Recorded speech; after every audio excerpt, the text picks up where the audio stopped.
My name is Byakuya, and I run a modest stall in Windmill Village, moonlighting as an interdimensional broker. One day, the Navy hero monkey, Garp, found my rice crackers distasteful and threatened to overturn my stall. In response, I deftly hurled him into an otherworldly dungeon. Ding. Client selected monkey, D. Garp. Dungeon generating. Dungeon world, Naruto. Mission, objective, survive the onslaught of the Third Raikage, or defeat him. Garp, you brat. What kind of place have you thrown me into? I crossing my legs. A VR experience worth 1 million bali, an absolute bargain. Ding. Dungeon cleared. Clearance rating S. Congratulations on earning an SSS reward. Perfect Jinchuriki of the Eight-Tails. Congratulations on earning an steer reward. Lightning Release Chakra Mode. Feeling the surging lightning and tailed beast chakra coursing through my body, I laughed aloud. Who should I send in next? Whitebeard or the 5 elders? No, letting others fight to the death while I reap the rewards. This system is just too delightful. Chapter 85 Mission complete. Rewards doubled. At Navy Square, Sengoku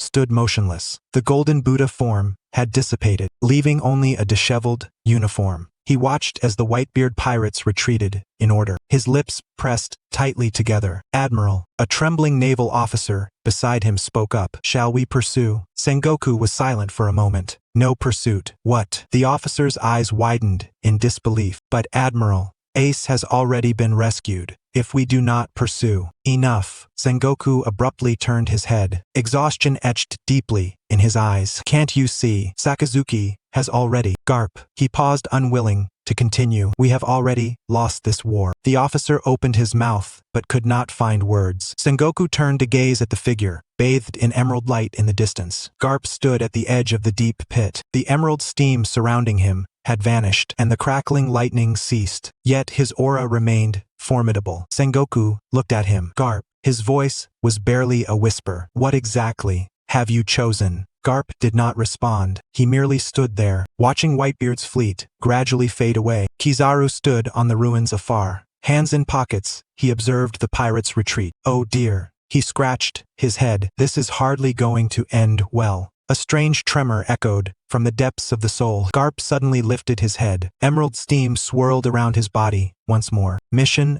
accomplished. Successfully rescued. Fire Fist Ace. Dungeon settling. Countdown 60 seconds. The cold mechanical voice burst in his mind. Garp froze. He looked down at his hands. Cracks marred their surface. Blood dripping from between his fingers. Is it over? He murmured to himself. The clamor of the battlefield remained clear. The Whitebeard pirates were orderly withdrawing, while the Navy sat slumped amid the ruins, eyes filled with bewilderment. Garp turned to look toward the distant Moby Dick. Whitebeard stood at the prow, cradling Ace in one arm. The boy still wore the sea stone handcuffs, but the despair that once marred his face had vanished. He was looking this way, looking at him. Garp cracked a grin. You little brat. He raised his hand, waving toward Ace. Ace hesitated for a moment. Then tears instantly welled in his eyes. Grandpa, he roared, his voice reverberating across the battlefield. Whitebeard glanced down at him without a word. He simply loosened his hold. Ace struggled to stand, but was too weak. He knelt on the deck and kowtowed toward Garp's direction. Thank you. His voice choked with emotion. Thank you for saving me. Garp did not reply. He simply stood there, looking at the boy. Countdown 30 seconds. Sengoku stood at the edge of the deep pit. He looked at Garp's back, lips tightly pressed. Garp. His voice was soft. Now, can you tell me where you came from? Sengoku stood at the edge of the pit, gazing at the man who was both strange and familiar. Garp was silent for a moment. He looked at his old friend's weathered face, lips moving as if to speak. Ace, I'm here to save you. A heart-rending roar tore through the sky. Garp snapped his head up. A straw-wetted youth stood at the bow of a warship. The deck was crowded with pirates clad in prison uniforms, prisoners from Impel Down. Garp's pupils contracted sharply. Luffy. Sengoku was stunned as well. Meanwhile, from the direction of the Moby Dick came Whitebeard's thunderous roar. Tiki. The voice brimmed with fury and murderous intent. Only you and I are unforgivable. Garp instinctively turned around, eager to see what was happening there. But then, countdown 5 seconds. 4,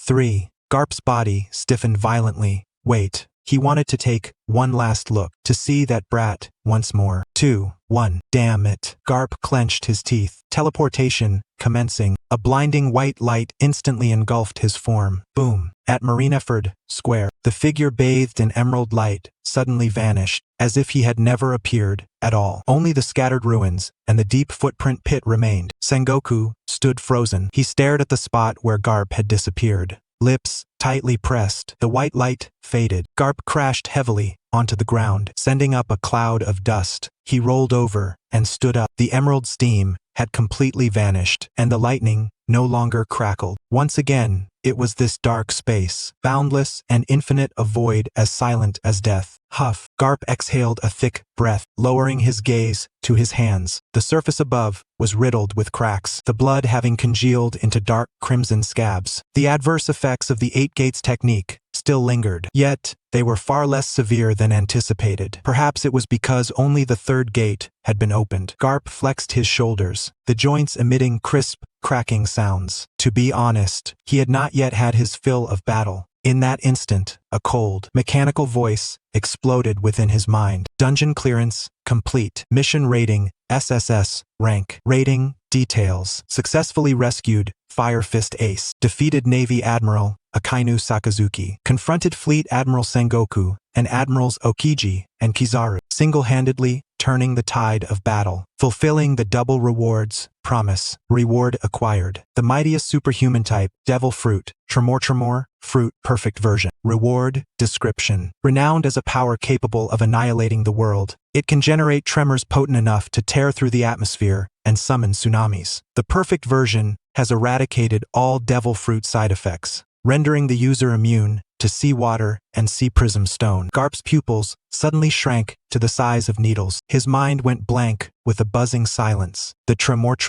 Fruit. Whitebeard's, that old bastard's, power. Instinctively Garp clenched his fist tightly. An unprecedented, terrifying force that seemed capable of tearing everything apart awakened within him and instantly fused with his being, as if it were an innate instinct. He recalled the scenes within the dungeon of Whitebeard each time he swung his naginata, each time he delivered a punch, shattering the very air around him. That destructive force was it his now. Garp slowly raised his fist and, mimicking Whitebeard's manner, thrust a fierce punch into the void ahead. There was no sound, no light, only the pitch-black space before him, as if struck by an invisible hammer, suddenly fissured with spiderweb-like cracks. Crack. A crisp, shattering echoed. The void he had struck truly fractured, like glass, fragment by fragment, collapsing inward and revealing an even deeper, more harrowing chaos beyond. Garp froze, utterly. He fixed his gaze on his fist, then glanced at the space fissures, slowly mending. The muscles in his face twitched uncontrollably. After a moment of deathly silence, PFF, ha ha ha, PFF, ha ha ha ha ha ha. A deafening burst of laughter erupted within the silent void, shaking even the surrounding shards of worlds. This is truly fascinating. I've become Whitebeard plus version. Chapter 86. Garp, eager to see his future grandson East Blue. Along the coastline, on the surface of the sea, a fishing rod was bent into an exaggerated arc. Bring it up. Damn it. Byakuya gripped the rod with both hands, his feet causing the rocks beneath him to crack as his entire center of gravity threatened to be dragged into the ocean. At the other end of the fishing line, a sea king measuring nearly 50 meters in length thrashed wildly, sending towering waves crashing relentlessly against the reef. A roar. The sea king emitted a piercing bellow, its massive fish eyes blazing with ferocity. Byakuya clenched his teeth, the muscles in his arms swelling with blood. Just a little more. He could sense the sea king's strength gradually waning. If he could just hold on a bit longer. Snap! The fishing line snapped. Byakuya leaned back sharply, nearly toppling over the rocks. Steadying himself, he looked down at the now bare fishing rod in his hands. His expression darkened instantly. It got away. Far off on the surface, the sea king whipped its tail furiously, desperately fleeing toward the open sea. Byakuya discarded the rod, his face utterly expressionless. Tevelin. His voice was calm, so calm it was unsettling. Roar.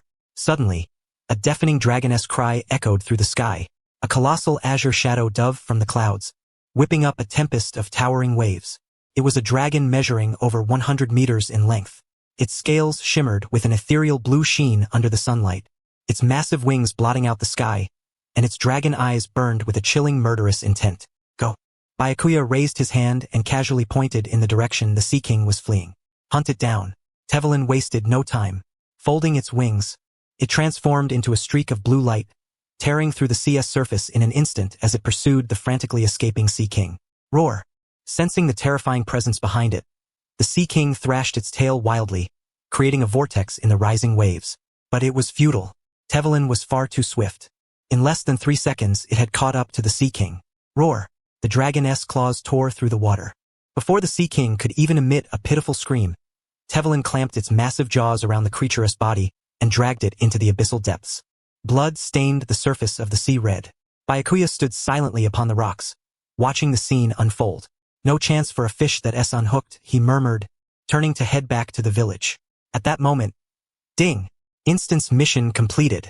Participant, Monkey D. Garp. Instance name. Summit War. Mission rating. SSS.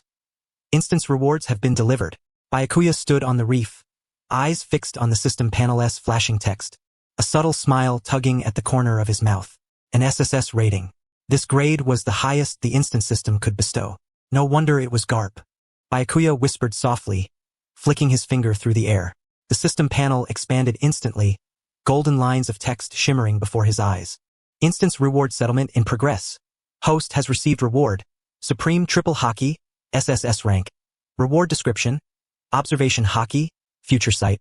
Armament Hockey, Flowing Cherry Internal Destruction. Conqueror S Hockey Ensnarement. Have been fused into a perfected state, allowing seamless switching between them. Host has received reward. Perfect Dark Fruit, SSS-rank. Reward description. All side effects removed, such as double damage, fear of seawater and sea prism stone. Host can absorb all into darkness and strip others of their devil fruit abilities. Byakuya stood on the reef, gazing at the 2 consecutive SSS-level rewards flashing on the panel. Even one as composed as he could not help but inhale deeply.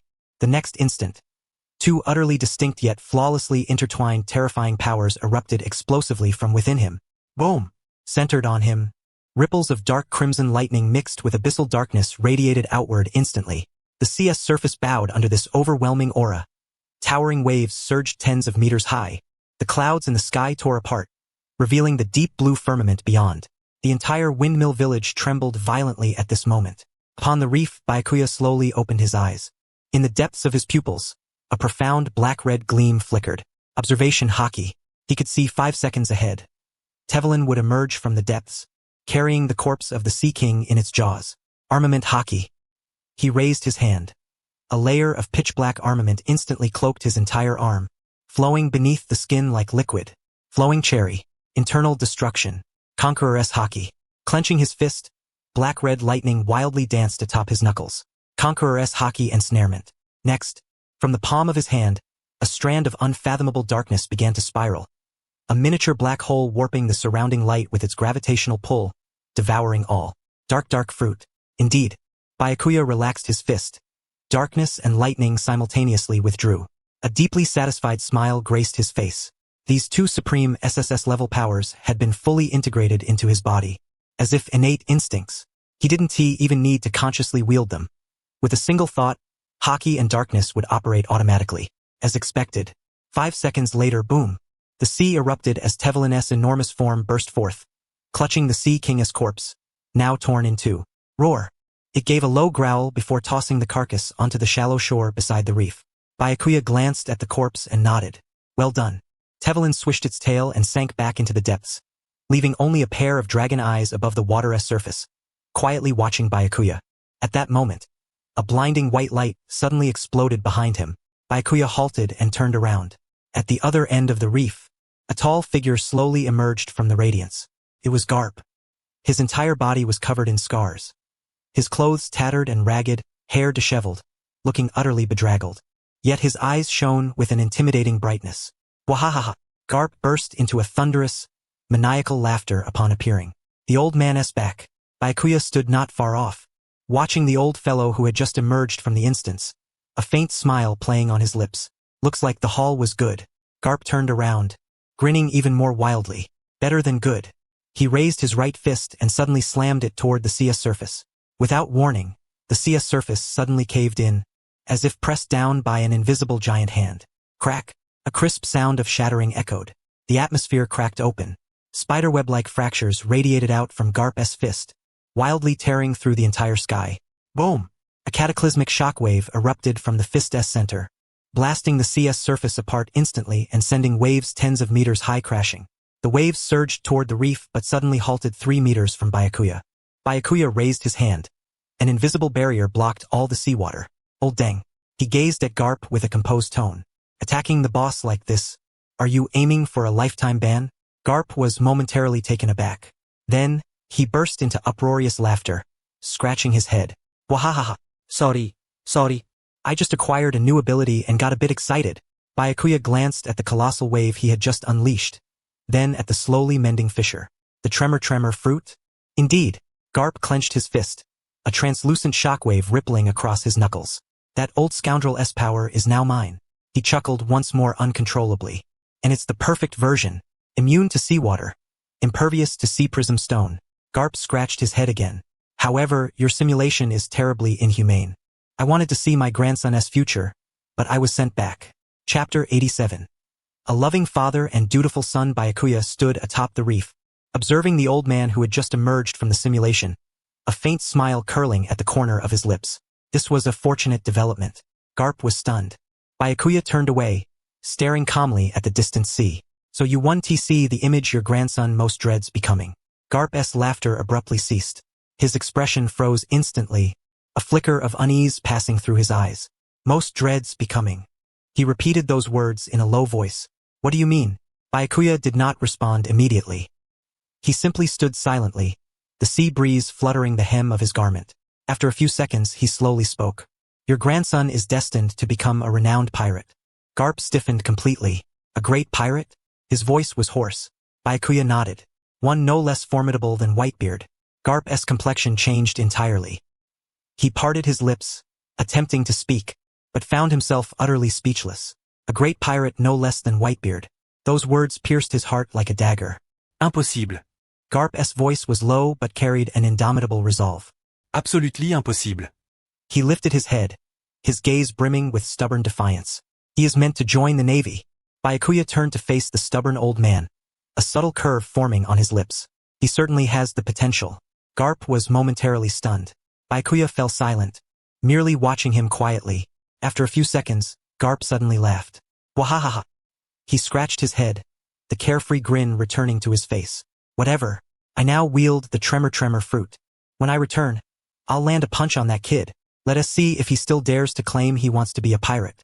Byakuya stood on the reef, watching Garp's eager demeanor, a faint smile playing on his lips. Landing a punch on your grandson is out of the question for now. Garp's laughter faltered, but Byakuya turned to the distant sea and said, landing a punch on your son, however, is something you can do right now. Garp was momentarily dumbfounded. At that moment, a sudden gale swept in without warning. The sea surface bowed under the force, waves exploding into sprays. Byakuya's cloak fluttered wildly, yet he remained unmoved, quietly watching the far end of the reef. There, a figure slowly emerged from the tempest. A dark green cloak, crimson tattoos, and a face bearing a striking resemblance to Garp's.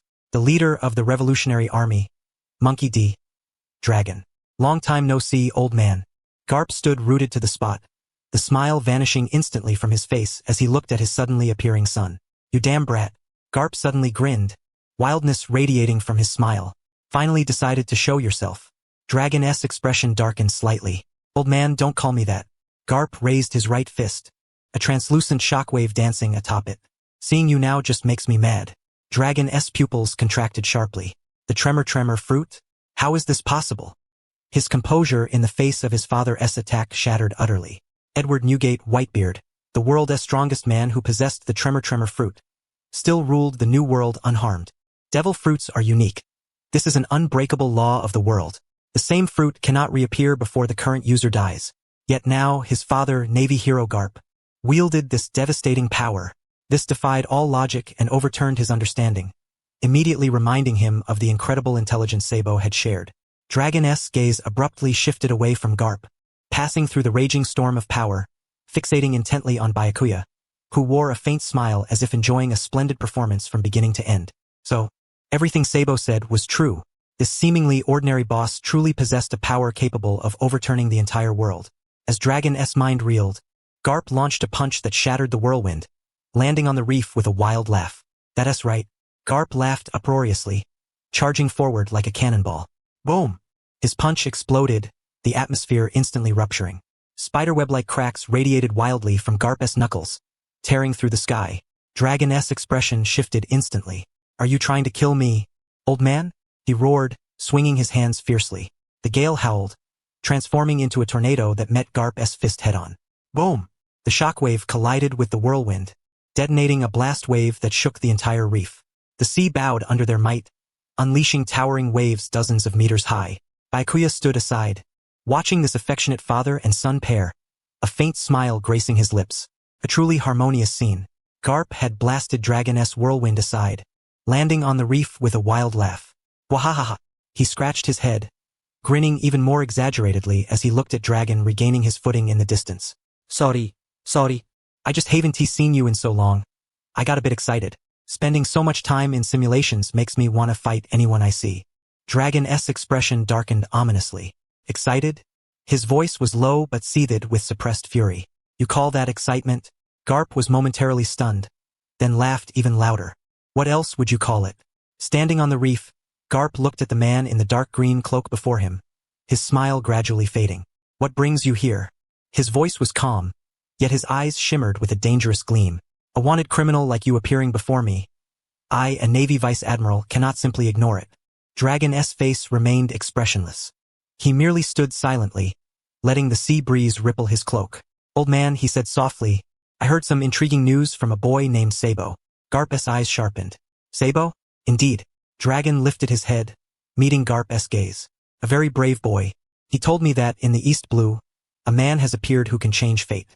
As he spoke, his gaze gradually shifted toward Byakuya. Standing beside him, Byakuya's lips curled into a faint smile. Changing fate, his voice was barely above a whisper. You revolutionaries sure know how to talk. But I lack such abilities. I am merely an ordinary proprietor. Ryu stood upon the rocky outcrop, silently observing Byakuya's face, adorned with a subtle, enigmatic smile for a few moments. Ordinary, huh? Perhaps you misunderstand the meaning of that word. Chapter 88 Garp. He is my only son, after all. Garp stood on the reef, eyes fixed intently on Ryu's unwavering gaze upon Byakuya, before suddenly breaking into a wide grin. Wahahaha! Scratching his head, he strode boldly to Ryu's side and slapped him firmly on the shoulder. You impudent boy! I know exactly what's on your mind. Ryu furrowed his brow. Father. Although you revolutionaries fight for the masses, Garp's tone abruptly lowered, his eyes sharpening with intensity. You are a wanted criminal. I will not allow you to come into contact with Boss Byakuya. Ryu's expression darkened instantly. Father, what are you saying? I have made myself perfectly clear. Garp released his grip and turned away, his back facing Ryu. If you hope to obtain anything from Boss Byakuya, you'd better abandon that thought early. Ryu remained rooted to the spot, fists clenched tightly. So you side with the world government? His voice was low, yet laced with an indescribable chill. Standing with those celestial dragons who oppress the people? Garp offered no reply. He simply stood silently as the sea breeze whipped the tattered edges of his garments. The atmosphere thickened instantly. A tempest began to stir around Ryu. His dark green cloak billowed fiercely in the wind. On Garp's clenched fist, a translucent vibration shimmered and danced. Father and son faced each other, the air heavy with a palpable sense of menace. At that moment, enough. Byakuya's voice suddenly rang out. He stood at the opposite end of the reef, watching the tense standoff between father and son, a faint smile gracing his features. Stop testing each other. Garp was momentarily taken aback. Ryu ceased his movements and turned to look at Byakuya. Byakuya stepped between them and raised a hand, patting Garp on the shoulder. I harbor no prejudice against the revolutionaries. His voice calm and measured. As long as one can pay, anyone may enter the instance with me. Garp scratched his head and laughed heartily. Wahahaha! I knew you couldn't be fooled. Ryu stood silently, gazing at Byakuya with a complex expression. You! I am merely a merchant. Byakuya turned away, looking toward Ryu's face, which bore a striking resemblance to Garp's. If your revolutionaries seek power, I can provide it. If the world government desires power, I can provide it as well. What you do with the power afterward is your concern. Ryu was silent for a few seconds. Aren't you afraid we'll overthrow the world government? Byakuya chuckled. Overthrow them if you wish. What business is that of mine? He said this as he turned and walked toward the far end of the reef. I only sell instances. I do not meddle in your petty affairs. Ryu remained standing, watching Byakuya's retreating figure, a flicker of astonishment crossing his eyes. This man. Is he truly just a merchant? Then, drawing a deep breath, Ryu suppressed the doubts swirling within his heart. I want to enter an instance. Byakuya halted in his tracks. Got the money? Ryu blinked in surprise. How much? 1 million berries for the beginner instance, 10 million berries for the intermediate, and 100 million berries for the advanced. Byakuya replied without turning his head. Which one do you want? Ryu studied Byakuya silently, his expression as inscrutable as a still lake. 1 million, 10 million, 100 million, 3 figures, each like a gateway leading to a different fate. Byakuya's lips curled slightly as he regarded the man before him, a criminal branded the most vicious by the world government, a glint of amusement flickering in his eyes. If you don't want to waste time, I personally recommend the advanced instance. Though his voice was low, it carried clearly to both Ryu and Garp, imbued with an alluring, almost hypnotic quality. 100 million berries. No deception. Clear it and you might just gain the power to topple the world. As his words fell, it was as if the sea breeze itself had frozen in place. Garp's smile stiffened slightly. He glanced at Byakuya, then at his son, eyes narrowing with a strange expression. As for Ryu, those ever-calm eyes finally rippled with a subtle wave upon hearing the phrase power to topple the world. His mind flashed with countless images of faces writhing in agony beneath the world government's oppression, the grotesque visages of the celestial dragons, and the unwilling gazes of fallen comrades from the revolutionary army. Toppling the world. This was precisely the goal for which he had staked everything and fought relentlessly. If there truly were such a shortcut. Ryu's fist unconsciously clenched beneath his cloak. His rock-solid resolve, at this moment, unexpectedly wavered ever so slightly. Just then, hey! Byakuya boy! A deafening roar shattered the eerie silence. Garp's massive hand slammed down on Byakuya's shoulder with such force that the rugged rock beneath groaned under the strain. I've got only this one damn son. Garp glared fiercely, wearing an expression that plainly accused Byakuya of being unfair. How can you do this to him? Advanced instance? Garp curled his lip, as if he had seen through Byakuya's intentions long ago. Advanced instance? I've been there myself. Even that kid Akiji got beaten black and blue in the intermediate instance. Sending this boy into the advanced one is just sending him to his death. Byakuya staggered slightly from the blow, rubbing his shoulder helplessly. I'm merely offering advice. Whether he chooses it is his own business. He chuckled softly, glancing at Ryu's shifting expression with a teasing tone. Besides, I'm an honest merchant. I wouldn't do anything to cheat him. Advanced instances are dangerous, but the rewards are greatest. The higher the risk, the greater the reward. Wahahaha. Upon hearing this, Garp erupted into a thunderous, earth-shaking laugh. High risk, high reward?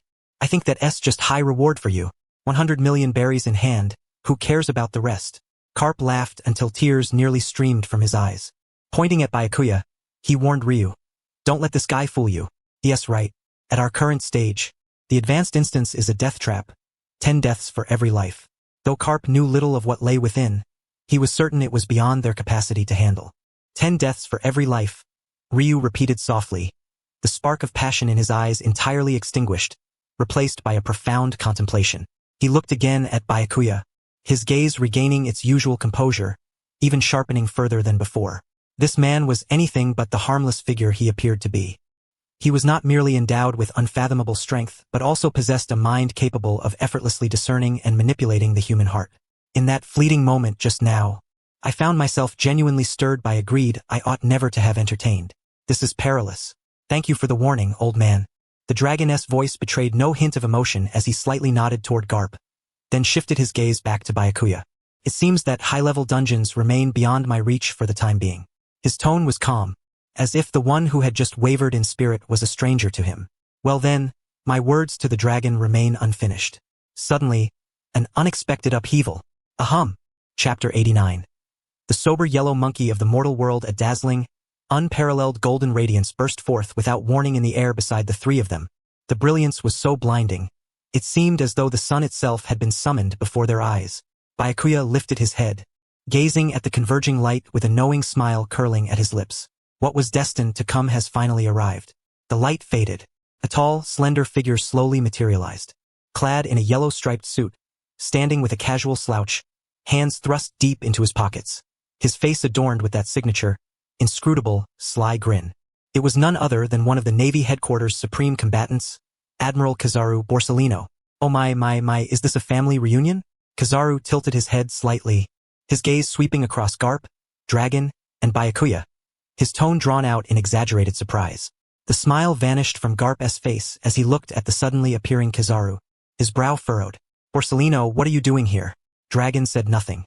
His deep-set eyes, from the moment Kizaru appeared, never once left him. One of the world government's top forces, a Navy admiral. His presence here was itself a manifestation of the world government's will. Well, Mr. Garp, your question truly pains my heart, Kizaru said, shrugging helplessly with an innocent expression. I didn't want to come either. Traveling all the way to the East Blue is exhausting. He sighed softly, then abruptly shifted his tone, locking eyes with Dragon. Beneath that lazy demeanor, a trace of the imposing aura befitting a Navy admiral finally emerged. Sorry, Monkey des Dragons. Kizaru's voice retained its teasing cadence, yet the words made the very air grow heavy with tension. Fleet Admiral Sengoku has issued a death sentence order. You, a dangerous individual, must not be allowed to make unauthorized contact with Boss Byakuya. As he spoke, he cast a pointed glance toward Garp, a hint of grievance in his eyes. Mr. Garp, you've really caused me, and Fleet Admiral Sengoku, a great deal of trouble. Wahahaha. Garp awkwardly scratched the back of his head, emitting a dry laugh. Well, misfortune in the family. Misfortune in the family. He tried to mask his embarrassment with laughter, but Kizaru was clearly unimpressed. Garp's laughter gradually ceased as he glared at Kizaru, a touch of displeasure in his tone. Why did you come alone? Where's that girl Gion? And the others? Upon hearing this, Kizaru's expression grew even more helpless. Mr. Garp, do you think I would be so anxious to rush over here for no reason? He extended a finger, from which a small point of golden light began to gather, his tone turning serious. Your good son attacked a celestial dragon's ship in the Goa Kingdom. Boom! That single sentence exploded like a thunderclap in Garp's mind. Attacked a celestial dragon. The last trace of color drained from Garp's face as he abruptly spun to glare fiercely at his son. You damn brat! Finally did something proper. His tone shifted, and he laughed heartily. Oh my, it seems it's true after all. Kizaru withdrew the light from his finger and said lazily, Fleet Admiral Sengoku received orders from above. The world's nobles have been attacked. A matter of utmost gravity. The Admiral has commanded me to stop you at all costs from coming into contact with any forces that might plunge the world into further chaos. Kizaru's gaze fell meaningfully upon Byakuya. The sea breeze ceased. The sound of the waves seemed to be cut off by an invisible force at that very moment. Upon the reef, 3 distinctly different auras, each standing at the pinnacle of the world, loomed like 3 invisible mountains, confronting and compressing every inch of space between them. The Navy hero, Garp, the revolutionary leader, Dragon, the Navy Admiral Kizaru, and at the center of these 3 mountains stood Byakuya, who had silently observed from the beginning. Dragon's gaze passed beyond Kizaru, beyond his own father, and landed squarely on Byakuya. He appeared unsurprised by the Admiral's arrival. I need to enter the dungeon. His voice was calm, disregarding Kizaru's almost tangible threat, as if before him stood nothing more than a roadside stone. Oh my, completely ignored, aren't I? The smile on Kizaru's face remained unchanged, but the eyes beneath his sunglasses suddenly grew perilous. The next moment, a flash of golden light. Kizaru vanished instantly from where he stood and reappeared between Dragon and Byakuya, completely severing Dragon's line of sight. He slowly raised a finger, at the tip of which a golden light rapidly gathered and compressed, radiating a terrifying aura capable of piercing all barriers. No can do, Daragsan. Kizaru's tone retained its lazy cadence, yet each word bore an unyielding finality. Before I arrest you, you will go nowhere. The golden light pierced through the sea breeze. That finger, gathering the utmost peril, was but a mere inch away from Dragon's brow. Kizaru's smile remained casual, yet beneath those dark glasses lay an abyssal coldness. Oh my, what a terrifying gaze. Kizaru's tone stretched long, as if appraising an intriguing work of art. Being stared at like this, I might just get scared. Dragon said nothing. His gaze did not linger a fraction on Kizaru's fingertip, as if that beam, capable of penetrating steel plates, were nothing more than a firefly in a summer night. He simply looked at Kizaru calmly, his face etched with scarlet veins, serene as a still well. Garp's smile had long since vanished. Standing nearby, his fists twitched restlessly. He thought with a hint of melancholy How strange it was that this was not a dungeon world. Finally, Dragon spoke. His voice bore no ripple, as if that finger capable of piercing all defenses did not exist at all. Borsellino. Dragon-esque gaze pierced through the lethal light, locking onto the eyes behind Kizaru's sunglasses. Are you truly prepared to extinguish the last flicker of hope with your own hands for this long-decayed world? His words were soft yet struck like a heavy hammer upon every heart present. Garp's body trembled slightly as his eyes regarded his son with complexity. The smile on Kizaru's face remained, though a trace of mockery crept into his languid tone. Oh my, what a fearful declaration, great revolutionary. Hope? Admiral Kizaru tilted his head slightly, and that lecherous expression of his now radiated a chilling clarity that sent shivers down one's spine. Are you referring to your revolutionary army? On what grounds do you presume that your revolutionaries are the last beacon of hope in this world? Even if, just even if, you truly succeed in overthrowing the world government and toppling the celestial dragons, Kizaru's pace was unhurried. Yet each word struck like a razor-sharp blade, slicing through reality to reveal a raw and bleeding truth. Then tell me, Dole-san, how do you guarantee that your descendants, and the descendants of your descendants, will not become the next celestial dragons? With the final syllable hanging in the air, Admiral Garp's pupils suddenly contracted sharply. Even Dragon-S previously inscrutable face betrayed the faintest trace of stirrings. Damn it! Byakuya's scalp exploded with shock in an instant. He stared at Kizaru's lecherous countenance, his heart roiling with tumultuous waves. How could such words ever emerge from this man's mouth? This old fox was truly a beacon of sobering clarity. One sentence directly pierced the ultimate paradox of all revolutions. The dragon-slaying hero inevitably becomes the tyrant dragon. This was a fate that countless worlds could not escape. Perhaps, 800 years ago, when the ancestors of the celestial dragons overthrew the dominion of a vast kingdom, they too were the heroes and hopes of their era. Kizaru gazed at Dragon, who had fallen into silence, his smile broadening. He withdrew his finger, the glow at its tip slowly dissipating, as if the tense atmosphere moments before had been naught but a jest. Well, don't look at me with that kind of gaze. He shrugged, his tone returning to that infuriatingly irritating casualness. And besides, this mission isn't from the world government. It's an order from Fleet Admiral Sengoku. Kizaru sighed softly, casting a wary glance at Byakuya beside him. His eyes filled with apprehension. The Admiral, you see, is quite afraid. Afraid that someone as inherently dangerous as you might acquire from here some power beyond our comprehension or control. Should that happen, the world's decay would be the least of our worries. Turning back to Dragon, Kizaru's lazy expression masked an unprecedented severity. That would be complete and utter chaos. Once again, the reef was engulfed by a suffocating silence. Only the sound of the waves crashing repeatedly against the rocks seemed to whisper an eternal, unchanging law. At last, Dragon slowly raised his head. The eyes that had once wavered under Kizaru's words now gleamed with renewed clarity and resolve, like a sky cleansed by rain after a storm. So, his voice was soft but cut through the frozen air like a sharp blade. Just because of an uncertain, fearful future, should we tolerate this present that is already rotten, stinking, and festering?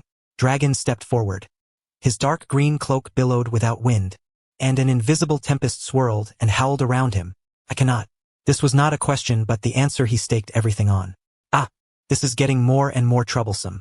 Kizaru emitted an exaggerated sigh, irritably scratching his curly hair. Really, I have no desire to fight you, Dole-san. As he spoke, the eyes hidden behind his sunglasses suddenly gleamed with cunning as they shifted toward the silently observing Garp. By the way, Mr. Garp, Kizaru's tone grew both mocking and lazy, brimming with provocation. This is your son? Isn't it? So disobedient. Shouldn't you, as a father, discipline him properly? He lazily pointed a finger at Dragon. Look at his rebellious attitude. It's about time for a loving iron fist, don't you think? Yet before he could finish, wahahaha, a deafening burst of laughter exploded. As if to shatter the clouds above, Garp crossed his arms, laughing uproariously, the force so great that the rocks beneath his feet groaned under the strain. Borsellino, what kind of nonsense are you spouting? The laughter abruptly ceased. Garp sharply turned his head, picking at his ear with his pinky, his gaze barely sparing Kizaru a glance before drifting toward the distant sea. I never received any orders from that old geezer Sengoku. He shrugged carelessly, the movement oddly comical given his massive frame. This is your mission. I'm just an old man on vacation in the East Blue, here to see my son enjoy his retirement. The unspoken subtext was glaringly clear. Want me to discipline your son? You must be dreaming. It's a miracle if I don't beat you up instead. Kizaru's lascivious grin stiffened slightly.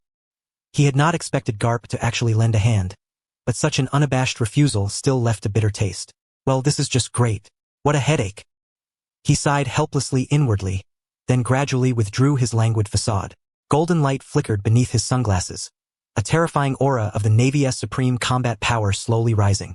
Oh dear. He elongated the syllables as if lamenting a troublesome matter. Since Mr. Garp refuses to discipline his son, I suppose this outsider will have to take up the task. Dola-san, will you come with me willingly, or shall I invite you for tea in the Sphinx? Before his words had fully fallen, golden light had already gathered at his fingertips. Meanwhile, the tempest encircling dragon grew ever fiercer, pressing the sea's surface into a hollow. His once serene eyes now shimmered with a cold murderous intent. You may try. On the reef, the great battle was on the verge of eruption. Garp crossed his arms, watching with keen interest, not only refraining from intervention but seeming to revel in the brewing chaos. Yet, amidst this eerie stillness the sky darkened without warning, not with clouds blotting out the sun, but with a vast shadow so suffocating it seemed like an endless maw devouring the entire sky, engulfing all of Windmill Village beneath it. The air seemed drained in an instant, and an indescribable oppression descended heavily upon every heart. Byakuya's smile faded slightly as he lifted his gaze toward the sky shrouded in darkness. Every trace of expression vanished from Garp's face, replaced by unprecedented gravity. Kizaru sharply pushed up his sunglasses. His perpetual nonchalant demeanor vanished, replaced by eyes sharp as blades. And Dragon, whose eyes had remained calm until now stirred with a tumultuous storm. The three looked up simultaneously. Above the dim firmament, a colossal island hovered slowly in midair. Beneath the island lay jagged rocks and earth, with an inverted forest even visible. This was no illusion. It was a genuine sky island, floating tens of thousands of meters above the ground. A legendary name instantly surged into the minds of both Garp and Kizaru. That old bastard Garp's voice was low and hoarse, his fists clenching involuntarily. The golden lion Shiki. Wahahaha. The unrestrained laughter, wild beyond measure, thundered down like a colossal storm crashing from 10,000 meters above. Within that laughter was an unparalleled arrogance and audacity, as though nothing in the world could ever capture his attention. Chapter 91. Stirring up trouble. I do not consent. Beneath the shadow of the island in the sky, a man with golden hair cascading over his shoulders and a ship's will perched atop his head was smoking a cigar, looking down from a lofty vantage point upon the small cluster of reefs below. His gaze swept over Garp, over Yellow Monkey, over Dragon, and finally settled on the serene-faced Byakuya. Garp, you old bastard, you're still alive. The voice of Golden Lion Shiki rang out once more, filled with the warm familiarity of old comrades reunited. And here are the Navy's junior admirals, the leaders of the Revolutionary Army. Wahahaha. The East Blue, the weakest sea of all, is truly lively today.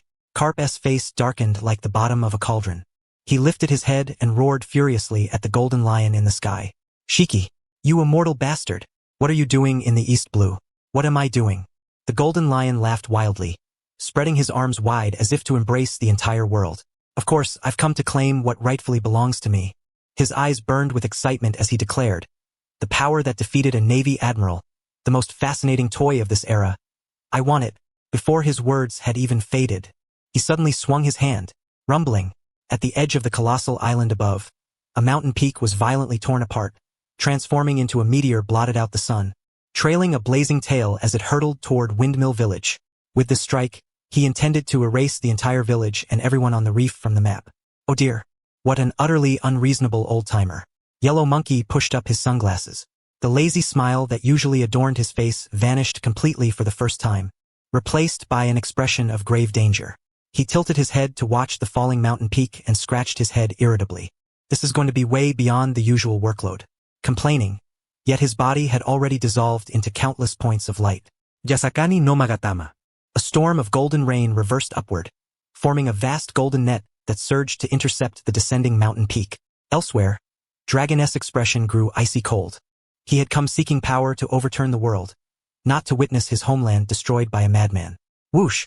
A violent gale suddenly converged, birthing a tornado that pierced the heavens and the earth alike, swirling water and air with deafening roars as it surged skyward. You bastard! Garp was incensed beyond measure.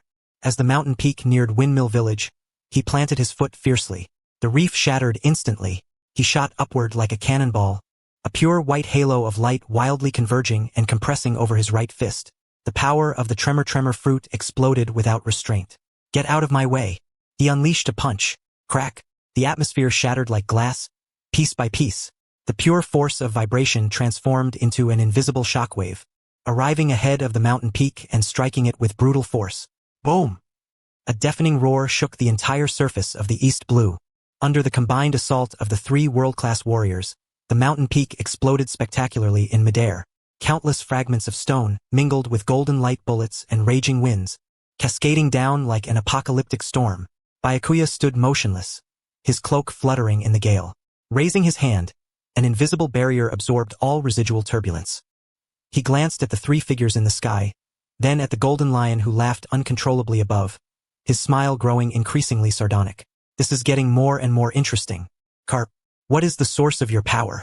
The laughter of the golden lion abruptly ceased, replaced by utter shock and greed, his eyes fixated on the pure white halo on Garp's fist.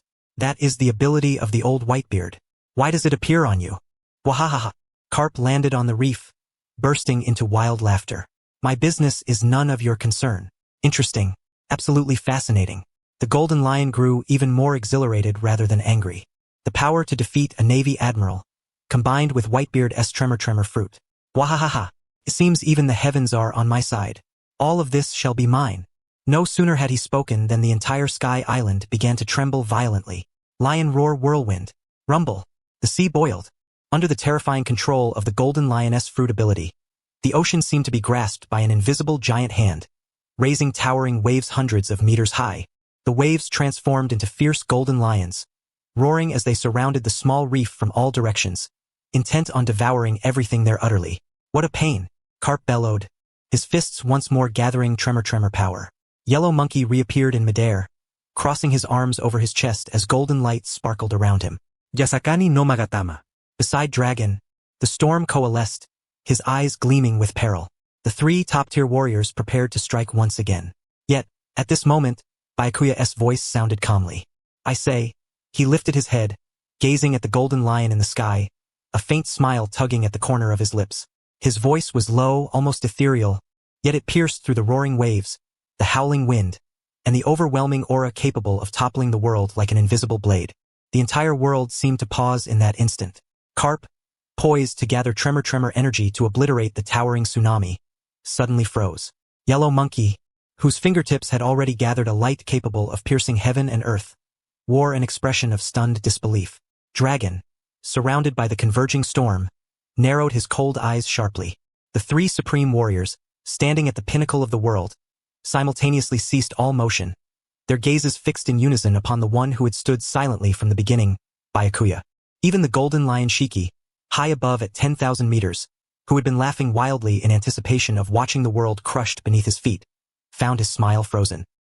He lowered his head, and for the first time, a flicker of doubt appeared in his arrogant, domineering eyes. What is happening? Why have these three stopped? On the reef, a dangerous gleam flashed across Byakuya's usually indifferent face. Though he displayed no outward aura, not even the slightest ripple of energy, everyone present felt a shudder deep within their souls. It was a danger far more terrifying than facing the golden lion's colossal waves, the Navy Admiral's lethal beams, or even Garp's fist capable of shattering the atmosphere. Byakuya slowly raised his eyelids, his gaze sweeping across the sky and the ferocious lion pack formed from the surrounding seawater. He spoke with impatience, his voice still calm. Causing trouble in my territory. Do you not consider me at all? Chapter 92. Arrogance or hubris? Cold sweat broke out on Garp's forehead. He understood the terror that was Byakuya. Within the realm of the alternate world, he had borne witness to powers that defied all reason. And Byakuya was the one who commanded such forces. Kizaru pushed up his sunglasses. His instincts screamed in wild alarm.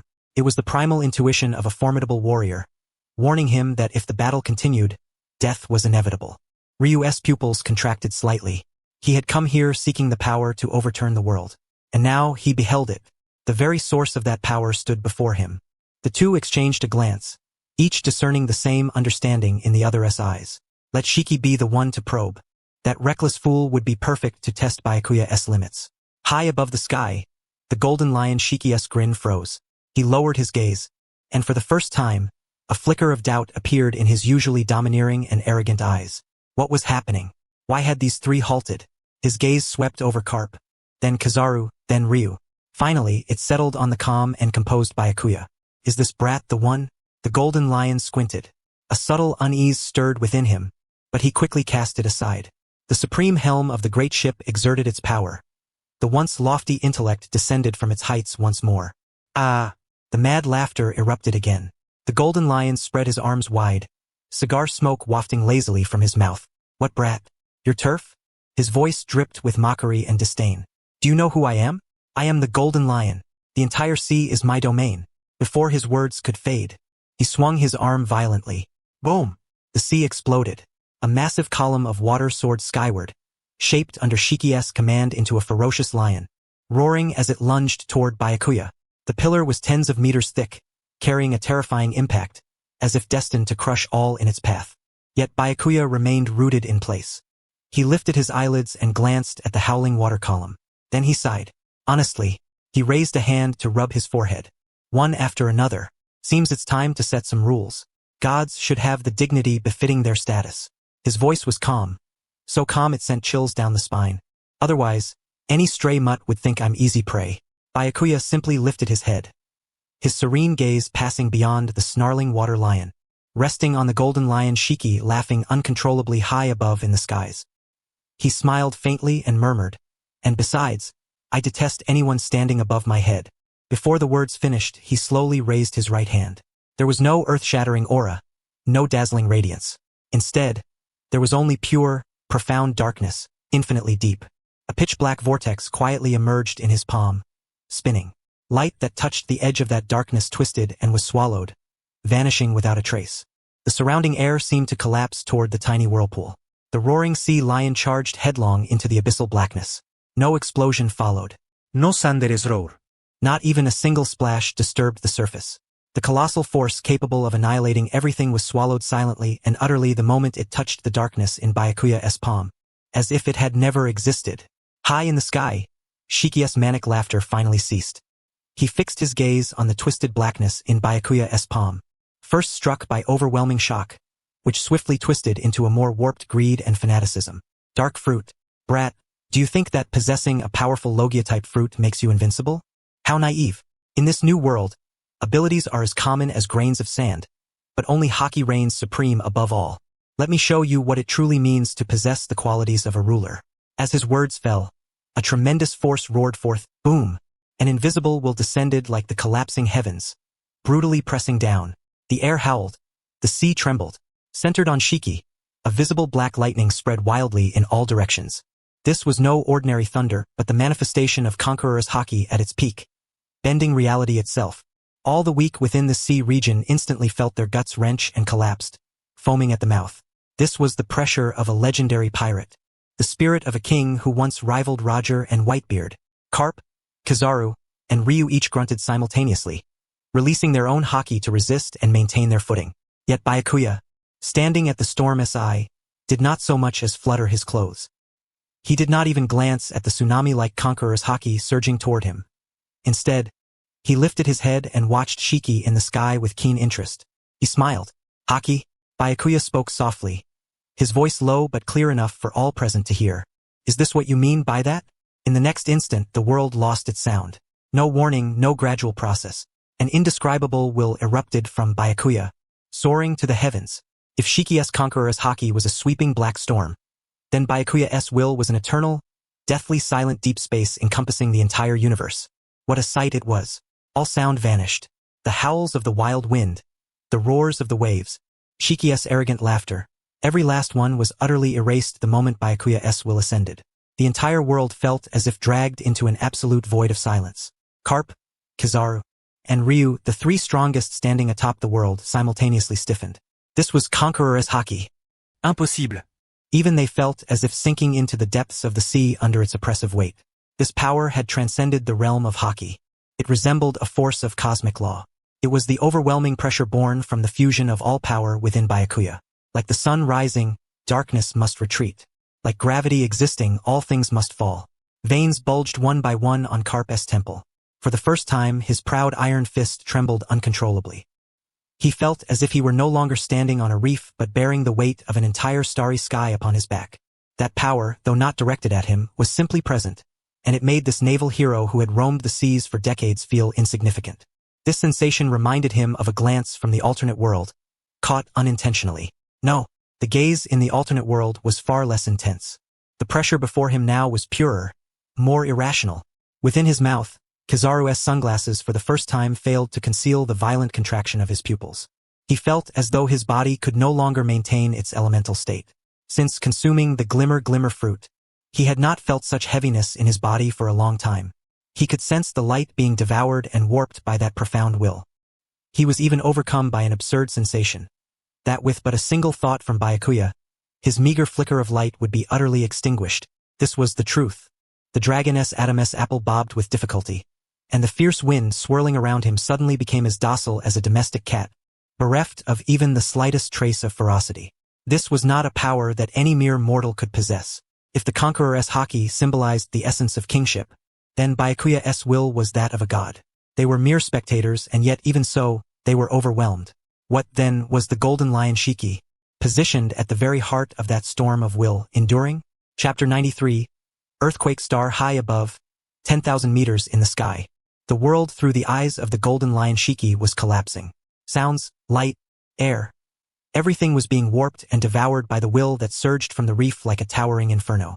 His proud conqueror's haki, once capable of making the seas tremble and armies cower, now seemed like a mote of dust caught in a gale, laughably insignificant. His will was shattered. Like snow melting beneath a blazing sun, not even a trace of resistance remained before it was utterly evaporated. Impossible. A beastly roar tore from Shiki's throat, but the sound could not escape, completely imprisoned by the suffocating silence of the realm of will. His eyes widened to the point that the corners nearly split, bloodshot veins spreading wildly. How could this be? How could there be such an immense disparity? He was the Golden Lion Shiki, a man who had vied for the throne upon the very seas alongside Joel D. Roger and Edward Newgate. Even when facing the combined might of Garp and Sengoku, he had never known such utter despair. Before this oppressive force, he was like an ant staring up at a planet hurtling toward the earth, where even the thought of escape was absurd. I am the Golden Lion, Shiki roared madly within, his remaining will fueling the last embers of his strength, keeping him from collapsing unconscious on the spot. He summoned every ounce of power within his body, struggling to resist the omnipresent pressure. But it was like trying to hold up a collapsing sky with two hands. Only certain death awaited. A cold bead of sweat slid down the temple of Kizaru. Beside him, Dragon-S expression was equally grave. The two exchanged a knowing glance, each seeing in the other's eyes a flicker of fear and a trace of relief.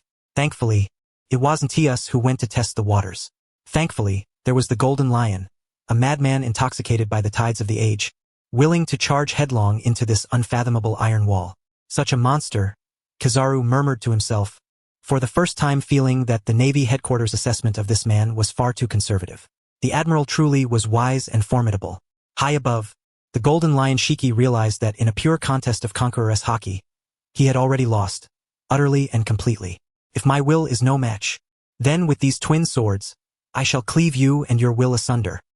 His eyes blazing red, the Golden Lion abandoned all futile resistance, pouring every ounce of strength into the legendary blades at his legs, Sakuraju and Kagurashi.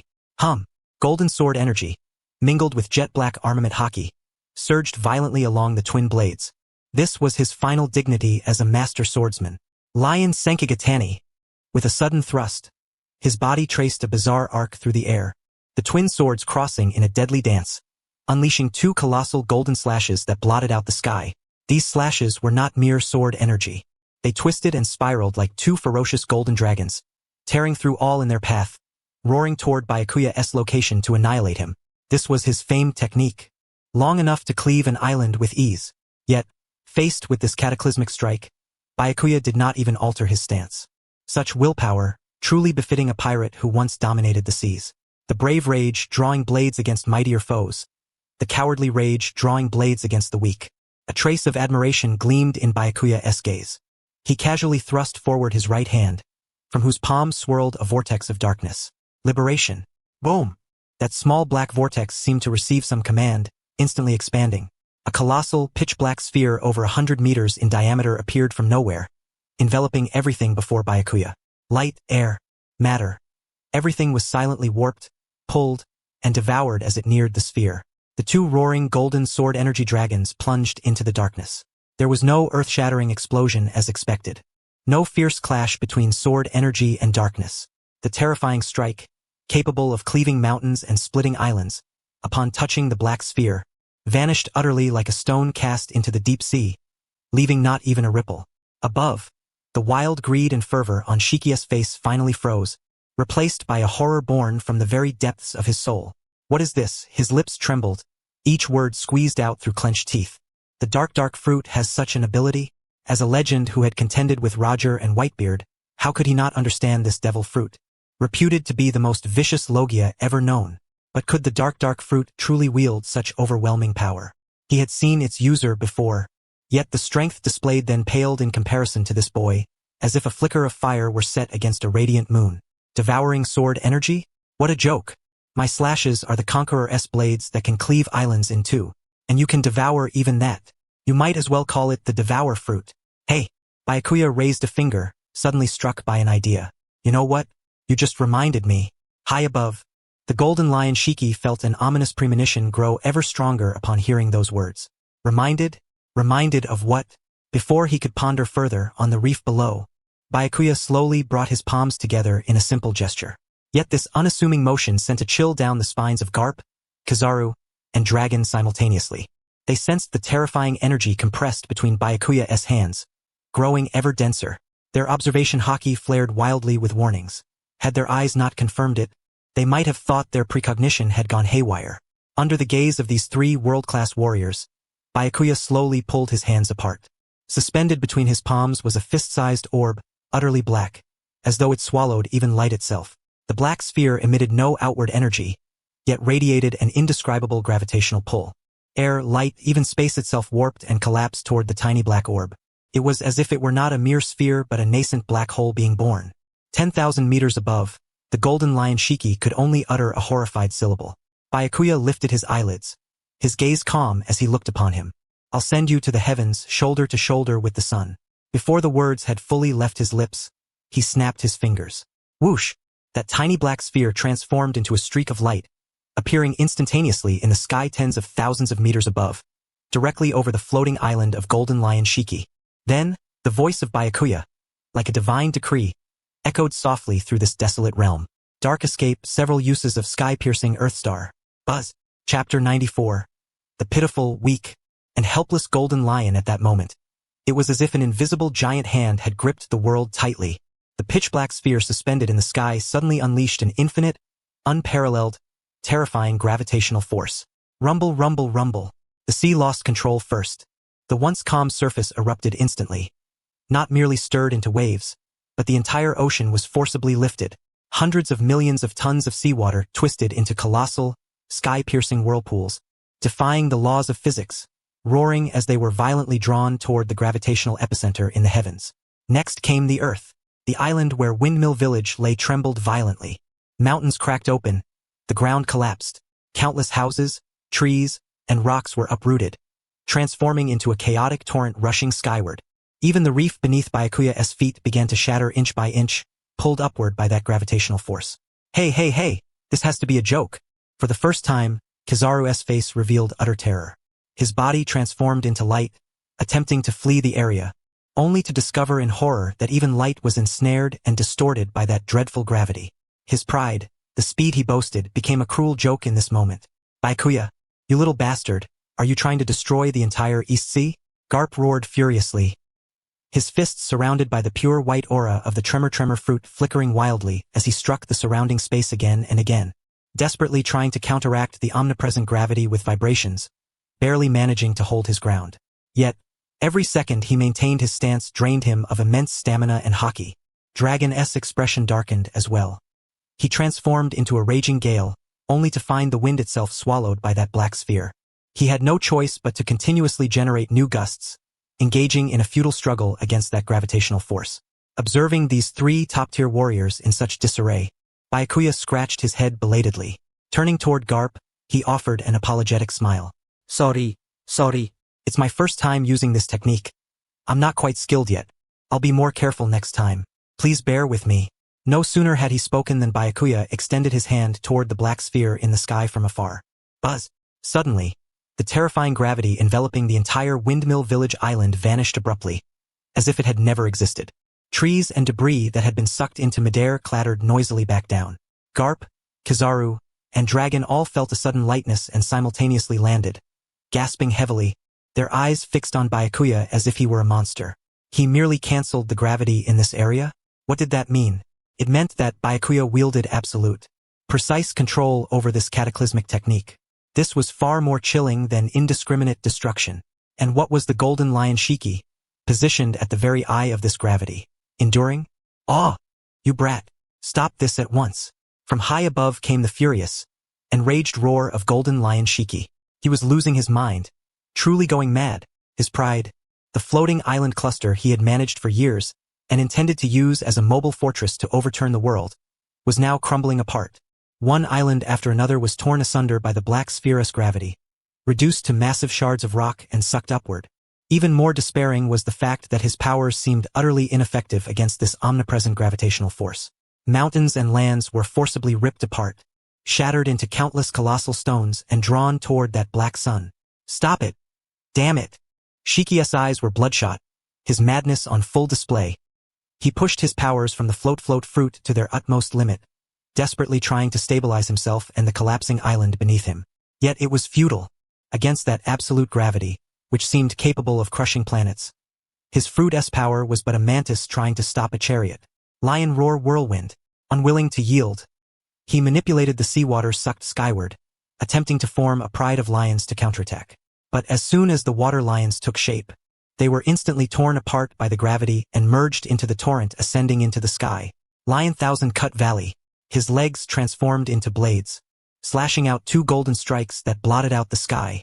Yet, just as these strikes, powerful enough to cleave mountains and shatter islands, approached the black sphere, they warped and crumbled, failing to even create a ripple, watching helplessly as he, along with the remnants of the island, were about to be swallowed by the black sphere and reduced to cosmic dust. Golden Lion Shiki's eyes finally revealed a fear and despair unlike anything he had ever experienced since setting sail. No, no! He let out one last agonized roar, but all was in vain. Before the stunned, numb gazes of Garp, Kizaru, and Dragon, before the countless fearful eyes of Windmill Village and the Goa Kingdom, a colossal sphere composed of seawater, rock, soil, island debris, and the legendary pirate Golden Lion Shiki himself slowly took shape in the sky. It grew larger and rounder until, at last, a new moon over 10,000 meters in diameter, pockmarked and scarred with terrifying cracks, hung high above the East Sea's firmament. Silence. The world once again descended into absolute stillness. The raging winds ceased, the tsunamis vanished, and the trembling earth stilled. Only that newborn moon, radiating an ominous and oppressive aura, hung silently, casting a vast shadow as if proclaiming the absolute dominion of some existence over this world. Three men standing atop the pinnacle of the world, men whose mere presence could make any sea tremble, now seemed strangled, their breaths measured and cautious. Kizaru's sunglasses slid down his nose, and he did not even bother to push them back up. Staring at the sphere 10 times the size of the island beneath his feet, cold sweat trickled from his temples down his cheeks, dropping onto the rocks with barely audible plinks. Hey, this really is his trademark lazy drawl now carried an unmistakable tremor. Beside him, Dragon's eternally stoic, ice-cold expression finally cracked slightly. He fixed his gaze on the massive sphere of island and seawater, and deep within his pupils surged uncontrollable waves of dread. Is this the power of gods? If gods truly exist, then what meaning does revolution hold? At this moment, Dragon was engulfed in self-doubt. Only Garp, after the initial shock, was the first to regain composure. Having witnessed countless extraordinary battles in the simulation, his mental fortitude exceeded that of ordinary men. Gulp. Garp swallowed hard and turned toward the young Byakuya, who seemed to have casually swatted a fly to death. That Byakuya kid, how's that bastard Shiki doing? You didn't really finish him off, did you? No matter how you look at it, he was an old rival from the same era as Gold, Roger and Whitebeard. Yet here he was, compressed into a spherical form and suspended in the sky. The image was simply too overwhelming to comprehend. Upon hearing this, Byakuya shrugged indifferently. Eliminate him? How could that be? After all, he is still a prospective client of mine. He cast a glance at the Earth bomb star hanging in the sky, a trace of disdain flickering across his face. Just let him stay in there and calm down for a while.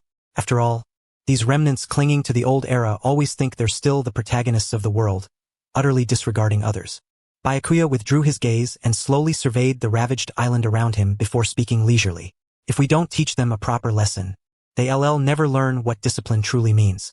As his words fell, Byakuya's eyes suddenly shifted toward Kizaru and Dragon. Though his expression remained seemingly mundane, the two top-tier warriors instantly tensed, every hair on their backs standing on end. Byakuya's voice remained calm as he remarked, "You two seemed hesitant just now when I told you to stop. Didn't you?" Boom! It was as if an invisible thunderclap exploded in their ears. Kizaru and Dragon's hearts clenched sharply. No, absolutely not. Kizaru almost reflexively leapt up, waving his hands frantically, his face contorted into an exaggerated expression. Impossible, Boss Byakuya. We have nothing but 100%, no 200%, respect for your orders. He spoke so rapidly it sounded like a tongue twister, afraid to utter a single syllable even a fraction too slow. That hesitation was purely the inertia of light. You know how it is with light speed, quick to accelerate, but hard to brake. I was merely struggling to decelerate, really. As he spoke, one of the Navy's supreme combatants displayed an extraordinarily obsequious, almost ingratiating smile toward Byakuya. Dragon, though less theatrical than Kizaru, reacted just as swiftly. He stepped forward solemnly, his tone grave and respectful. "Mr. Byakuya, you have misunderstood. We showed no hesitation whatsoever. We were merely assessing the best way to cease our assault to minimize secondary damage to the surrounding environment. Our actions were entirely grounded in a profound understanding of, an unwavering commitment to your will." Chapter 95. Big news indeed. Kid gazed at the devastated coastline and then looked up at the enormous sphere above, letting out a long sigh. "You've really stirred up a hornet's nest this time. With all this commotion, the whole world's bound to have seen it." Byakuya, utterly unconcerned, retrieved his fishing rod, cast the line, and leisurely remarked, "Let them see if they want. Saves me the trouble and expense of advertising. I've been too immersed among the masses, it seems. Some people just don't understand what manners are." Kid opened his mouth, then could only respond with a bitter smile. Indeed, is there any advertisement more hardcore than this? Having spent so much time with this kid, he almost forgot that he was an alien, completely devoid of humanity. Byakuya sneezed, eyeing Kid suspiciously. "Vice Admiral Kid, you were just thinking something impolite, weren't you?" "Huh?" Kid's eyes widened in astonishment. Has this Kid's observation hockey really reached such a level? Kid burst into hearty laughter, his booming voice causing the shattered reef beneath their feet to tremble. He seemed to have utterly missed the hidden meaning in Byakuya's words, slapping a heavy hand firmly on Byakuya's shoulder. "Not at all, Kid. I'm a Navy hero, famous for my courtesy. Never speak ill of others." As if one testimony wasn't enough, Kid stretched out his massive hands, grabbing the stiff, statue-like Kizaru and Dragon on either side. "You two agree, don't you?" He grinned broadly, his tone warm and enthusiastic, yet the terrifying strength in his arms, capable of crushing steel, was unmistakably conveyed. That's right. Kizaru nodded rapidly like a pecking chick, forcing a smile far more painful than tears. "Vice Admiral Kid. No, Mr. Kid. He has always been the epitome of etiquette, a model for the Navy." At this moment, all the dignity of the admirals, all the lethargic sense of justice, were thrown far into the stratosphere. He just wanted to put distance between himself and these three monsters, especially that one who had just casually crushed the moon into a ball. Dragon's face twitched slightly as well. He could feel the warning implicit in Kid's grip, and even more so, the terrifying aura concealed beneath Byakuya's calm gaze nearby. He drew a deep breath and forced the words through clenched teeth. "Yes, Father is indeed very courteous." Uttering those words made Dragon feel as if his revolutionary convictions had wavered. Watching the three clowns deliberately staging this farce, Byakuya wiped his nose with a finger. "Forget it. They're all just my chives in the field anyway. They're a bit misshapen, but what can you do? Might as well pamper them. All right, I get it. You understand what manners are." Not far from that terrifying celestial body, composed of islands and seawater, high above in the cloudless sky, a news bird hovered in a stiff posture. Clutching a professional camera in its beak, wearing pilot goggles, it maintained minimal flight purely by instinct, its wings forgotten to flap. Its beak gaped wide enough to swallow an egg. In its beady eyes reflected that moon suspended under the clear sky, filled with a humanized vacancy and bewilderment. "Who am I? Where am I? What am I seeing? That is, The moon. No, it should be called a water ball, for more than half of this sphere is composed of seawater. Yet whatever it's called, this thing should not be appearing in the East Blue. As a professional war correspondent, it had braved the hail of bullets and flames in the New World, witnessed battles between navy and pirates, and captured the tragic downfall of kingdoms. It thought its nerves were tough enough to face any bizarre spectacle in this world. But the scene before it shattered its meager worldview as a bird. Couldn't he help but coo a few times. The legendary great pirate, the flying admiral, the golden lion Shiki, the man who once contended with Pirate King Jewel D. Roger and Whitebeard, who single-handedly stormed the Navy headquarters and destroyed half of Marineford, has just been compressed into a ball and hung in the sky. The news bird painfully twisted its stiff neck, aiming its camera's telephoto lens at the small patch of reef below. Within the frame, four figures were clearly visible. Navy hero Monkey D. Kid. Navy Admiral and Glint fruit user Kizaru.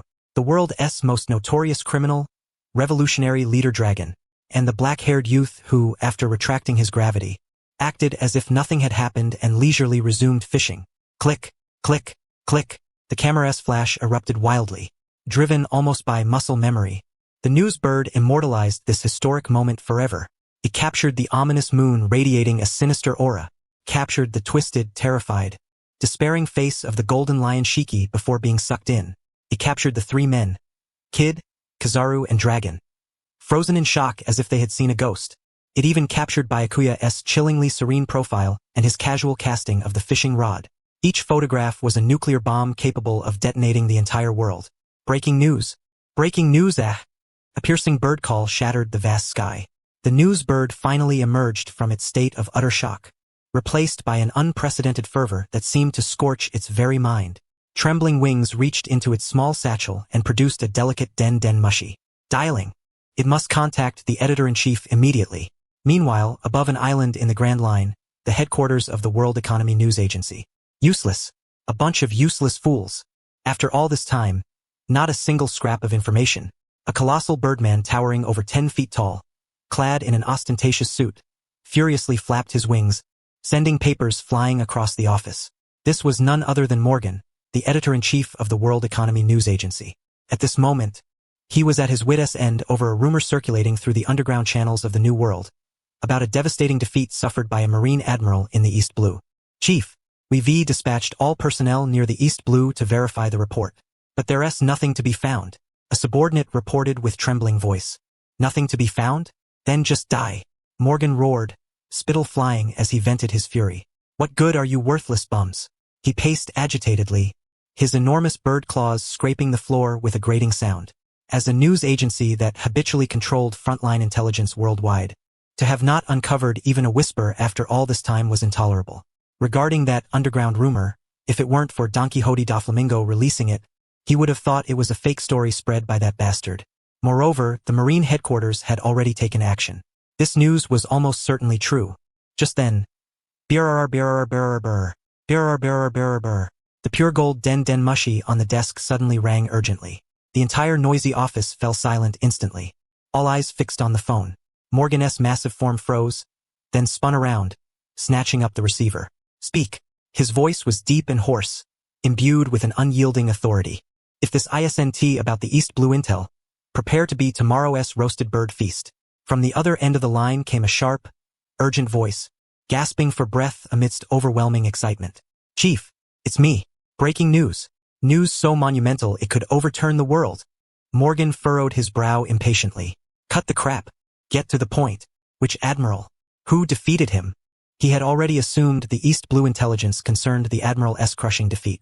Yet, the voice on the other end shouted with all its might, hoarse and frantic.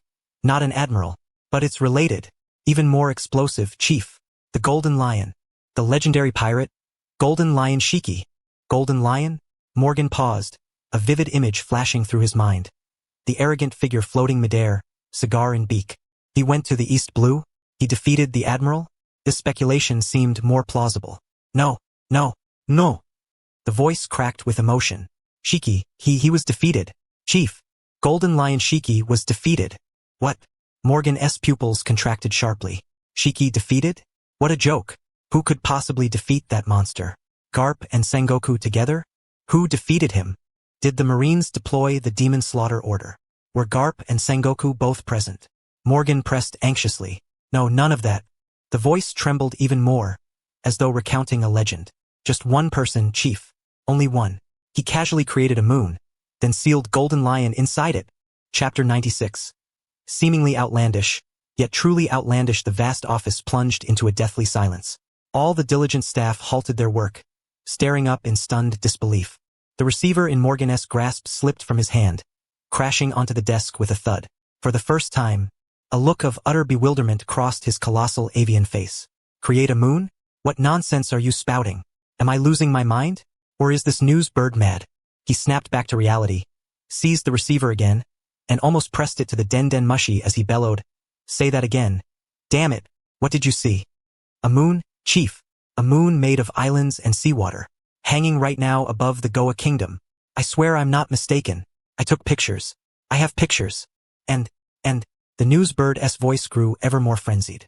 Marine hero Garp, Marine Admiral Kizaru, Revolutionary Leader Dragon. All three were present at the scene. Boom! The final words struck Morgan's mind like a billion-volt thunderbolt.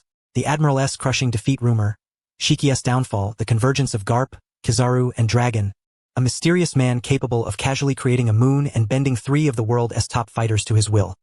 All the clues converged in this single moment. A terrifying truth beyond imagination, yet one that sent tremors of excitement through his entire being, surfaced. After a brief silence, Morgan's trademark laughter, mad and exhilarated, echoed throughout the news agency's headquarters. Quick, clear the front page of all other content. The headline, use the largest font. Call it, The Descent of a God, the Fallen Flying Admiral. An artificial moon emerges over the East Blue. No, that's not explosive enough. Change it to, the throne of the new world has shifted. How shall the remnants of the old era face the new god? Morgan flapped his wings wildly like a madman, spittle spraying everywhere. Reflected in his enormous bird eyes were the photographs just transmitted from the East Blue, enough to prompt an emergency overnight meeting of the world government. That terrifying celestial body, suspended high above, composed of islands and seawater. Golden Lion Shiki's face, distorted by gravity, etched with despair and terror, and Garp, Kizaru, and Dragon. Three men standing atop the world, frozen in place like frightened quails, their expressions absurdly stunned. Most importantly, standing before the three was a black-haired youth, calmly holding a fishing rod, his profile serene as if he had merely crushed an ant beneath his foot. The era was about to change. No, the world itself was on the brink of upheaval. Gwahahaha, and I, Morgan of Breaking News, shall be the witness and herald of it all. Meanwhile, over the East Blue above the Goa Kingdom, the news bird, having just completed its report of the century, was now flapping its wings with all its might, desperately trying to escape this land of turmoil as swiftly as possible. Its mind still ablaze with the ecstatic frenzy that threatened to consume it entirely. Photographs. It had obtained photographs capable of overturning the world. Once these images were delivered to headquarters, it would no longer be an ordinary news bird. It would become a legend in the news world, a monument revered by all future generations of birdmen. Just as it glimpsed the distant horizon, ready to break free from this devilish sea in one breath, a voice, calm to the point of seeming lazy and utterly without warning, resonated deep within its mind. Hello. How do you find the angle I shot from? Handsome, isn't it? The news bird's feathers instantly bristled as if it were a fighter jet struck by anti-aircraft fire at an altitude of 10,000 meters, abruptly slamming on the brakes and nearly rolling over midair before plummeting. Who is speaking? It glanced around in terror, but the sky was utterly empty, save for the artificial moon silently manifesting an overwhelming dread. Is this a hallucination? Am I hearing things because of the tension? The news bird steadied itself, preparing to accelerate once more. Yet, in the next instant, the scene before its eyes distorted and stretched without warning, as if gripped by an invisible giant hand and violently yanked backward. Swish! The space shifted. One moment it was the biting cold wind of the high sky. The next, a sea breeze mingled with saltiness and a faint metallic tang of blood swept over it. Beneath its feet came the sensation of soft sand and gravel. The newsbird stiffened and lowered its head inch by inch. It saw its own claws slightly sinking into the beach sand. Had it returned to solid ground? Coo? The newsbird emitted a profoundly human-like sound, laden with vacancy and bewilderment. It slowly raised its head. The black-haired youth it had just seen in the photograph now stood before it, clutching the familiar fishing rod, a gentle smile gracing his face. Boom! In that moment, the newsbird's mind utterly crashed. I'm talking to you. Bai Ye looked at the bird, dumbfounded as if turned to stone, and poked it impatiently with the fishing rod. How do you think the shots turned out? If you're not satisfied, I'll have to charge you. The newsbird's mind completely froze. Who am I? Where am I? I'm talking to you. Bai Ye, growing slightly impatient, gently prodded the bird's fluffy belly with the tip of his fishing rod. How do you think the shots turned out? Handsome, right? If you're not satisfied, I'll be charging your news agency for portrait rights and emotional distress fees. Coo! The newsbird's feathers exploded in alarm, and it leapt back a step, eyes wide with terror fixed on Bai Ye. But soon, from those calm eyes, it discerned a faint message. This person didn't seem to intend harm. He was simply inquiring about the quality of the photographs. The relief of surviving disaster surged, overwhelming its fear like a tidal wave. Its professional poise as a world-class paparazzo, combined with an ingrained survival instinct, completely overpowered reason in that moment.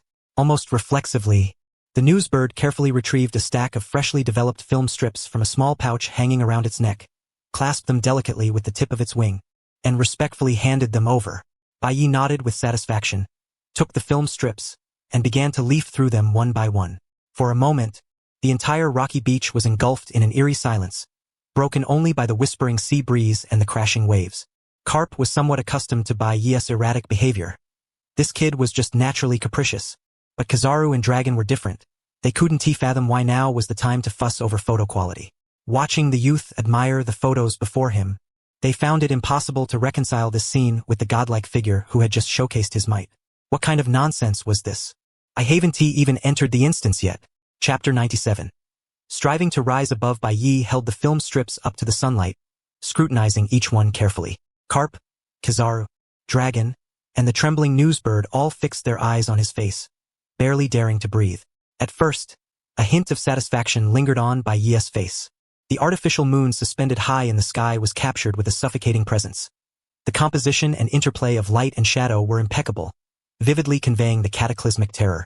The distorted, despairing face of the golden lion, as it was sucked in, was also captured with remarkable clarity, imbued with an artistic sense of tragedy. Yet when he reached the group shots toward the end, his brow furrowed ever deeper. His expression darkened visibly, darkening rapidly before their eyes. Snap!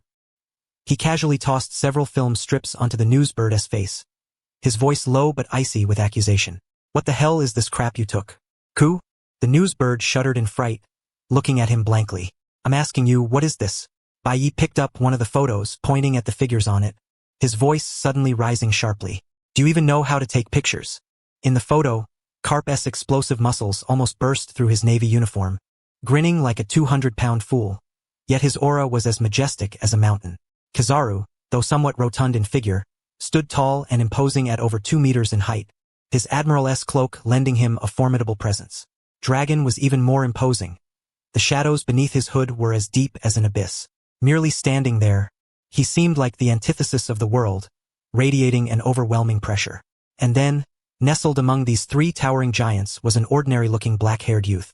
The youth held a fishing rod, his profile calm and his gaze serene, resembling a neighbor boy who had tagged along with his elders to fish and happened upon an extraordinary spectacle. Unremarkable, completely devoid of presence. Are all the people in the One Piece world messed up? Each one seems like they've been pumped full of steroids, developing so absurdly. I look like a pocket-sized man standing in the middle. The more Bai Ye looked, the angrier he grew. He felt his blood pressure soaring. Tom Caddis' face turning red. Silence. Garp felt increasingly uneasy. This reaction was odd. Could it be that the shots were bad? Normally, this brat would have already put on a show. It shouldn't be like this. These were the skills of Smorgan's Birdman's subordinate. The newsbird's candid photography technique was renowned, and Garp had glanced at the photos himself. Whether composition or timing, they were perfect, vividly portraying that apocalyptic scene. The smile on Garp's face gradually froze as he sensed something was amiss. Bai Ye's expression was darkening visibly. The newsbird, having just escaped disaster, felt its feathers bristle once more. The fear it had just suppressed surged back like a tide, drowning its tiny heart completely. It was over. Surely, this man was about to do something to this weak, pitiful, helpless little bird. It saw it. It saw the evidence of this man's crime of creating the moon. This man was going to kill the bird to silence it. The newsbird's beak parted slightly, bracing itself to be seized by that malevolent hand and crushed into a pulp. Yet the anticipated death did not come. With a faint tearing sound, Bai Ye expressionlessly shredded those film strips, photography textbooks in their own right, into fragments. His movements were subtle, almost casual, as if tearing up a draft with a typo. But this act made everyone present's heart skip a beat. Bai Ye lifted his eyes, his calm gaze settling on the newsbird. There was no murderous intent in that look, yet it was more chilling than any killing intent. Retake them. Ku? The newsbird emitted a stunned sound. Bai Ye took a deep breath, pointed to himself, then to Garp, Kizaru and Dragon beside him. I want you to capture that majestic and commanding aura. It must radiate a sense of superiority, a presence above all others. Do you understand? The spirit of dominance. Do you even comprehend what the spirit of dominance entails? Bai's voice was not loud, yet each word was articulated with crystal-clear precision, imbued with an unmistakable tone of authority that brooked no dissent. Look at the rubbish you took earlier. Do you think this kind of thing is fit to grace the pages of a newspaper? Ku? The newsbird fluttered its wings nervously, about to offer an explanation. Bai emitted a questioning sound. The newsbird immediately read the situation and nodded in acquiescence. Having roamed the world for many years with the ambition to become the king of news vendors, he had long since grasped one fundamental truth: the wise adapt to the times. Yet, observing Bai's boy-next-door appearance, this demand seemed somewhat difficult to fulfill. Kapu, Huang Yuan, and Long collectively fell into a state of stupefaction. Spirit of dominance? Person above all others? Kapu blinked, glanced down at the shredded negatives scattered on the ground, then looked up again at Bai's face, which appeared diminutive due to his height difference. It was as if a string inside his mind snapped with a loud pop. He finally understood where the problem lay. This kid was dissatisfied because he didn't look tall or imposing enough in the photos. Suppressing a chuckle, Kapu nearly burst out laughing, but his survival instinct forced him to stifle it. His aged face flushed crimson, and his shoulders twitched uncontrollably, rendering him comical to behold. On the other side, Long's mouth twitched incessantly. For the first time, an expression of such complexity appeared on his face, usually shrouded in shadow. Shock, absurdity, and an indescribable sense of speechlessness. A man who casually fashioned the moon with his hands and sealed away the terror of a legendary pirate, now angered over not appearing imposing enough in a photograph. Had the very fabric of this world's aesthetic gone fundamentally askew? Amid this eerie silence, a languid voice stretched out a prolonged syllable, whispering quietly into Long's ear. Within the mouth Huang Yuan had somehow sidled over, partially blocking Kapu's view. Wearing his signature lecherous grin, lips pursed slightly as he nudged toward Long's direction. Dilajisang, did you hear that? Bai is aiming to be a person above all others. You, the revolutionary intent on overthrowing the world's aristocracy, aren't you going to take care of him? Boom!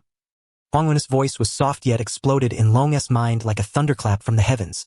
Long's deep eyes rounded in shock. He spun his head sharply, fixing Huang Yuan with a deathly glare. You scoundrel! How dare you harm me? He wanted nothing more than to choke the lecherous, black-hearted bastard grinning before him on the spot. Borisolino! A low grunt escaped Kapu. He glared at Huang Yuan, the warning in his eyes nearly manifesting into a tangible threat. Cut the nonsense! You dare conspire against my son! Huang Yuan shrank his neck, immediately raising both hands in a surrendering gesture, his face still wearing that infuriatingly insolent expression. Oh dear, just joking, Kapu-san, really? He spread his hands lazily, cast a sidelong glance at Long, and added slowly, as expected, my adorable junior still can't compare to the wicked son. Chapter 98. The foolish bird is not really foolish. Bai showed no interest in the petty antics of the three. He had far more important matters at hand. Hey, come here. Bai beckoned to the pitiful newsbird. The newsbird shuddered, almost forgetting how to flap its wings, scrambling and tumbling as it flew before Bai, lowering its head in a posture of awaiting reprimand. Long's eyelid twitched, his Adam's apple bobbed slightly. He turned his head and muttered in a voice so low only Kapu could hear, Boss Bai, has he always been like this? Kapu nodded seriously. This kid has always been this way. Long's heart sank halfway. Kapu seemed to feel that a mere nod was insufficient to convey his feelings. He leaned in closer and lowered his voice. You'll get used to it. Also, this kid's the most petty-minded. Do not, under any circumstances, offend him. Kapu's tone was graver than ever, as if imparting a life-saving secret. This was wisdom born of blood and tears. Long, has this world finally gone mad? Just as father and son shared this intimate exchange, A shadow silently descended. Huang Yuan's trademark lecherous face had once again crept closer. His eyes narrowed beneath his sunglasses, ears pricked like a rabbit's, so that Bai is petty-minded. We must be very careful not to offend him. Snap. A crisp finger snap. Amid the astonished gazes of all present, Bai's casual, slightly thin seaside outfit vanished in an instant. In its place appeared a flawlessly tailored, wrinkle-free jet-black suit paired with a pristine white shirt. He swept his tousled black hair back into a slicked-back style with a casual flick, and a pair of exquisite gold-rimmed glasses materialized, perfectly perched upon the bridge of his nose. In a mere moment, his entire aura underwent a seismic transformation. From a seemingly innocent boy next door, he morphed into an elegant, enigmatic gentleman rogue, radiating an undercurrent of danger from his very bones. Bai lifted his eyes, looking down imperiously at the newsbird trembling in place. Fly higher. Shoot from below. Do you understand the meaning of a low-angle shot? Ku? The newsbird's tiny mind filled with enormous question marks. But it quickly caught on. Clothes make the man. Horses need saddles, it thought, finally grasping the truth of the saying today. This human had changed his attire, and suddenly, everything felt off. His entire aura had become terrifying. Bai ignored its bewilderment and gestured toward the three statuesque figures behind him. You three step back. Don't block the frame. His voice was calm yet carried an unyielding command. Kapu, Long, and Huang Yuan stepped back almost instinctively, clearing the prime stage for Bai. Ku. The newsbird nodded emphatically, signaling its understanding of the low-angle shot's essence. It flapped its wings vigorously, soaring into midair, its soul ignited with the spirit of a professional photographer. Click, click, click. Dazzling flashes punctuated by crisp shutter sounds flickered wildly across the deck. The newsbird transformed into an ace pilot, circling, diving, and flying sideways, capturing Bai's figure from every conceivable angle with absolute precision. Bai stood with one hand casually tucked into his trouser pocket, the other resting lightly on the ship's railing. The sea breeze fluttered the hem of his jet-black suit, producing a rustling sound. He did not look at the camera. Instead, he turned his face sideways, his gaze drifting far toward the horizon where sea met sky. The lenses of his gold-rimmed glasses reflected the shimmering waves. An ineffable aura of mystery and narrative washed over the scene. Good. Keep this feeling. Bai's voice sounded faintly, as if speaking to the newsbird, or perhaps to himself. He slowly turned to face the camera directly. Front-facing, give me a close-up. The newsbird shuddered, instantly adjusting its angle and locking its lens firmly onto Bai's face. Bai Ye extended his right hand, pressing his index and middle fingers gently together against his temple, a faint, elusive curve tugging at the corner of his lips. That smile, shallow and unreadable, combined with his polished yet morally ambiguous attire, exuded a chilling aura of danger that sent shivers down one's spine. Click. The photograph was captured flawlessly, freezing the moment in perfect clarity. Done. Bai Ye lowered his hand and nodded approvingly at the newsbird. With Bai Ye's satisfied nod, the newsbird, as if granted a royal pardon, fluttered its wings, ready to make its escape. After all, the human who had just struck that intimidating pose radiated such a formidable presence that the little bird, tasked only with photography and message delivery, could hardly bear the pressure. Such intensity was better reserved for the three burly men waiting behind. Wait, just as the newsbird was about to take flight from the deck, Bai Ye's cold, detached voice rang out once more. The newsbird's body froze midair. Its wings forgot to flap, nearly tumbling headlong into the sea. Stiffly it turned back, its small black eyes wide with terror, uttering a pitiful coo from its beak. Do you have further instructions? Bai Ye. One hand tucked casually into the pocket of his dress pants, strode over to it. His gaze beneath the golden-rimmed glasses was calm and unruffled.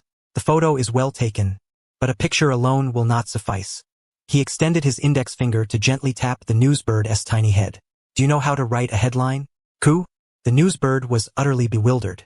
Write a headline? It was just a bird. Though professionally trained, writing was certainly not within its remit. Seeing its dazed expression, Bai Ye knew better than to expect much. He sighed, feeling the weight of his worries. I'll give you a direction, he said, lowering his voice. It must be exaggerated, shocking, something that compels people to read the moment they see the headline. The newsbird cocked its head, a flicker of insight sparking in its beady eyes. Exaggerated? Shocking? Some primal gene within it seemed to awaken. A creative fire ignited instantly in the bird's eyes. It puffed out its chest and launched into a rapid, resonant series of coos. Coo, coo coo coo, coo coo coo coo. Its impassioned posture resembled a rousing oration. Bai Ye, A hint of surprise flashing in his eyes. Shocking. A deity descends upon the East Sea. Legendary pirate Golden Lion crushed utterly. 3 top-tier warriors prostrate in worship. The creative blaze in the newsbird's eyes illuminated by Ye's own. "Hey, you silly bird. Not so silly after all," he said with satisfaction, nodding. "Exactly like that. Go now, let the world be shaken." Cuckoo. With its final command received, the newsbird's call rang out loud and clear, brimming with unprecedented vigor. With a powerful beat of its wings, it transformed into a streak of white lightning, soaring skyward and racing toward the news agency's headquarters at a speed so swift it left a trailing afterimage in the sky. It could scarcely wait to spread this earth-shattering scoop across the seas. The next legendary news-selling king would be none other than itself. Chapter 99. Setting the rules, the sea breeze swept across the reef. Only Bai Ye and 3 men whose faces had darkened completely remained. The last words from the departing newsbird pierced their hearts like a sharp thorn. Shocking. A deity descends upon the East Sea. Legendary pirate Golden Lion crushed utterly. 3 top-tier warriors prostrate in worship. Prostrate in worship? An oppressive silence filled the air, broken only by the harsh sound of waves crashing against the rocks. Dragon's face was like an ancient glacier, utterly immobile, yet a bulging vein on his temple betrayed his true feelings. Those words, prostrate in worship, uttered in a deep, hoarse voice, carried a chill that could freeze the very atmosphere. He was Monkey D. Dragon, the world's most fearsome criminal, revolutionary leader sworn to overturn the world. If such news spread, how could he still command respect? How could he lead a revolution? Garp's face twitched uncontrollably. He was indifferent personally, but this headline severely damaged the Navy's reputation. Damn headline writers. Such beasts. He hoped Sengoku's fragile heart wouldn't be too shocked. Yellow Monkey, by contrast, appeared utterly unconcerned. As the 3 men's expressions shifted with conflicting thoughts, Bai Ye moved. Snap. Another crisp finger snap. The flamboyant black suit and golden-rimmed glasses instantly vanished, replaced once more by his casual, ordinary attire. Bai Ye stretched, disdainfully curling his lips. "TCH, this is much more comfortable. Suits are such a pain to wear." His relaxed posture and tone made it seem as though the formidable aura he had just exuded was merely a shared illusion among the 3. Garp's mouth twitched. "You chameleon. All right, the farce is over." Bai Ye clapped his hands. "Now let us get down to business." Business? Garp, Dragon, and Yellow Monkey all felt a chill run down their spines simultaneously. It had arrived. Finally, the moment to address the crux of the matter. Whether representing the Navy or the Revolutionary Army, their purpose in coming here was the same. The man before them and the power in his hands capable of reshaping the world. Oh, by the way, just as the atmosphere thickened to its peak, Bai Ye suddenly seemed to recall something and shifted his tone. "Almost forgot. There's some trash left to deal with. Hopefully, he'll learn his lesson." He lifted his head and gazed skyward. The 3 men instinctively followed his line of sight. There hung the colossal crescent moon, forged from islands, seawater, and the shattered remnants of the Golden Lion fleet, silently suspended beneath the bright blue sky, emanating an oppressive aura that made hearts tremble. It was a mighty testament capable of plunging any strong man in the world into despair. Bai Ye lazily extended an arm, palm facing the artificial moon, fingers splayed wide, then slowly breathed out a single word. "Disintegrate." His voice was soft, almost casual, as if speaking of a trivial matter. Yet the very next instant, boom, the terrifying celestial body, over 10,000 miles in diameter, began to crumble without warning. The seawater comprising the sphere surged like a heavenly river reversed, transforming into a torrential downpour that pounded the ocean below with relentless fury. Countless massive rocks and twisted shipwrecks plummeted from the sky, stirring monstrous waves. The entire world seemed to usher in its apocalypse in that very moment. Among the falling debris, a small figure tumbled straight down. It was the unconscious Golden Lion, Shiki. Bai Ye did not even glance at him, merely lifting a finger casually. An invisible gravitational force cradled Shiki's body, allowing him to drift down as lightly as a feather. Splash. Golden Lion Shiki, the legendary pirate who once rivaled Pirate King Roger and single-handedly stormed the Navy headquarters, was discarded like a dead dog at the feet of the 3 men. His eyes remained tightly shut, drenched through, his face still etched with the ultimate terror and despair from before his ceiling. His once indomitable aura and dignity were utterly shattered. Silence reigned over the reef. Only the fierce gale, accompanied by pelting torrents, struck each face with a bone-chilling coldness. Garp glanced down at the unconscious Shiki at his feet, then raised his eyes to the sky, which had now regained its clear and radiant expanse, his Atom-S apple bobbing slightly. He felt that his heart, honed by countless storms and tempests, was somewhat overwhelmed today. He had thought that dominating all challengers in the dungeons was strength enough. Yet facing this young man still left much to be desired.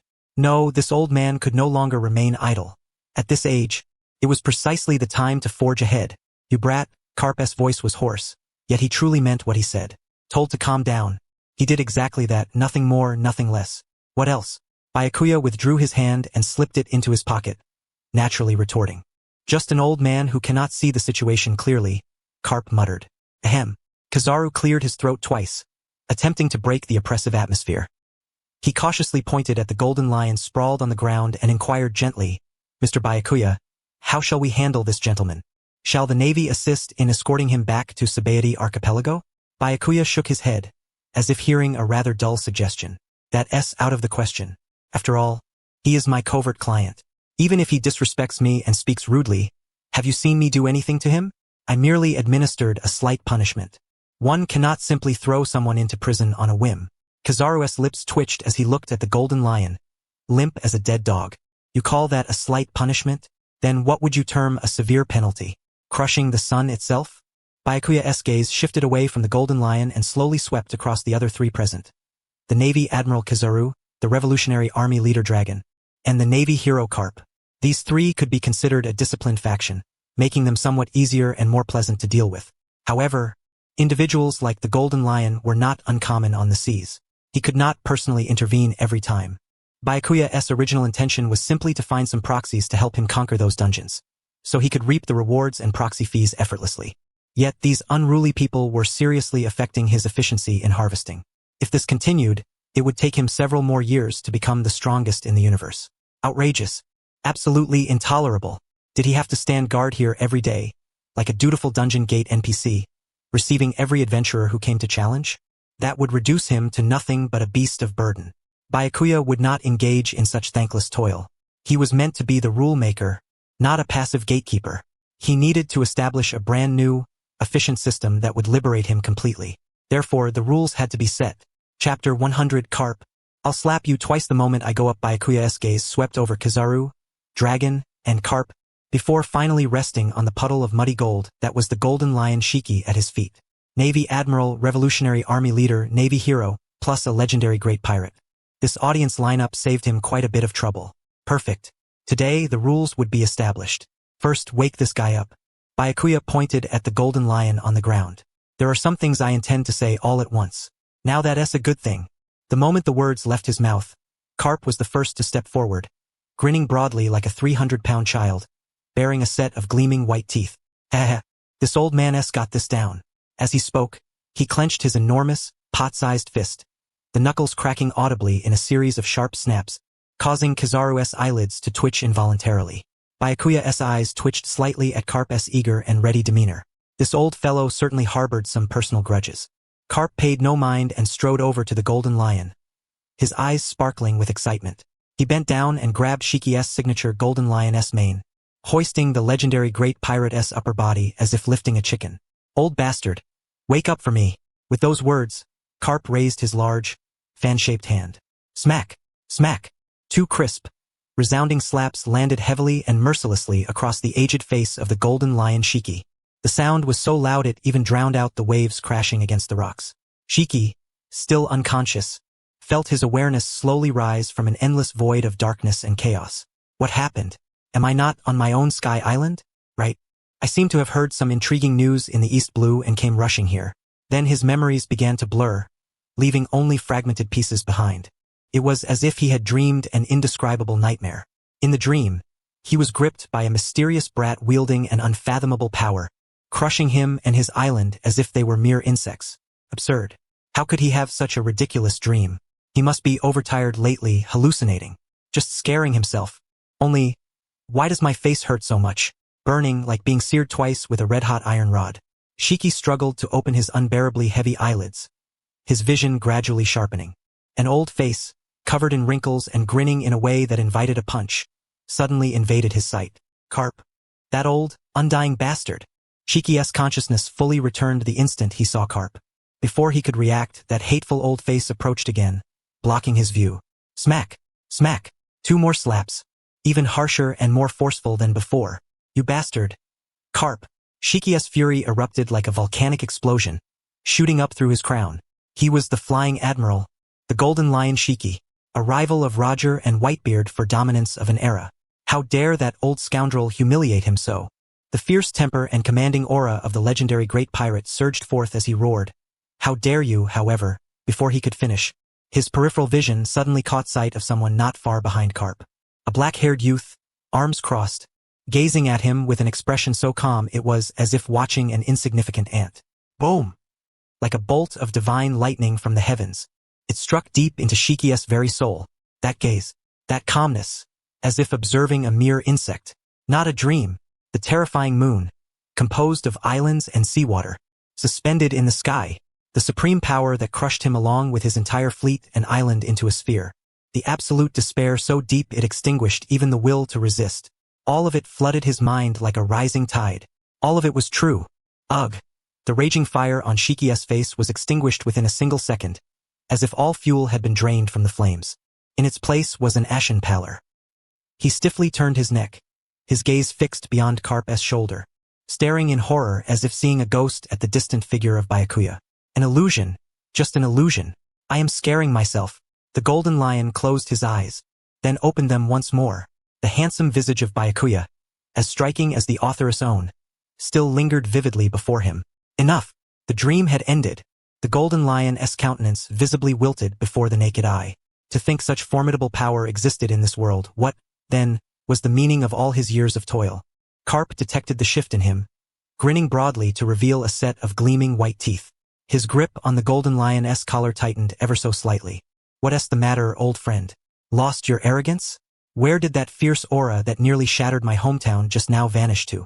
Garp's voice brimmed with schadenfreude and teasing mockery.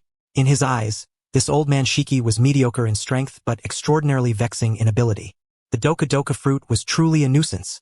As the first prisoner in the history of Sabaody Archipelago to break out of prison, his record was well documented. Had it not been for this guy's mind going awry, his spirit unhinged, neither he nor Sengoku could have contained him. All right then, Vice Admiral Garp. Just as Garp was reveling in his jest, Bai Ye cast him a sharp glance, cutting him off. Bai Ye, hands thrust casually into his pockets, strode forward with composed ease. Garp chuckled softly, releasing his hold as if nothing had happened. With a thud, the golden lion Shiki collapsed like a heap of decayed flesh upon the reef. Gasping harshly for breath, Bai Ye helped him to his feet and straightened his garments. After all, he was no spring chicken. One ought not treat the elderly so roughly. To those present, you may have some inkling of my abilities, Bai Ye said, smiling at the dazed golden lion. Well, it seems some of you remain perplexed, so allow me to elucidate once more. In simple terms, I am a merchant of alternate realms. Merchant? The golden lion Shiki's mind completely short-circuited. Even Kizaru's lips twitched involuntarily. Merchant? What merchant can casually conjure a moon and hang it in the sky? Such a jest is hardly amusing. Ryuo remained expressionless, yet his profound eyes flickered with contemplative light. Only Garp wore a knowing grin, eagerly anticipating what would come next. Think of these alternate realms as fragments of other worlds, Bai Ye explained, ignoring their reactions. Within these fragments, events unfold according to fixed narratives. You may purchase entry into these realms from me, and upon clearing them, you stand a chance to acquire abilities linked to the realm's content. His voice paused briefly as his gaze shifted to Garp. For example, the Quake fruit ability that Vice Admiral Garp once wielded. The impact of this statement hit like a meteor crashing into the hearts of all present. The golden lion Shiki abruptly lifted his head, his murky eyes wide as copper gongs. The Quake fruit, that man's power. It is like this. A flicker of ambition sparked in his eyes. The Navy's scoundrels have concealed their strength far too deeply. To what madness has this era descended? Bai Ye's voice drew them back to reality. Therefore, do not apply the laws of your own world to these realms. Bai Ye's gaze swept over everyone present, his tone growing solemn. Remember, within these realms, nothing is impossible. The dead can be resurrected. The weak can ascend to godhood. The vastness of the seas, the order of the world, they are but scripts subject to alteration at will. Even the future of your own world. A profound silence engulfed the reef. Only the howling sea breeze and the heavy breaths of each individual could be heard. Dead resurrected. Weak becoming gods. The future altered. Each phrase struck like a mighty hammer, pounding relentlessly upon their souls. For the first time, the eternally stoic Ryuo's face contorted with intense turmoil. He clenched his fists, a tempest gathering in his deep eyes. Kizaru adjusted his sunglasses, his gaze beneath the lenses dark and inscrutable. The golden lion Shiki seemed utterly drained of strength, mouth agape, murmuring incoherently like a madman. At this point, I trust Vice Admiral Garp can demonstrate this to you. Byakuya timely shifted the topic. Instantly, 3 utterly distinct yet equally astonishing gazes locked onto Garp simultaneously. Meeting their eyes, Garp grinned broadly, unleashing his signature boisterous laughter. His pristine white teeth gleamed conspicuously in the sunlight. He nodded without reservation and admitted candidly, "Indeed, I ventured into a most fascinating place, the world 10 years hence." Those 5 words pressed down upon every heart like an invisible mountain. The future, most profoundly shaken, was Ryuo. He gave a bitter laugh. What will the world look like 10 years from now? This question bore the weight of his lifelong struggles, the blood and sacrifices of countless revolutionary comrades. He yearned to know whether the revolutionary army would still be necessary then, whether the corrupt throne had finally crumbled. Garp's laughter shattered the heavy atmosphere once more. Scratching his head with a carefree air, he admitted, "That old man, I cannot say. The place I visited was merely Marine headquarters in Marineford. The state of the world beyond, I know nothing." Ryuo's eyes darkened. Only Marine headquarters? Though disappointed, it was enough. The Navy's movements offered a glimpse of the world's shifting order. Yet Garp's next words plunged the atmosphere to an icy low. He turned his head, his gaze passing over the crowd to settle precisely on Kizaru. His wrinkled face broke into a menacing smile. "However, I am quite familiar with the Navy's structure. After all, in that realm, I had a rather cordial exchange with the Navy's 3 admirals." A cordial exchange? Underneath those iconic tea-tinted sunglasses, Kizaru's eyes twitched violently, barely perceptible. He felt a chilling coldness seep from every word Garp uttered, creeping up his spine. What had this Navy hero done to his counterpart in that other world? "Borsellino, you scoundrel." Garp's mouth stretched wide, his white teeth sparkling in the sunlight as he spoke, whispering in a voice meant only for himself. "Just seeing your lazy face fills me with excitement." Boom! Before the words could fully settle, an invisible aura of dread erupted explosively from Garp. Not good. Kizaru's usual languid and unscrupulous demeanor vanished instantly. His body reacted faster than his mind. Almost as soon as Garp's words fell, Kizaru raised both hands above his head abruptly, leaning back slightly, assuming a bizarre posture that seemed either ready to elementalize and flee at light speed or surrender. Wait. Vice Admiral Garp." Kizaru's voice faltered, carrying a tremor so subtle that even he himself had not noticed it. Calm down a little. This is all just within the realm of the game. Another world, a parallel universe. It has nothing whatsoever to do with the me of our world." He poured out a rapid-fire string of words, his speech astonishingly fast, as if fearing that if he slowed even by half a second, the fist of the madman before him would descend upon his face. "We are colleagues. I am your adorable junior. We cannot bring the personal grudges of another dimension into reality. That would be improper, and the fleet admiral would be displeased." Beads of cold sweat had already formed at Kizaru's temples. He was truly afraid. Tremor fruit combined with the iron fist of that old bastard Garp. He dared not imagine the consequences of taking a single blow. Garp's face visibly clouded with disappointment. "So it's not the game world, huh? What a pity." Then Borsellino, hands casually tucked into his pockets, stepped forth from behind Garp with a composed stride, his gaze sweeping serenely across everyone present, from the still-shaken Kizaru, to the fervent-eyed dragon, and then to the breathless, eager golden lion, Suki. Finally, his lips parted to utter the question that made the entire world tremble. "Do you all wish to experience it as well?" The 3, Kizaru and his companions, nodded eagerly like chicks pecking at grain. "What else is there to say? We must experience it thoroughly." "Excellent." Borsellino snapped his fingers. "However, since this is business, there must be rules."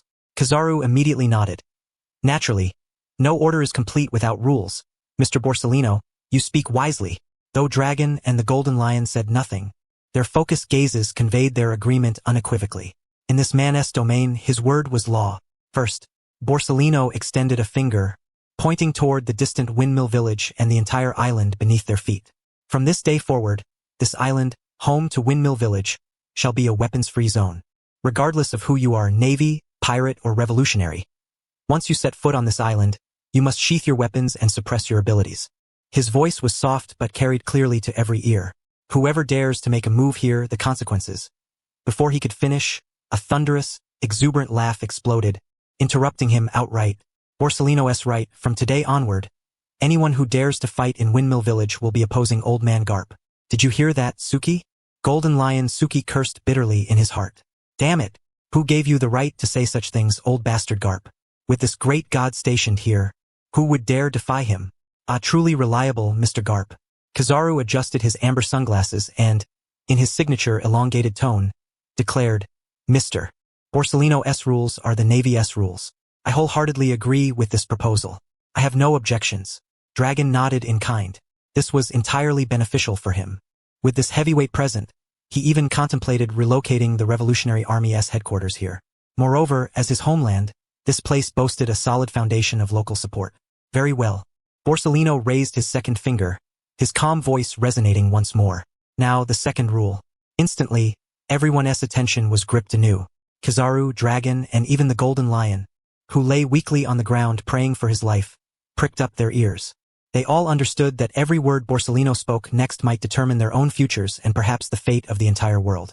His gaze swept over the group, finally settling on Kizaru's somewhat sleazy-looking face. From this day forth, my business shall operate only during a fixed weekly schedule. The entrance to the game will be uniformly adjusted to every Thursday. Only that one day. As his words fell, an eerie silence enveloped the rocky shore. Only one day a week? Hey, Borsellino, why is that? Garp had grown accustomed to wandering through the game whenever he pleased these past few days. How was he supposed to live without it? Borsellino paused briefly before speaking softly. Because it's Crazy Thursday. Crazy Thursday. What is that? Garp scratched his graying crew cut, his face a portrait of utter bewilderment. He recognized each word individually, but their combination struck him as terrifyingly unfamiliar. Beside him, Kizaru's eyes glimmered beneath his lenses. He stepped forward and, with his trademark sleazy tone, expressed a perfectly timed admiring epiphany. I see. As expected of Mr. Borsellino. Setting the time on that day must hold some profound meaning beyond the comprehension of mere mortals like us. Truly profound and terrifying. Dragon and the Golden Lion twitched their eyes and simultaneously cursed silently. Bootlicker. Borsellino glanced at the theatrically affected Kizaru without explanation. I loathe this world that no one understands. Ahem. He cleared his throat twice. In any case, those are the rules. Every Thursday, Windmill Village, no exceptions. That's all for today, everyone may leave now. Meanwhile, the headquarters of the World Economic News Agency had descended into utter madness. President Morgan's, cigar clenched between his beak, flapped his wings against the desk, roaring furiously at a group of trembling employees before him. Print at full throttle. Activate every printing press available. If there aren't enough, buy more. Steal more. This is news that will change the era. This is the truth that will make the entire world tremble. He brandished a freshly developed photograph, his demeanor bordering on madness. The background of the photo was the cerulean sky of the East Blue. Yet above it hung a colossal moon, unnaturally vast, composed of seawater and islands. Below, the Navy hero Garp, Admiral Kizaru, and revolutionary leader Dragon, three of the world's apex powers, stood with rigid expressions and humble postures, as if worshipping something. Another photograph was a close-up of that man. He sat upon the rocks, a faint, inscrutable smile gracing his lips, his eyes as calm and fathomless as an abyss, as if all things in the world were mere playthings in his palm. A god has descended upon the East Blue, Golden Lion crushed beneath. Three top-tier warriors kneeling in reverence. Morgan stared at the headline, feathers trembling with excitement. He could already envision the cataclysmic tsunami that would engulf the seas once this newspaper spread to every corner of the world. Fly, my children. Go forth and tell the world that a new god has been born. At his command, countless news birds darkened the skies as they burst forth from headquarters, carrying this paper capable of overturning all known truths, flying toward the Grand Line, the Four Seas, the New World, and the Navy headquarters at Marineford. Navy headquarters. Fleet Admiral's office. Sengoku the Buddha rubbed his temples, exhaustion etched across his face. His desk was buried beneath a mountain of documents, nearly swallowing him whole. Sigh. Sengoku exhaled deeply and lifted the teacup beside him, only to find it empty. Beside him, the pet goat leisurely munched on the documents, producing a crisp crunching sound that only served to deepen his agitation. The fleet led by Gion and the others should be nearing the Windmill Village in the East Sea by now. Sengoku cast a glance at the nautical chart adorning the wall. He hoped to glean some useful information from the man named Byakuya. At that moment, a knock sounded at the office door. Komein. A naval officer burst in, his expression fraught with urgency, clutching the latest newspaper in his hand. Marshal Sengoku, the most recent newspaper. Sengoku frowned, displeased by his subordinate's flustered demeanor. Such panic is unbecoming. He took the newspaper and asked casually, "Has some pirate incident erupted again somewhere?" Yet the instant his gaze fell upon the headline on the front page, his entire body stiffened. The enormous, pitch-black, and shocking headline struck his pupils like a heavy hammer. God descends upon the East Sea. The Golden Lion crushed mercilessly. 3 top-tier powerhouses kneel in worship. At that moment, Sengoku's breath caught and ceased. God descended? His eyes slowly descended to the absurd photograph occupying the entire page. What was that? A moon? A colossal orb composed of seawater, soil, and rock, suspended in the sky above the East Sea in a manner that defied all reason. Sengoku's hand began to tremble uncontrollably.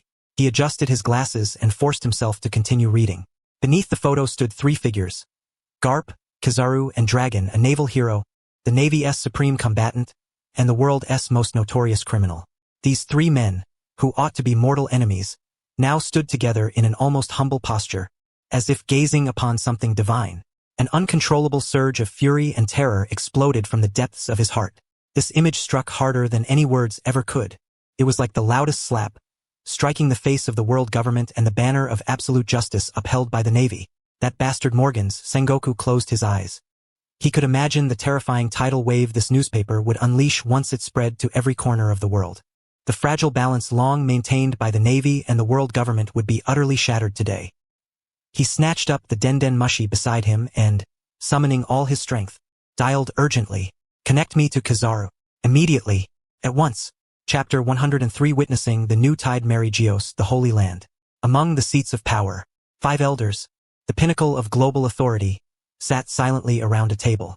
At the center lay the very same freshly delivered newspaper. The atmosphere was as oppressive as the depths of the ocean. An artificial moon. The elder with a handlebar mustache, clad in a black suit, spoke in a low, hoarse voice. Even the legendary great pirate, the Golden Lion, is sealed within it like an insect. The bald elder, clutching the first-generation Onigiri, slowly opened his eyes, revealing a gaze of unfathomable gravity. This power has exceeded the bounds of our comprehension. It is a force unlike any we have encountered before. More fundamental, more brutal. The blonde elder pushed up his glasses, the lenses reflecting a cold light. Most crucially, it has appeared in the East Sea Windmill Village, Garp's hometown, Dragon of the Revolutionary Army's birthplace. This cannot be mere coincidence. The will of the D has recently become extraordinarily active. It must be dealt with. The elder wielding a long sword rose decisively. This uncontrollable god must never be allowed to exist in this world. It is the highest provocation against the celestial dragons and our 8 centuries of rule. Dealt with? How? The elder with the map-shaped scar on his forehead, who had remained silent until now, finally spoke with a hint of self-mockery. Whom shall we send? A Navy admiral?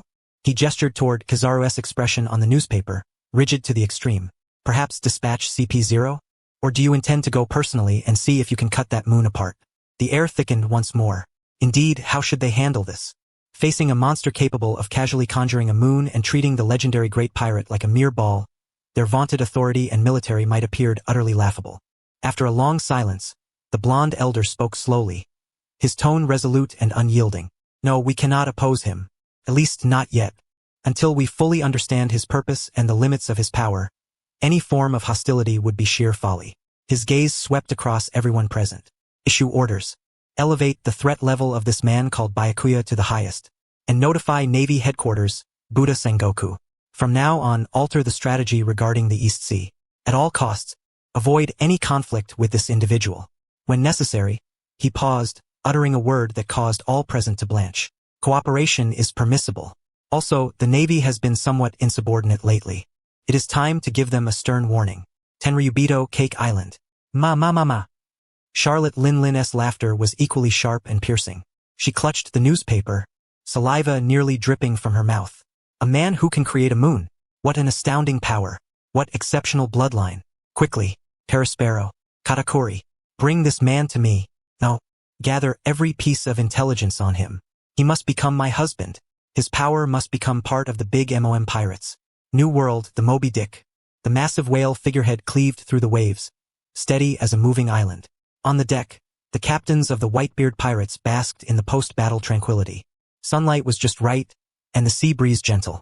A news bird sliced through the sky, precisely dropping a newspaper into the hands of the immortal phoenix. Marco. Is this another of Morgan's exaggerated reports? Vista, the fencer, approached with a smile. Marco unfolded the paper, but his languid expression immediately froze. What is it, Marco? Diamond Jozu sensed something amiss. The shadow of Marineford had not yet fully dissipated. Any disturbance could rattle their nerves. Marco said nothing, merely handed over the paper. When Vista and Jozu saw the shocking headline and the absurd photograph, their breaths caught. God descends upon the East Sea. The Golden Lion crushed mercilessly. 3 top-tier powerhouses kneel in worship. In the photo, the enormous moon composed of seawater and islands emitted a chilling aura of oppression. The figure absorbed within it, though seen through a photograph, they recognized unmistakably. The legendary flying admiral, the Golden Lion, Shiki, from the same era as Whitebeard and Roger. What shook them even more profoundly were the 3 figures below the photo. Navy hero Garp, Admiral Kizaru, and revolutionary leader Dragon. Each alone could stir the tides of the world. Yet here they stood together in humble reverence, as if gazing upon a miracle. This can't be real. What kind of joke is this? The Golden Lion sealed? A moon forged from seawater and islands? And how could Garp and Admiral Kizaru possibly stand alongside Dragon? The commotion on the deck swiftly drew the attention of more onlookers. Gulalalala. A robust and resonant laughter echoed from the colossal throne at the ship's bow. Edward Newgate, Whitebeard, had somehow opened his eyes. He accepted the newspaper handed by Marco, his immense palm nearly engulfing the entire sheet. His gaze fixed upon the photograph, lingering for an extended moment without wavering. Old man Marco's tone carried a hint of solemnity. That bastard Shiki actually managed to make a name for himself worldwide once again in such a manner. It's utterly disgraceful. Whitebeard laughed heartily, though the sound bore little mockery. Instead, it was tinged with an ineffable sense of nostalgia. As a former adversary, he understood better than anyone the might and obstinacy of the Golden Lion.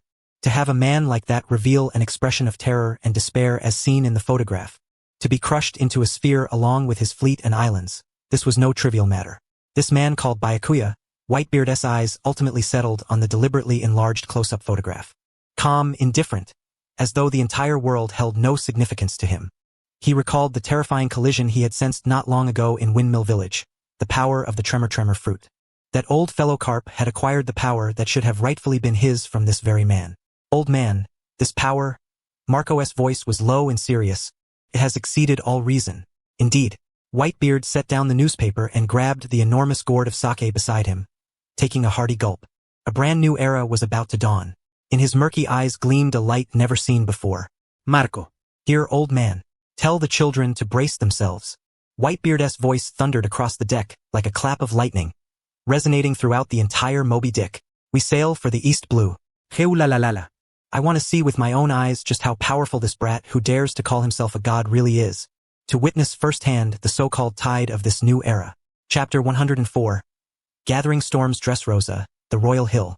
Seated luxuriously upon his throne, Don Quixote da Flamingo crossed his legs, a newspaper capable of shaking the world held between his fingers. He emitted his signature sharp and manic laughter. Coo-coo-coo-coo-coo. Coo-coo-coo-coo-coo-coo. The laughter reverberated through the cavernous palace, unabashedly revealing his utmost excitement. Before him stood the highest-ranking family executives, each face etched with shock.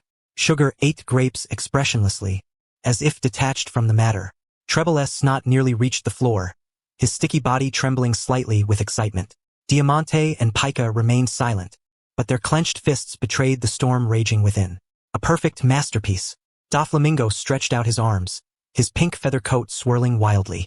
What he sought to embrace was not the air, but the chaos about to descend. A man who could conjure a moon at will? A god who appeared in the East Blue?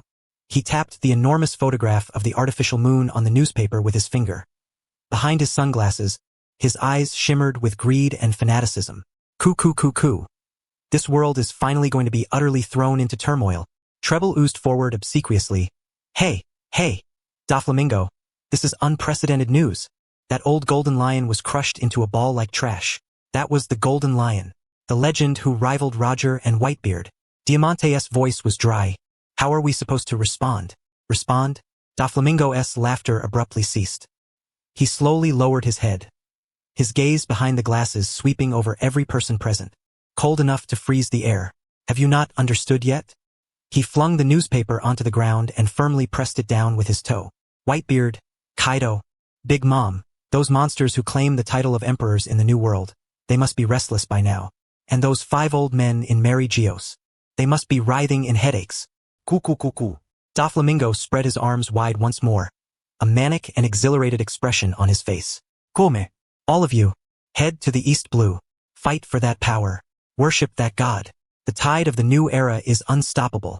The old order is collapsing, and chaos, that is the ultimate feast. He lifted his foot and kicked the newspaper aside, then paced to the edge of the Royal Hill balcony, overlooking the kingdom he ruled. That man, Byakuya, was not a conqueror. Doflamingo's voice deepened and became magnetic, filled with all-encompassing insight. If he wished, he could easily destroy everything. The newspaper reported that Garp, Kizaru, even Dragon, knelt in worship before him. What does that signify? He turned sharply, eyes piercing his subordinates. It means he is a businessman, a merchant of miracles. He displays his power not to intimidate, but to advertise. An advertisement targeted at the world's most elite warriors. Cuckoo. A shudder of excitement ran through Doflamingo's body. His eyes glinted with a cold, calculating sharpness. Since he is a merchant, then he can be bargained with. We only need to prepare a price he cannot refuse. Doflamingo, what do you require? Treble immediately asked. Gold? Treasure? We have plenty. Vulgar. Doflamingo sneered disdainfully. To a god who can conjure miracles effortlessly, gold and jewels are no different from stones on the roadside. His gaze grew profound. I need to prepare a truly fitting gift. He looked toward Treble and issued his command. Go to my deepest vault and ready the grand gift I have secretly stored. Treble hesitated momentarily, then seemed to realize something, his sticky body trembling violently. Hey, Doflamingo, could it be that thing? A sinister grin spread across Doflamingo's lips. Indeed, that very thing. Though unspoken, all the executives present understood. It was one of Doflamingo's greatest trump cards, originally reserved for the most critical moment, intended as a surprise for the celestial dragons in Mary Geos. An absolutely classified historical document exposing a forbidden scandal of the celestial dragons. This item was poison to the world government. But to an outsider, a god possessing the power to overturn the world, it might just be the most fascinating plaything. As for Virgo, he was to remain undercover, closely monitoring every movement of the Navy headquarters and that god. The rest of the family were to consolidate Dressrosa's rule. I do not wish to hear any bad news during my absence. Doflamingo calmly orchestrated everything. Beneath his madness lay cold calculation and prudence. He intended to visit the East Blue in person. He wanted to see that god with his own eyes. He wanted to ascertain the true price of that so-called miracle. The wind howled atop the Royal Hill. Doflamingo once again approached the balcony's edge, gazing toward the distant East Blue as his pink feather coat fluttered wildly in the tempestuous wind. Allow me to witness with my own eyes the miracle you have wrought, and to discern the price it demands, O Lord of the Divine.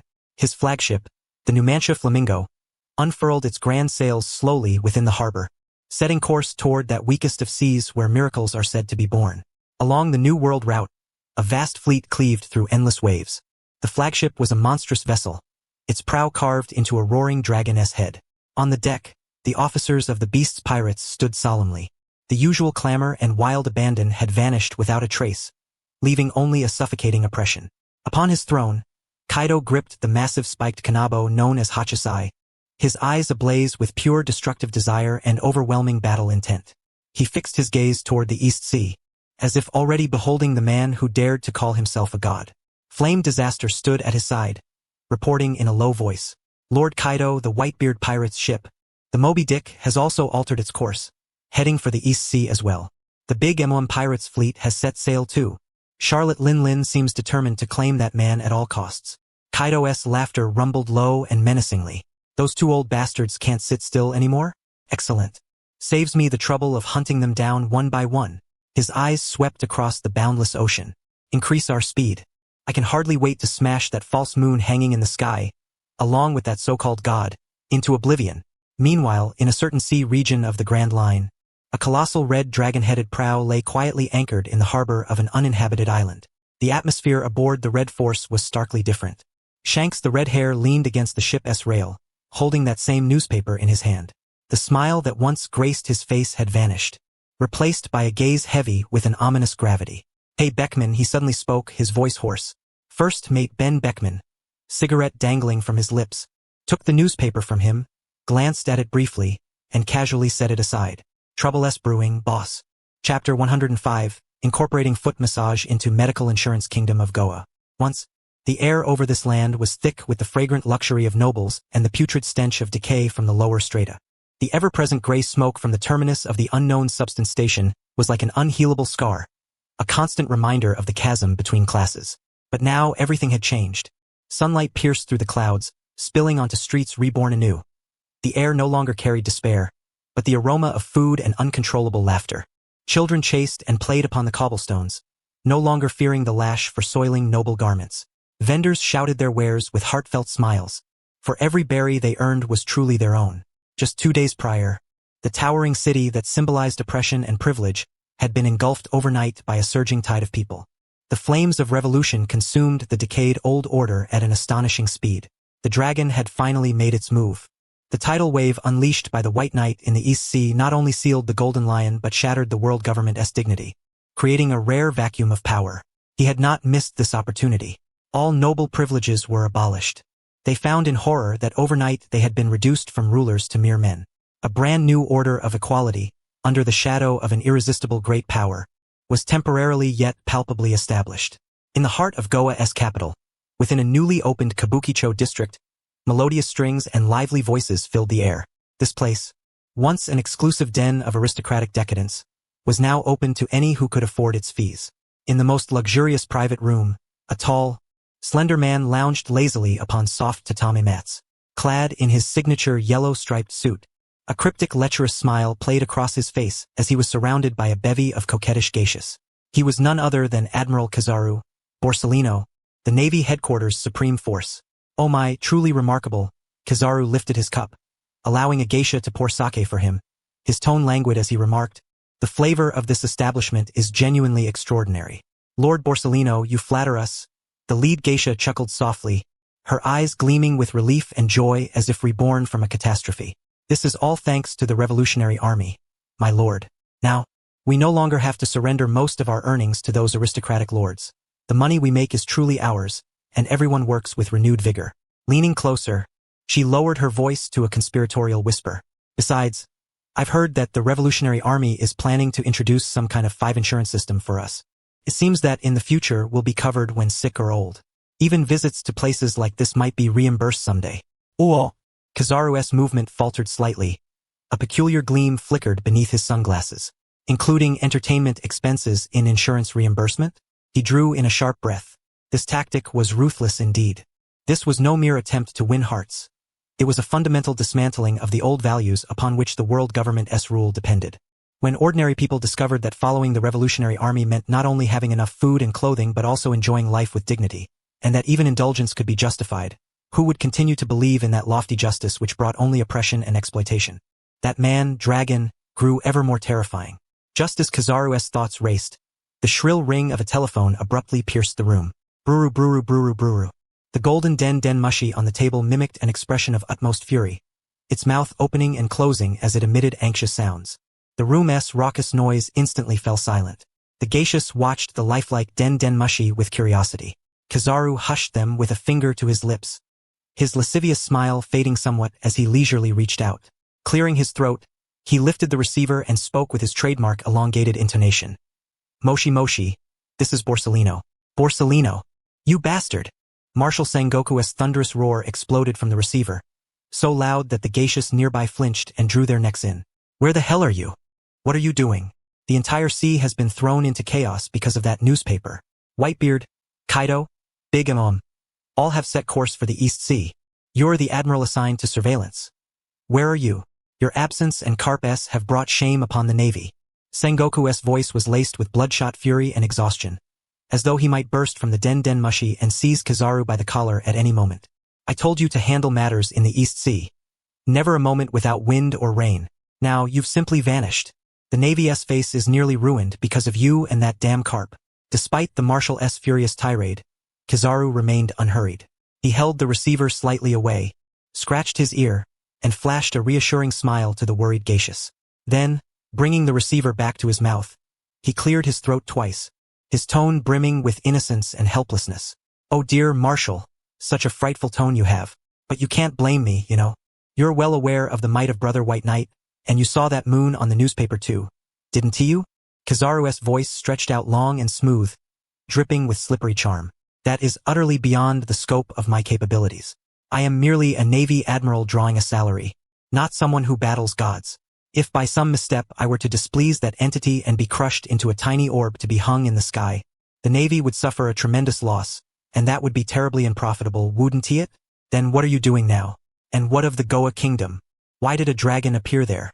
Why did you not intervene? Do you realize the magnitude of the repercussions if a member nation's government is overthrown right before a Navy admiral?" Fleet Admiral Sengoku, suppressing his fury, unleashed a barrage of questions like cannonballs. Regarding that matter, Borsellino glanced out the window. Outside stretched the pristine sky of the Goa Kingdom and the jubilant faces of its people celebrating. "Fleet Admiral," he said lazily, "once the flames of revolution are ignited, they are exceedingly difficult to extinguish, especially when someone pours a whole barrel of oil onto the fire. Moreover, it was not the so-called revolutionary army that toppled this kingdom, but the countless grassroots citizens beneath. You wouldn't want me to target ordinary people, would you? You!" Sengoku was rendered speechless with anger. Chapter 106. Then music resumed. Then Dance Borsellino nonchalantly patted the shoulders of the geisha, massaging him, signaling her to continue with a bit more pressure. Only then did he address the den mushi, his tone growing even more languid, tinged with a hint of amusement. "Besides, Fleet Admiral, this is a good thing. A good thing." The mouth mimicking Sengoku's face on the den mushi instantly stretched to its limit, the veins on its forehead bulging wildly, as if ready to burst at any moment. "Borsellino, have you lost your mind? The seas are nearly boiling. The 4 emperors have gathered in the East Blue, an unprecedented event since the Rocks era, and you call this a good thing?" Sengoku's roar seemed to chill the entire private room by several degrees. "Oh dear, don't be so worked up, Fleet Admiral." Borsellino's voice retained its irritatingly casual tone. "Think about it, those guys are a bunch of lawless bastards." His fingers lightly traced the rim of his sake cup, his eyes behind dark glasses gazing through the window toward the distant horizon, as if already glimpsing the impending storm. "I don't believe they will obediently abide by the rules set by Whitebeard, especially that bastard Kaido." Borsellino's tone carried a playful edge. "Tell me, do you think the strongest creature, who seeks death and treats destruction and battle as life's pleasures, will line up neatly, pay, and then play some dungeon game upon encountering a man who calls himself a god and can casually crush the moon?" Borsellino paused, not waiting for Sengoku's reply, and continued on his own. "All he'll do is find every possible way to challenge that god, and keep playing his deadly game." The roar on the other end of the line ceased. Only heavy, suppressed breathing remained. Sengoku was no fool. He instantly grasped the deeper meaning behind Borsellino's words. Rather than marshalling the Navy's full strength to intercept them in the New World or the Grand Line at a tremendous cost, and still not being guaranteed success, Borsellino's voice dropped to a devilish whisper, laden with temptation. "Why not just let them pass? Let these unruly monsters go to the East Blue and personally test how rigid the goddess rules truly are. Let Whitebeard himself handle them. And us?" Borsellino leaned back contentedly, enjoying the geisha's ministrations, and said lazily, "All we need to do is prepare the newspapers and popcorn, sit in the best seats, and watch the grandest fireworks display since the Rocks era. Isn't that a good thing?" Silence. On the other end of the den mushi, a prolonged deathly silence ensued. Sengoku's furious expression froze, then gradually crumbled, replaced by a complex mixture of exhaustion, resignation, and a faint spark of realization. Indeed, let monsters fight monsters. Under the current circumstances, this was the option that minimized losses for the Navy, perhaps even the only correct choice. Yet, hearing such an obvious, even gleeful sentiment come from the mouth of a Navy admiral was something Sengoku, as Fleet Admiral, found utterly unacceptable. "But that is no excuse for you, you bastard, to slack off in the Goa Kingdom." After a long pause, Sengoku rasped out the words, "The Goa Kingdom and the dragon. Ah, about that, Borsellino lifted his sake cup, took a slow sip and leisurely said, "Fleet Admiral, I was just about to consult you." His tone suddenly turned serious, a stark contrast to his usual carefree demeanor. On the other end, Sengoku was visibly taken aback. Even the furious expression on the Den Mushi's face softened into solemnity. Consult? Speak. For Borsellino to adopt such a tone, it must concern a critical decision about the Navy's future direction. Perhaps it pertained to how to handle member nations occupied by the Revolutionary Army, or how to respond to the Dragon's next move. Sengoku composed himself and awaited Borsellino's next words. Then he heard Borsellino speak in an unprecedentedly solemn tone, as if discussing world peace. "Fleet Admiral, during my inspection of the Goa Kingdom, I discovered that the Revolutionary Army has a policy that deeply resonates with the people. I was wondering if the Navy could also include the expenses of Kabukicho within our reimbursement scheme. I believe it's an excellent policy, Fleet Admiral." Ignoring the deathly silence on the other end, Borsellino continued unabated. "Think about it.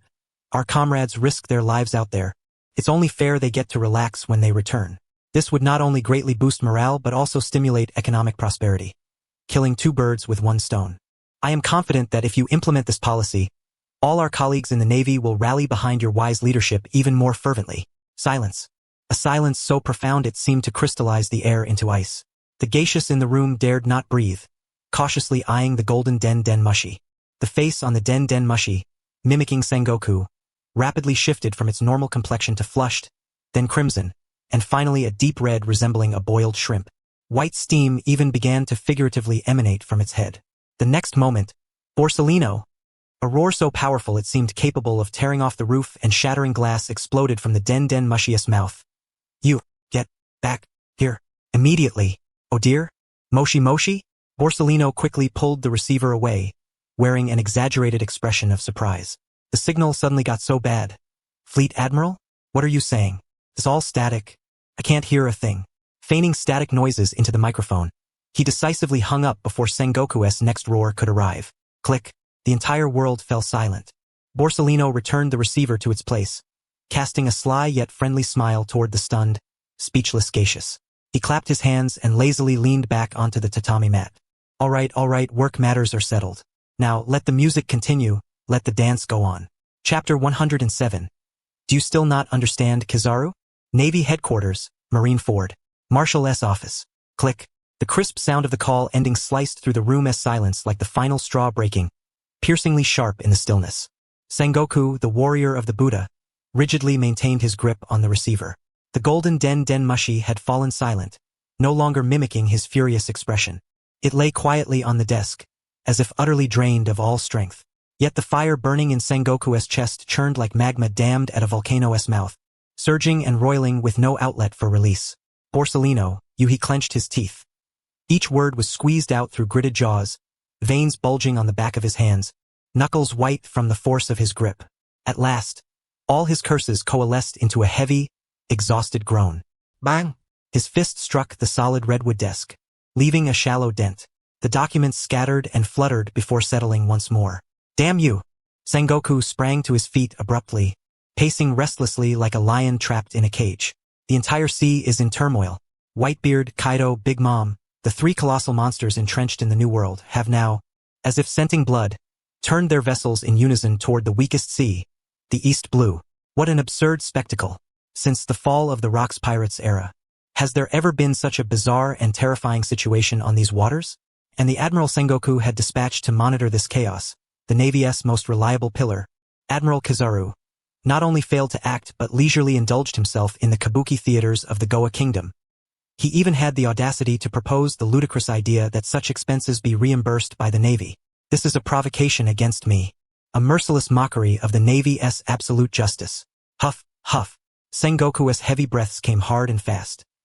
He felt his blood pressure escalating at an unprecedented pace, his vision darkening at the edges. At that moment, the office door quietly opened. "Tea has arrived." A gentle, serene voice flowed like a clear spring, instantly diffusing the room's turbulent anger. Vice Admiral Tsuru entered, carrying a tray bearing a steaming teapot and 2 cups. She glanced at the desk, dented from the blow, then at Sengoku's flushed face, veins throbbing at his temples, but her gaze remained calm and unshaken. Setting a cup before Sengoku, she poured a cup of clear tea and remarked lightly, At your age, getting this worked up? Are you eager for your hair to turn even whiter? Sengoku faltered, staring at Tsuru's face lined with the wisdom of years. The fire in his chest deflated like a punctured balloon, rapidly dissipating. He slumped back into his chair, lifting the cup.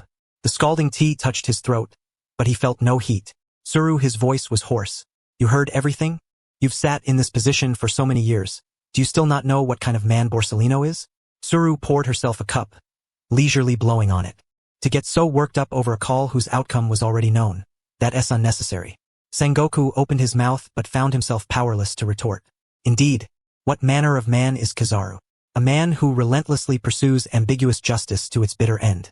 Expecting him to confront a deity capable of casually crushing the moon? Expecting him to uphold the Navy's dignity in the face of such an existence? It is, in itself, a laughable notion. Sengoku gave a bitter smile and drained his cup, his Adam's apple bobbing as if he swallowed not tea, but a flood of bitterness and helplessness. I truly lost my composure. Tsuru regarded him silently, her eyes seeming to pierce through all pretense, reflecting his exhausted face. Then she spoke softly, her voice like a precise scalpel that cut through all his defenses. You are not angry at Borsellino's dereliction of duty. You are genuinely terrified because you have utterly lost control of the situation. Aren't you? Sengoku's body jerked sharply. He raised his head to meet Tsuru's profound gaze. All his emotions, rage, frustration, helplessness, were clearly laid bare before those eyes. After a long pause, he exhaled deeply, his entire spine slumping as if all his strength had been drained in an instant. Nothing escapes you, Tsuru. He was no longer the imposing marshal, merely an old man anxious for the world's future yet powerless. The white-haired knight at East Blue had obtained a power that should not belong to this world. Kizaru and Dragon bowed before him. Even Golden Lion Shiki was sealed away like a mere puppet. The 4 emperors gathered at East Blue. The revolutionary army ignited flames in the Goa kingdom. Kizaru turned a blind eye, even welcomed it. With each word, Sengoku's voice grew graver, and the light in his eyes dimmed further. One thing after another, every event has surpassed my expectations and slipped beyond the Navy's control. I feel like a fool standing on a dam, watching floods surge from all directions, utterly powerless. Tsuru, tell me, how can I not be terrified? Tsuru listened quietly, not interrupting. When he finished, she set down her cup with a soft clink. Sengoku, have you considered that perhaps, from the very start, this tide was never one that we or any single force could hold back? Her voice was calm yet carried an undeniable authority. Once the wheels of time begin to turn, anyone trying to oppose them is destined to be crushed. Our Navy is no exception. Rather than fret here over what cannot be changed, it's better to watch and wait. Tsuru's gaze drifted to the window. The sky over Marineford was as clear as ever, yet she seemed to perceive the terrifying storm gathering above the weakest sea, one capable of overturning the entire world. You worry so much. Be careful you don't get too old to walk, she half-joked. Sengoku instinctively touched his signature braided hairstyle, blinking in surprise. Doi! Seeing his expression, Tsuru's lips curved into a faint smile, rare for her, but it quickly faded. Her expression turned serious once more, shifting tone. And Sengoku, rather than worry about the gods battling over in East Blue, where we cannot intervene, the thing you should fear most now is the reckoning coming from the holy land of Mariehua. Sengoku's heart sank suddenly. His complexion darkened to an even more somber shade. The 5 elders. Tsuru's voice grew cold and sharp. The newspapers have spread the news worldwide. Those 5 old men cannot be unaware. They must be growing increasingly displeased with what the Navy has been hiding from them. Chapter 108. The old phlegm of the Golden Lion no sooner had Tsuru's words fallen than the black den mushi used exclusively for communication with the holy land of Mariehua abruptly rang out. BRRR, BRRR, BRRR without mimicking any expression. The den mushi merely stared mechanically, emitting a cold, urgent sound like a death knell from the abyss. Sengoku's body stiffened instantly. He gazed at the ebony telephone receiver, the color draining from his face, replaced by a pallid weariness. Tsuru poured him another cup of steaming tea, saying nothing further, merely standing silently by his side. What must come, inevitably cannot be evaded. Sengoku drew a deep breath, steadying the tumultuous emotions within, and reached out to grasp the handset. It's me, Sengoku. There was no roar, no interrogation from the other end. Only a profound silence. Yet this silence struck Sengoku's heart more fiercely than any thunderous wrath ever could. After a long pause, an aged, flat, and emotionless voice slowly emerged, each word striking Sengoku's nerves like a hammer. Sengoku, come to Mariewa. Time slipped away in hushed silence. Before long, the day known as Mad Thursday, the fateful date agreed upon with Byakuya and the others, arrived. Windmill Village, or rather what was once Windmill Village, had been utterly transformed. The once simple village paths were replaced with smooth stone slabs. The tavern in Makino's care, a place that held countless childhood memories for many, now stood solitary and forlorn, encircled by opulent villas rising abruptly around it, rendering it incongruous. Most of the village's indigenous residents had become overnight millionaires. Countless city dwellers from around the world, brandishing irresistible belly, frenziedly purchased every inch of land and every house. The villagers, clutching fortunes they could never hope to spend in a lifetime, gleefully relocated to sprawling metropolises, embracing the lives they had long dreamed of. Meanwhile, the newly erected villas welcomed their true owners. Within the main mansion of one such villa, Golden Lion Shiki floated out. This legendary figure, once a rival to Roger and Whitebeard in the struggle for dominion over the seas, now donned casual home attire, his hair carelessly tied back, his face devoid of any former arrogance or dominance. Only a weariness born from harsh reality remained. He hovered midair, casting a glance toward the equally lavish but far more rugged and unrestrained villa opposite. Shiki's Adam's apple bobbed as he conjured a thick glob of phlegm in his mouth. Pa! A precise spit of yellow phlegm cleaved through the morning air, landing squarely on the tightly shut redwood door. Having accomplished this trivial feat, Shiki seemed to feel as though he had achieved something momentous. His spirits lifted somewhat as he turned and drifted toward Byakuya's unassuming little shop in the distance, resembling a dutiful salaryman heading to work punctually every day. Not long after, creak. The villa's door opposite was flung open with a violent jerk. Which bastard? A thunderous roar shattered the tranquility, causing the glass throughout the villa district to vibrate ominously. Garp stood bare-chested, staring down at his hand coated in a viscous substance, his face darkening with fury, an aura so fierce that the very air grew heavy. Meanwhile, at the harbor of Dawn Island, a massive naval warship slowly docked. On the deck, naval officers led by Vice Admiral Guion of the Navy headquarters disembarked with solemn expressions. Guion, codenamed Peach Rabbit, clad in a crisp Navy uniform that could not entirely conceal her graceful figure, rested her hand on the hilt of her famed blade, Kinbaira, her piercing phoenix-like eyes surveying the familiar yet strange island before her. Who would have thought that Kizaru, in an attempt to prevent Dragon from contacting Byakuya, had moved first and then vanished without a trace? Until that absurd newspaper spread throughout the world. Is this really Mr. Garp's hometown? A naval vice admiral murmured, gazing at the clusters of villas, each with distinct styles. Rows of opulent villas, pristine stone-paved roads. Even the air itself seemed saturated with the scent of wealth and power. This was no remote island in the East Blue. It was unmistakably the affluent district on the outskirts of Mariewa. Are the villagers here all this wealthy? Guion offered no reply, her sharp eyes sweeping the surroundings, her heart stirred by turbulent emotions. She had seen the newspaper before landing and had received a call from Fleet Admiral Sengoku. The situation had clearly spiraled beyond control.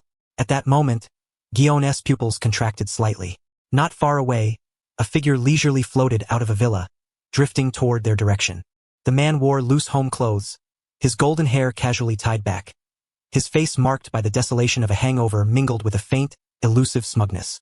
Golden Lion Shiki.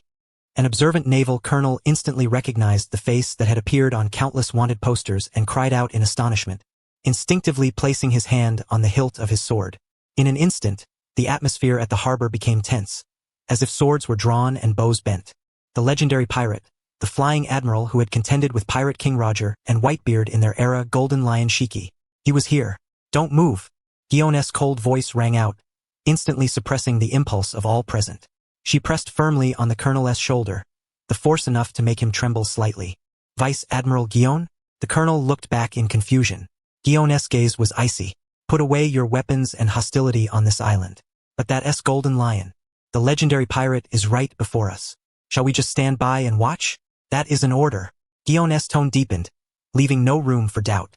The naval officers exchanged glances, their faces etched with reluctance and humiliation, yet they slowly released their grip on their weapons. At this moment, Golden Lion Shiki had also noticed them. Hovering midair, he regarded the elite Navy officers clad in their uniforms, especially the striking female swordswoman at their forefront. He paused briefly before curling his lips into an extraordinarily peculiar smile. It was a smile woven from self-mockery, frustration, and a hint of morbid pleasure. He neither fled nor hid. Rather, he boldly and leisurely drifted toward the naval ranks. 1 step, 2 steps. His pace was slow, his demeanor brazen, his eyes brimming with unrestrained provocation. He passed directly before Guillaume and the assembled naval officers. So close that Guillaume could even detect the faint scent of alcohol emanating from him. The Navy officers clenched their fists tightly, knuckles whitening, jaws clenched, chests heaving violently. Yet they could only watch helplessly as this legendary pirate, once a relentless thorn in the Navy headquarters side, swaggered past them. It was an unprecedented humiliation. Just as he brushed past Guillaume, Shiki halted his steps. He slightly turned his head, appraising Guillaume with a mocking gaze, clicking his tongue twice. Little lady, you're quite a looker, but your swordsmanship leaves much to be desired. Such a pity for such a fine blade. Chapter 109. The changed Goa kingdom and the stunned Navy Golden Lion Shiki's words pierced the hearts of every naval officer present like venomous spikes. Humiliation. Sheer, naked humiliation. You scoundrel. Finally, a young naval colonel could no longer contain the fury burning within him. With a swift flick of his wrist, the gleaming blade was drawn from its sheath. Killing intent exploded, yet the sword only slid an inch free before. A slender, pale hand pressed down on the back of his hand with even greater speed. That hand appeared delicate and fragile, yet it concealed an irresistible force, firmly pressing back the blade he was about to draw. Vice Admiral Guillaume.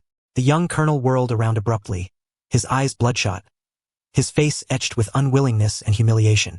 Guillaume did not glance at him. Her cold, phoenix-like eyes remained fixed on Shiki's face, which was rife with mockery and provocation. I shall say it again. Sheathe your weapons and quell your murderous intent. Her voice was soft, yet it carried an icy, penetrating authority. This is an order. Do you not comprehend? But no buts. Guillaume cut him off sharply. Do you intend to defy a military command? The young colonel's body stiffened.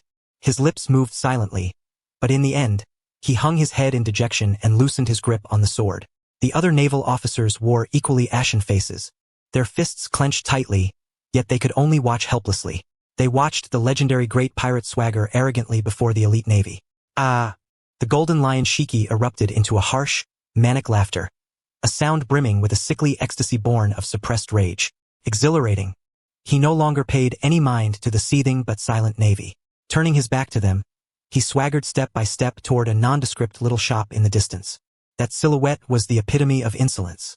It seemed to silently proclaim that on this island, he, the Golden Lion, could do as he pleased, while the navy, the very face of the world government, dared not utter a single peep.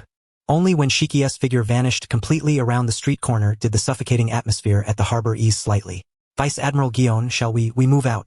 Guillaume interrupted her subordinate's question coldly and turned, striding off in another direction. Where to? Guillaume's footsteps did not falter in the slightest. To find that bastard who's hiding somewhere enjoying himself. The Kingdom of Goya, Central District. Once a symbol of aristocratic privilege and opulence, the grand city had now been fully opened to the common people. The streets bustled with passers-by, radiating a vitality and joy akin to rebirth. On the walls, places that once bore wanted posters were now covered with brand-new propaganda posters, warmly celebrating the liberation of the Kingdom of Goya. Equality for all, labor is the greatest glory. The Revolutionary Army's comprehensive 5 insurance policy is now implemented. Healthcare, pensions, unemployment. The Revolutionary Army safeguards your life's journey. Guillaume led a squad of naval officers walking through these streets, feeling utterly out of place amidst everything around her. Their navy uniforms appeared glaringly conspicuous here, drawing many wary and scrutinizing glances. A young naval colonel observed the citizens who had spontaneously organized themselves along the street sides, cleaning refuse and repairing homes, their faces glowing with a heartfelt smile, the likes of which he had never seen among the lower classes. He could not help but lower his voice and murmur to his comrades. Has this place really been taken over by the Revolutionary Army? I had expected fire, looting, and ruin, but look at them. Everyone he trailed off, but the confusion and wavering in his eyes spoke volumes. This was utterly contrary to the education he had received since childhood, and everything he had learned at the Naval Academy. Was the Revolutionary Army not an evil faction inciting riots and disorder? Then why was the kingdom under their rule flourishing far more than when it was governed by the king recognized by the world government? An older vice admiral gazed gloomily at a propaganda poster. The poster depicted a hooded man bending down to hand bread to a ragged child, accompanied by a bold caption. The flame of revolution is to illuminate hope for all. his fist quietly clenched at his side. This was not merely a military defeat. It was a collapse of ideology. Every image, every smiling face, every slogan was like a silent slap, harshly striking the very justice they upheld. What then? Had they been fighting and shedding blood for? Was it only so that those high and mighty nobles could continue to oppress the people who deserved to smile? With complete impunity? That terrifying thought, once born, grew wildly like a vine within their hearts. Silence. Gion's cold voice rang out, cutting through their thoughts. Without turning back, her chilling aura silenced everyone instantly. Watch your eyes and control your mind. As Navy personnel, your duty is to obey orders, to execute justice, to do what you believe is right. Though she spoke thus, Gion's own heart was no less turbulent. She looked upon this newly transformed city, at the populace whose eyes had rekindled with light, and she understood better than anyone what it signified. It meant that the leader of the Revolutionary Army was not merely a destroyer. He was a builder. He led not a rabble of lawless thugs, but a torrent of hope capable of shaking the very foundations of the world government's dominion. This was a threat 1,000 times more terrifying than any pirate in the world. She took a deep breath, suppressing the chaos within, her gaze once again becoming resolute and sharp. No matter what, she was a naval officer. Her blade would only be drawn in the name of justice. Disregarding everything around her, she strode directly through the crowd, finally stopping before a brilliantly illuminated building from which intoxicating melodies drifted. Kabuki Theater. Gion stared coldly at the enormous sign. She pushed open the door and stepped inside. Within the room, warm scents mingled with the strains of string instruments. Admiral Kizaru reclined lazily on the soft tatami mats, one hand raised with a wine glass, the other resting on the shoulder of a geisha beside him. His face bore that signature lecherous grin, his eyes half closed as if already intoxicated. "Oh, my esteemed guest, your tolerance for drink is truly impressive." "Nonsense. It is your dancing, miss, that has left this old man's heart aflutter." Gion merely stood silently at the doorway, watching. The room's revelry contrasted starkly with the chill radiating from her. At last, Kizaru seemed to notice something. He lazily lifted his eyelids, and upon seeing the striking figure at the entrance, the smile on his face stiffened slightly. "Oh my, I senti this little Gion?" He slowly sat upright and waved his hand, signaling the geishas to withdraw. "You've finally arrived.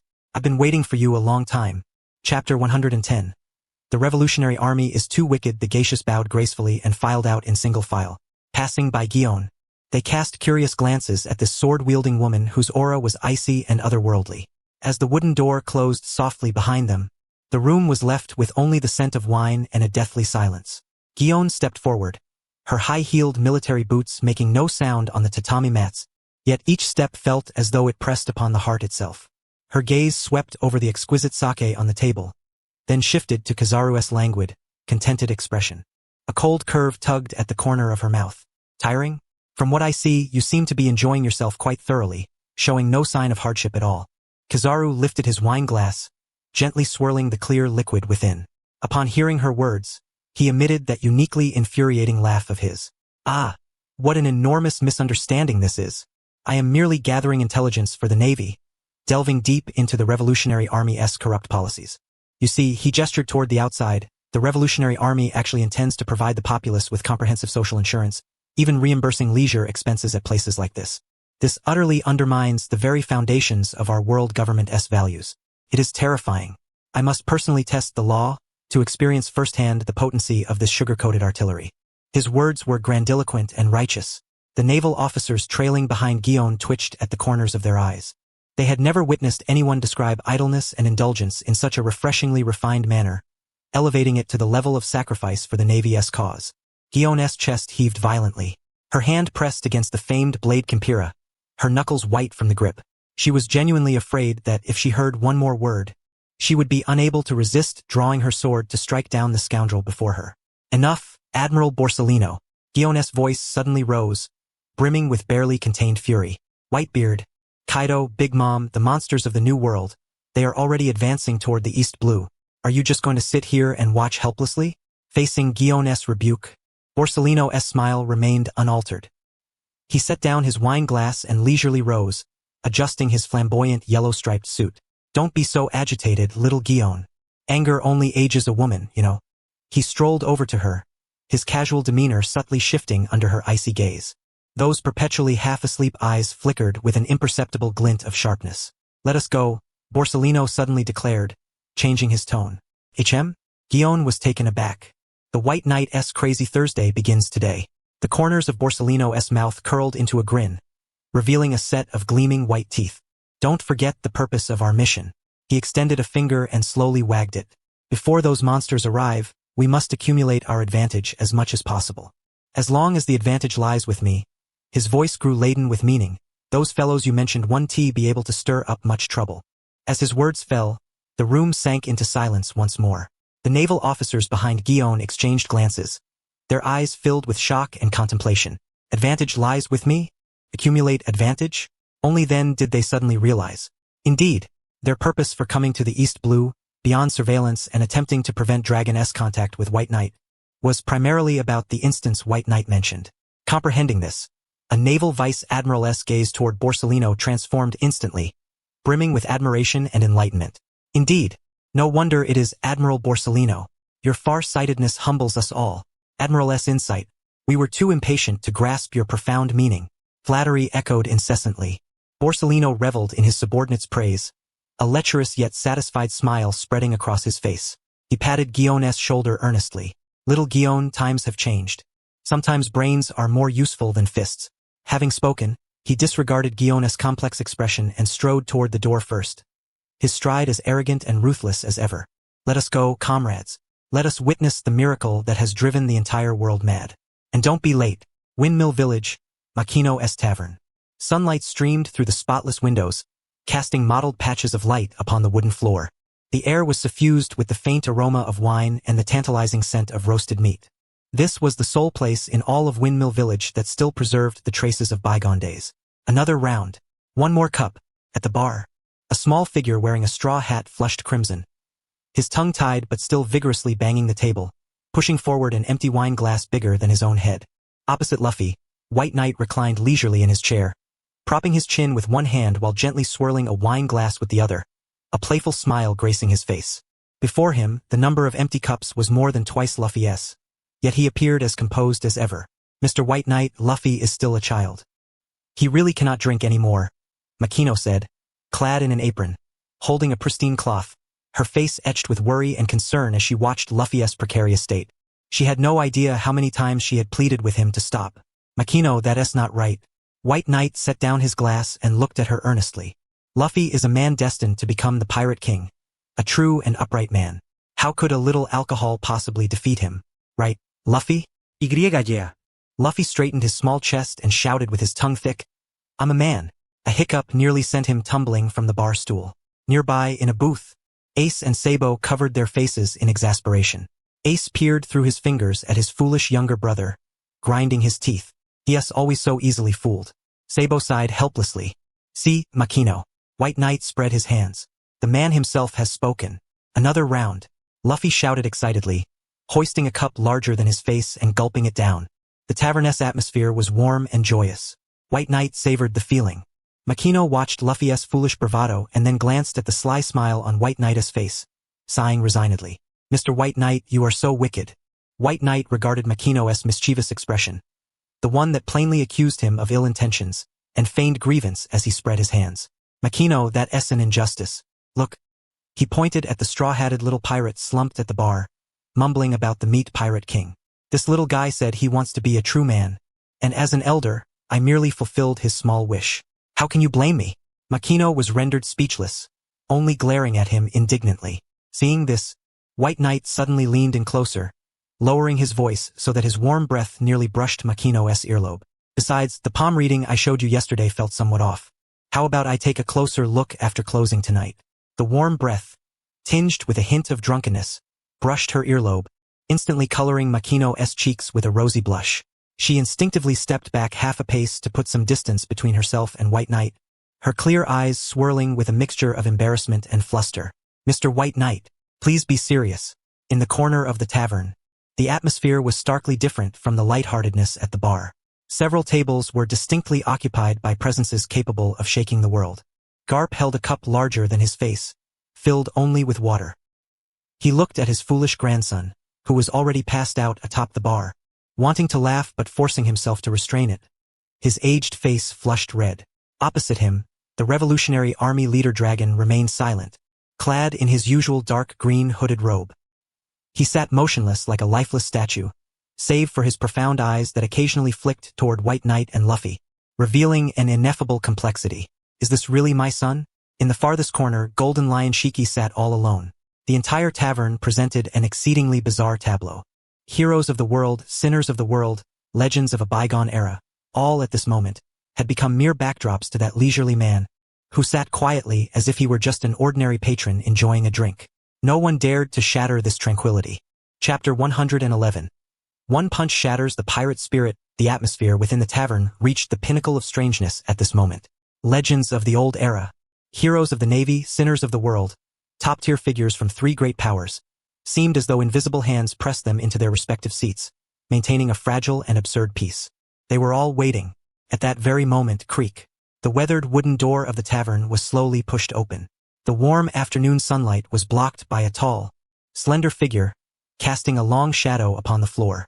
The newcomer wore a striking yellow striped suit, donned a pair of amber-tinted sunglasses, and bore that signature, inscrutable, sly grin on his face. Admiral Kizaru Borsellino, the Navy Headquarters Supreme Combat Force, had arrived. Behind him stood the upright and stern-faced Navy Vice Admiral, the great swordsman Guion. Further behind were several Navy officers exuding heavy presence, each bearing the rank of Rear Admiral. Their appearance instantly shattered the eerie calm that had settled over the tavern. Kizaru grinned, revealing a smile that seemed to revel in the unfolding spectacle. The dragon lifted his gaze from his cup and fixed it on Kizaru. His deep eyes betrayed no flicker of emotion but sent an inexplicable chill through the spines of the officers behind Kizaru. Golden Lion Shiki, meanwhile, raised his head, wearing a look tinged with disdain. Oh my, Kizaru spoke lazily, scanning the tavernous patrons. When his gaze passed over Garp, the dragon, and Shiki, the curve of his lips broadened further. What a lively gathering. I didn't expect that. Despite my hurried arrival, I'd still be late. His distinctive, drawn-out tone sounded especially grating in the quiet tavern. Ha ha ha ha ha ha. A sudden burst of sickening, piercing laughter erupted without warning from the corner. Golden Lion Shiki steadied himself by the table and wobbled to his feet. He surveyed the scene before him, looking at Garp the dragon and then at Kizaru, who had just entered, and laughed uproariously. Truly laughable. Navy, revolutionaries, pirates. He pointed one by one with his finger, his smile twisted with madness and self-mockery. Who would have thought that one day, the four of us would gather here so peacefully? What a farce beyond compare. Navy, pirates, revolutionaries, the apex figures of the three great powers, actually sat together in one tavern as if they were ordinary customers.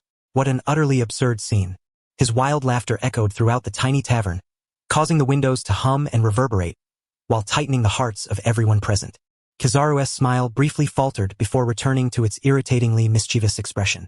The Navy officers behind Guion wore grim expressions, their hands instinctively resting on the hilts of their swords as they struggled to suppress the urge to draw. Jahahaha. The laughter abruptly ceased. Golden Lion Shiki's murky eyes fixed intently on Kizaru. Casually, he grabbed an unopened bottle of rum from a nearby table, snapped the cap open with his teeth with a sharp pop, and poured a full glass for himself. The amber liquid swayed, reflecting the twisted, mad visage on his face. He raised the glass, ignoring everyone else, and solemnly toasted in the direction of Kizaru and Guion. I drink to you. Shiki's voice was hoarse and grating, each word seemingly forced from the depths of his throat. Officers. Boom. The final two words struck the ears of the Navy officers like thunderclaps. Shame. That was no toast of respect but the utmost mockery of their very identities. You scoundrel. Beside Guion, a young Navy colonel could no longer contain himself. With a flick of his wrist, his blade unsheathed half an inch, and a fierce killing intent erupted. Yet, just as the blade sang, a colder voice cut through and suppressed it. Stand down. Guion did not look back. Her icy phoenix-like eyes, like two unsheathed blades, pierced Golden Lion Shiki. She advanced step by step, her high-heeled military boots clicking crisply on the wooden floor, each step lowering the temperature of the tavern by a degree. Don't be too arrogant, Shiki. Stopping 3 paces from the Golden Lion, her voice was utterly devoid of emotion. The reason we tolerate your breathing here is not because we fear you, nor because we are powerless against you. She paused, her gaze sweeping over the unperturbed White Knight. It is merely out of respect for Mr. White Knight, and to abide by the rules of this island. Her tone shifted, her eyes sharpening with the unmistakable edge of a great swordsman, causing the smile on Golden Lioness' face to stiffen momentarily. You better pray you never step foot beyond this island. If you dare leave this island, I guarantee I will personally dismantle every bone in your body one by one, then pack you up and send you back to Impel Down. At that moment, the air froze completely. Everyone held their breath. This was the Navy Vice Admiral's open declaration of war against the legends of the old era. Golden Lion Shiki's facial muscles twitched. That stiff smile slowly twisted into a ferocious grin. Jahahaha. He emitted a low, guttural laugh, as if hearing the greatest joke in the world. Little girl, you sure have a big mouth. He downed the fiery liquor in his cup and slammed it heavily onto the table. If you think you can, then come and try me. Buzz. The famed sword Kanbairo at Giona's waist emitted a faint chime, as if sensing its master's anger, barely restrained. Just as the tension reached a breaking point, a lazy, drawn-out voice rang out abruptly. Oh dear, so kawaii. Kizaru had somehow already positioned himself between the two. He spread his hands helplessly, wearing an expression of exasperation. Don't go throwing around such dreadful talk of fighting and killing little Gion. He glanced at her, then at Golden Lion. This is Brother White Knight's turf, you know.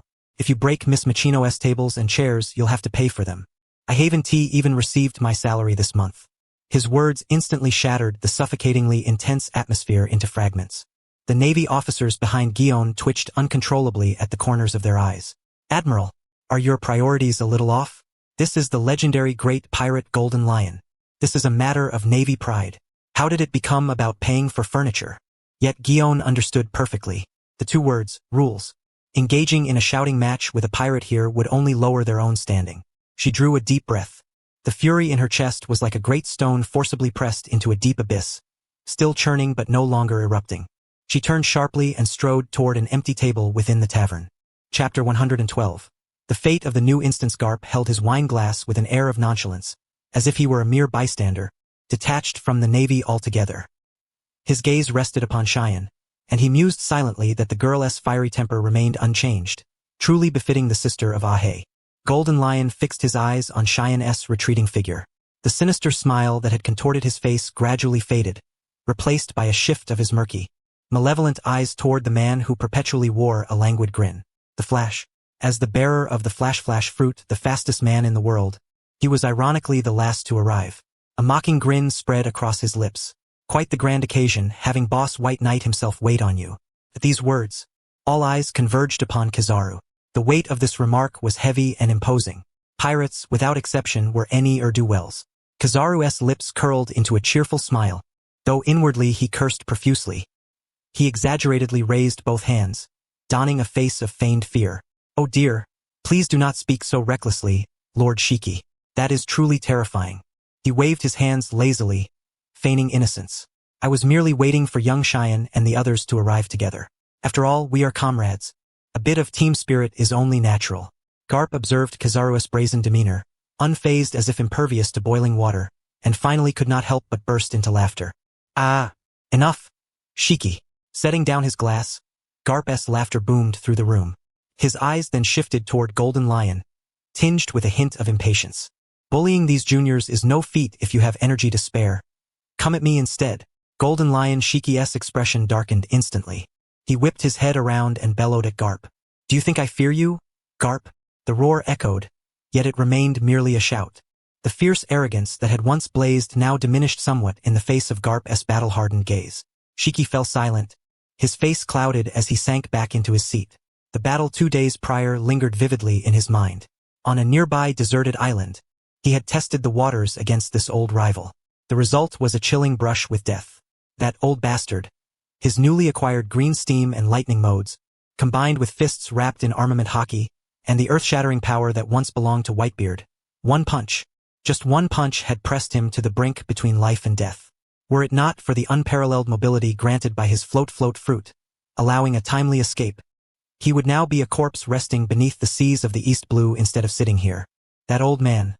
Shiki's hand trembled uncontrollably as he raised his wine glass. His current strength likely surpassed even that of Captain Rock's in his prime. The tavern's commotion finally subsided with Shiki's silence.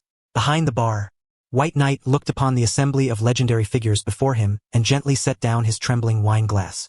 Very well. His voice was soft yet carried clearly to every ear present. It seems we are the sole guests this week. His gaze swept across the room, from the silent dragon, to the amused Garp, then to the lecherous Kizaru, and finally settling on the sullen Shiki. Have you all brought the money? At this question, the atmosphere shifted swiftly from tension to a subtle, pragmatic reality. Kizaru was the first to respond, retrieving a thick envelope from the inside pocket of his suit and placing it upon the table, his face adorned with an ingratiating smile. Of course. Brother White Knight's business is something the Navy fully supports. Dragon said nothing but produced a small leather pouch from within his cloak, placing it at the corner of the table. Golden Lion Shiki snorted coldly, flinging a bulging money pouch onto the table with a muffled thud. Garp scratched his head and laughed heartily.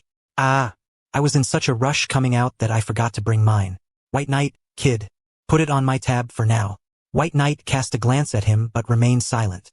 Dragon silently withdrew another identical pouch from his cloak and set it before Garp. Garp. A brief silence fell over the tavern before Ace and Sabo could no longer contain their laughter. At that moment, a lazy voice broke the quiet once more. Well, quite the generous spenders, aren't you? Kizaru cocked his head exaggeratedly, eyes flicking over the two identical pouches before resting on Dragon's ever-impassive, icy visage. Didn't he expect the Revolutionary Army to be so flush with cash now? Dolak, you haven't been embezzling funds, have you? That would be truly terrifying. Dragon's hand clenched beneath the table, veins slightly protruding. He raised his eyes, his profound gaze piercing Kizaru like a sword. His voice was icy and cutting. Do you think we are a despicable regime like the world government? Spare me your nonsense.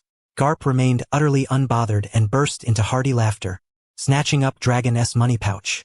A son's filial duty to support his father is only natural.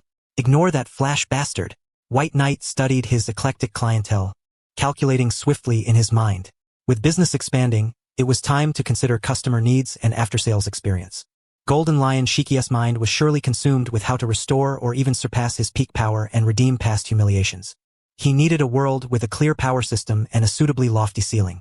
Dragon, leader of the Revolutionary Army, sought not mere destructive force but a method or power capable of realizing his ideals, a force that could overturn the world. This required careful deliberation. As for that old rascal Garp, White Knight glanced at Garp's eager, expectant face and smiled. This fellow was carefree. No matter where he was tossed, he would find joy, as long as there were strong opponents to fight heartily. Then there was Kizaru. White Knight's eyes shifted toward the Navy Admiral lazily leaning in his chair, as if entirely unconcerned. His personality likely suited that of a slacker. Finding a world where he could leisurely slack off yet still reap benefits might be just to his liking. Humming softly, White Knight's fingertips tapped lightly upon the bar, countless images of worlds flashing rapidly through his mind. He had to arrange everything meticulously. Excellent, payment received, goods delivered with no deception. White Knight's gaze first fell upon Cheyenne and the others standing behind Kizaru.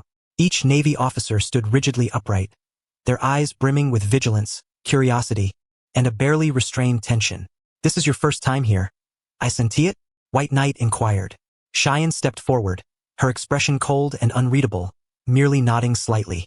Yes, Mr. White Knight. Newcomers, no need to be overly nervous. White Knight snapped his fingers. 1,000,000 berries each. Step in and experience the allure of the instance. The beginner instances pose no great danger to you all. Consider it a kind of sightseeing. As his words fell, the taut bodies of the Navy officers behind Cheyenne visibly relaxed. They were indeed anxious. Cheyenne advanced once more, neither glancing at Garp nor acknowledging Golden Lion, but offering a slight bow toward White Knight behind the bar. Thank you, Mr. White Knight. Her voice was cold yet carried a trace of sincere gratitude. As you said, please kindly escort us into the beginner instance. White Knight regarded her with a nod of approval. Intelligent women invariably tend to live longer. Especially when such a woman is strikingly beautiful. Beautiful women ought to enjoy certain privileges. Excellent. Byakuya snapped his fingers, and several gentle white lights materialized from thin air, precisely enveloping Guion and the naval officers standing behind her. Very well. I wish you all a pleasant journey. With a flash, the radiant glow vanished, and the figures of Guion and the others disappeared as if they had never existed. The tavern fell silent once more. Yet this time, the atmosphere was heavier and more solemn than before. The minor players had exited the stage. What remained was the true highlight of the evening. Garp, Dragon, Admiral Kizaru, and Golden Lion Shiki, representatives of the three most formidable factions in this world, for warriors perched atop the pyramid of power. Chapter 113. The special instance Byakuya's gaze slowly swept over the faces of the four. Garp, Dragon, Kizaru, Golden Lion Shiki. Navy, Revolutionary Army, and pirates from an old era. These four individuals nearly epitomized the three most elite forces dominating this sea. The apex of the pyramid capable of shaking the world's very foundations. Yet now, they sat quietly in their seats like gamblers awaiting their cards. Golden Lion Shiki's breathing was somewhat heavy. In his murky eyes blazed an uncontrollable desire and the madness of a final gamble. Dragon, the Revolutionary Army's leader, remained expressionless, but the fingers idly tapping the edge of the table betrayed the unrest within his heart. Kizaru removed his amber sunglasses and methodically polished the lenses with a cloth. Behind those lenses, his eyes held a subtle, almost imperceptible sharp focus beneath their usual laziness. Only Garp appeared the most composed. After all, he was the mouse man. He even had the leisure to lift his cup, drain the remaining wine in one gulp, and emit a satisfied sigh. Waha! Hurry up, Byakuya boy. I can't wait any longer. He grinned broadly, his smile brimming with pure, unmasked anticipation. The atmosphere in the tavern grew even more nuanced because of his words. Byakuya looked at them, a playful smile tugging at the corners of his lips. Very well, let me have a proper look. He snapped his fingers. A hum stirred the air, and a semi-transparent light screen unfurled slowly before them like a scroll. Jujutsu Kaisen, Bleach, Hunter x Hunter, One Punch Man. The names of worlds, each radiating a distinct aura, flashed swiftly across the screen. Behind every name lay a radically different system of power, an epic saga of grandeur. His finger traced the screen slowly, finally settling on one name suffused with the scent of iron and blood. This is it. Byakuya's smile broadened. There was no battlefield more fitting than this. He retracted the screen and fixed his gaze once more on the four top-tier patrons at the bar. I have selected a brand new world for you all. Byakuya's voice was measured and unhurried, yet it instantly sharpened the focus of the four. It's a rather intriguing place. Waha! Stop teasing, Byakuya boy. I can't wait any longer. His shout shattered the stagnant atmosphere.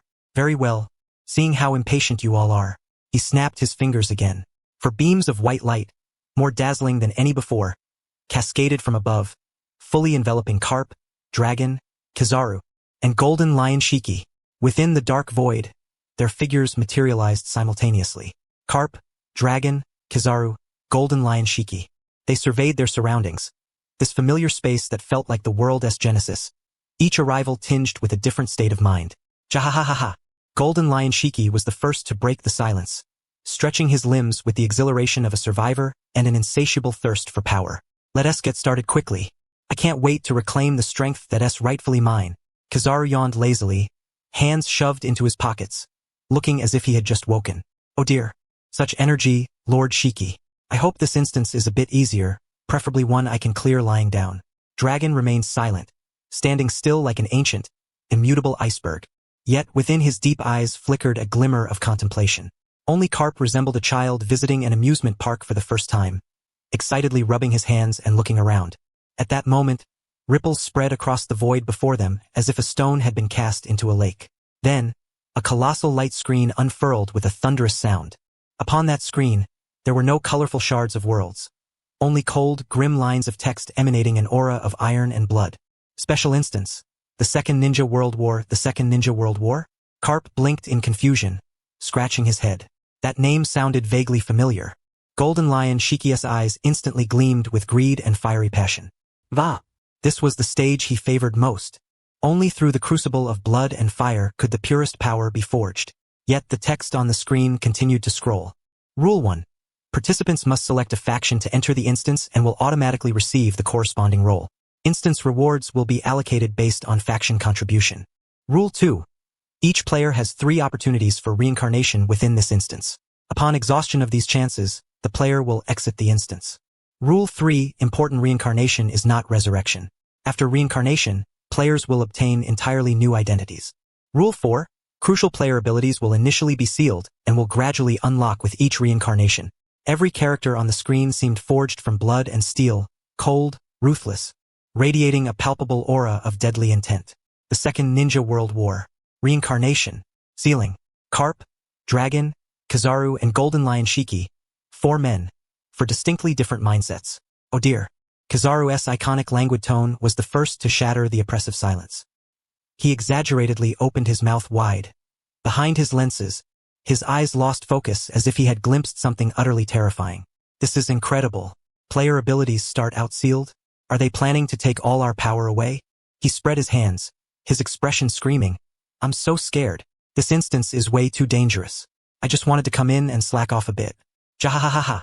A wild, piercing laugh suddenly exploded from Golden Lion Shiki's throat.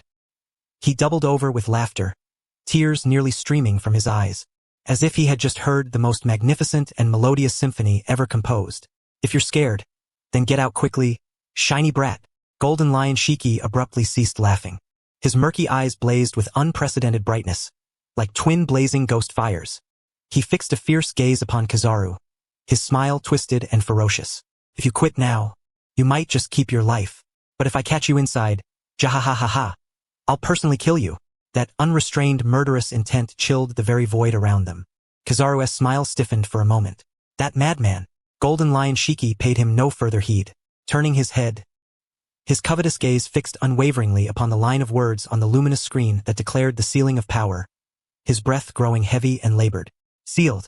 The strength of all would be sealed. What did this signify? It meant that the seemingly invincible Kaido, the one who wielded the formidable power of the Whitebeard's tremor fruit, would stand upon the same starting line as himself. They would all begin anew from zero. This battlefield would be a fresh starting point for every one of them. What a wondrous rule this was. A divine blessing, the finest opportunity granted to him. A chance to avenge past humiliations and reclaim his rightful pinnacle. I, Shiki, have never been inferior to anyone in my lifetime. Kaido may have entered the instance first, but I can still overtake him. Advantage lies with me. Chapter 114. Camp selection one after another. New lines of information emerged. Please select your camp, Konoha Hidden Village. The inheritors of the will of fire. Sarutobi Hiruzen is in his prime. Hataki Sakumo commands respect across the shinobi world. The name of the Sannin is beginning to shine. Yet the village is mired in a quagmire of war with the Sand, Rock, and Rain nations. Cloud Hidden Village. Valuing martial prowess, with a fierce and rugged populace. Possessing the formidable Eight-Tails Jinchuriki, under the leadership of the Third Raikage. Actively expanding its influence and casting a covetous eye on the land of fire. Rock Hidden Village. Hardened in style, united and exclusionary. Under the command of the Third Raikage, Anoki, it wields terrifying execution power, willing to go to any lengths to achieve its objectives. It is Konoha's most formidable adversary on the front line. Sand Hidden Village, remote and resource-poor. Led by the strongest Third Raikage in history, it has erupted into fierce battles with Konoha over resources. The village's puppet core, led by Advisor Chio, is its deadliest ace on the battlefield. Mist Hidden Village. Isolated from the world, ruthless in methods. The village adheres to the principle of strength above all, plagued by internal factions, maintaining a watchful stance on the continental war, yet no one dares underestimate its latent threat. Above the luminous screen, 5 villages representing the shinobi world's strongest military forces loomed like 5 colossal beasts poised to strike, each exuding a distinct and perilous aura. Yet beneath the 5 great villages, a few lines of smaller text represented the minor nations struggling for survival in the cracks. Rain Hidden Village. Perpetually shrouded in rainfall, trapped amid the 3 great nations, it stands as the cruelest front line of war. Hanzo the salamander reigns undisputed here, and the war orphans seek a glimmer of hope amid despair. Grass Hidden Village. Skilled in diplomacy and subterfuge, adept at navigating between powerful nations, epitomizing the fence-sitter. Waterfall Hidden Village. Possessing the hero's water and the Seven-Tails Jinchuriki, secluded and reclusive, yet harboring ambitions unknown to the world. Wahahaha. Kaido's explosive laughter shattered Shiki's reverie. He punched his palm, the dull crack echoing sharply. The same starting line? Now that was intriguing. His gaze swept over the options, and upon seeing the words Cloud Hidden Village, his eyes suddenly glittered with keen interest. Oh, that village, he recalled the black-skinned, lightning-wreathed powerhouse with whom he had fought a fierce and satisfying battle. That would be it. Without hesitation, Kaido pointed decisively to the Cloud Hidden Village. Old man here wants to pay a visit to an old friend. His choice was direct, domineering, brimming with pure combat desire. Player Kaido has selected camp. Cloud Hidden Village. On the luminous screen, Kaido's name instantly aligned under the banner of the Cloud Hidden Village. Jahahaha. A brute is a brute. Golden Lion Shiki erupted into a mocking, wild laughter. He extended his gaunt fingers, pointing at the option described as the most powerful. Unlike you fools, Konoha Hidden Village. Strong, brimming with talent. If you're going to play, you join the strongest side. He grinned, madness and ambition radiating from his smile. Just wait. When I become the leader of that village, I'll be the first to annihilate you all. Player Golden Lion Shiki has selected camp. Konoha Hidden Village. Oh my, such terrifying ambition. Admiral Kizaru wiped a non-existent cold sweat from his brow, his gaze flickering as he sifted through the remaining options. Cloud Hidden Village was too savage. Konoha had a madman like Shiki. Sand Hidden Village sounded impoverished, and the blood mist of the Mist Hidden Village sent chills down his spine. His eyes finally settled on the Rock Hidden Village. Rock Hidden Village. Hardened in style, united and possessing an absolute leader. Kizaru stroked his chin, a sly smile creeping onto his face. An absolute leader means no need to think for myself, just follow orders. That's quite appealing. This it is, Rock Hidden Village. Lazily raising his hand, he declared, I prefer a united collective. Player Kizaru has selected camp. Rock Hidden Village. In the blink of an eye, only the Revolutionary Army's leader, Dragon, remained uncommitted. Every gaze focused on this man, silent as a mountain from beginning to end. What would he choose? To follow Kaido, or to select a neutral minor village? Dragon's eyes calmly scanned the luminous screen, passing over the mighty Konoha, the warlike cloud, and the united rock. His gaze ultimately rested upon the village marked by pain and despair. Rain Hidden Village. There, cold rain fell endlessly, like a weeping sky. There, people struggled in the mire of war, seeing not a glimmer of hope. There lay the most authentic sacrifices under the old order. A barely perceptible ripple flickered in Dragon's eyes. He spoke no word, silently extending his hand to point to the option most overlooked, the weakest of all. Player Dragon has selected camp. Rain Hidden Village. Rain Hidden Village. A place steeped in suffering and despair as described. A tragic nation caught in the center of the three great powers, ground to meet in the machine of war. Weak, barren, hopeless. Ha ha ha ha ha ha. The deathly silence was shattered by an even more piercing, more frenzied laughter. Golden Lion Shiki laughed until clutching his belly, as if hearing the funniest joke of his life. Fool, you are an utter fool. He extended a finger, pointing distantly at the man silent as a mountain, his face brimming with unabashed contempt and derision. You don't understand. Power. Only absolute power is everything. The weak are destined to be ruled and trampled by the strong. An eternal truth since time immemorial. Go. Stay with those trash. When I unify Konoha, I will personally erase you and that filthy land from the map. Kizaru adjusted his sunglasses, speaking languidly to break the awkward atmosphere. Truly a terrifying declaration, Lord Shiki. He shook his head exaggeratedly, turning his gaze to Dragon, his tone laced with inscrutable meaning. But come to think of it, Dragon, your choice is hardly surprising. Is this your so-called revolutionary spark? Kaido had remained silent throughout. He did not comprehend revolution nor ideals, but he understood Dragon, the son who had always opposed him since childhood, yet inherited that stubborn core from his very bones. He was always like this, choosing the hardest, most misunderstood path. This son, branded the world's most heinous criminal, bore the purest heart of compassion in the world. Camp selection confirmed. Identity generation in progress. Instance commencing shortly. Wishing all participants abundant fortune in battle. A cold, mechanical voice resounded as 4 dazzling beams of light shot skyward, completely engulfing the figures of Garp, Dragon, Yellow Monkey, and Golden Lion Ski. The next moment, the radiance dissipated, and the void returned to its deathly silence. Yunlei Gorge. The piercing cold wind swept snowflakes through the steep mountain cliffs, howling like ghostly wails and wolf cries. Inside a dwelling hollowed out from massive rocks, a dark-skinned boy of about 10 years abruptly sat up from his bed. Garp rubbed his eyes and glanced down at his hands, noticeably smaller by a degree yet still brimming with strength. Then, he touched his bare chin and pinched the firm but youthful muscles on his body. Wahahaha! A booming laugh echoed throughout the stone chamber, shaking the icicles hanging from the roof, causing them to fall in a cascade. He had truly transformed into a child. This incarnation was intriguing. He could feel the immense, oceanic power within him bound tightly by an invisible shackle, allowing him to summon only a trace of his strength. Yet this new body had an unexpectedly excellent foundation. At that moment, bang! A heavy stone door was flung open with a robust hand, and a towering, burly dark-skinned man several times larger than Garp entered.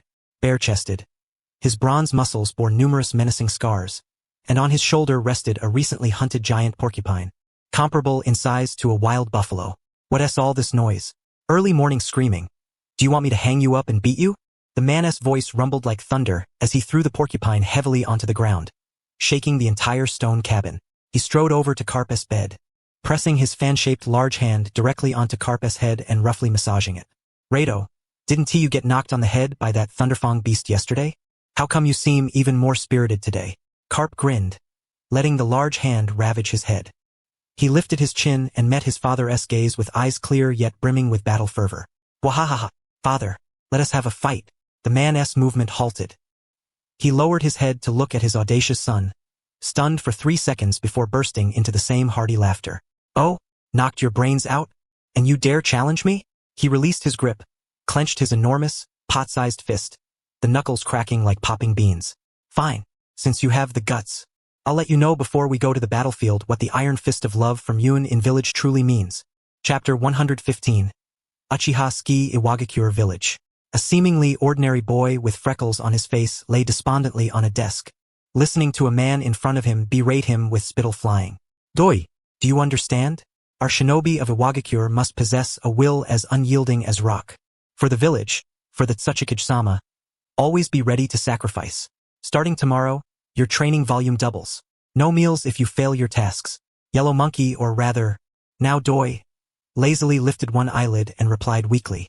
Yes, father. The man before him was his adoptive father in this life, a typical Iwagakure chunin. Stubborn, rigid, and obsessed with the village and the Tsuchikage. What kind of attitude is that? The man fumed, blowing his beard and glaring. Oh dear. Doi slowly straightened, yawned, and said, But father, I'm just a child. Such harsh training will break my body. Besides, I heard the neighboring Bakuten clan kids get to eat 3 servings of beef rice daily. I want some too. The man's forehead bulged with veins as he raised his hand to slap him. But seeing his son's harmless, even pitiful face, he couldn't bring himself to strike. Humph, all you care about is food. He snorted heavily and turned to leave the room. If you don't complete your training tomorrow, you'll go hungry. As the man's back disappeared, Doi's lazy expression vanished instantly, replaced by a deep, subtle cunning. He leisurely stood and walked to the window, gazing at the Iwagakure shinobi engaged in weighted training along the rugged mountain paths. Each face bore an expression of resolute determination and fearless tenacity. Ah, what a troublesome place. He put on his trademark sly smile and muttered softly. Having an absolute leader means no need to think for oneself. Looks like I'll have to find a way to cling tightly to the Tsuchikage's leg. Best if I could become his personal disciple, that way I could slack off with full legitimacy. Land of Fire, Kanehagakure Village. Within a simple yet solemn Japanese-style room, Golden Lion Ski suddenly opened his eyes. Before him was an unfamiliar wooden ceiling, and the air was tinged with faint sandalwood incense. He moved his fingers, a novel weakness spreading through every limb and bone. The power that could tear oceans apart and raise islands was now utterly vanished, leaving only a somewhat frail boy's body. Jahahaha. A hoarse laugh barely escaped his throat before he swallowed it back forcibly. This was neither his ship nor the reef of that monster in the Windmill Village. He sat up cautiously, scanning the surroundings. Hoyidush, tatami mats. And on the wall hung a calligraphy scroll, its brushstrokes sharp and bold, inscribed with the character for sincerity. Beside the calligraphy hung a deep blue short jacket, emblazoned on the back with a red and white fan-shaped family crest. Uchiha. Ski's pupils contracted slightly. He recalled that before entering this incarnation, he had chosen the strongest Kanehagakure village.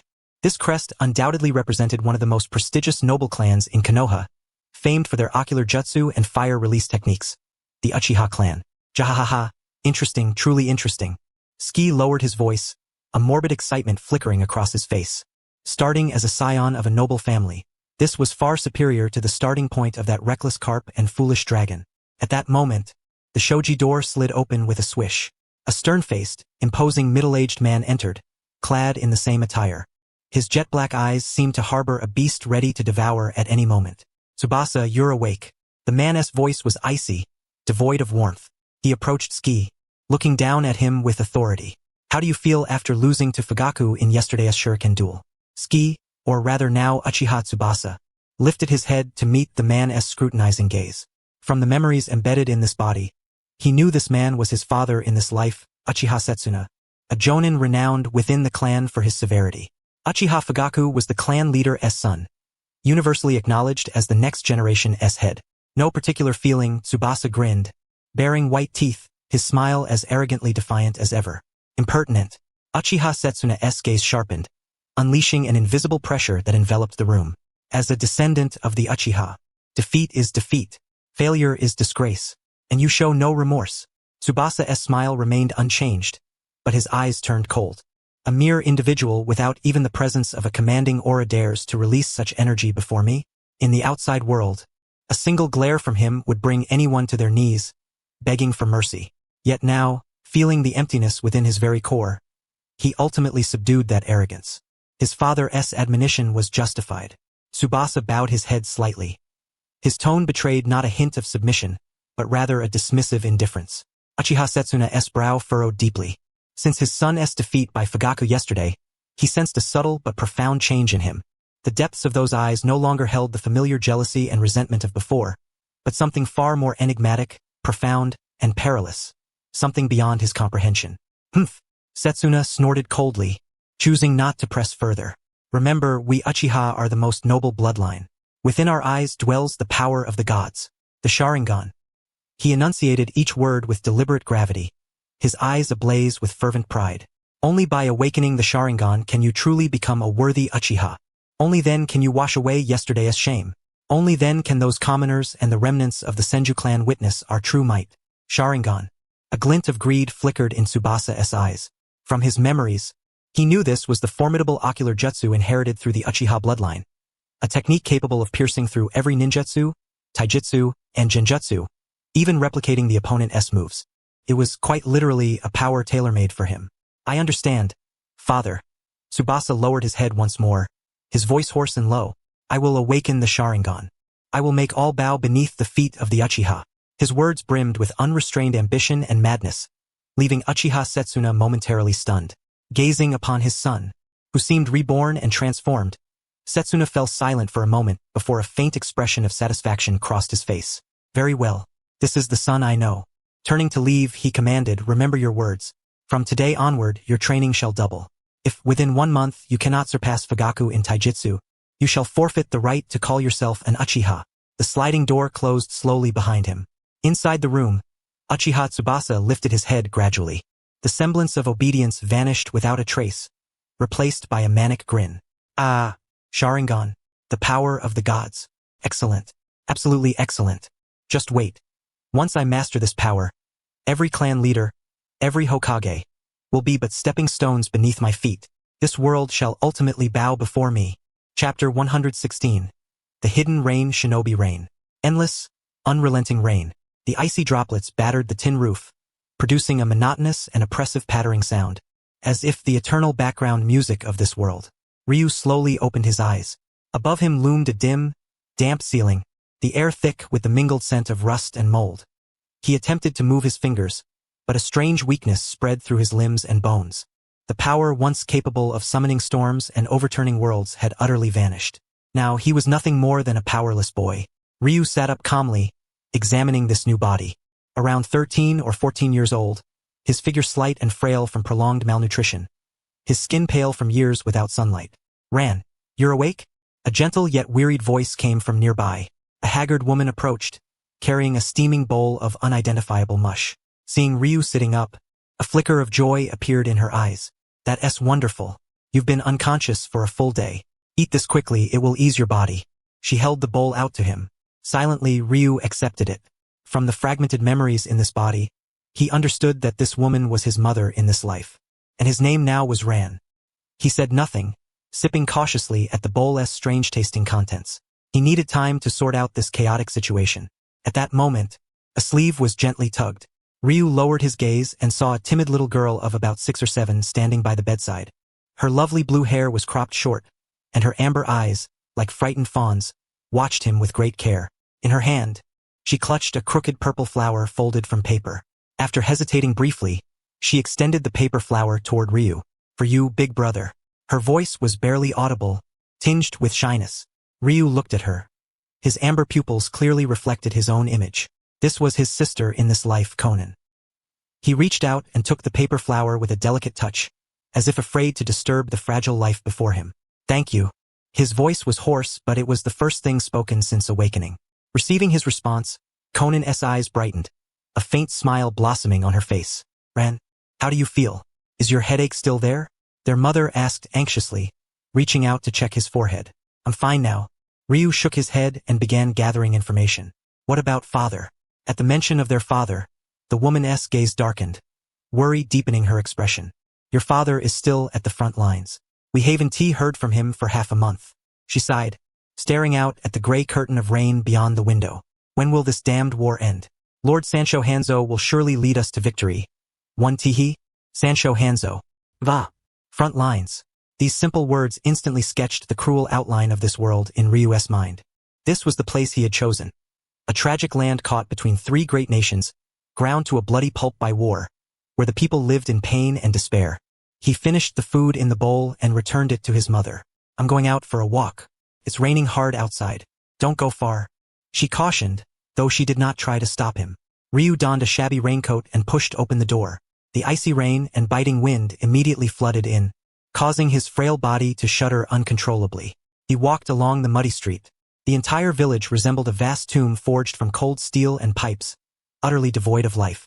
Towering metal spires pierced the gray sky, and complex pipes coiled around each building like massive serpents. Passers-by hurried by with numb, exhausted expressions, as if their hopes had long since been worn away by the endless drizzle.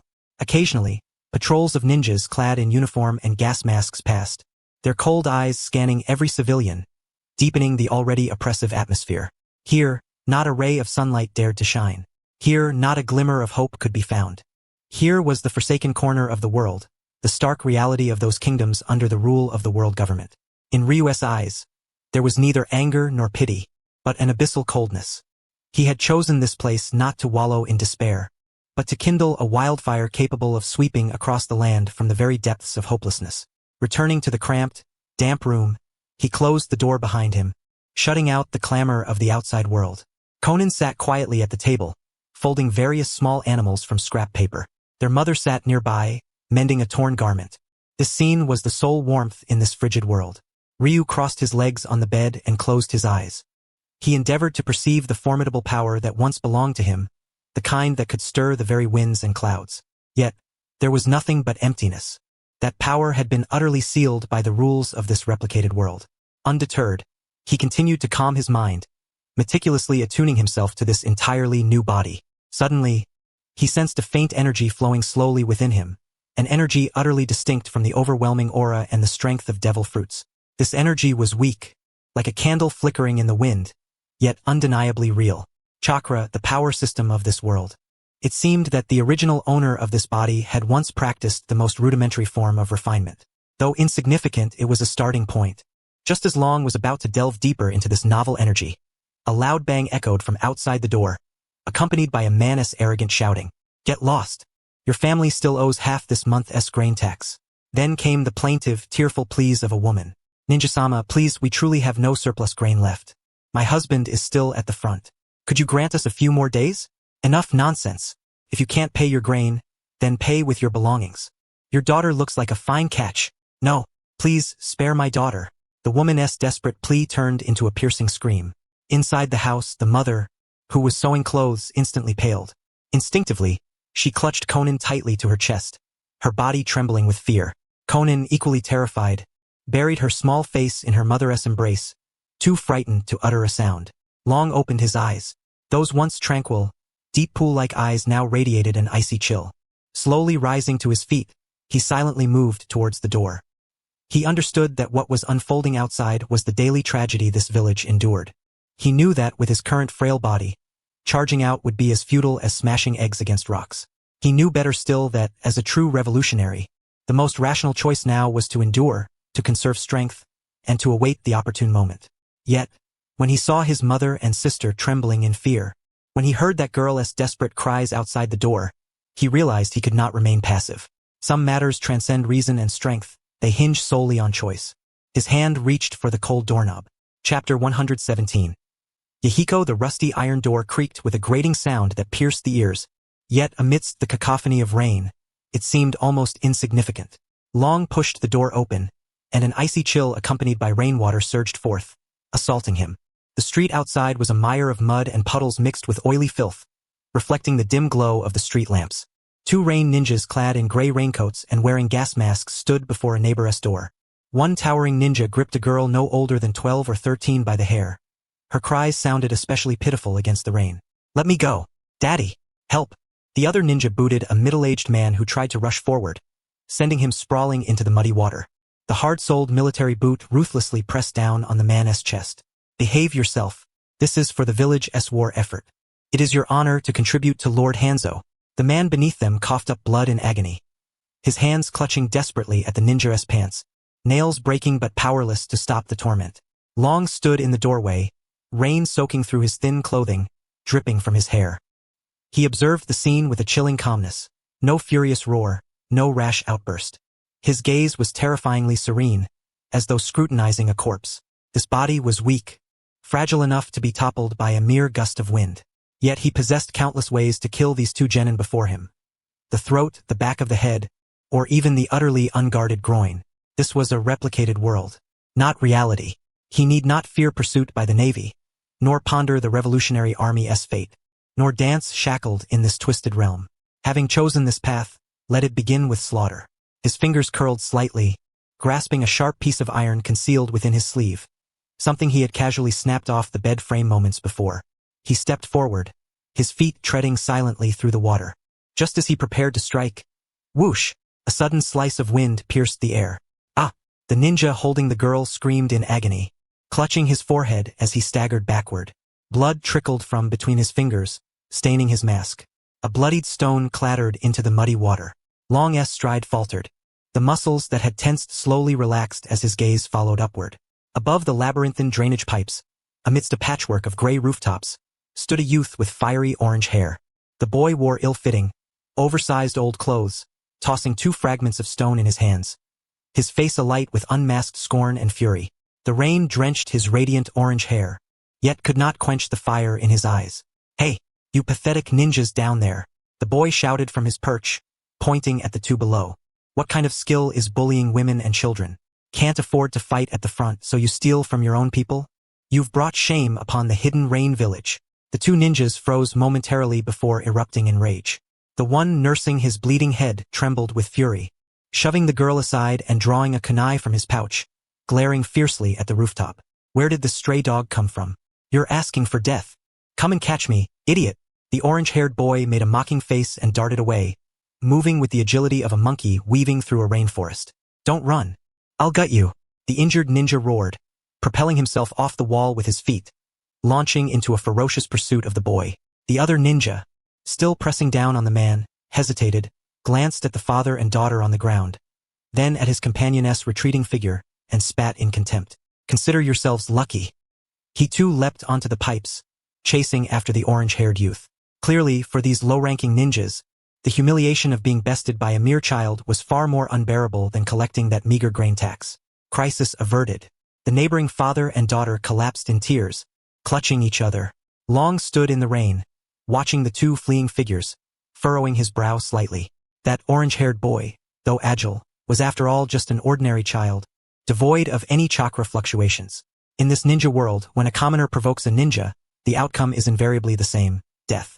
Long glanced down at the iron shard in his hand, then back at his mother and Conan peering anxiously from inside the house. "Lock the door. Don't open it for anyone." He uttered those words before spinning sharply and charging in the direction where the ninjas had vanished. This body, though frail, could maximize its potential through breathing techniques. Long regulated his breath, placing each step with utmost economy, his figure weaving swiftly through the convoluted alleys. The rain intensified, blurring his vision. Ahead, the clamor of metal striking metal resounded. Ryu decelerated his pace, pressing close against the slick, damp wall as he silently peered around the corner. Ahead, in a blind alley, the fiery-haired youth was scrambling desperately, leaping across several thick sewage pipes. "Run! Why aren't you running?" The wounded shinobi stood below, clutching two shurikens, his gaze malevolent and cold. The orange-haired boy panted heavily, his feet slipping on the moss-covered pipes slick from years of moisture. Just as he prepared to leap toward the rooftop on the other side, his footing betrayed him, a sudden slip. "Damn it!" The boy's body lost balance, crashing heavily onto the pipe before sliding down its curved surface. Die Brat. The shinobi snarled, flinging his shuriken mercilessly. The gleaming blades tore through the rain like shards of ice, aimed squarely at the youth's chest.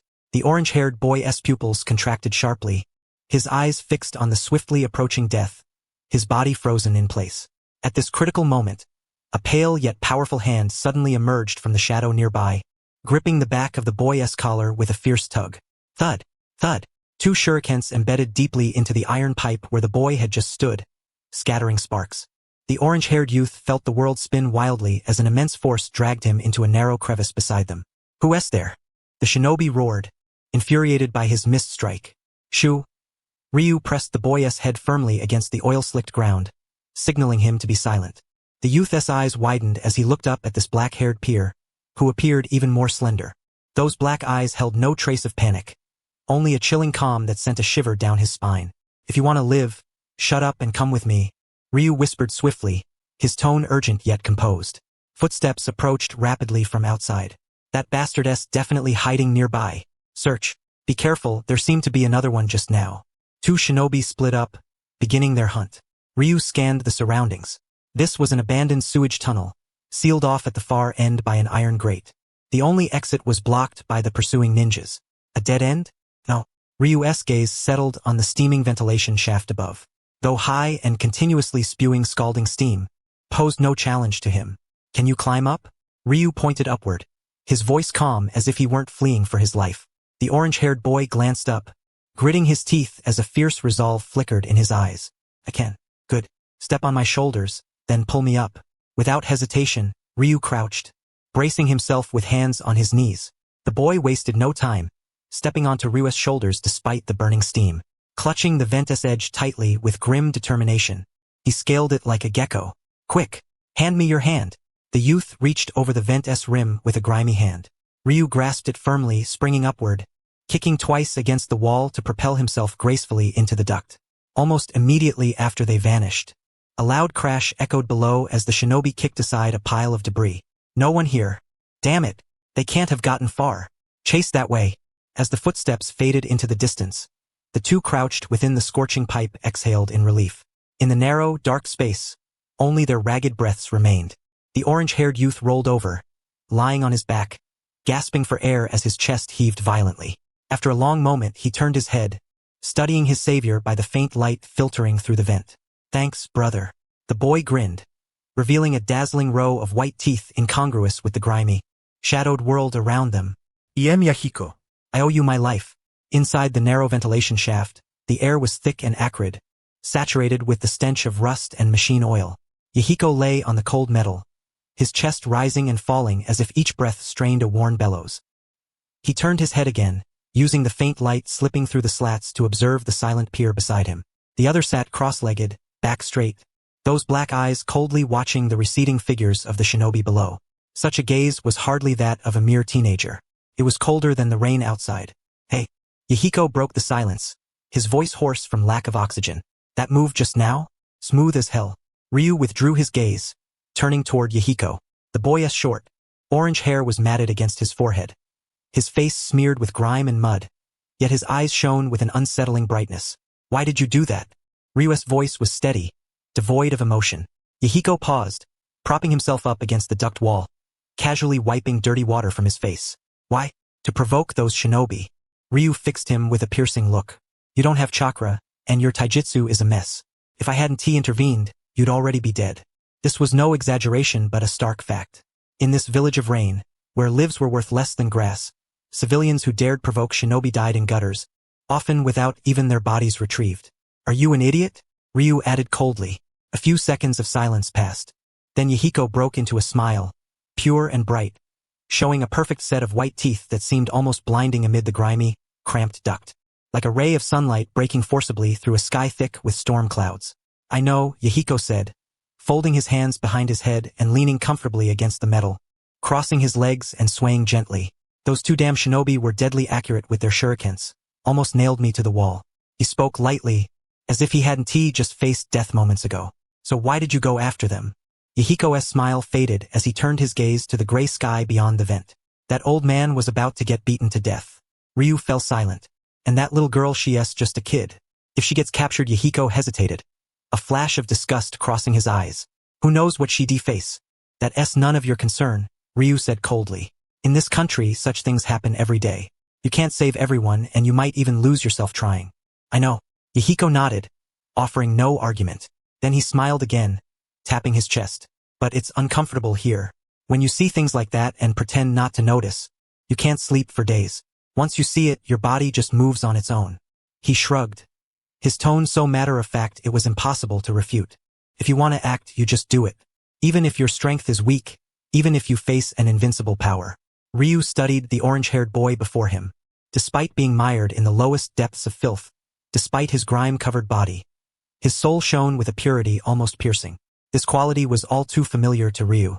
It was something he had seen countless times upon the vast ocean. It was the same spark possessed by that foolish kid, Monkey D, Luffy, and by Sabo. It was the ember called Hope. What is your name? Ryu asked. Yahiko. The young boy tapped his chest proudly. The future god of the ninja world. God of the ninja world? Ryu raised an eyebrow. Exactly. Yahiko sat up straight with excitement, his eyes sparkling with fervor. This nation is sick. He pointed toward the curtain of rain outside, his voice dropping to a grave tone. The rain never stops, as if the country itself is weeping. The great nations wage war here, seizing our food, slaughtering our kin, turning this land into a living hell. That old man Hanzo hides away in his lofty tower, utterly indifferent to whether we live or die. Yahiko clenched his fists, his knuckles blanching from the strain. I want to change all of this. I want to make the rain cease. I want to build a world without war, where everyone has enough to eat and can live with a smile. The boy's impassioned declaration echoed through the narrow tunnel. Almost laughable. A wandering orphan who had yet to even harness chakra dared to dream of altering a world torn apart by the three great nations, ravaged by endless war. If it had been the old Ryu, he might have scoffed coldly and turned away, for he knew that revolution was no feast, no rallying cry. It demanded bloodshed, sacrifice, meticulous strategy, and ruthless execution. But at this moment, gazing into the blazing fire smoldering in Yahiko's eyes that seemed to pierce the darkness, Ryu felt the long-dormant heartbeat within his chest suddenly surge. He recalled the original purpose behind founding the Revolutionary Army. He thought of those flags fluttering amidst wind and rain. In this bleak, forsaken world, in this rain-soaked land without a gleam of sunlight, he was not alone. Ryu drew in a deep breath, his once cold expression gradually softening. He extended his hand. Though slender and pale, it was steady as steel. I am Monkey D. Dorag. Count me in for your dream. Chapter 119. Pain. Yahiko was stunned. He could feel the warmth and strength radiating from the other's palm. It was not perfunctory, nor mocking. It was recognition. A vow between comrades. Hey, that's great. Yahiko grinned again, a foolish smile spreading across his face, and clasped Ryu's hand firmly in return. It settled then. Dorag, from this day forth, we are brothers bound by life and death. The rain continued to fall. Yet within the damp, shadowed underground tunnel, two tender hands clenched tightly together. The spark of revolution had been ignited. A sudden, untimely rumble shattered the solemn moment. Yahiko awkwardly clutched his stomach, chuckling nervously. Brother, since we're allies now, can we first solve the hunger problem? I haven't tea eaten in 2 days. Ryu watched the boy's embarrassed expression, and the faintest curve lifted the corner of his mouth. Let us go. Releasing his grip, Ryu turned and began to crawl toward the far end of the tunnel. Where to? My home, Ryu's voice came from ahead. It's not much, but it should be enough for you to eat. Really? That's wonderful. Dorag, you're such a good man. Yahiko cheered, scrambling after him. The rusty manhole cover was pushed aside, letting murky rainwater pour in through the gap. A grimy hand grasped the edge and with a sudden force, flipped the cover completely aside. Ryu emerged first, drawing deep breaths of the cold yet comparatively fresh air. He surveyed the surroundings cautiously, ensuring no ninja were near before turning back to haul Yahiko up. Back to life. Yahiko lay sprawled in the mud, rain washing the grime from his face, his chest heaving violently. This damned place smells worse than dead fish. Ryu said nothing, bending to replace the manhole cover and kicking debris to conceal their tracks. Can you still walk? He asked, looking down at the orange-haired boy. Yahiko sprang up with a somersault, swaying briefly but still wearing that carefree grin. Of course, I'm the future god of the ninja world. A little walk like this means nothing. At that moment, his stomach emitted a deafening protest once more. Yahiko's smile faltered, and he scratched his head sheepishly. Well, even gods need to eat. Ryu halted and pointed toward a dilapidated tin shack ahead. We're here. The dwelling stood on the fringes of the slums, its patched walls and rain-spattered tin roof crackling under the pelting drops. Ryu approached the door and rapped 3 times with measured rhythm. Knock, knock, knock. It's me. Inside, hurried footsteps approached, followed by the sound of a lock turning. The door creaked open just enough to reveal a weary face etched with worry. Upon seeing Ryu standing there drenched and stained with grime, the woman's eyes instantly welled with tears. Erasure, where have you been? You scared me to death. She yanked the door wide, ignoring Ryu's dirted state as she scrutinized him anxiously, as if fearing he might be missing a limb. The outside is chaos. Those ninja are still hunting people. If anything happened to you, how would I live? Ryu allowed her to examine him, a flicker of helpless warmth briefly shimmering in his characteristically cold eyes. Me fine. Just went out for a walk. Fine? Look at you. The woman chided him incessantly, then suddenly noticed Yahiko standing awkwardly in the doorway. This one picked him up, Ryu said, removing his soaked coat and wringing out a puddle of black water. A runaway orphan. Let him stay for a couple of days. Yahiko peeked from behind Ryu, taking in the shabby yet lived-in scene inside the room, then glanced at the blue-haired girl nestled in the woman's arms, staring wide-eyed and curious. That was Conan. Yahiko's gaze softened instantly, and he forced a smile he thought was kind, though the mud smudged across his face made it somewhat comical. Ryu moved to the table and poured a cup of hot water, handing it to Yahiko. Drink. Yahiko cupped the chipped vessel between his hands, the scalding warmth spreading through his body. He sipped carefully, eyes fixed on Ryu. Hey, you said your name was Dorag? Ryu pulled out a chair and sat, fingers tapping rhythmically on the tabletop. That SA code name. What? Yahiko's eyes widened, his face flushed with betrayed indignation. Aren't we brothers bound by life and death? And you won't even tell me your real name? Given what we're about to do, having a few aliases is only natural, right? Yahiko opened his mouth to protest, but the words caught in his throat. Upon reflection, it did make sense. Besides, a name was merely a label. Ryu settled into his seat, fingers lightly drumming the table. What matters is what we're going to accomplish, not what we call ourselves. Yahiko clutched his cup, his eyes darting about as if plotting. Suddenly, he slammed his palm on the table, startling little Conan beside him, who shrank back. That makes sense. His face brightened once more with that foolish grin, even more radiant than before. In that case, I want to choose a code name too. He rose to his feet, placing one foot upon a stool, striking a pose he fancied to be dashing. From this day forth, the name Yahiko would be reserved solely for friends to call him by. Yet, in the eyes of his adversaries, he hesitated momentarily, furrowing his brow as if grappling with the task of conjuring a sufficiently formidable codename. Ryu watched him silently, offering no interruption. Outside, the rain continued its clamorous patter, like countless souls weeping softly. In this land steeped in sorrow, joy is a luxury, while suffering remains the eternal refrain. He turned his gaze toward Ryu, the playful grin on his face gradually fading. What do you think we need? Something that will make the world remember us. Ryu extended a hand, pointing toward the window. The rain hammered against the corrugated iron, producing a cacophony akin to the wails of innumerable restless spirits. Here, whether commoner or shinobi, elder or child, all endure the same trials. Hunger, cold, loss of kin, and oppression. Ryu's voice was low yet struck Yahiko's heart like a hammer, blow after blow. This feeling is known simply as pain. Yahiko was stunned. He parted his lips, as if to speak, but found his throat obstructed by some unseen barrier. Pain. Indeed. He was an orphan. His parents perished amidst the chaos of war. Their bodies never recovered. For years he wandered, beaten nearly to death over a moldy scrap of bread, plunging into foul gutters to evade pursuing ninja. He had witnessed too many die by the roadside, their corpses devoured by wild dogs. This nation was built upon layers of suffering. Yahiko lowered his head, gazing upon his hands scarred and calloused. After a long pause, he suddenly lifted his chin, the confusion in his eyes replaced by an unprecedented resolve, tinged with fervent zeal. Then this shall be the name. Rising once more, foot planted upon the chair, he uttered a vow of war against the world within the drafty, dilapidated room. Since this world has given us nothing but pain, I shall return that pain unto it.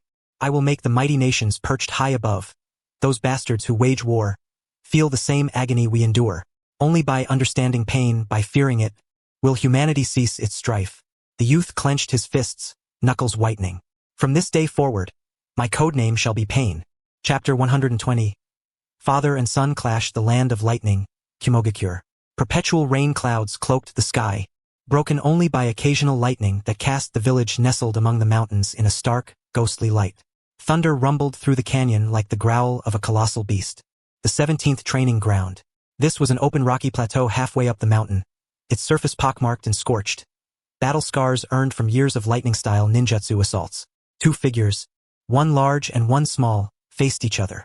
The larger was a burly man, dark-skinned, muscles bulging like granite. His pale yellow hair standing straight like steel needles. He was Bura Yazuki, an elite jonin of Kumogakure, and a distinguished member of the current Yazuki clan generation. Opposite him stood a boy of roughly 6 or 7 years, likewise dark-skinned, hair tousled and wild. Though his stature reached only to Bura's thigh, his eyes bore none of the innocence typical of a child. Only a beastly excitement and an arrogance that sent chills down the spine. "Hey, Dad." The boy, named Yazuki Kaido, known as Kapu, impatiently scratched his ear. "That Ninja Academy role-playing nonsense? I have no interest in it." Kapu flicked the earwax from his fingertip, grinning to reveal a set of white teeth. "I want to go to the battlefield." A vein twitched on Bura's temple. He inhaled deeply, suppressing the urge to beat this rebellious son.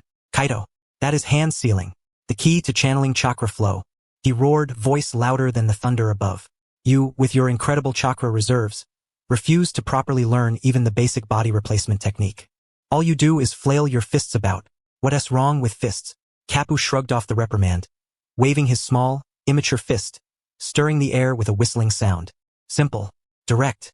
As long as it's hard enough, what ninjutsu can't be shattered." Stubborn fool. Bura's fury boiled over. As an elite of Kumogakure, he would never tolerate his son becoming a brute who relied solely on brute strength. In this world of shinobi, without ninjutsu, one is like a toothless tiger. If you look down on ninjutsu that much, then let me personally teach you what true ninja combat is.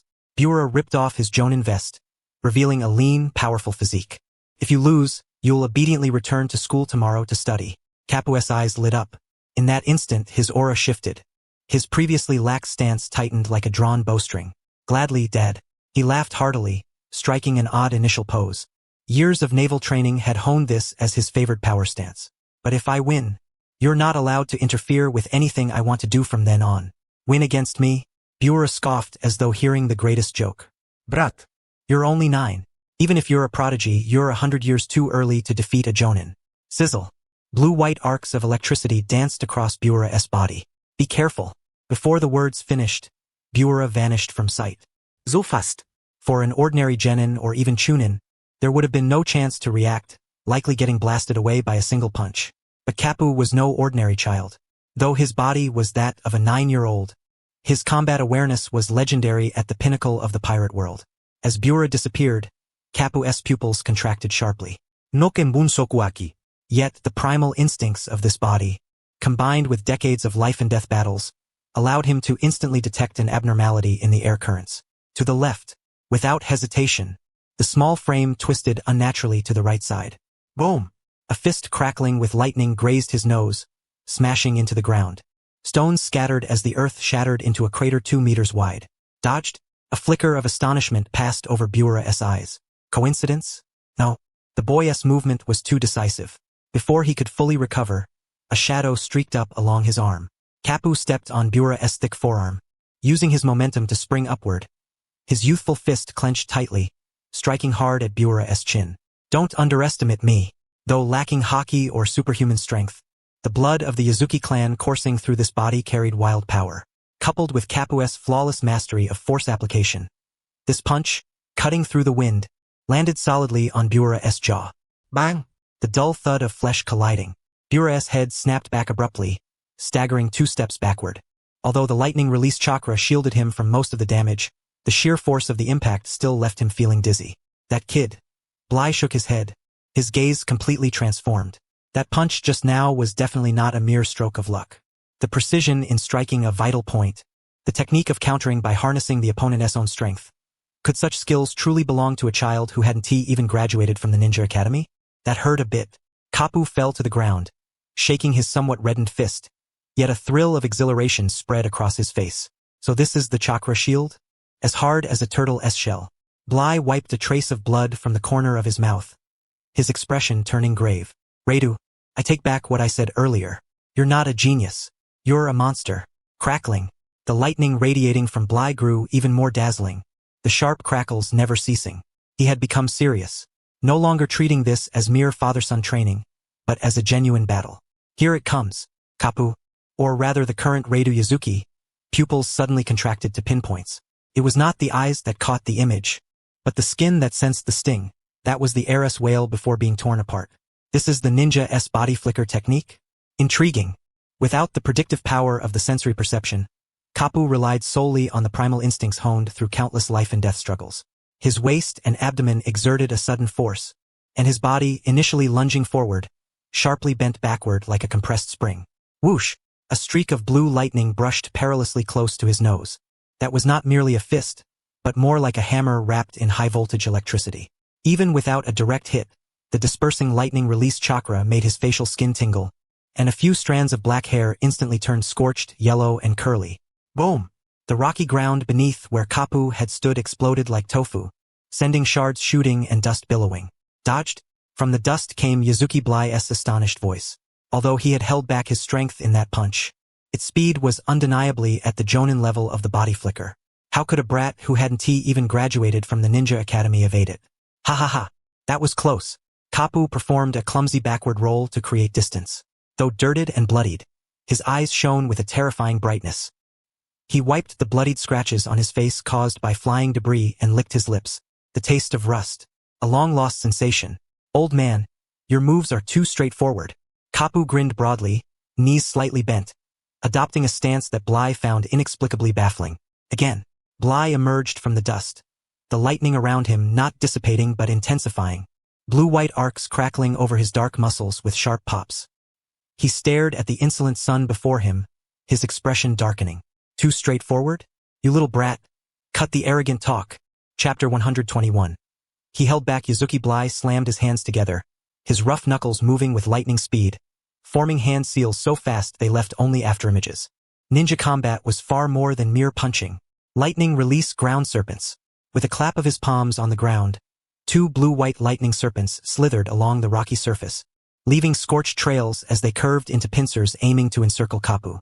Their speed was tremendous, sealing off any chance of evasion to the left and right. Kapu stood firm, his cloth shoes scraping against the rough rock. The lack of sensory perception was indeed troublesome, but the wild instincts of this body were surprisingly effective. As the lightning serpents closed in, Kapu moved. Instead of retreating, he charged straight toward the gap directly ahead. Seeking death? That was a dead end. Bly frowned and flicked his fingers. The two separate serpents suddenly converged, closing along Kapu's sprinting path. Sizzle. The ear-splitting crackle of electricity exploded. At the moment the serpents were about to clamp shut, Kapu's right foot slammed heavily onto a protruding rock. Using the reactive force, he launched himself like a cannonball, performing an exceptionally extended forward somersault midair. The two lightning serpents collided fiercely beneath his feet, erupting in a blinding flash of electrical light. Kapu landed steadily 5 meters before Bly, grinning broadly. Flashy. Such slow-moving things, if even I can't catch them, how could I expect to catch an enemy? Bly's face darkened. Slow? This was among the fastest techniques in C-rank ninjutsu. Ordinary genin would have been fried into charcoal long ago. That kid's timing on the leap was accurate to the millisecond. 1 moment earlier and he'd have been surrounded.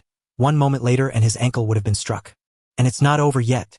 Bly no longer held back, forming hand seals again at even greater speed. Lightning released thunderballs. 3 basketball-sized orbs of lightning materialized, roaring as they hurtled toward Kapu in a triangular formation. This technique was not only swift but also paralyzing. Contact with even a fraction would instantaneously stiffen the body. Kapu narrowed his eyes, lowering his center of gravity. Had this been before, he could have blown away such an attack with a mere breath. But now, in this 9-year-old body, enduring it head-on was impossible. He had no choice but to, at the instant the thunderballs were about to strike, Kapu executed a move that left Bly dumbfounded. He suddenly dropped to the ground, limbs touching the earth, moving swiftly like a nimble lizard skimming the surface. Boom! Boom! Boom! The 3 thunderballs exploded consecutively behind him, scattering stones that stung his back painfully. Yet Kapu paid no heed. He darted swiftly through the dust, using the flying debris as cover, instantly closing the distance to Bai. What? Bai was aghast. This was not a ninja-s mode of movement. No ninja would run on all fours like a beast. It was far too unrefined. But the move was undeniably effective and outrageously fast. In the blink of an eye, Kapu had surged to Bai's feet. Got you, old man.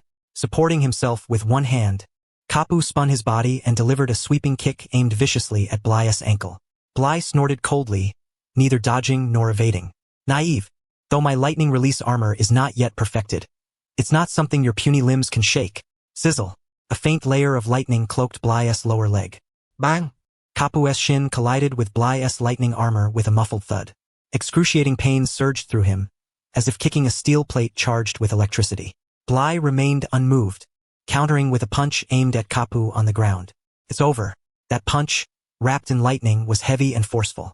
Enduring the sharp pain in his leg, Kapu thrust both hands into the ground, spinning his body like a top and rolling sideways out of harm's way by the narrowest margin. Boom! The earth erupted once more, forming a large crater. Kapu rolled several meters away, half crouching and rubbing his numb leg, gritting his teeth. This turtle shell really is tough. Though complaining aloud, the gleam of excitement in his eyes grew ever brighter. Interesting. Do you understand the gap now? Bai straightened, looking down at Kapu with an air of superiority.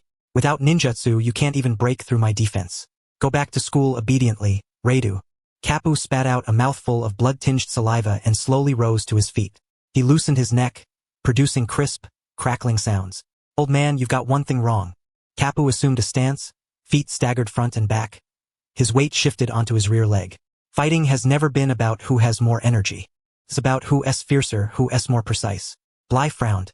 You still want to fight? Of course. Kapu shouted, charging forward once again. This time, he abandoned the strange posture and sprinted straight ahead. Unrepentant, Bai was somewhat annoyed. How could this kid be so stubborn? Well then, I'll fight until you admit defeat. Bai clasped his hands, preparing to unleash another lightning-style jutsu to lay this brat flat. However, the moment his hands came together, Kapu suddenly pulled out a handful of small stones from his pocket and flung them fiercely at Bai's face. Clack, clack, clack. Though the stones lacked lethality, they struck Bai's eyelids and nose with precise accuracy. Instinctively, Bai shut his eyes and tilted his head. The hand seal was disrupted. Despicable. That's not the way of a shinobi-s fight. Bai roared in anger. This is the battlefield. Kapu's voice was right by his ear. Seizing the moment Bai's vision was obstructed, Kapu leapt high, knees bent, and drove his weight hard into Bai's chest. Although blind, Bai's battle instincts remained intact. He crossed his arms protectively over his chest. Bang! The tremendous impact forced Bai to stagger back half a step. Blocked? No. At the moment of collision, Kapu's hands did not relax but instead grasped Bai's wrists. Using the momentum of the fall, Kapu's body plunged downward, while his feet stomped hard on Bai's abdomen. A shoulder throw? No, a sacrificial technique. Kapu employed his body weight and leverage to forcibly disrupt Bai's center of gravity. If this were a life-or-death fight, Bai could have unleashed lightning chakra to blast Kapu away or even kill him. But after all, he was his father. Facing his own son, he hesitated at the critical moment. The lightning chakra that was about to erupt a second before was forcibly suppressed by him. It was precisely that moment of hesitation. Kapu keenly sensed it. Fall for me! Kapu roared, every muscle tensed, concentrating all his strength in his waist, abdomen, and arms. Using force against force, Bai suddenly felt a strange power surge through him, losing his balance, his massive body driven forward by this 9-year-old brat. Crash! Dust billowed. Yazuki Bai, a jonin of the hidden cloud village, was slammed harshly to the ground. Though the fall barely hurt him, it was humiliating to be toppled by a child of 9. Before Bai could react, Kapu was already astride his neck. That tender fist pressed tightly against Bai's temple. General, old man. Kapu panted heavily, sweat trickling down his cheeks, dripping onto Bai's face. Those black eyes burned with a flame that even unsettled Bai. The training ground fell into complete silence. Only distant thunder rumbled ceaselessly. Lying on the ground, Bai stared at his son astride his neck, his gaze somewhat dazed. Lost? He had actually lost? Although he had restrained his power, refrained from high-level jutsu and held back in the end, but losing was losing. In the shinobi world, that moment of hesitation would have meant a kunai piercing his throat if it had been an enemy. This brat. Chapter 122. A and B. Hey, old man Bai. Kapu jumped down from Blai's neck and plopped onto a nearby rock, gasping for breath. Though victorious, his 9-year-old body had reached its limit. Every muscle screamed in agony, especially the calf that had taken Reiku's kick, now trembling uncontrollably. Keep your word. Huh? Kapu grinned widely, flashing a set of big white teeth, a wild madness shining through the smile. From now on, whatever I want to do, you stay out of it. Blai slowly sat up, rubbing his aching neck. He looked at the little brat only as tall as his thigh, his expression deeply complex. If it were before, he would have slapped the kid and scolded him for being insolent. But now, looking into Kapu's wild, untamed eyes, Blai swallowed the curse lodged at his lips. You little punk. Blai exhaled a breath tinged with the metallic scent of blood, awkwardly propping himself up. Fine. You win. Those simple 4 words seemed to drain all his strength, yet also lifted some burden from his chest. Kapu laughed heartily, attempting to stand and celebrate, but his legs gave way, nearly causing him to faceplant. TCH, this body is still too weak. Kapu patted his thigh in dissatisfaction. If it were before, this level of warm-up wouldn't even break a sweat. Blai's eye twitched. Warm-up? Calling knocking a jonin to the ground warm-up? Where on earth did you learn this nonsense? Meanwhile, 500 meters from the training ground, atop a sheer cliff, 2 towering figures stood amid wind and rain, cloaks billowing violently yet unmoved. The man in front was as sturdy as a black iron tower. His dark skin was etched with countless grotesque scars, medals earned through innumerable battles. He merely stood there, and the surrounding air thickened and grew heavy, as if even lightning bowed before him. The pillar of the hidden cloud village. The man hailed as the strongest spear and shield. The Third Raikage. Half a step behind him stood a similarly robust youth. Though lacking the seasoned, heavy presence of the Third Raikage, the sharp aura radiating from him was like a freshly unsheathed blade, razor-sharp and glaring. That was the Third Raikage's son, the highly anticipated heir, AI. At this moment, both their gazes were fixed intently on the training ground below. The incredible father-son duel had been laid bare before their eyes. What do you think, AI? The Third Raikage's voice was deep and sonorous, like thunder rumbling through the clouds. AI crossed his arms, brows furrowed. He did not answer immediately but recalled Kapu's final shoulder throw.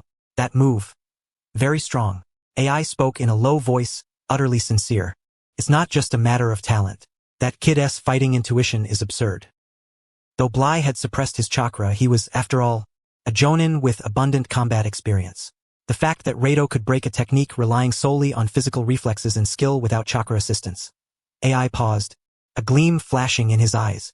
In a life-or-death fight, if Blai released his chakra restrictions, he could kill Rado in an instant. But under equal conditions, Rado's taijutsu mastery is even more terrifying than many chunin. The Third Raikage nodded slightly, a meaningful curve touching the corner of his mouth. You're mistaken on one point. AI was momentarily stunned. What? That's not intuition. The Third Raikage turned around, his large, copper-colored eyes fixed intently on his son. It was instinctive.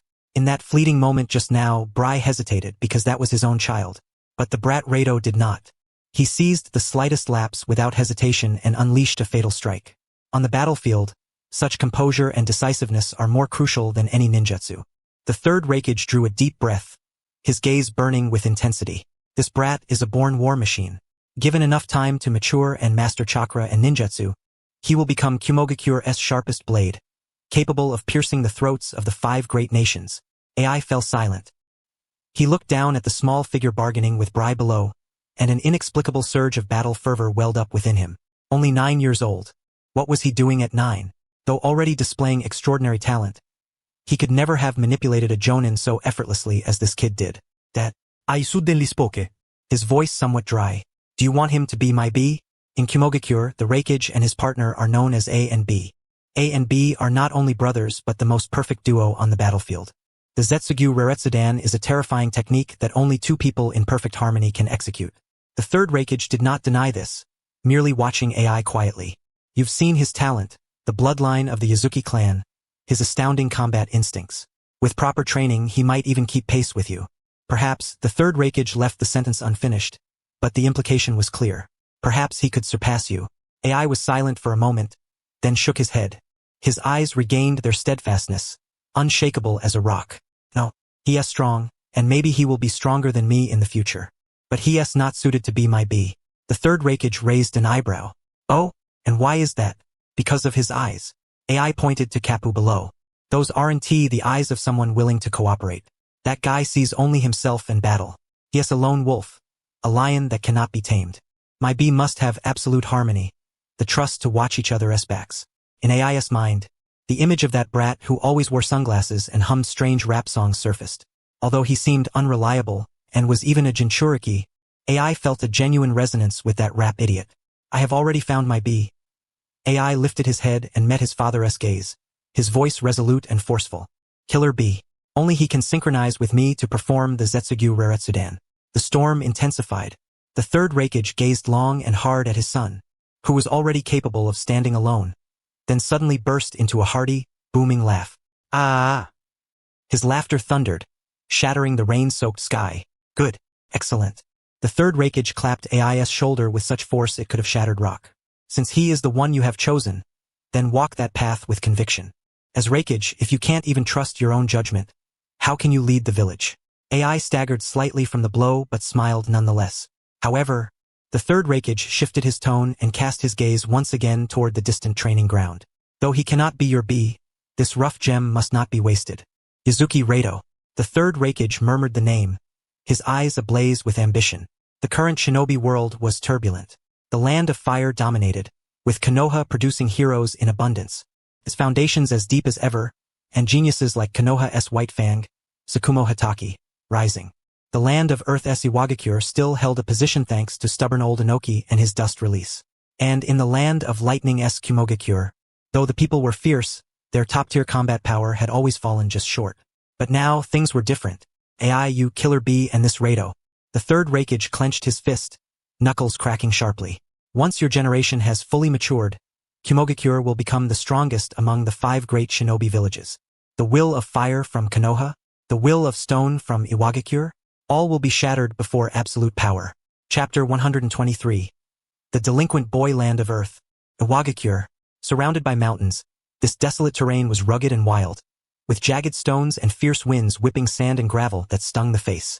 This harsh environment forged the steadfast resolve of the stone shinobi. Every rock here bore the marks of diligence, endurance, and indomitable spirit. Carved into the stones were slogans brimming with positive energy. 3 years to invade the land of fire. Settle down and live peacefully every day.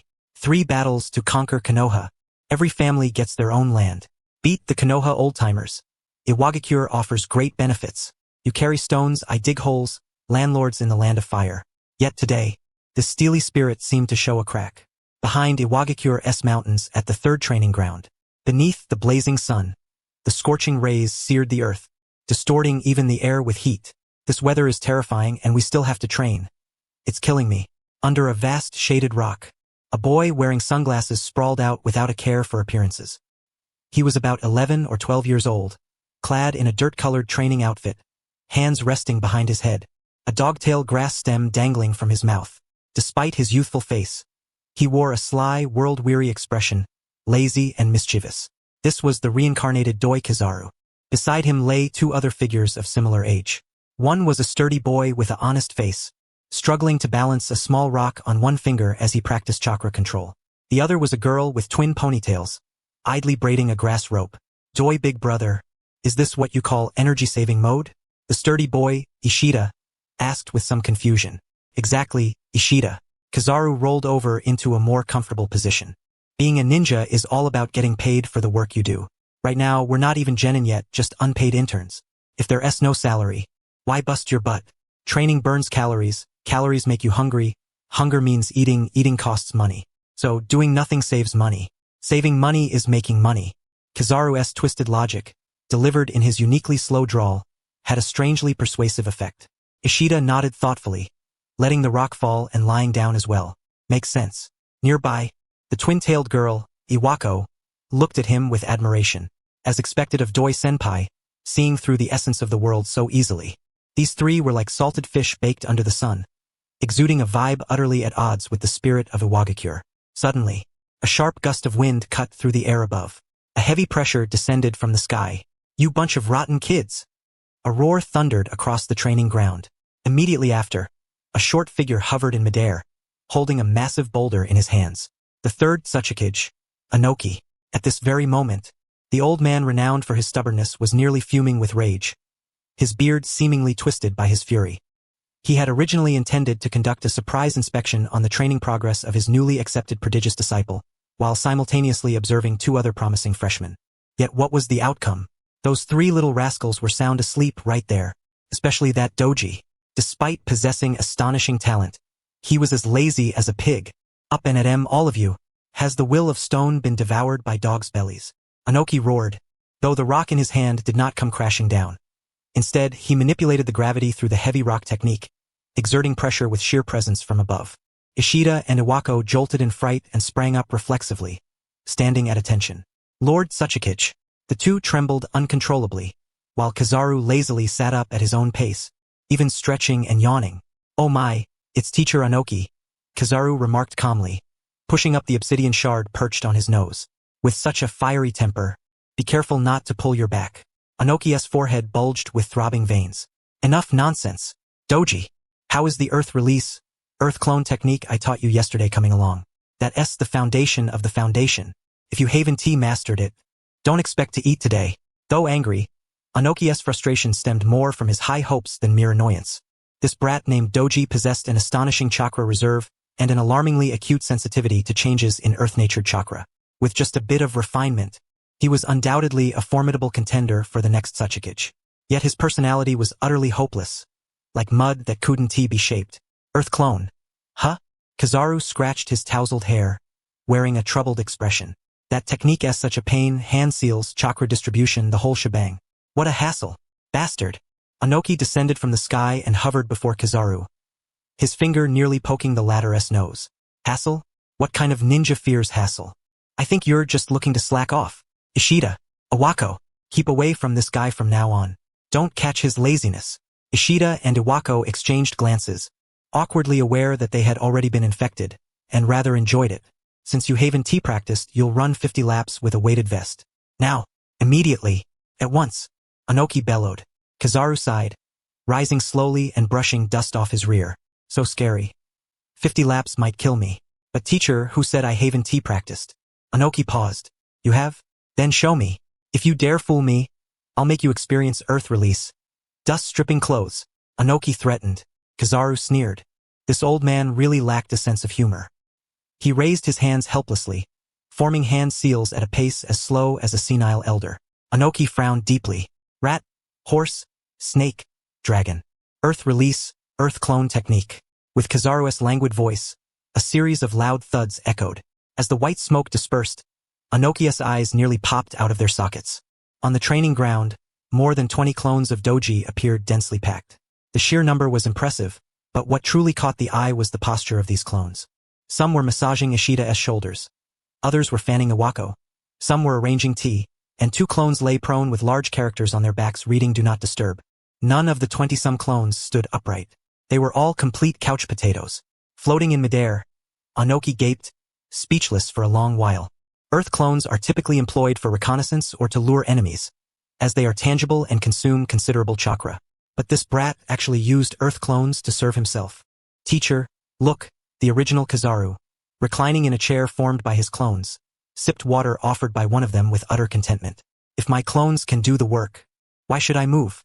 This is my ninja way. Absolute justice, no absolute efficiency. Chapter 124. A proliferation of talents. Anoki felt his head buzzing. In his decades of life, he had encountered all manners of prodigies.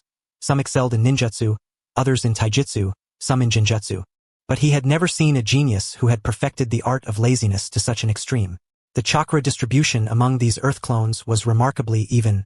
Their forms were stable, and they could even perform delicate tasks. This demonstrated that the young man's chakra control had reached an alarmingly terrifying level. In merely one day, he had transformed a C-rank technique into an art form. You. Anoki pointed a trembling finger at Kizaru, struggling to find the right words for reprimand. Scold him for laziness? He had indeed practiced, and better than anyone else. Praise him? Seeing all these indolent clones sprawled about, Anoki's blood pressure soared. Wow, amazing. Ishida's eyes gleamed as he poked one of the earth clones. Brother Doji, can you teach me this? If I learn it, can I send my clone to train while I sleep? Of course, Kizaru smiled sweetly. Art is about investing limited energy into infinite enjoyment. Learning to delegate is the first step toward growth. Iwako nodded vigorously beside him. I want to learn this too. If I master it, I won't have to do my own laundry. Anoki clutched his chest, feeling his old back pain flare up again. It's over. The future of Iwagakure, completely doomed. This pernicious trend, like a virus, was rapidly eroding the minds of the younger generation in Iwagakure. Doji! Anoki drew a deep breath and let out a deafening roar. Dismantle all these chaotic clones at once. Since you're so energetic, go repair the village's outer defenses. Use earth wall. No food until it's finished. The smile on Kizaru's face froze instantly. Fix walls? Isn't that the construction team's job? Why make child labor do it? Besides, I never said I was energetic. Enough nonsense. Anoki's true intention was to cultivate this boy's chakra reserves and ninjutsu proficiency through extensive labor. If he could exhaust him thoroughly, he wouldn't be able to slack off anymore. No. Kizaru flopped back onto his clone chair and even put on an eye mask. That requires an additional fee. You! Anoki's anger twisted into a bitter laugh. Fine. Very well. If you want to go, then I shall personally train you. Before the words had left his mouth, Anoki's chakra erupted instantly. Earth release. Heavy rock technique. Boom! A terrifying gravitational force immediately enveloped Kizaru. The earth clone beneath him shattered into a pile of soil. Kizaru was pressed so heavily into the ground that only his head remained visible. So heavy, he muttered, though his face betrayed little pain. Rather, as if experiencing a novel form of massage. Teacher, this is corporal punishment. I'm going to report you to the daimyo for child abuse. Shut up. Anoki floated above Kizaru, looking down upon him with an air of dominance. From this day forward, you shall maintain this state at all times. You shall rise to your feet only when you can withstand this gravity. You shall dine only then. Having spoken, Anoki turned his gaze toward Ishida and Iwako, who were already petrified with fear. And you too, don't think you'll escape. Train alongside him. Anyone who dares to slack off, I'll toss into the stone pile without hesitation. Ishida and Iwako were left with tears unshed. They looked upon the yellow monkey, whose body was buried with only his head exposed, and the yearning they once held for the way of the saltfish instantly shattered by half. Is this the consequence of slacking off? How terrifying! Yet, buried beneath the earth, the yellow monkey's thoughts were quite different. Ah, this is splendid. Being buried means I don't even have to turn over.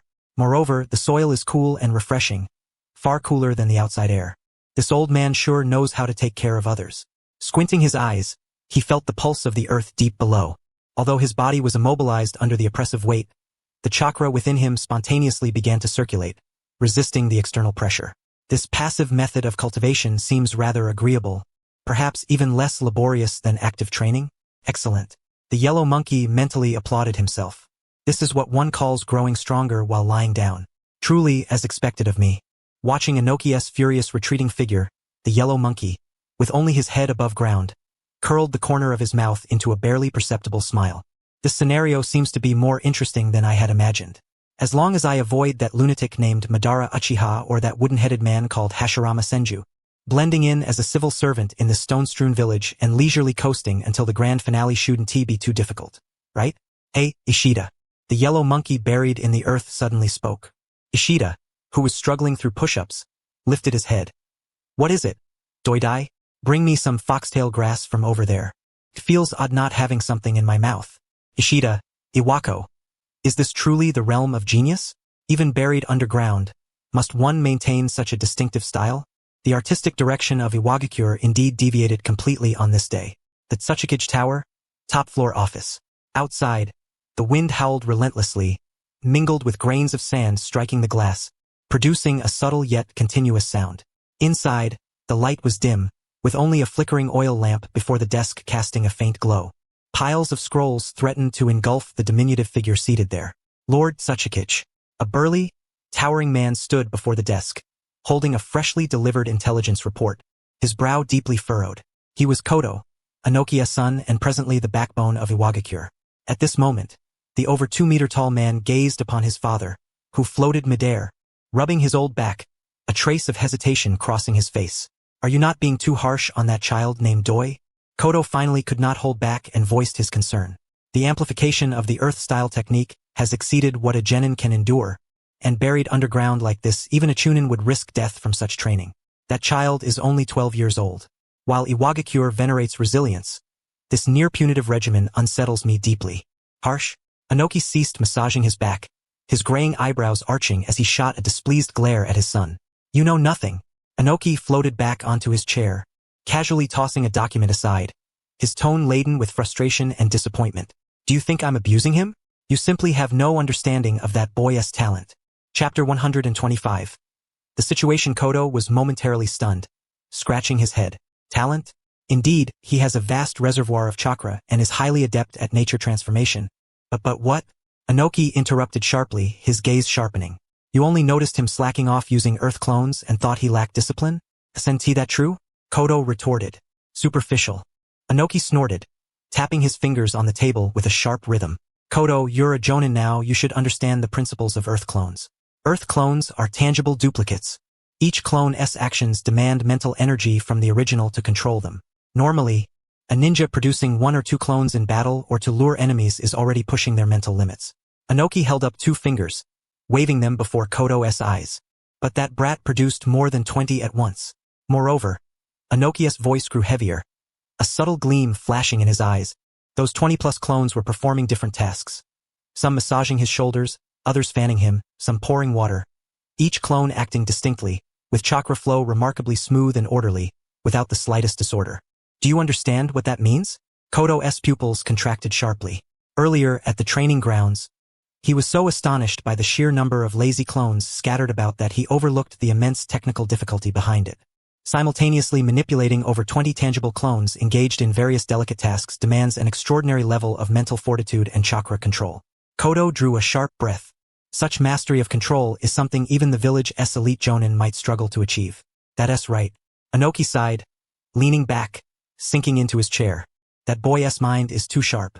What you call laziness is actually the pinnacle of efficiency. Achieving maximum comfort at minimal cost, that instinct is ingrained in his very bones. If he could channel that efficiency into combat. Anoki narrowed his eyes, a boy with obsidian glasses and a lecherous grin appearing in his mind's eye. He will be the sharpest blade of Iwagakure's future. Kodo fell silent. He had not expected his father to hold such a high opinion of that indolent youth. But father, Kodo looked at Anoki's deeply wrinkled face, concern coloring his tone. Even if he is a genius, might this forced acceleration backfire? Although the current situation is tense, surely it is not yet to the point of driving a 12-year-old child to desperation? At these words, Anoki's expression instantly darkened. The atmosphere in the room grew oppressively heavy. Slowly, Anoki floated up, drifting toward the massive ninja world map hanging on the wall. With his back to Kodo, his withered fingers traced a path across the map. His fingertip departed from Iwagakure, crossing the land of grass and the land of rain, finally coming to a heavy halt upon the region marked in fiery red. Kanahegakure. Kodo. Anoki's voice grew hoarse and aged, laced with profound exhaustion. Do you believe we still have time? Kodo parted his lips but found no words to answer. Turning around, Anoki's gaze burned like a torch as he fixed his son with an unyielding stare. Look at this map. The barbarians of Kumogakure are stirring restlessly at the border. The newly appointed Third Raikage is an absolute monster, even more tyrannical than his father. The Third Kazekage of Sunagakure is in his prime. His magnet release iron sand is unparalleled, a mobile fortress on the battlefield. Not to mention the rain-hidden village nestled in between, that salamander Hanzo, who, relying on the deadly poison of his salamander, dared to bite anyone, stirring unrest across the entire continent. Meanwhile, Anoki of the hidden stone village clenched his teeth, a flicker of apprehension flashing through his eyes. Sarutobi Hiruzen, known as the ninja hero, was in his prime, cunning and formidable. His 3 disciples, Jiraiya, Tsunade, and Orochimaru, had already earned the legendary title of the 3 legendary Sannin on the battlefield, each a formidable monster in their own right. In contrast, what about our Iwagakure? Anoki's gaze fell upon Kuratsuchi, his expression tinged with a complex emotion. Disappointment, yet also helplessness. Kuratsuchi, you are strong. Your mastery of earth release ranks among the best in the village. However, Anoki raised his hand, and a translucent white aura coalesced in his palm. It was the dust release, a bloodline technique transcending the limits of Kekkai Genkai, a terrifying power capable of decomposing all matter into molecular form. You will never learn this. His voice deepened as the glowing orb in his hand gradually dissipated. Dust release demands extraordinarily refined chakra control and a profound understanding of nature transformation. It is a gift of innate talent, a divine blessing. You lack this talent. Kuratsuchi lowered her head, fists clenched tightly. It was the undeniable truth. Despite 3 decades of effort, she still could not grasp the threshold of dust release. I am old now, Inoki muttered, pounding his back with a crisp crack. These old bones don't know how many more years they can endure. If before my death, I fail to cultivate an heir capable of intimidating the 5 great nations, Iwagakure will be torn to shreds by those ravenous wolves. Inoki drifted back to his desk, picking up a report on Doi. His eyes hardened with unwavering resolve and cold ruthlessness. That brat named Doi, his talent is no less than mine. Beneath that lazy exterior, I see a potential even more terrifying than mine. With some refinement, he is the best candidate to become the next Sachikage. Kuratsuchi lifted her gaze, watching her father's stooped yet still upright figure, her heart awash with mixed emotions. Father, you mean yes? Inoki slammed the report heavily onto the desk, sending up a cloud of dust. I will pour all of my skills into that lazy kid's mind. Even if I must whip him or smash him with stones, I will train him to perfection. This is wartime. Inoki's voice suddenly rose with undeniable authority. There is no time for them to sit comfortably in classrooms playing ninja games. Peace? Ha! That is forged through battle, not negotiations. I do not wish to fight this war either, but we cannot allow Konoha to develop unchallenged any longer. His gaze pierced through the window, fixed on the distant south, as if beholding the prosperous village surrounded by forests. If this generation does not bleed, the next will bleed even more. I hope. Inoki inhaled deeply, his voice low and resolute. The war ends completely with our generation. Kuratsuchi looked at her father's aged face, her doubts about the training's intensity instantly vanishing, replaced by a profound sense of responsibility. This is the Kage's burden. Carrying the lives of the entire village, surviving in the cracks, seeking peace through bloodshed. I understand. Sachikage-sama. Kuratsuchi straightened her back and spoke gravely. I will personally oversee that brat. Even if he cries and begs to go home, I will not let him leave the earth.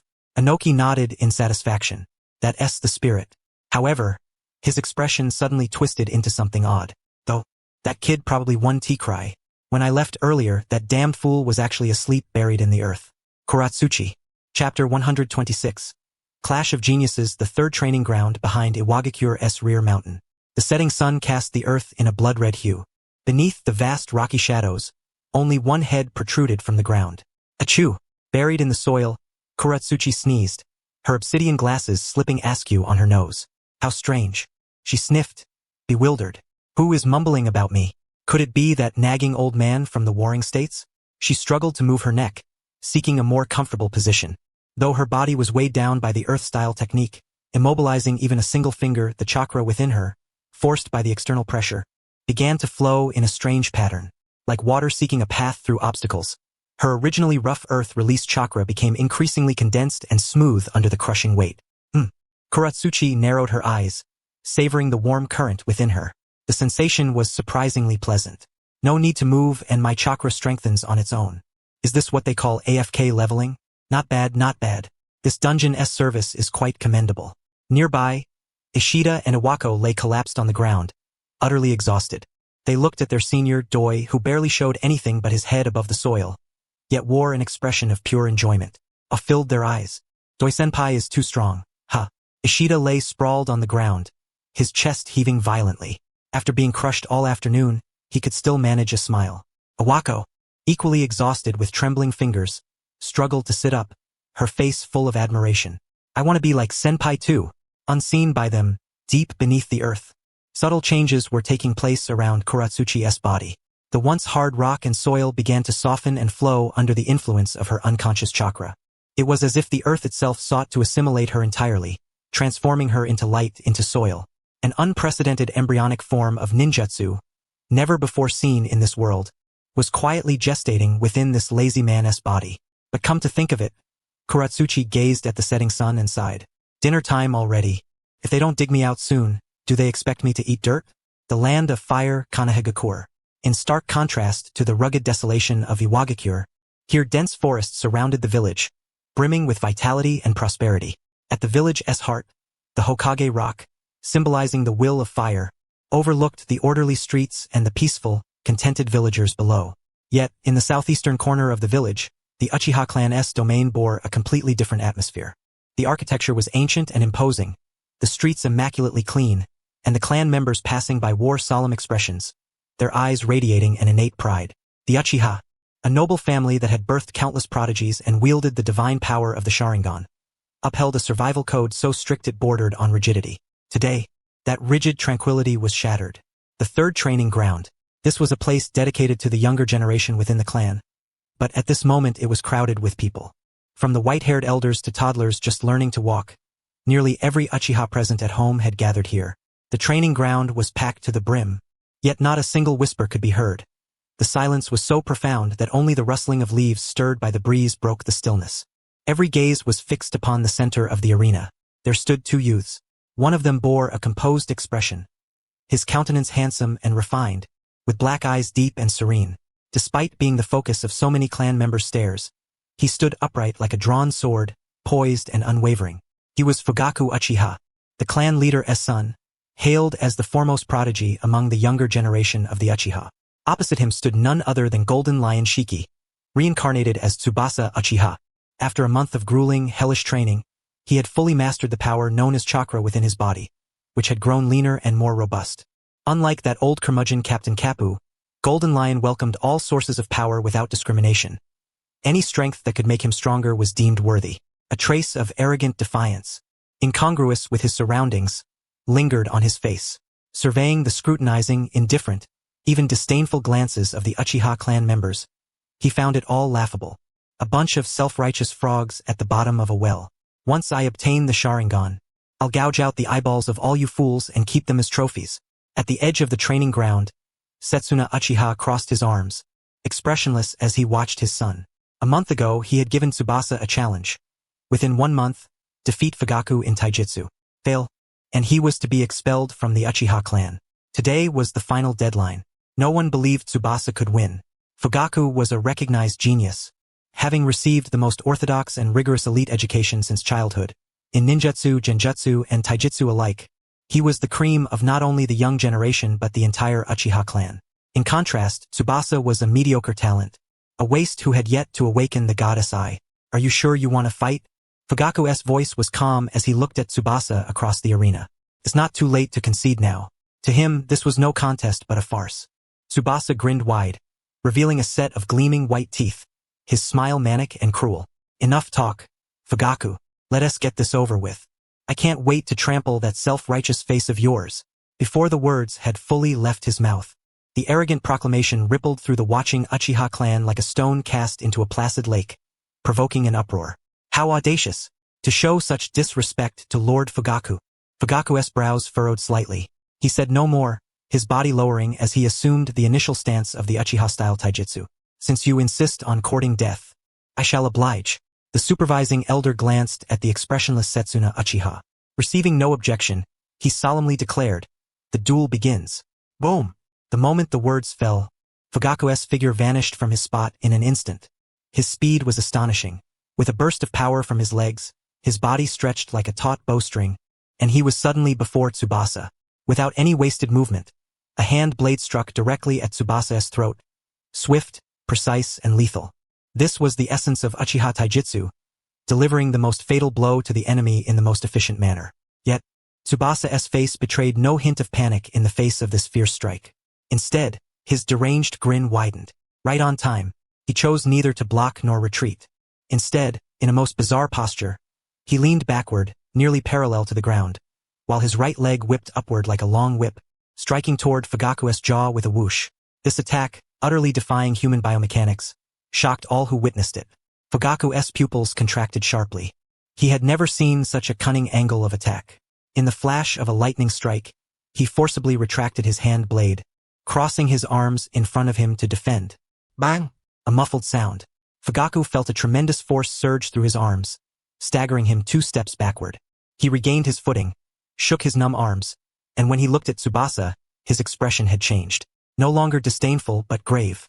Tsubasa, having landed the strike, did not press the advantage. Instead, using the momentum from his backward lean, he executed a flawless backflip and landed firmly. He cracked his neck with audible clicks, his smile brimming with provocation. Genius? That's all you've got. Chapter 127. The gap is too vast. The air within the training ground seemed to freeze. Fugaku steadied himself and lightly brushed the dust from his chest. His movements were slow and elegant, revealing a composure etched deep into his bones. That kick had indeed caught him off guard. The one always considered the weakest, Tsubasa, had managed such an illogical strike. Looks like I underestimated you, Tsubasa. Fugaku lifted his head, and his once deep, black pupils abruptly transformed. The stark contrast of black and white eyes shifted to a blood-red hue. 3 black comma-shaped tomo slowly revolved within the crimson glow, exuding a chilling aura that set hearts on edge. The 3 tomo Sharingan. The surrounding Uchiha clan members murmured in awe. To have awakened the 3 tomo at such a young age was a despair-inducing talent indeed.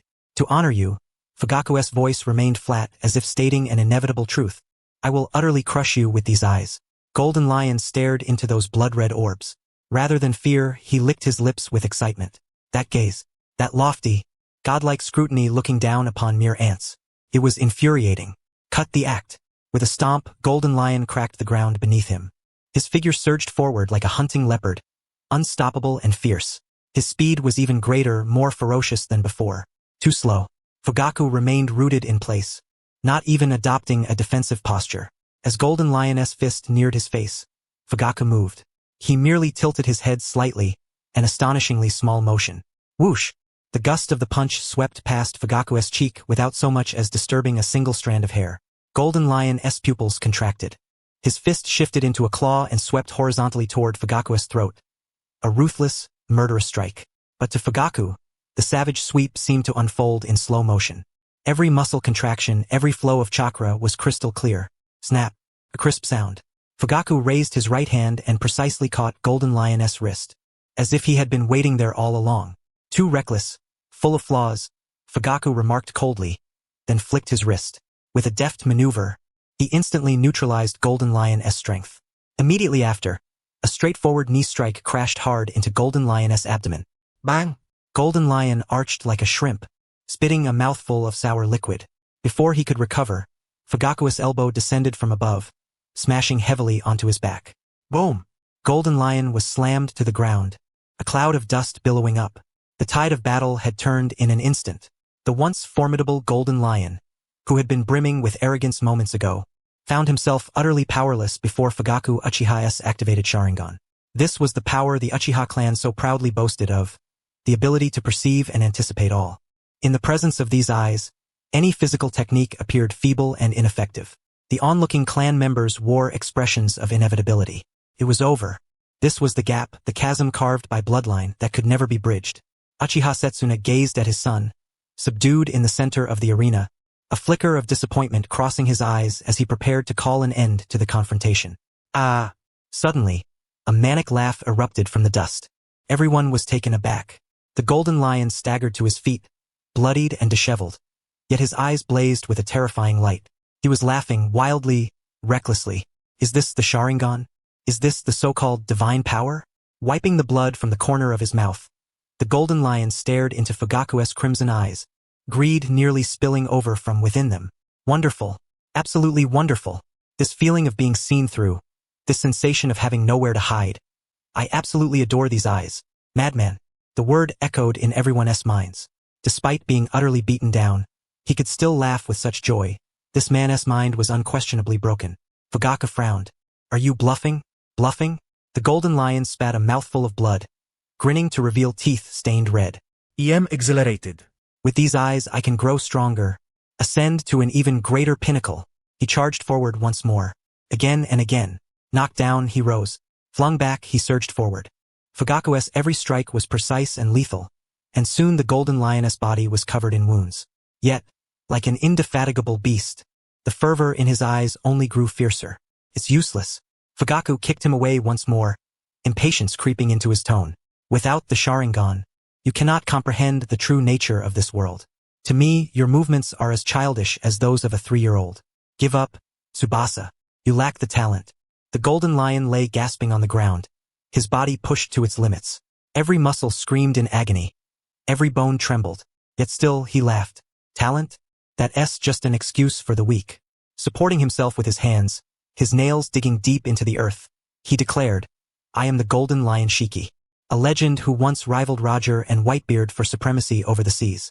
A madman who dared storm the Navy headquarters alone. Even if I changed bodies, even if I lost my power, my spirit remains that of an indomitable king. How could I possibly lose to some brat? How could I ever be defeated by something as trivial as a bloodline limit? The blood of the Uchiha flows through this body, he murmured hoarsely, voice rough and low. There's no reason I shouldn't wield this power. Awaken for me. A terrifying aura suddenly erupted from within him. It was not the oppressive weight of chakra, but pure willpower, the sovereign aura of a sea king, embodying unyielding pride and sovereign arrogance. The surrounding air seemed to thicken under the weight of this resolve. For the first time, Fugaku's expression shifted. He sensed a dangerous aura, not from sheer strength but from a mental oppression. That figure on the ground now gave him the uncanny impression of facing a primordial beast. I am the Golden Lion. Chapter 128. Life lies in struggle. Shiki staggered to his feet. Blood streamed down his temple, obscuring half his eye, making his already fearsome visage resemble that of a demon. Yet he kept laughing. A sound forced out from deep within his chest, tinged with rust and gunpowder.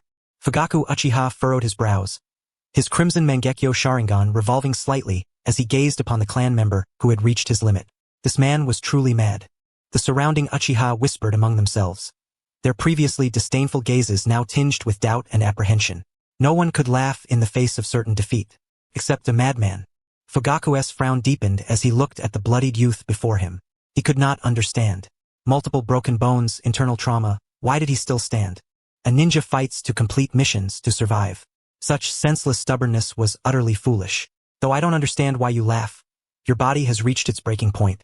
Fugaku's voice remained calm, like the delivery of an autopsy report. Tsubasa, your willpower far surpasses that of ordinary men. As a clansman, I respect your grit. He slowly raised his hand, fingers pinching a jet-black kunai. But a ninja does not win by grit alone. Your body is at its limit.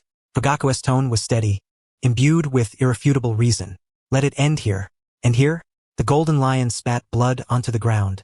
His bloodshot eyes locked onto Fugaku's like a beast eyeing its prey. I'm just getting warmed up. Before the words had fully left his mouth, he thrust off the ground with a violent force, shattering the stone slab beneath his feet. Fugaku sighed. In his crimson Mangekyo eyes, the Golden Lion's ferocity was undeniable, but so were his flaws. His left shoulder sagged prematurely, his right leg's force was uneven, and his center of gravity was clearly off. Pathetic. Tsubasa. Fugaku twisted his wrist, the black kunai gleaming coldly between his fingers. He advanced rather than retreated, sidestepping the Golden Lion's wildly uncoordinated punch, and slashed the kunai toward his chest. One strike would decide the outcome. Yet, just as the kunai was about to pierce flesh, the Golden Lion did not dodge. Not only did he not evade, he actively met the attack head-on. Pshh. The sickening sound of a blade cutting into flesh made teeth ache. Blood splattered. Fugaku's pupils constricted sharply. Had this man lost his mind? What could drive him to such self-destructive recklessness? Blood instantly stained the front of Uchiha Tsubasa's garment. In that moment, the entire training ground fell into a deathly silence. Fugaku's fingers still gripped the kunai's hilt, and in his crimson Mangekyo Sharingan, for the first time an emotion named shock flickered. He had anticipated every evasive route, but he had not foreseen that the opponent would not even attempt to dodge. Got you. A low, sinister chuckle exploded in Fugaku's ears. Ignoring the kunai lodged in his chest, the Golden Lion even stepped forward, driving the blade deeper to secure a fraction of a second's proximity. That massive hand, smeared with blood and soil, clamped down on Fugaku's wrist that gripped the kunai like an iron vice. Fugaku's heart pounded fiercely, a chill shooting straight to the crown of his head. This was no mere sparring. This was a brutal fight. Get down. The Golden Lion roared. His other hand clenched into a fist, radiating the ferocious, murderous aura honed through his trials at sea. With relentless force, he struck at Fugaku's ever-calm face. The distance was perilously close. So close that Fugaku could even scent the metallic tang of blood spewing from his opponent's mouth. At such proximity, despite the Sharingan's dynamic vision clearly tracking the fist's trajectory, Fugaku's body was immobilized by the wrist lock and could not evade with a large movement immediately. Thinking swiftly, Fugaku abandoned ninjutsu and abruptly lifted his right leg. His knee sliced through the air with a rushing sound, striking the Golden Lion's side waist with preemptive force. A dull thud, sharp enough to make one's teeth ache, echoed. The Golden Lion's fist grazed Fugaku's cheek, leaving a bloodstain. Yet, Fugaku's knee strike landed solidly on the Golden Lion's liver. The tremendous impact caused the Golden Lion's eyeballs to bulge instantly. A mouthful of blood burst forth uncontrollably. In that moment, the Golden Lion felt his internal organs shift from their places. The fingers gripping Fugaku's wrist involuntarily loosened. "Get off me!" Fugaku seized the opportunity to break free, immediately following with a spinning kick that struck the handle of the kunai lodged in the Golden Lioness chest squarely. Pa! The kunai was driven deeper by the kick, potentially piercing the ribs. The Golden Lioness' entire body was hurled like a torn sack, tumbling across the ground for over a dozen rolls before crashing against the boundary wall and coming to a halt. Dust and debris swirled everywhere. The crowd erupted in astonishment. The madman truly was insane. To land a single punch on Lord Fugaku, he dared to use his own body to absorb the kunai? Such a fighting style was not that of a ninja, it was a beastess. Uchiha Setsuna stood at the sidelines, his face ashen. He stared at his son lying amidst the ruins, barely conscious, his hand trembling slightly within his sleeve. It was not pity but fury. This suicidal assault was a disgrace to the Uchiha clan, so utterly lacking in elegance. "It's over," Fugaku declared, standing still as he touched the bloodstain on his cheek. The sting was sharp and burning. Though it was only a graze, to him it was a humiliation. He looked coldly at the motionless golden lion in the distance and commanded, "Medical team, carry him away." 2 Uchiha clan members carrying medical kits immediately stepped forward. However, just as they were about to approach, roll. A hoarse voice, as if sandpaper had scraped across it, emerged from the dust. The 2 medical ninjas halted their steps. From the rubble, a bloodied hand stretched out, clutching the crevice of the wall. Then, the figure that should have been unconscious staggered back to his feet once more. The Golden Lion's appearance was pitiful beyond words. A kunai protruded from his chest, blood dripping steadily onto the ground from his clothing's hem. His entire body bent slightly from the agony. Yet on his face was a smile even more deranged than before. "Who told you it was over?" The Golden Lion lifted his head, his blood-covered eyes fixed unblinkingly on Fugaku. "I'm not dead yet." Fugaku's brows knitted tightly, a trace of genuine anger finally piercing his tone. "Uchiha Tsubasa, do you truly wish to die? This is only an internal clan examination, not a life-or-death duel. Your internal organs are already damaged. If you continue fighting, you will lose your life." Though proud, Fugaku was not a butcher and had no desire to bear the guilt of slaughtering his own kin. "Lose my life?" The Golden Lion seemed to have heard the greatest joke of all. "Ah, gu. The fierce laughter racked his wounds, causing him to cough up fragments of internal organs, but he paid no heed, casually wiping the blood from the corner of his mouth. Life is meant to be fought for.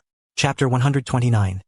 Twin Tomo Uchiha Fugaku gazed upon the bloodied madman still laughing wildly.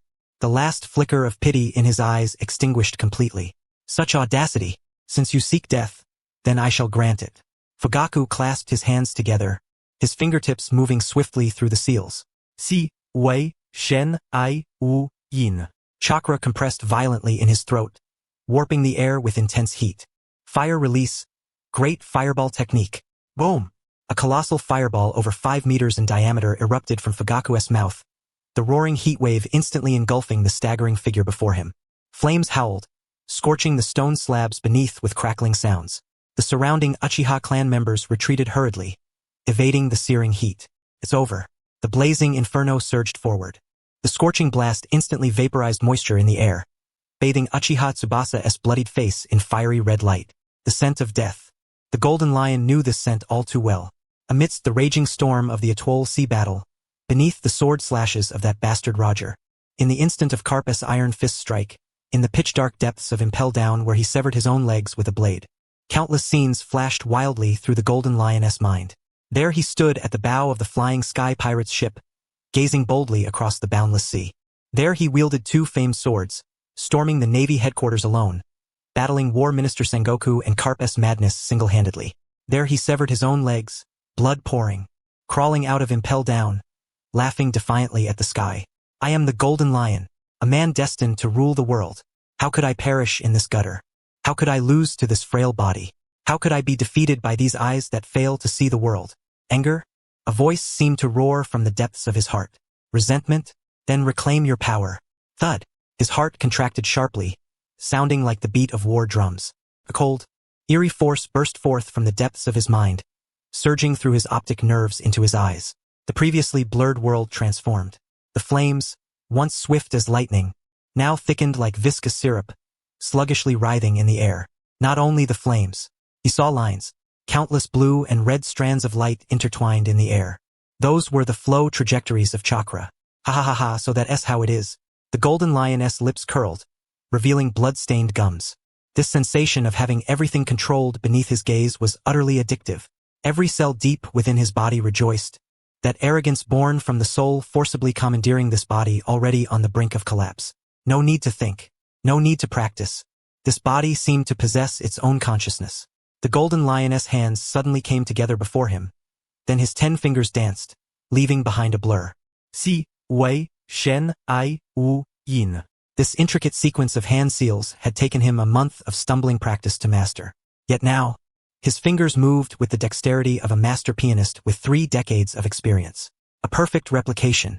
Just as Fugaku finished forming his seals, on the 3rd second, just before the great fireball was about to engulf him, the golden lioness chest heaved violently. His lungs swelling like a bellows stretched to its limit, emitting a piercing, shrill hiss. Deep within his throat, chakra compressed and transformed frantically. Fire release. Great fireball technique. Boom! The same flames, the same scale, surged forth from the golden lioness mouth, colliding head-on with the fireball unleashed by Fugaku. 2 immense waves of scorching heat crashed thunderously in midair. The orange-red blaze instantly illuminated the entire training ground, while the shockwave from the explosion sent stone slabs flying, the fragments shooting outward like bullets. What? It was blocked? The gathered Uchiha clan members instinctively raised their sleeves to shield their faces, their eyes filled with disbelief. Impossible. Uchiha Tsubasa, the clan's underdog, couldn't he even produce the most basic phoenix fire, so how could he possibly unleash a fireball of this magnitude? And yet, he had faced Lord Fugaku's ninjutsu head-on. Smoke billowed thickly as the heat gradually dissipated. 2 figures flickered faintly amidst the ruins. Uchiha Fugaku stood unmoving, the hem of his garment singed, his crimson Mangekyo Sharingan eyes filled with an indescribable shock. Opposite him, the bloodied youth still stood upright. Though staggering, seemingly on the verge of collapse, he held his head high. His grimacing face, smeared with a mixture of blood and dust, appeared particularly terrifying. Most unsettling of all were his eyes. His once black pupils had vanished, replaced by a crimson hue, double tomo. The scarlet tomo rotated slowly within his sockets, radiating an eerie, ominous aura. From the crowd, an elderly elder suddenly stepped forward, fixating intently on the golden lioness eyes, his voice sharp with excitement. Sharingan, and opening with double tomo from the outset. The entire assembly erupted into uproar. Like a droplet falling into boiling oil, the training ground instantly exploded with commotion. In this clan that valued bloodline and innate talent above all, everyone understood the significance of opening one's eyes. It was a ticket to strength, a cornerstone that elevated the Uchiha clan above the rest of the ninja world. Typically, clan members awaken single tomo first, requiring years of honing on the brink of life and death to evolve further.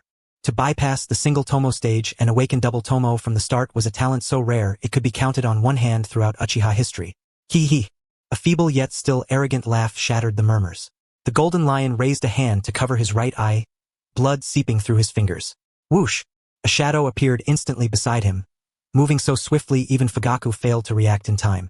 It was Uchiha Setsuna, the once cold and disdainful father, who had even considered disowning his son, now trembled as he supported the faltering golden lion with both hands. The coldness and contempt on his face had long since vanished, replaced by an almost fanatical joy. Tsubasa Setsuna stared into the golden lioness' blood-red eyes, as though gazing upon the most precious gem in the world. Good, he stammered, his voice trembling. As expected of my son. As expected of the seed carrying my Uchiha Setsuna's blood. I knew it. I knew you wouldn't disappoint me.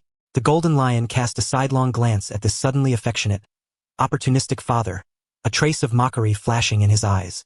10 minutes ago this man wanted me out. Now that I'm useful, he plays the loving father?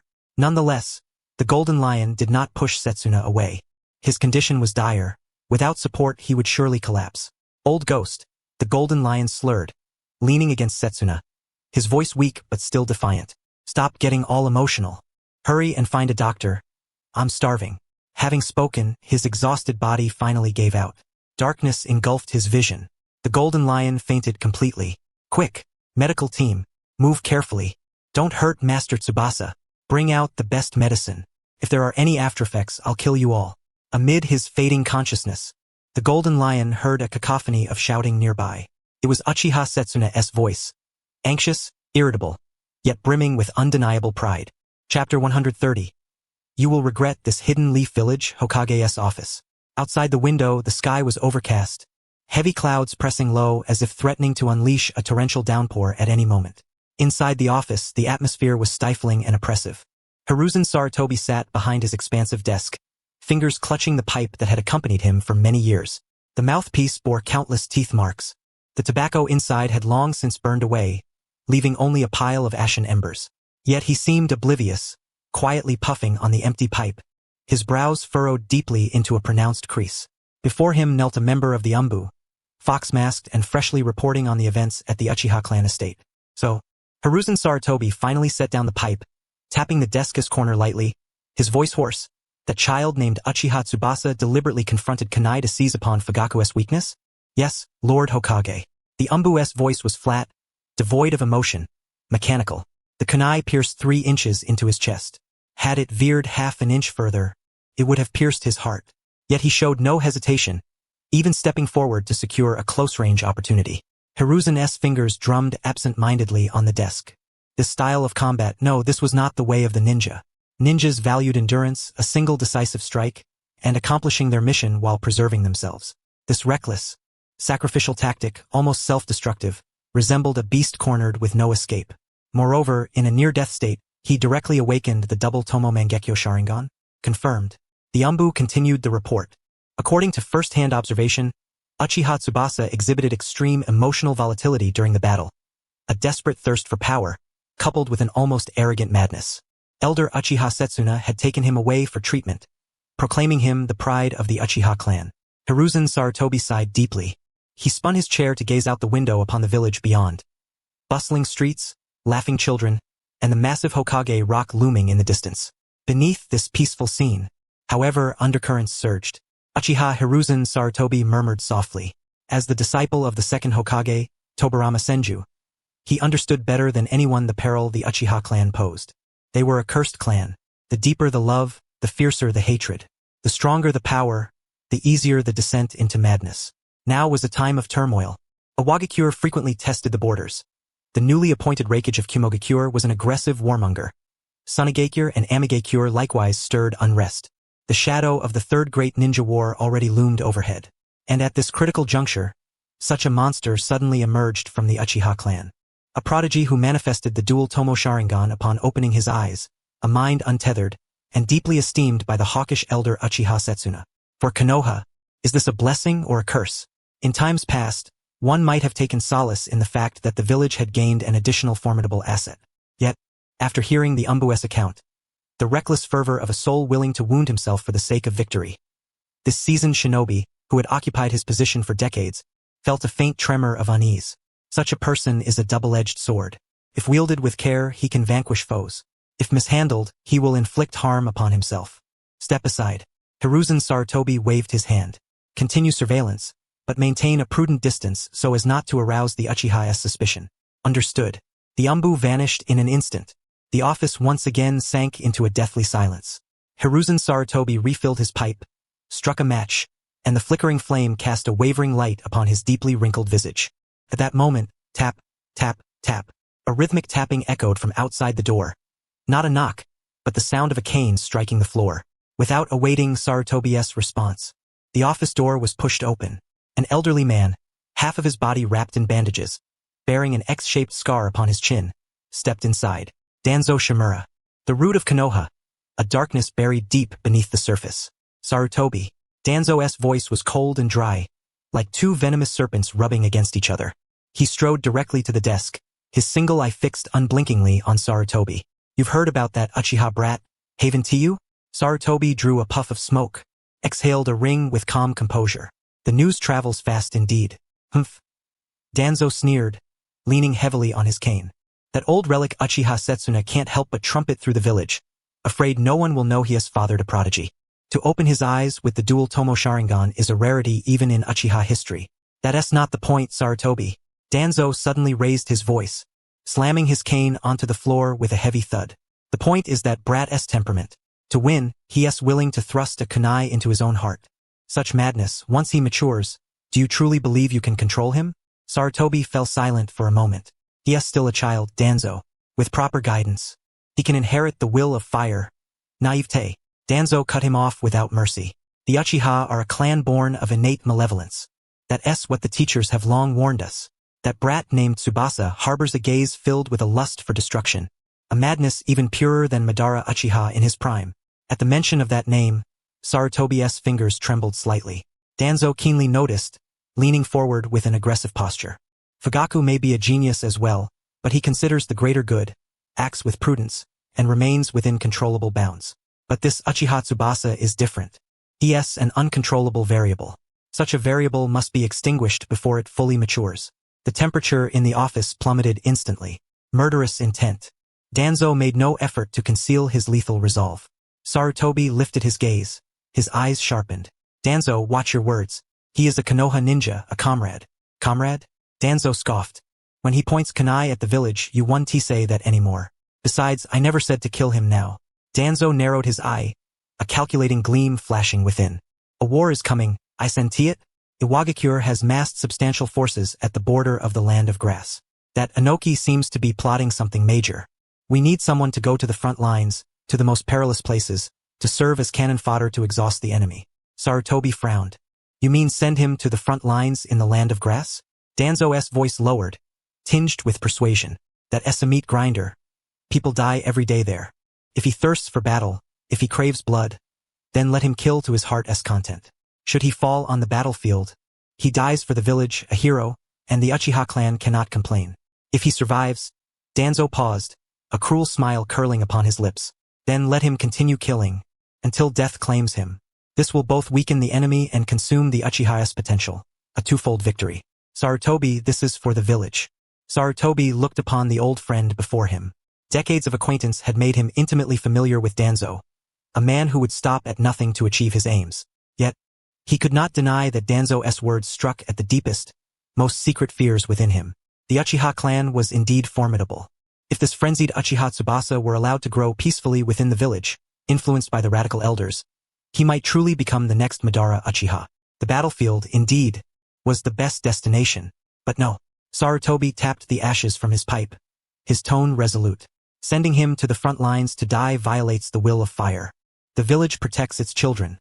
The children grow into shinobi who protect the village. That is the unending root of Konoha's vitality.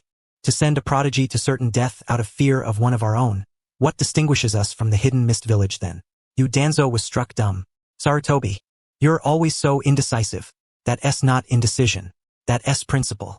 Sarutobi rose to his feet. Though not tall in stature, at this moment he radiated an undeniable authority. I will arrange for him to join a regular ninja squad and undertake legitimate missions. Should he perish in the line of duty, that is the fate of a shinobi. But I will never deliberately assign him to a mission destined to kill him. I am the Hokage. I bear responsibility for every person in the village, including the Uchiha. Danzo fixed Sarutobi with a steely glare. Their eyes met in the air, sparks seeming to fly between them. Light and shadow, yang and yin. This was their unceasing conflict spanning decades. After a long while, Danzo withdrew his gaze and snorted coldly. You will regret this, Sarutobi.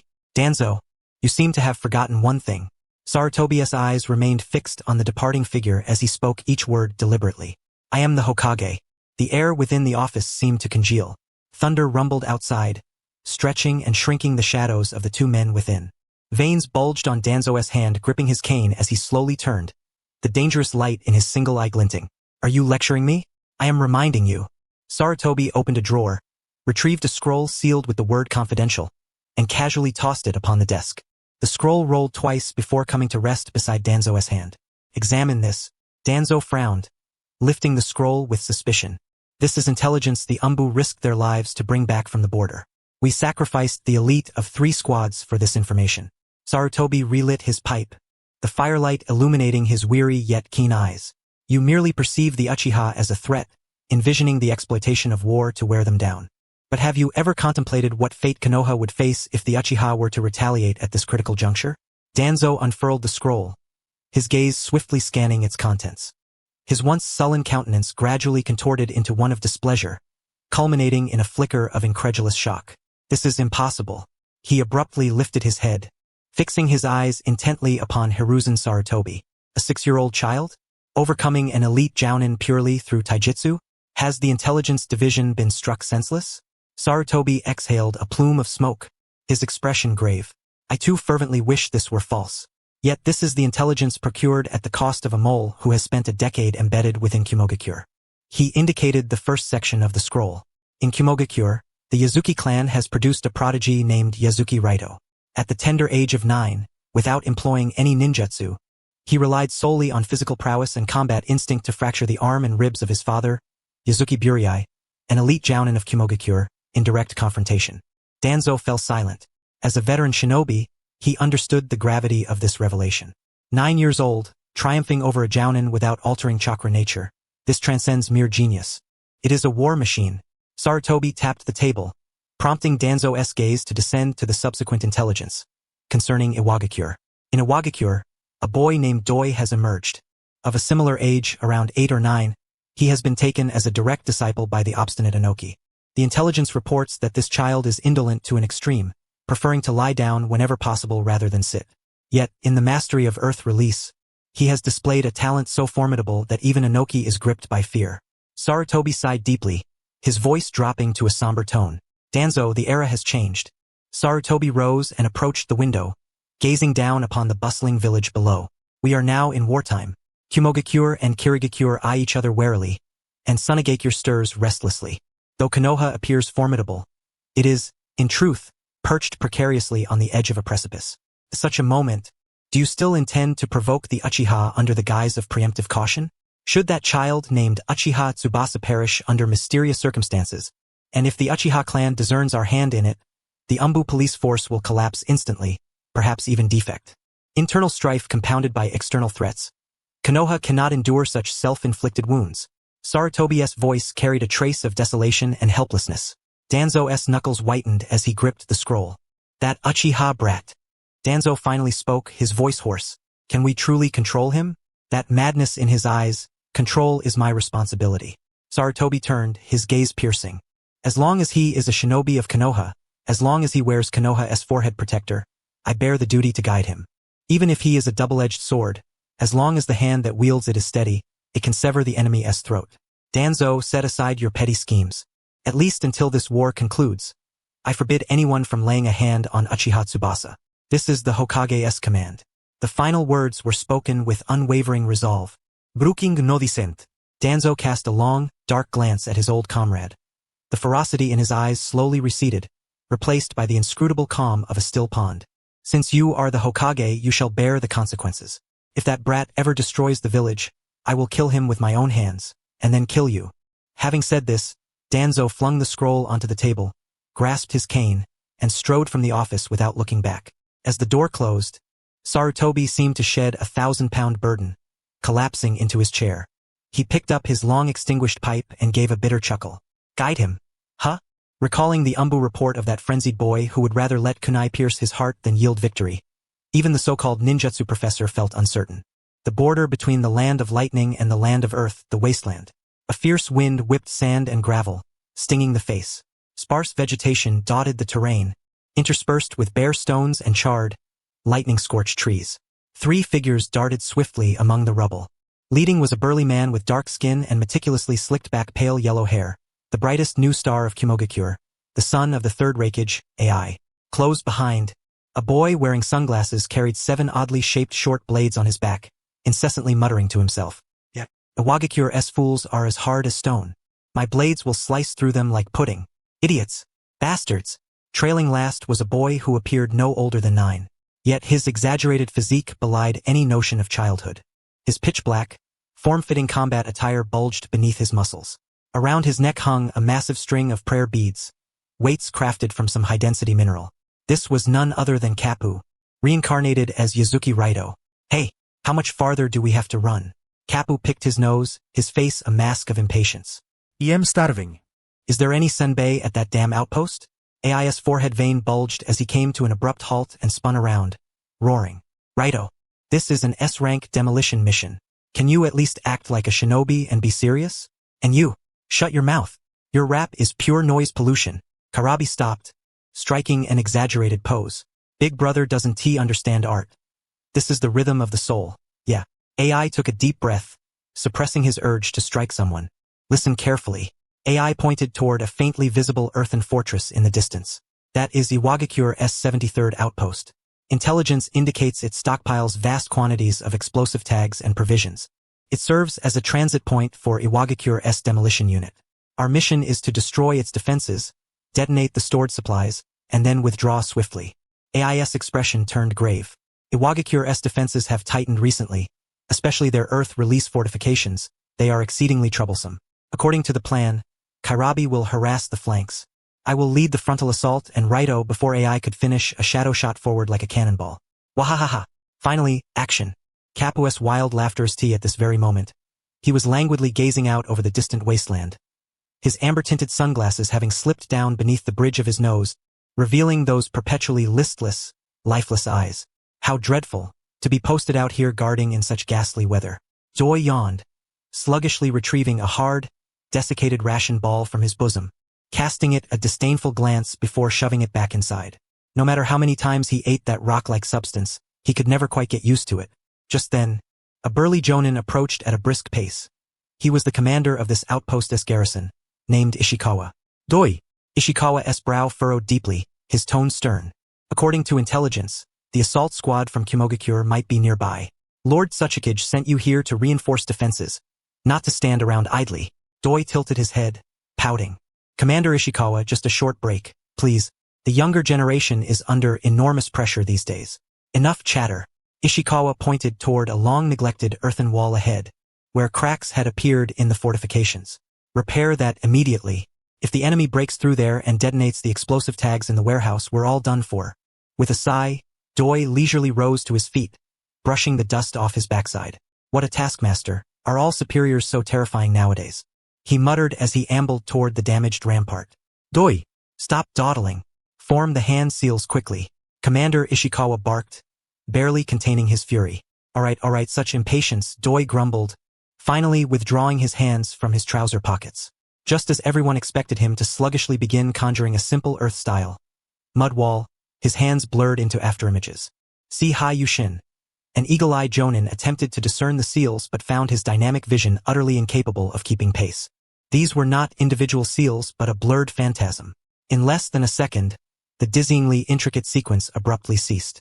Doi, as if having completed a troublesome task, casually pressed one palm against the ground. Earth style, earth flow wall.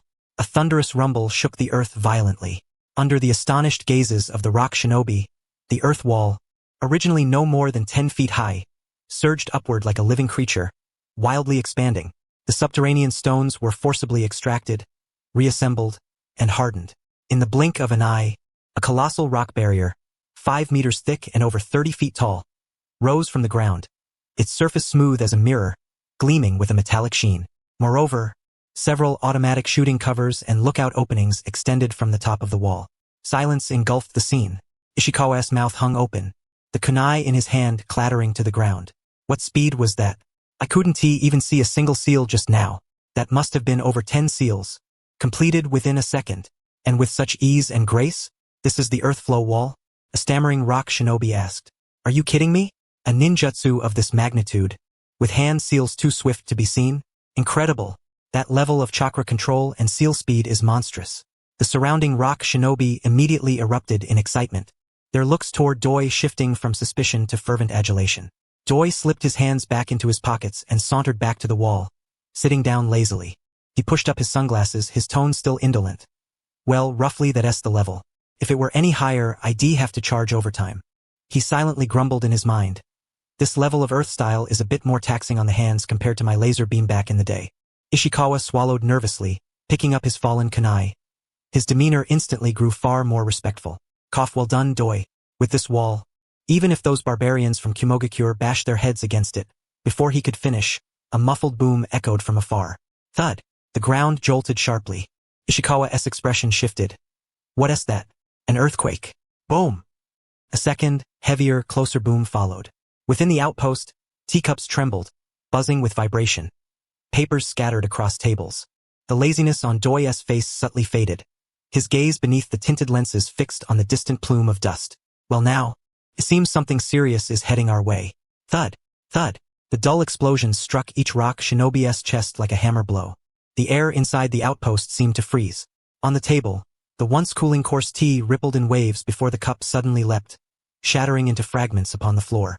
Earthquake? A panicked rock shinobi steadied himself against the wall. The tremors intensified, as if an ancient beast stirred beneath the earth. No, not an earthquake. Commander Ishikawa dashed to the lookout, shoving aside the observing Chunin, clutching the window ledge with both hands. His eyes bloodshot with sheer terror. At the edge of his vision, a vast field of yellow sand was violently torn apart by a raw, unyielding force. No chakra glow. No ninjutsu roar.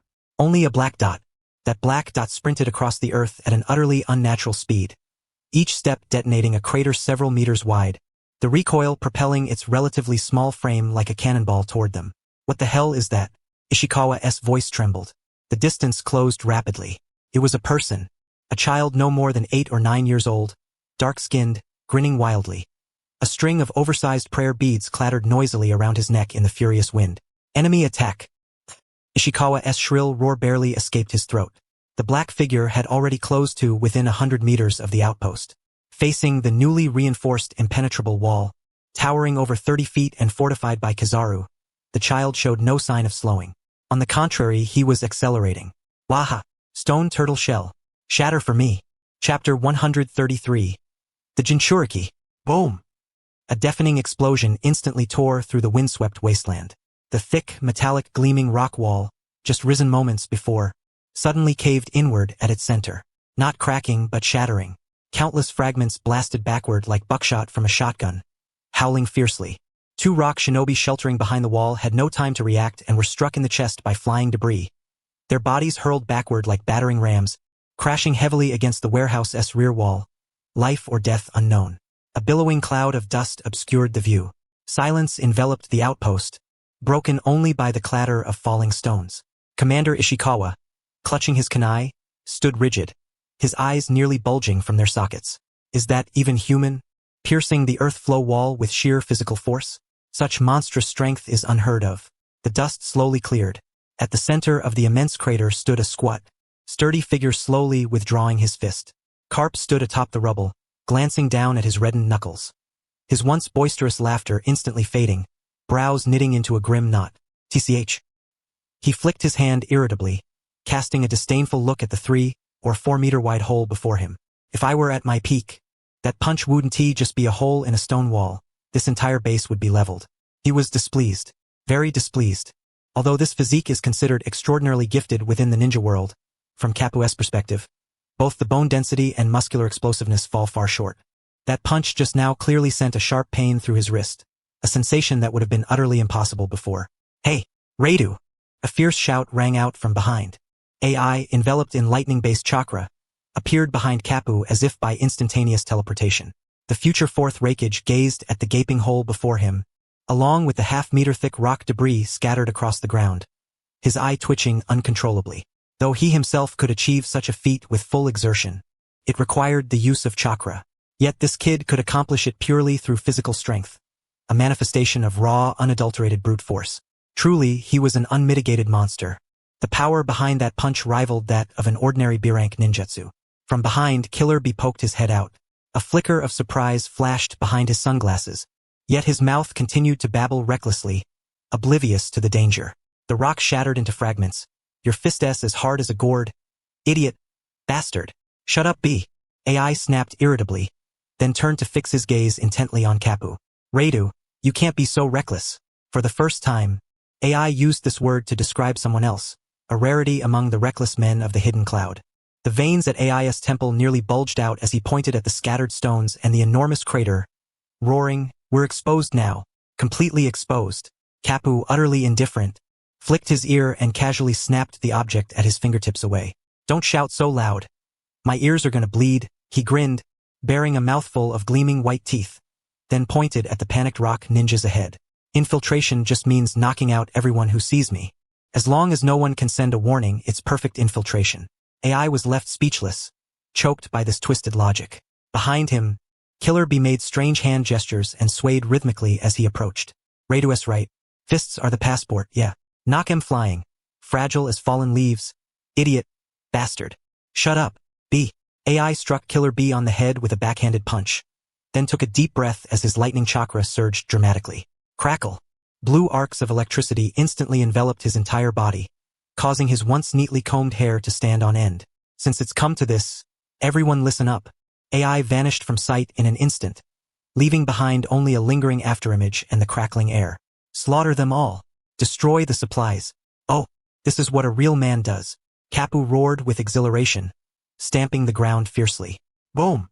The already cracked earth shattered completely beneath him, and he surged forward like a cannonball, even more ferocious than AI using his lightning speed technique, heading straight for the densest cluster of rock ninjas. Inside the outpost, Captain Ishikawa finally snapped out of his shock, his face pale as he stared at the two monsters barreling in. The swirling dust had yet to settle, but the shrill alarms were already drowned out by desperate screams. The ebony-skinned brat who had pierced through the reinforced walls as if they were foam stood atop the ruins, twisting his neck with an audible crackling sound. Behind him were AI, radiating lightning chakra, and Killer Bee, striking strange poses and muttering incantations under his breath. Captain Ishikawa's pupils constricted violently. His gaze locked onto the two figures following the ebony-skinned brat. As a seasoned jonin stationed at the border of the hidden rock, he was intimately familiar with the profiles of elite warriors from various nations. The tall, pale yellow-haired youth was AI, the hidden Cloud's highly anticipated next Raikage, and the man wearing sunglasses, carrying 7 swords on his back. A distorted, hoarse scream escaped Ishikawa's throat, the cracking of his voice betraying the depths of his terror. Jinchuriki! That piercing cry echoed throughout the chaotic outpost. The madman of the hidden cloud had sent out the Eight-Tails Jinchuriki, the hidden rock shinobi, still scrambling to organize their defense, froze momentarily upon hearing the word Jinchuriki. On this battlefield, a Jinchuriki represented a natural disaster, an invincible force of annihilation. A person's name, but the shadow of a beast. Run, run fast.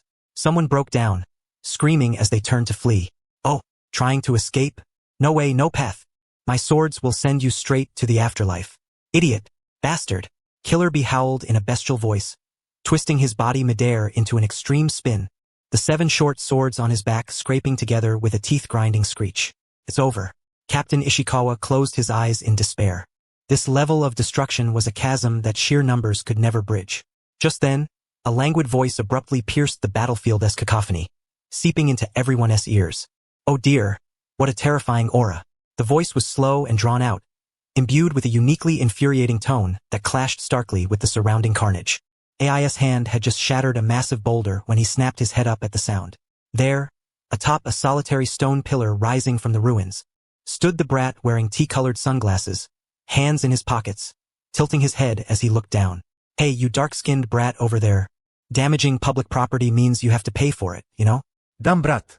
What are you staring at? ES Fury erupted. With a stomp, he transformed into a bolt of blue lightning, instantly appearing before Doji. His hand blade, capable of cleaving steel, aimed straight for Doji's face. D. Captain Ishikawa shouted in terror, Doji, get out of the way. Yet Doji did not even draw his hand from his pocket. At the precise moment AI's blade was about to touch his nose, Doji's body suddenly went limp as if bereft of bones, collapsing backward at an unnatural angle before melting into a puddle of sludge that merged seamlessly with the stone pillar beneath him. Earth Release. Hidden Rock Technique. AI's strike missed, his hand blade smashing into the pillar and pulverizing it. They ran. AI furrowed his brow, senses heightened. The next moment, the ground began to tremble. Not the dull rumble of a quake, but a high-frequency, dense vibration, as if countless underground dragons writhed beneath the earth. Since they've come knocking, I suppose it's only right to host them properly. Yellow Flash's voice echoed from every direction, reverberating through the valley and making it impossible to pinpoint its source. Though overtime is detestable, Earth Release, multiple earth flow walls transformed into a labyrinth fortress. Rumble, rumble, rumble. The entire outpost floor shattered explosively. This time, it wasn't merely 1 or 2 walls rising. Countless massive stone walls erupted from the earth like bamboo shoots after a spring rain, crisscrossing and interlocking at staggering speed to construct a complex 3-dimensional maze across the battlefield. Kapu, still charging forward, was caught off guard as a 3-meter-thick stone wall suddenly rose before him, nearly skewing his nose. Damn it! You think this kind of thing can stop me? Kapu roared, smashing the wall with a single punch. But the moment the wall crumbled, 2 new walls ascended behind it, their surfaces bristling with sharp, jagged rock spikes. What? Not only was Kapu trapped, but Killer Bee on the flank was ensnared as well. The walls seemed to possess a life of their own, ceaselessly shifting positions, dividing and encircling the few individuals.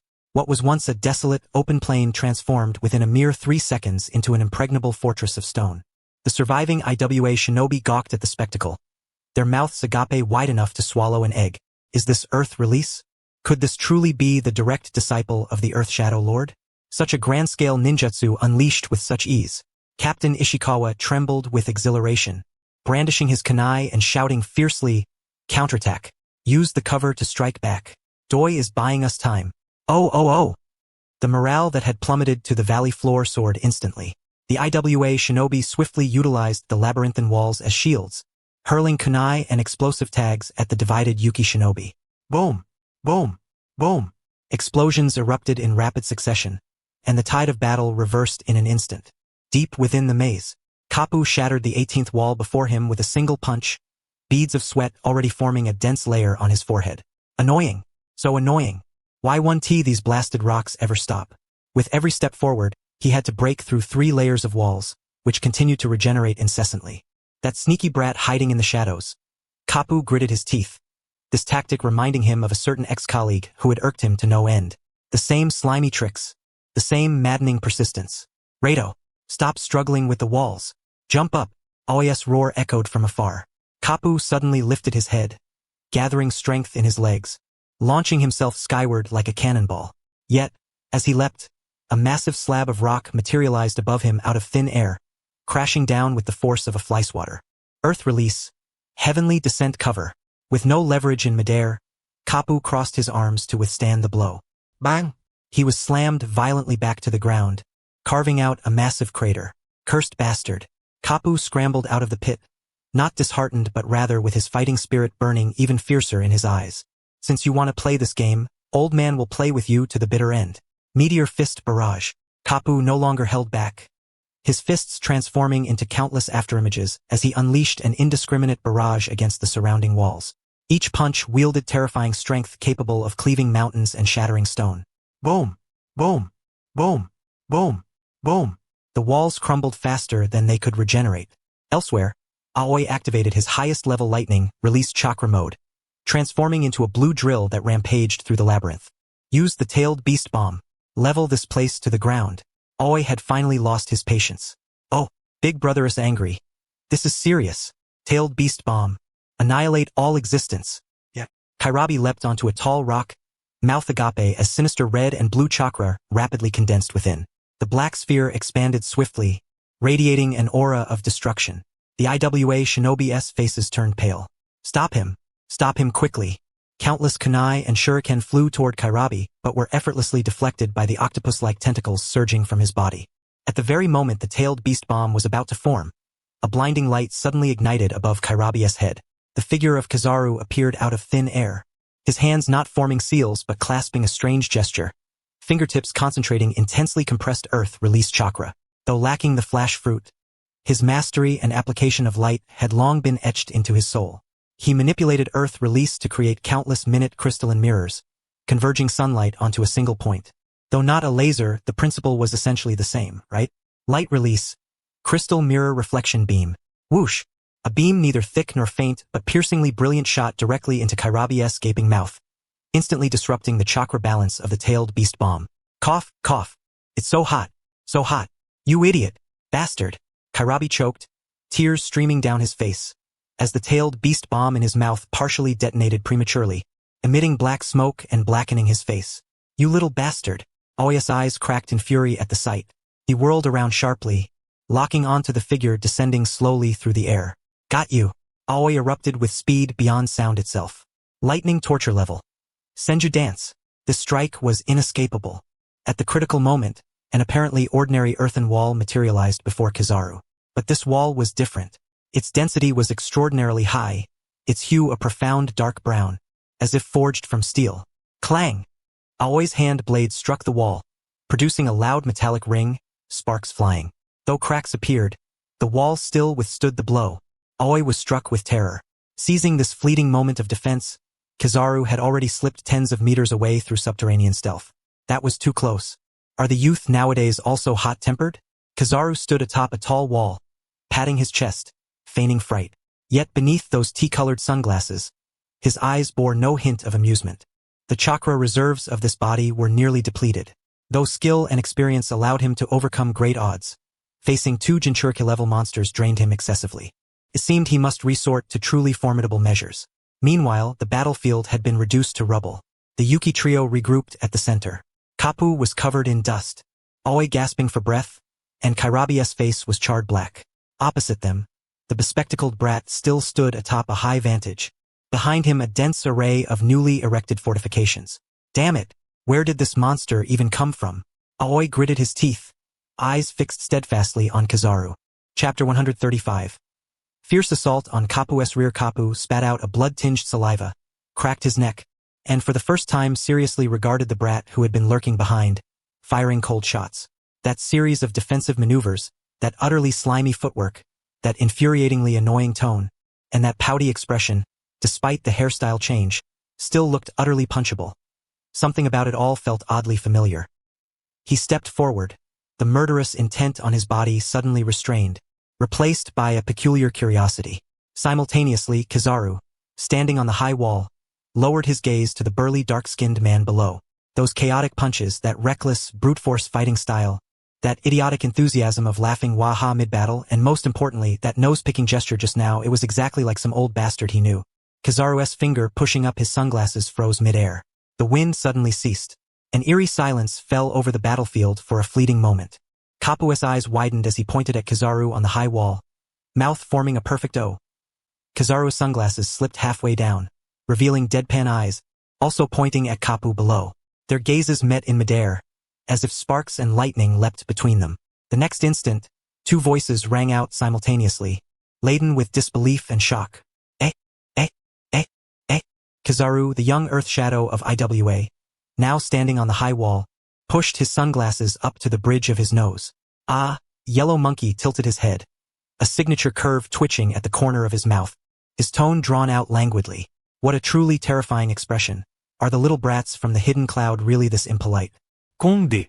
Roger's eyebrows twisted into a tight knot in an instant. Even if he had switched bodies, even if he had become a mere child of a few years, that unmistakable aura of slacking off, seeping from his very bones, was unmistakably him. It's you. Usually, at the Navy headquarters, you are the hero and I am the admiral. I have to give you some respect. But here, in this side mission, we are rivals. If I pretend not to recognize you now, wouldn't that give me a perfectly legitimate excuse to beat this old codger up? Opportunities like this don't come often. With that thought, Yellow Monkey's expression instantly shifted to one of even greater innocence, tinged with a touch of perfectly timed puzzlement. Kid, don't try to cozy up, he said, tilting his head, hands slipping back into his pockets as he looked down at Kong D.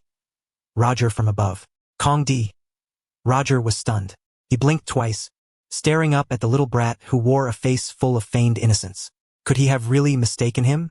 But that feeling, one that made him want to stamp a shoe print right on his face, was unmistakable. Don't play dumb with me. Conde. Roger Roard. Stamping his foot and charging towards the wall. Your sleazy aura. There's not a second one like you in the entire ocean, no, in the entire ninja world. Don't lose your temper. Rado. AI grabbed Kong D. Roger by the collar, yanking him back forcibly. They had already delayed too long. Reinforcements from the hidden rock were about to arrive. That massive explosion just now must have reached the nearby outposts. If they didn't leave soon, they'd be surrounded and captured. Forget about that brat. He's just stalling for time. AI pointed at the rapidly closing rock walls around them. He's reconstructing the defenses. He wants to trap us here. Cut through. Clear the way. Yo! The boss has spoken. No choice but to explode. Beast power. Break through the barrier. Yet, though Karabi's face was smeared with soot and ash, his spirit remained undiminished. Behind him, 8 red chakra tails suddenly burst forth, and he crouched low like a raging bull, charging headlong at the rock wall ahead. Boom! The thick earthen wall was forcibly shattered, leaving a gaping breach. Move! I shouted, grabbing Kong D. Roger and charging toward the gap. Oh, you think you can leave so easily? From the high wall, Yellow Monkey watched the 3 trying to escape below, a barely perceptible wicked smile curling at the corner of his mouth, finally catching a chance to make Kong D. Roger his target. How could he let them slip away so easily? Since you're here, wouldn't it be rude to leave without a little souvenir? Yellow Monkey extended a finger, not gathering chakra but merely flicking it upward. Earth release. Crystal mirror array. Clatter. Suddenly, a crisp sound like shattering glass echoed from the sky. AI looked up sharply, his pupils contracting. Above them, dozens of crystal-thin shards hovered, as delicate as cicada wings. They were mirrors formed by extracting quartz components from the earth using earth release and compressing them under high pressure. Each mirror was angled precisely, aimed at the glaring sun above. Sunlight reflected off the surfaces, refracted layer upon layer, and focused. Ultimately, dozens of piercing beams converged, targeting the trio dashing below. Although not as convenient as the flash fruit, the principle was the same. Light was everywhere. Yellow Monkey flicked his finger down sharply. Light release, focused beam. SSS-rank. The air instantly filled with the scent of burning. A beam as thin as a thumb but dazzlingly bright descended from the sky at an incredible speed, aimed directly at Kong D. Roger's rear. Wah! Kong D. Roger, being dragged by AI, suddenly screamed, leaping as if electrocuted. He clutched his backside and looked back to see a hole burned through his pants, the skin beneath stinging fiercely. Bastard! Kong D. Roger gritted his teeth in pain. This was no ordinary jutsu. Such extreme heat, such speed, and such a sneaky method of aiming for the lower regions. I told you so. Furious, Kong D. Roger pointed at the breach in the wall and cursed loudly. From his high vantage point, Yellow Monkey adjusted his sunglasses and shrugged with an innocent expression. Oh dear, did I miss? I was aiming for the leg, but it seems this jutsu's precision needs some tweaking. While speaking of adjustments, his fingers moved again. This time, the crystal mirrors in the sky rapidly shifted formation. Not just one beam, dozens of focused sunbeams rained down like laser fire, sealing off all escape routes for the trio. Sizzle, sizzle, sizzle. The ground scorched, leaving bottomless black holes, the rocks melting into magma under the intense heat. What kind of jutsu is this? AI was forced to halt, activating his lightning release armor to its fullest, bracing himself against a beam. ZZZT. The so-called absolute defense of the lightning release armor emitted a wisp of smoke under the beam's assault. Though it was not pierced, the searing heat transmitted through the chakra to his skin. AI's heart sank in terror. An unprecedented Kekii Genkai. When did the hidden rock village produce such a monster? Don't stop. You'll be burned to ashes. Karabi wielded 7 blades, attempting to slash through the beams, but the blades were ineffective against the light, instead glowing red-hot from the heat. Hot, hot, hot. The blades are turning into branding irons. Damn it, bastards, Karabi howled, throwing his swords aside and clutching his ears as he scrambled about wildly. Hehehe. Watching the 3 fleeing below, especially Kong D. Roger hopping around clutching his burned backside, Yellow Monkey felt an immense satisfaction. It was even more uplifting than receiving double pay. Let us turn up the heat a bit more. Yellow Monkey formed a hand seal. The crystal mirrors in the sky began to spin, and the beams no longer shot straight but scattered wildly and erratically, like a malfunctioning disco laser ball. Light release, laser dance. This technique was pure chaos. The ground erupted in a frenzy. Using his beast-like instincts, Kong D. Roger dodged left and right amidst the dense laser rain. But he realized the damn doi seemed to be targeting him specifically. While others' beams were random, the beams aimed at him were all predicted. Moreover, the angles were fiendishly tricky. One moment hitting his armpit, the next his heel, even 2 beams grazing his scalp, giving him a free fiery explosion hairstyle. You bastard! Bobo! Kong D. Roger rolled miserably on the ground, shrieking in fury. Chapter 136. Earth Hidden Hero. Flash of the rock on the wasteland. The stench of burning was pungent. The air was fragmented by the high-frequency refracted sunlight, and the ground was riddled with bottomless holes still smoldering with wisps of smoke. Hot, hot, hot. Damn it! Where should I hit now? Clutching his burned backside, Kong D. Roger sprang 3 meters into the air like a cat whose tail had been stepped on. The beam of light had just grazed the base of his tailbone. The back of his trousers had already been reduced to ashes, revealing the dark, taut skin beneath, now swollen and reddened. That bastard was definitely doing it on purpose. After landing, Kapu rolled with the momentum, evading 3 more intersecting laser beams, muttering curses under his breath. On the towering wall above, Kizaru pushed up the sunglasses perched on his nose, gazing down at the lively figure below with an unexpectedly joyful mood. Opportunities to brazenly attack a Navy hero without having to write a self-criticism report were truly the pinnacle of life. Oh my, this little black rat runs so fast, Kizaru mused, lightly flicking his fingers. The dozens of crystalline lenses suspended in midair adjusted their angles once more. The sunlight was focused, compressed, and then mercilessly poured down. This time, the beams wove into an impenetrable net, pinning the trio from Yunin in a corner of the labyrinth. AI was enveloped in a raging lightning-style chakra, attempting to break through the blockade at breakneck speed. Yet whenever he tried to make a move, two beams would precisely predict his landing points, forcing him to abruptly change direction. Such predictive ability was suffocating. Damn, this guy can see through my moves? AI panted heavily, a charred wound now marking his shoulder. As a member of the Yazuki clan, renowned for their speed and reflexes, this was the first time he had been toyed with so thoroughly in a speed battle. How much longer? AI shouted over his shoulder.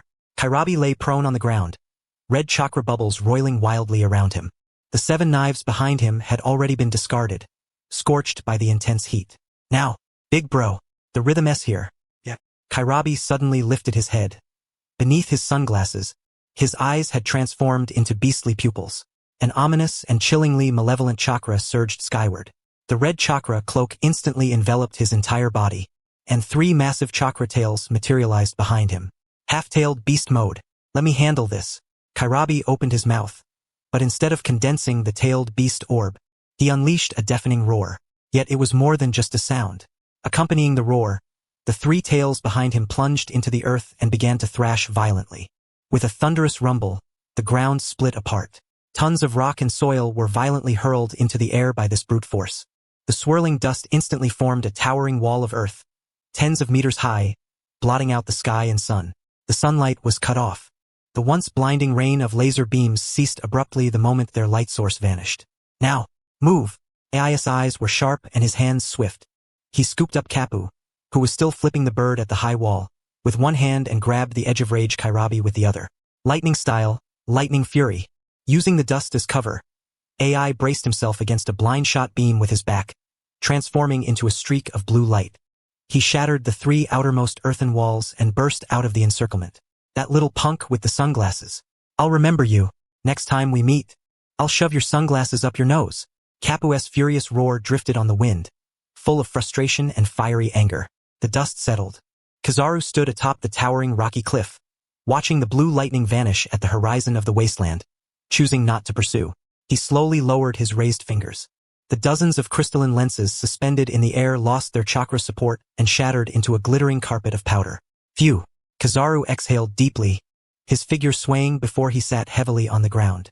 This battle had seemed effortless and graceful on the surface but was actually fraught with peril. This body, barely 8 or 9 years old, simply lacked sufficient chakra. That sequence of light-style techniques had nearly drained all his reserves. If those 3 monsters had held out for just 1 more minute, he would have been exposed. How terrifying, it was nearly a death from overwork. Kizaru wiped the non-existent cold sweat from his brow and pulled a slightly misshapen ration pill from his pocket, crunching on it loudly. Within the outpost, a profound silence reigned. The surviving 100 or so IWA shinobi peered from behind cover, staring at the small figure seated atop the high wall, back to the setting sun. That scene was deeply etched into their memories. A single individual had forced back Yunin's strongest AB duo, plus a little monster capable of tearing down walls with bare hands. Such an achievement would be the boast of any jonin for a lifetime.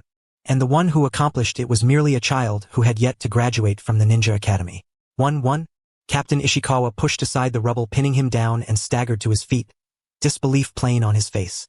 He looked over the devastated battlefield, at the holes melted through by intense heat, his throat too dry to make a sound. We survived, someone shouted first. Immediately, the jubilant cheers of those who had escaped death echoed through the entire valley. That light was like a flash of brilliance. He is the flash of Iwagakure. No one knew who first coined the name, but it was instantly echoed by all. The flash of Iwagakure. The flash of Iwagakure. The IWA shinobi wildly waved their arms, their hoarse voices chanting this newly born, historically worthy title, their eyes burning fervently as they gazed at the figure above. In this village that revered strength and resilience above all, power was the sole truth. And today, Doi had demonstrated in an almost miraculous fashion what it meant to be a genius. Captain Ishikawa leapt up onto the high wall alongside Kizaru. He looked at this usually lazy and infuriating subordinate, now only awe remaining in his eyes. Doi no Lord Doi. Ishikawa swallowed and spoke with the reverence one might show the Tsuchikage. Yunin has retreated. We will immediately report your achievements to the village. Kizaru chewed the ration pill, somewhat disgusted by its earthy texture. He lazily waved his hand. Forget the achievements. Can we swap that for paid leave? Ishikawa blinked, then smiled wryly. So you're still the same doi after all. Was that new Kekkei Genkai technique you used just now? Ishikawa asked cautiously. That light? Oh, that. Kizaru gestured casually toward the crystalline shards on the ground, speaking offhandedly. Something like that. It's just using earth style to create high-purity quartz, then reflecting sunlight. Quite a simple principle. Simple? Ishikawa looked at the scattered fragments, twitching at the corner of his mouth. To control dozens of mirrors simultaneously amid fierce combat, calculating the sun's angle and the enemy's trajectory, required a level of calculation and chakra control that was simply fantastical. No matter what, you are our hero. Ishikawa straightened and solemnly rendered a military salute of Iwagakure to Kizaru. Kizaru sighed, pushed his sunglasses back up his nose, concealing eyes that clearly said, I just want to clock out. Hero, that troublesome title just means overtime. Doesn't he it? 3 days later, Iwagakure Village, Tsuchikage's office. The third Tsuchikage, Anoki, floated in midair, clutching an urgent intelligence report. His deeply wrinkled old face was a theater of emotion. From shock, to doubt, and finally to ecstatic joy. Really? Anoki snapped his gaze toward the Umbu kneeling on the ground. Absolutely, Lord Tsuchikage. The Umbu lowered their heads, their voices trembling slightly. All personnel at Outpost 73 had survived, and the assault force from Kumogakure had been repelled.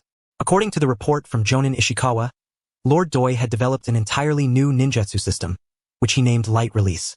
The frontline shinobi had already bestowed upon him the title The Radiance of Iwagakure.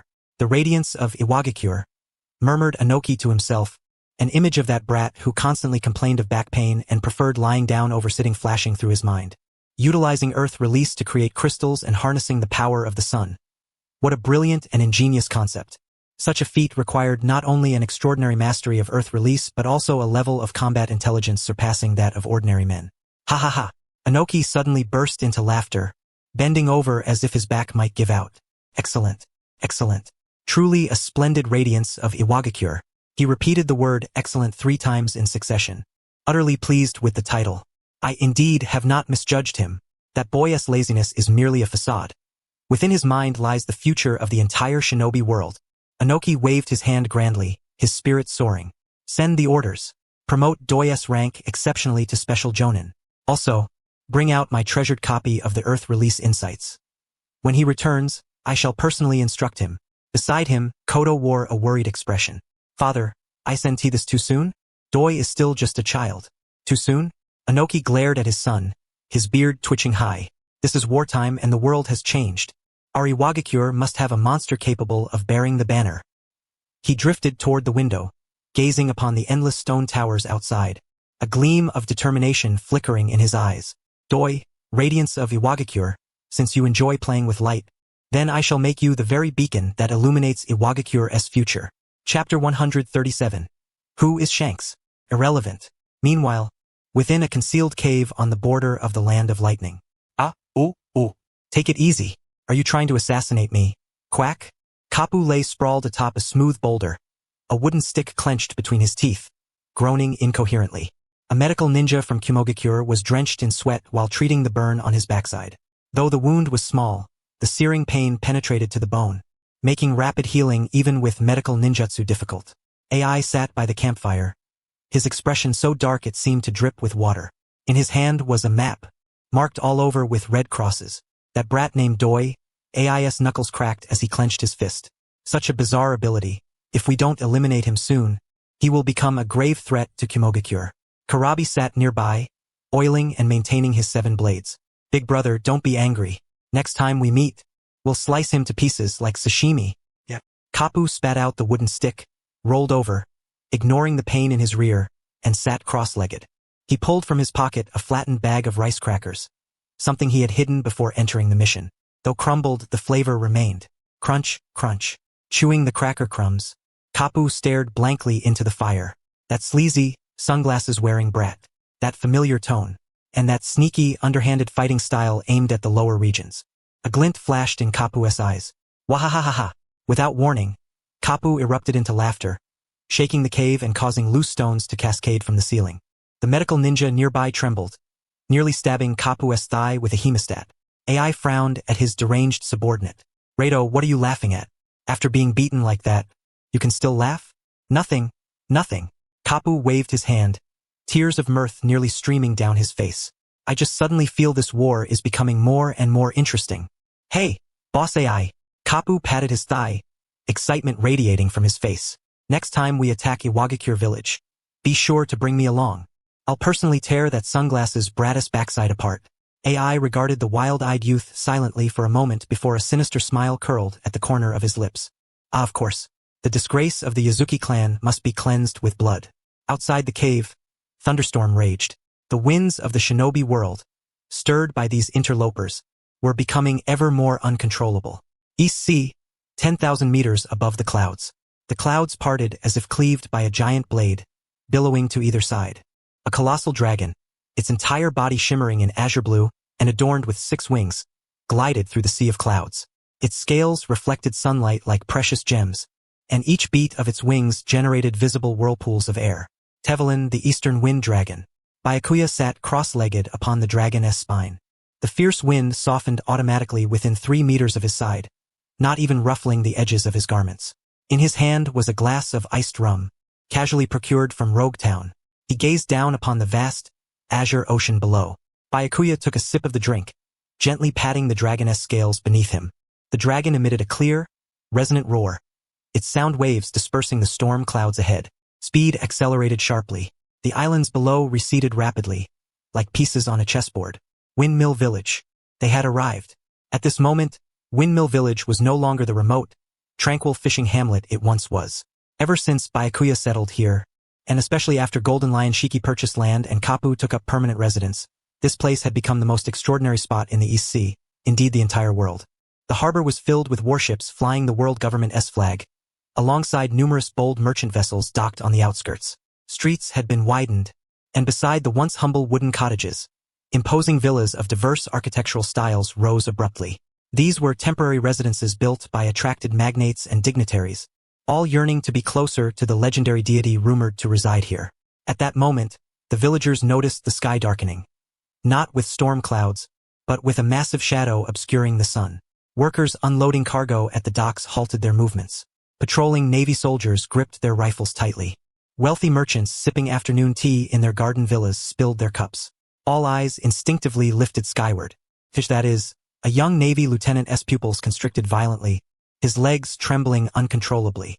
The enormous azure dragon folded its 6 wings, descending with an imposing aura that oppressed all living things, settling slowly upon the cliff behind the village. The dragon's landing caused the earth to tremble lightly. The howling wind rattled the masts of warships in the harbor. Its indifferent dragon eyes swept over the minuscule crowd below before closing, as if to rest, or perhaps disdainful of these mere ants. A figure leapt from the dragon's back. He stepped in midair as though ascending invisible stairs, gradually making his way toward the tavern at the village's center. Pushing open the not-so-heavy wooden door, the wind chimes emitted a clear, crisp sound. Byakuya casually tossed a coat, still imbued with the chill of high altitudes, over a chair back and strode straight to the bar to sit. "Welcome back, Mr. Byakuya," remarked Machino, polishing a glass. Upon seeing him, a gentle smile graced her face. She deftly turned and retrieved a dark bottle without any label from the top shelf of the liquor cabinet. The only sound within the tavern was the crisp clinking of ice against the glass. Byakuya drained the glass in one gulp. The cool liquid slid smoothly down his throat. Refreshing. No troublemakers without eyes showing up these past 2 days, right? Ever since Shirioru decreed the prohibition of weapons in Windmill Village, this once remote island has been transformed utterly. The tavern, once frequented solely by fishermen, has now become a sanctuary in the eyes of affluent merchants, nobility, and even high-ranking naval officers. Machino ceased polishing a glass, neatly folding a clean cloth before placing it beneath the bar. Her makeup today was more refined than usual, and a delicate, unidentified white flower adorned her ear. Yet, she encountered no trouble. Machino smiled softly and turned to retrieve a platter of freshly sliced cheese from the liquor cabinet behind her.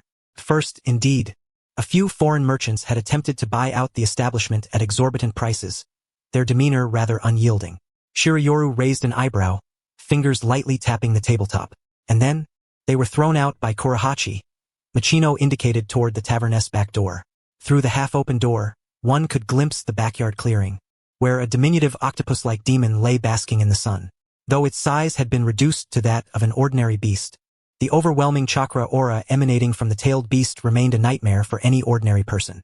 That day, those merchants had arrived with more than a dozen bodyguards, armed with firearms.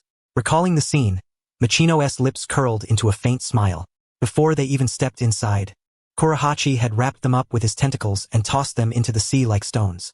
Since then, whether noble outsiders or envious competitors, all who passed by this place took a wide berth. Shirioru chuckled softly, popping a piece of cheese into his mouth. Well done. Seems like raising him wasn't in vain. Of course not. Kurahachi is very obedient. He even helps me move barrels now, Michino replied, refilling Shirioru's glass. Her gaze softened as she looked at the man before her. Black hair, dark eyes, always clad in simple casual attire, he bore no resemblance to those fierce pirates. Yet this very man granted her an unprecedented sense of security amidst the chaotic seas. That ever-cheerful red-haired man was amusing, but he could never provide such tranquility. Shanks was the wind, destined to wander. Shirioru was the mountain. As long as he sat here, no storm could penetrate. Chapter 138. The frog at the bottom of the well and the night yaksha at the boundary between the Grand Line and the East Blue. The sea breeze carried a briny scent, stirring layers of white-capped waves. A pirate ship of menacing design cleaved through the waters. Its prow resembled a sawtooth shark with jaws agape, and the crimson sun emblem of the Sun Pirates emblazoned on the sail was crudely defaced, hinting at a more brutal aura. On deck, a group of grotesque humanoid figures laughed uproariously without restraint. Ah! Finally escaped that damn Grand Line. Seated upon the captain's throne was a towering sawtooth shark fishman. His bare, azure torso bore a black sun tattoo across the chest, his most striking features being a serrated, saw-like nose and teeth capable of crushing steel. Arlong, formerly an officer of the Sun Pirates, now admiral of the Arlong Pirates. Clutching a large, bloodied meat chop, he tore off a vicious bite, as if venting long-suppressed fury. That bastard Jinbe actually went to serve humans, becoming one of the 7 warlords of the sea. For the future of Fishman Island. For peace. It's all bullshit. Fishmen are a superior race, with strength tenfold that of humans. Why should we coexist peacefully with such lowly creatures? Beside him, Aju, the kissing fishman, spat disdainfully, his slender lips quivering. Arlong Big Brother is right. Jinbe's weakness is disgraceful. Since the government pardoned us because he became a warlord, we should seize this opportunity. Indeed, the 6-armed Kurahachi waved his limbs enthusiastically, grinning foolishly. The East Blue is the weakest of the 4 seas. If we go there, we'll surely reign supreme. Arlong rose, his imposing shadow engulfing half the deck. Spreading his arms wide, he laughed arrogantly. Not just to reign supreme, but to rule. We shall establish an empire belonging to the fishmen, the Arlong Empire. Crush those feeble humans beneath our feet. Make them pay monthly for their lives. No money, then die. Have money, then become slaves. The worthless navy of the East Blue cannot possibly stop us. The fishmen aboard erupted in deafening cheers. To them, leaving the monster-infested Grand Line for the East Blue, where bounties over 10 million were rare, was akin to wolves among sheep. Suddenly, a fishman lookout shouted from the crow's nest. Arlong Big Brother. Ship sighted ahead. Arlong lifted his head impatiently. Is this report necessary for such trivial matters? Whether merchant or passenger ship, ram it and sink it. Loot the treasure. Kill the men. Keep the women. No, something's wrong. The lookout's voice trembled slightly. That ship is enormous. Very large. And it bears the flamingo emblem. Arlong frowned, striding to the bow. On the horizon, a colossal vessel of suffocating grandeur was slowly approaching. Its design was ostentatious, adorned with gigantic sunglasses motifs on either side, a pink hull, and a sail marked with a crossed-out smiley face. Even from afar, the oppressive aura it exuded seemed to freeze the very winds upon the sea. Flamingo. Arlong squinted, his serrated nose twitching twice. Never heard of such a figure in the East Blue. Could it be someone from the Grand Line? Behind him, Karubi spoke solemnly. Arlong Big Brother, that emblem seems familiar. I think it belongs to a prominent family in the underground world. Prominent family? Arlong scoffed, greed overriding caution in his eyes. Doesn't that mean there's plenty of money aboard? He turned to his eager subordinates. Listen up, lads. It seems even the heavens are celebrating our arrival. A fat sheep delivered to us upon entering the East Blue. Bring the ship alongside. Let these humans witness what true rulers of the sea look like. Whoa, whoa, whoa. The fishmen roared bloodthirstily, steering the ship at full speed toward the pink behemoth. Numancia Flamingo. On the opulent open deck, white parasols and exquisite lounge chairs were arranged. A blond man draped in a pink feathered coat lounged with crossed legs, swirling a glass of red wine in hand. He wore flamboyant sunglasses, a perpetually defiant smirk playing on his lips. Don Quixote da Flamingo, a warlord of the sea, king of Dressrosa, and the underground emperor known as Joker. Beside him, a disheveled man cloaked in a quilt, sniffling profusely, leaned in close. This was Treble. Hey, da Flamingo, looks like a little bug is rushing at us, Treble said, his voice sticky and repulsive. Seems like a fishman ship. Should we catch a few for the auction house? Fishman slaves have been fetching good prices lately. Da Flamingo sipped his wine, eyes narrowing behind his sunglasses as he regarded the shark-headed pirate ship charging like a rabid dog. Fishmen? He scoffed disdainfully. That fellow Jinbi has just ascended to the rank of Shichibukai, and already a pack of reckless kindred spirits have surfaced here. Seems like they're the refuse released from Impel Down or somewhere alike. Truly a disappointment. Don Quixote da Flamingo set down his wine glass, his fingers lightly drumming on the armrest. I am on my way to meet that deity, to acquire the miracle capable of overturning the world. And yet, at such a moment, flies dare to obstruct my path. At this moment, Arlong's ship was closing in on the Flamingo. Compared to the Flamingo, which resembled a moving fortress, Arlong's pirate ship looked like a dilapidated tricycle parked beside a luxury car. Yet, this did nothing to diminish Arlong's confidence. Ah, umanza buart. Hear me. Arlong leapt onto the bow, brandishing his massive saw blade, his voice cutting through the sea breeze. I am Arlong of the Fishman Pirates. Hand over all your treasures, or I shall breach this ship and send you all to feed the sharks. The fishmen brandished their weapons, some even plunging into the sea, preparing to launch an underwater assault. Da Flamingo slowly rose to his feet. The ocean breeze stirred his pink feathered coat, causing it to flutter. With his signature outward-turned stride, he approached the railing and looked down at the bellowing fishman below. A low, distinct chuckle rumbled from his throat. Arlong, never heard of the name, but you just said you'd sink my ship? Arlong lifted his head to meet the gaze of the man standing above. For some reason, being stared at by the man in sunglasses sent a chill deep into his soul, that primal fear of a supreme predator. Enough nonsense. Arlong suppressed his unease, roaring in fury. Merely a human, don't get too cocky. The power of fishmen is tenfold yours. On the sea, we are invincible. Minions, tear this rotten ship apart. Yes, sir. Over a dozen fishmen leapt from the water, splashing onto the deck of the Flamingo. Arlong propelled himself with both legs, launching like a cannonball, his maw wide, teeth bared, lunging straight for Da Flamingo's throat. Die inferior Kreature. Da Flamingo stood motionless, not even lifting a finger. Not even the curve of his lips changed. When Arlong's razor-sharp teeth were less than half a meter from Da Flamingo's neck, buzz, a faint vibration suddenly echoed through the air. Arlong's body froze midair. Not only him, but all the fishmen who had leapt from the water were eerily suspended, as if paused by an invisible hand. What is this? Arlong's eyes widened in terror. He found himself utterly immobile. Every part of his body, save for his eyeballs and mouth, refused to obey. An invisible force bound his limbs as if countless invisible steel wires had been threaded through his flesh. So this is your so-called tenfold strength? Da Flamingo lowered his head slightly, his eyes behind the sunglasses filled with mockery and cruelty. Barely deserving even to be called a puppet. He lightly curled the pinky finger of his right hand. PFT. Arlong's proud right arm snapped clean off at the shoulder without warning. Blood spurted forth like a fountain. Chapter 139. Trouble in Sabaody. The resurrection of the Holy Lord Ah! Piercing scream shattered the sky. My hand! My hand! Pick up your arm. Arlong's face contorted in pain, but he remained frozen, forced to watch his severed limb fall onto the deck. Below, on the sea surface, Kobe and Helmeppo, among others, turned pale with fright. Big brother Arlong. What the hell did that guy do? Da Flamingo frowned slightly, seemingly irritated by the noise. Such an unpleasant sound. I was going to keep it as a little amusement, but you've wasted too much of my time. That man called Byakuya, what if I keep him waiting too long and the price goes up? His fingers danced elegantly in the air, like playing a piano. Parasite threads. 5-colored threads. Since they're fish, let us slice them into sashimi. Coo coo coo coo coo. Accompanied by a chilling laugh, Da Flamingo swung his palm down fiercely. 5 nearly invisible threads, shrieking as they tore through the air, swept horizontally from top to bottom. In that instant, time seemed to freeze. Arlong's scream abruptly ceased. Immediately, the pirate ship, with its sawtooth shark figurehead, split neatly down the middle. Not broken, sliced to pieces. The masts, decks, cannons, and the fishmen who hadn't yet realized what was happening. All were shredded into orderly fragments by this single strike. Crash! The massive wreckage plunged into the sea, sending waves surging skyward. The ocean instantly stained a glaring scarlet.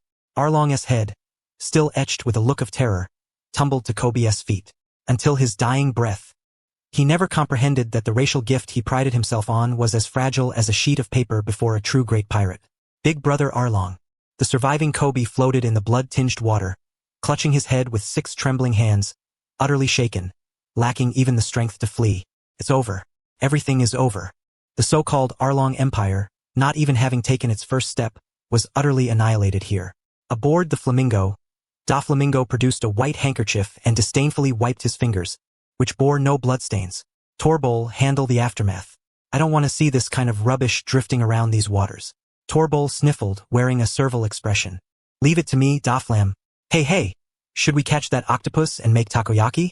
Suit yourself. Doflamingo turned and returned to his lounge chair, lifting his glass of red wine once more. His gaze fixed on a position marked on the nautical chart, Sabaody Archipelago. That legendary place said to seal the Golden Lion, feared even by the Navy headquarters. The recent slaughter was to him no more than swatting a mosquito, utterly unworthy of his attention. His eyes gleamed with fervent light. The remnants of the old era are retreating. The presumptuous clowns have mostly perished. Byakuya, let me see just how mad you can make this decaying world. Sabaody Archipelago. Tavern. Byakuya swirled the rum in his glass, ice cubes clinking crisply against the sides. Before him floated several light screens visible only to him. On the left screen, Admiral Kizaru was crouched behind a rock, his posterior raised, stealthily launching a light attack on Garp. In the center, the Golden Lion laughed maniacally before a mirror, admiring his crimson Sharingan eyes. On the right, Dragon dashed through the rain with Sabo, evading ninja pursuers. These fellows sure are having fun. Byakuya took a sip of his drink, a subtle smile curling at the corner of his lips. This is a high-level instance worth 100 million berries. If the experience isn't good, that would truly tarnish my reputation. His gaze then shifted toward the periphery, where the screen displayed the scene of a novice-level dungeon. Wow, this doesn't look good. Byakuya set down his wine glass, leaning forward slightly with keen interest as he fixed his eyes on the screen. It seemed that Gion, that young lady, had run into some trouble. On the screen stood a towering steel skyscraper piercing the clouds. At its summit, a confrontation utterly transcending artistic style was unfolding. San Francisco, the pinnacle of the Blake Tower. The night wind howled fiercely, and beneath the thick clouds, the neon lights appeared unusually murky. A nauseating scent of sulfur permeated the air. Gion stood at the edge of the rooftop, her famed blade Kanbairo partially sheathed, her thumb pressing against the guard. Her gaze was grave as it fixed on the crumbling Panlong statue before her. Is this the novice dungeon worth 1 million belly? Gion inhaled deeply, tightening her grip on the sword. Crack! A piercing sound of shattering exploded. The stone shell that had once imprisoned the demon peeled away like shed skin, revealing beneath it dark green scales and knotted muscles. An ancient, malevolent, and tyrannical aura erupted like a volcanic eruption, instantly sweeping across the entire rooftop. The overwhelming pressure was no less than that of the great pirates in the New World. In sheer malice, it was even more profound. 900 years. A low, hoarse voice rasped from the creature's throat, like 2 rusty iron plates scraping against each other. I, the Holy Lord, have finally returned. Boom! The last fragment of stone shattered. A crimson-eyed demon dragon standing upright spread its wings and howled toward the heavens. Within those blood-red eyes blazed the fire of vengeance, and 12 talismanic rings engraved with zodiac symbols circled its body, emanating eerie magical waves. That was the full power of the 12 talismans. The Holy Lord lowered his head, gazing at his own claws, feeling the surging power within. Although Valen was a fool, he at least got the job done. He turned his head, his emotionless vertical pupils locking onto the sole living being on the rooftop. A tall woman clad in a pink navy coat, a long sword hanging at her waist. A mere mouse? The Holy Lord exhaled a contemptuous breath laced with sparks, voice dripping with disdain. Though I don't know how you sneaked in here. This demoness in a good mood now, be gone, mortal.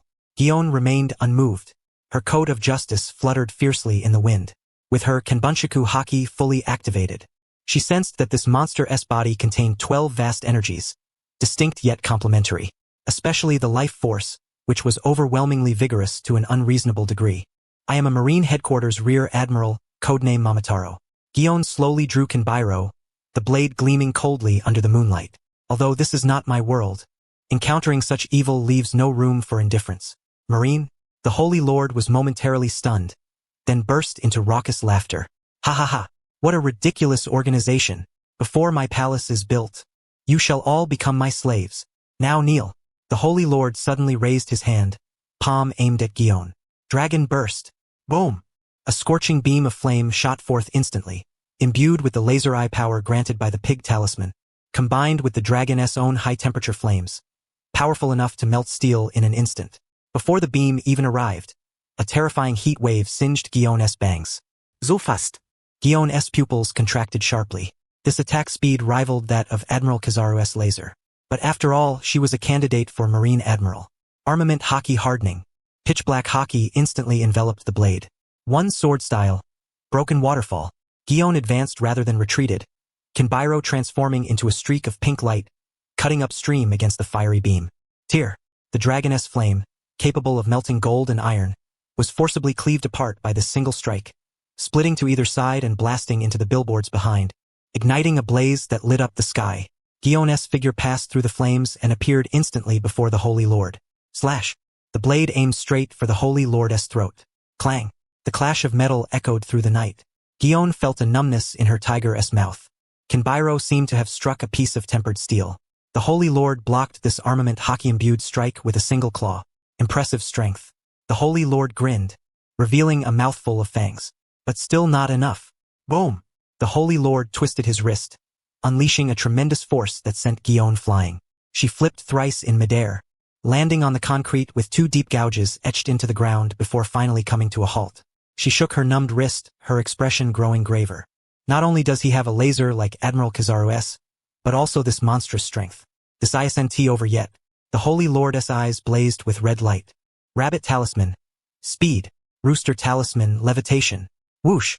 The massive dragon body vanished instantly from the spot. The next moment, the Holy Lord appeared above Gion's head, moving so swiftly that even an afterimage was indistinct. The dragon's claw slammed down with the force of 10,000 pounds. Gion's Kanbunchiku Haki screamed an urgent warning. She blurred instantly, narrowly evading the strike. Bang! The entire rooftop floor collapsed instantly, debris flying, the entire building trembling violently. Only know how to dodge, little bug. The Holy Lord sneered, his form flickering again. So fast. Too fast. Gion gritted her teeth, pushing her Kanbunchiku Haki to its limit, weaving Kinbairo into an impenetrable net of blades. Ting ting ting ting ting. The dense sound of clashes burst like popcorn. Within mere seconds, they had exchanged over 100 strikes. Each collision sparked with fire and shockwaves. Gion grew increasingly alarmed. This monster not only possessed great strength and speed but also astonishing body hardness, making it difficult even for armament Haki to inflict deep wounds. Is this the difficulty of a 1 million belly dungeon? What kind of creature did Admiral Kazan face back then? Chapter 140. Jade God Concept Skill. Gion cursed inwardly, her gaze sharpening. As a great swordsman, her pride would never allow her to retreat. Armament Haki. Broken Moon. Gion shouted lowly, her Haki no longer merely coating but flowing and penetrating. If the exterior cannot be cut, then destroy from within. Seizing a momentary lapse in the Holy Lord's attack, Gion lowered her stance, driving Kinbairo, crackling with dark red thunder, deep into the Holy Lord's abdomen. Poochie! The sound of the blade piercing flesh finally sounded. The long sword pierced through dragon scales, sinking deep into the flesh. Success! Gion's heart leapt with joy. Yet, when she lifted her head, she saw the Holy Lord's mocking face. That hurts, woman. The Holy Lord looked down at the sword embedded in his belly, his tone as casual as commenting on the weather. But it's useless. Buzz. Horse talisman, healing power. Dog talisman, immortality. A flash of white light flickered at the wound, and the muscles and internal organs ravaged by Ryuzakura instantly regenerated. Even the dragon scales reformed, tightly locking around Kinbaira's blade. What? Gion's face drained of color in astonishment. Such regenerative power. No beast-type awakener could possibly possess something so absurd. It was nothing short of immortality. Had enough of playing? A trace of impatience flickered in the Holy Lord's eyes. He suddenly grasped the blade of Kinbaira with one hand, while the other condensed a violent plasma charge. Then die. With a flash of electric light, 2 bolts of high-voltage current surged directly onto Gion. Despite her armament hockey defense, Gion was blasted backward, crashing heavily against the rooftop's water tank. The massive iron tank shattered instantly, releasing tons of cold water that drenched her thoroughly. Cough, cough. Gion knelt halfway in the pool, a trickle of blood escaping from the corner of her mouth. Kinbaira in her hand trembled slightly. Unkillable, unbreakable, swift, powerful, capable of flight, and able to emit lasers. This was a hexagonal warrior, a tedious trick. The Holy Lord hovered in midair, looking down imperiously at the disheveled Gion. He did not press his advantage, because he sensed it. Across the ocean, in that land that once belonged to him, his legion of evil dragons was calling. Though eager to crush you, I have more important matters to attend to. Turning his gaze eastward toward the horizon, the Holy Lord declared, "My palace, my kingdom, and those damn traitors, Hong Kong, I am coming." Boom! The chicken talisman and rabbit talisman activated simultaneously. The Holy Lord transformed into a crimson meteor, instantly breaking the sound barrier, trailing a long gaseous wave across the night sky before vanishing into the depths of the clouds in the blink of an eye. Stop! Gion forced herself to stand, stepping into the moon step and soaring upward. But the red streak's speed was simply too great. In moments it was reduced to a mere speck in the distance. Though the moon step could sustain flight, it was no match for supersonic travel over long distances. Damn it! Gion landed unwillingly back on the rooftop, punching the railing with such force that the concrete guardrail shattered into fragments. No failure notification appeared. This meant that this monster called the Holy Lord was the core objective of this mission. At that moment, rat-a-tat-tat-ta, the roar of helicopter rotors echoed overhead. Several glaring searchlight beams instantly locked onto Gion on the rooftop. Attention down there. This is District 13. You are surrounded. Drop your weapons. Hands on your head. The strong wind whipped Gion's soaked hair into a frenzy. She squinted, eyeing the black helicopters hovering above, each emblazoned with a distinctive insignia. The cabin doors opened, and several fully armed agents raised their guns, aiming at her. On one helicopter, a bald man in a trench coat shouted through a loudspeaker. Beside him, a big-nosed man peered out anxiously, gesturing frantically. "Sheriff Black, be careful. That woman was trading blows with the demon just now." "Chung Long, I know. That's why I brought heavy firepower." Sheriff Black lowered the loudspeaker, his expression grave. "Mom, I'll say this again. Put down your weapon." Gion slowly sheathed her blade. She glanced around at the black barrels pointed at her, not with fear, but adjusting her slightly disheveled collar. Though she was unfamiliar with this District 13 organization, since they also referred to that monster as a demon, then the enemy of her enemy was an ally. "My name is Gion." Though her voice was soft, empowered by an aura of dominance, it cut clearly through the noise of the rotors, reaching every ear. "I believe we need to talk." San Francisco, District 13's underground base.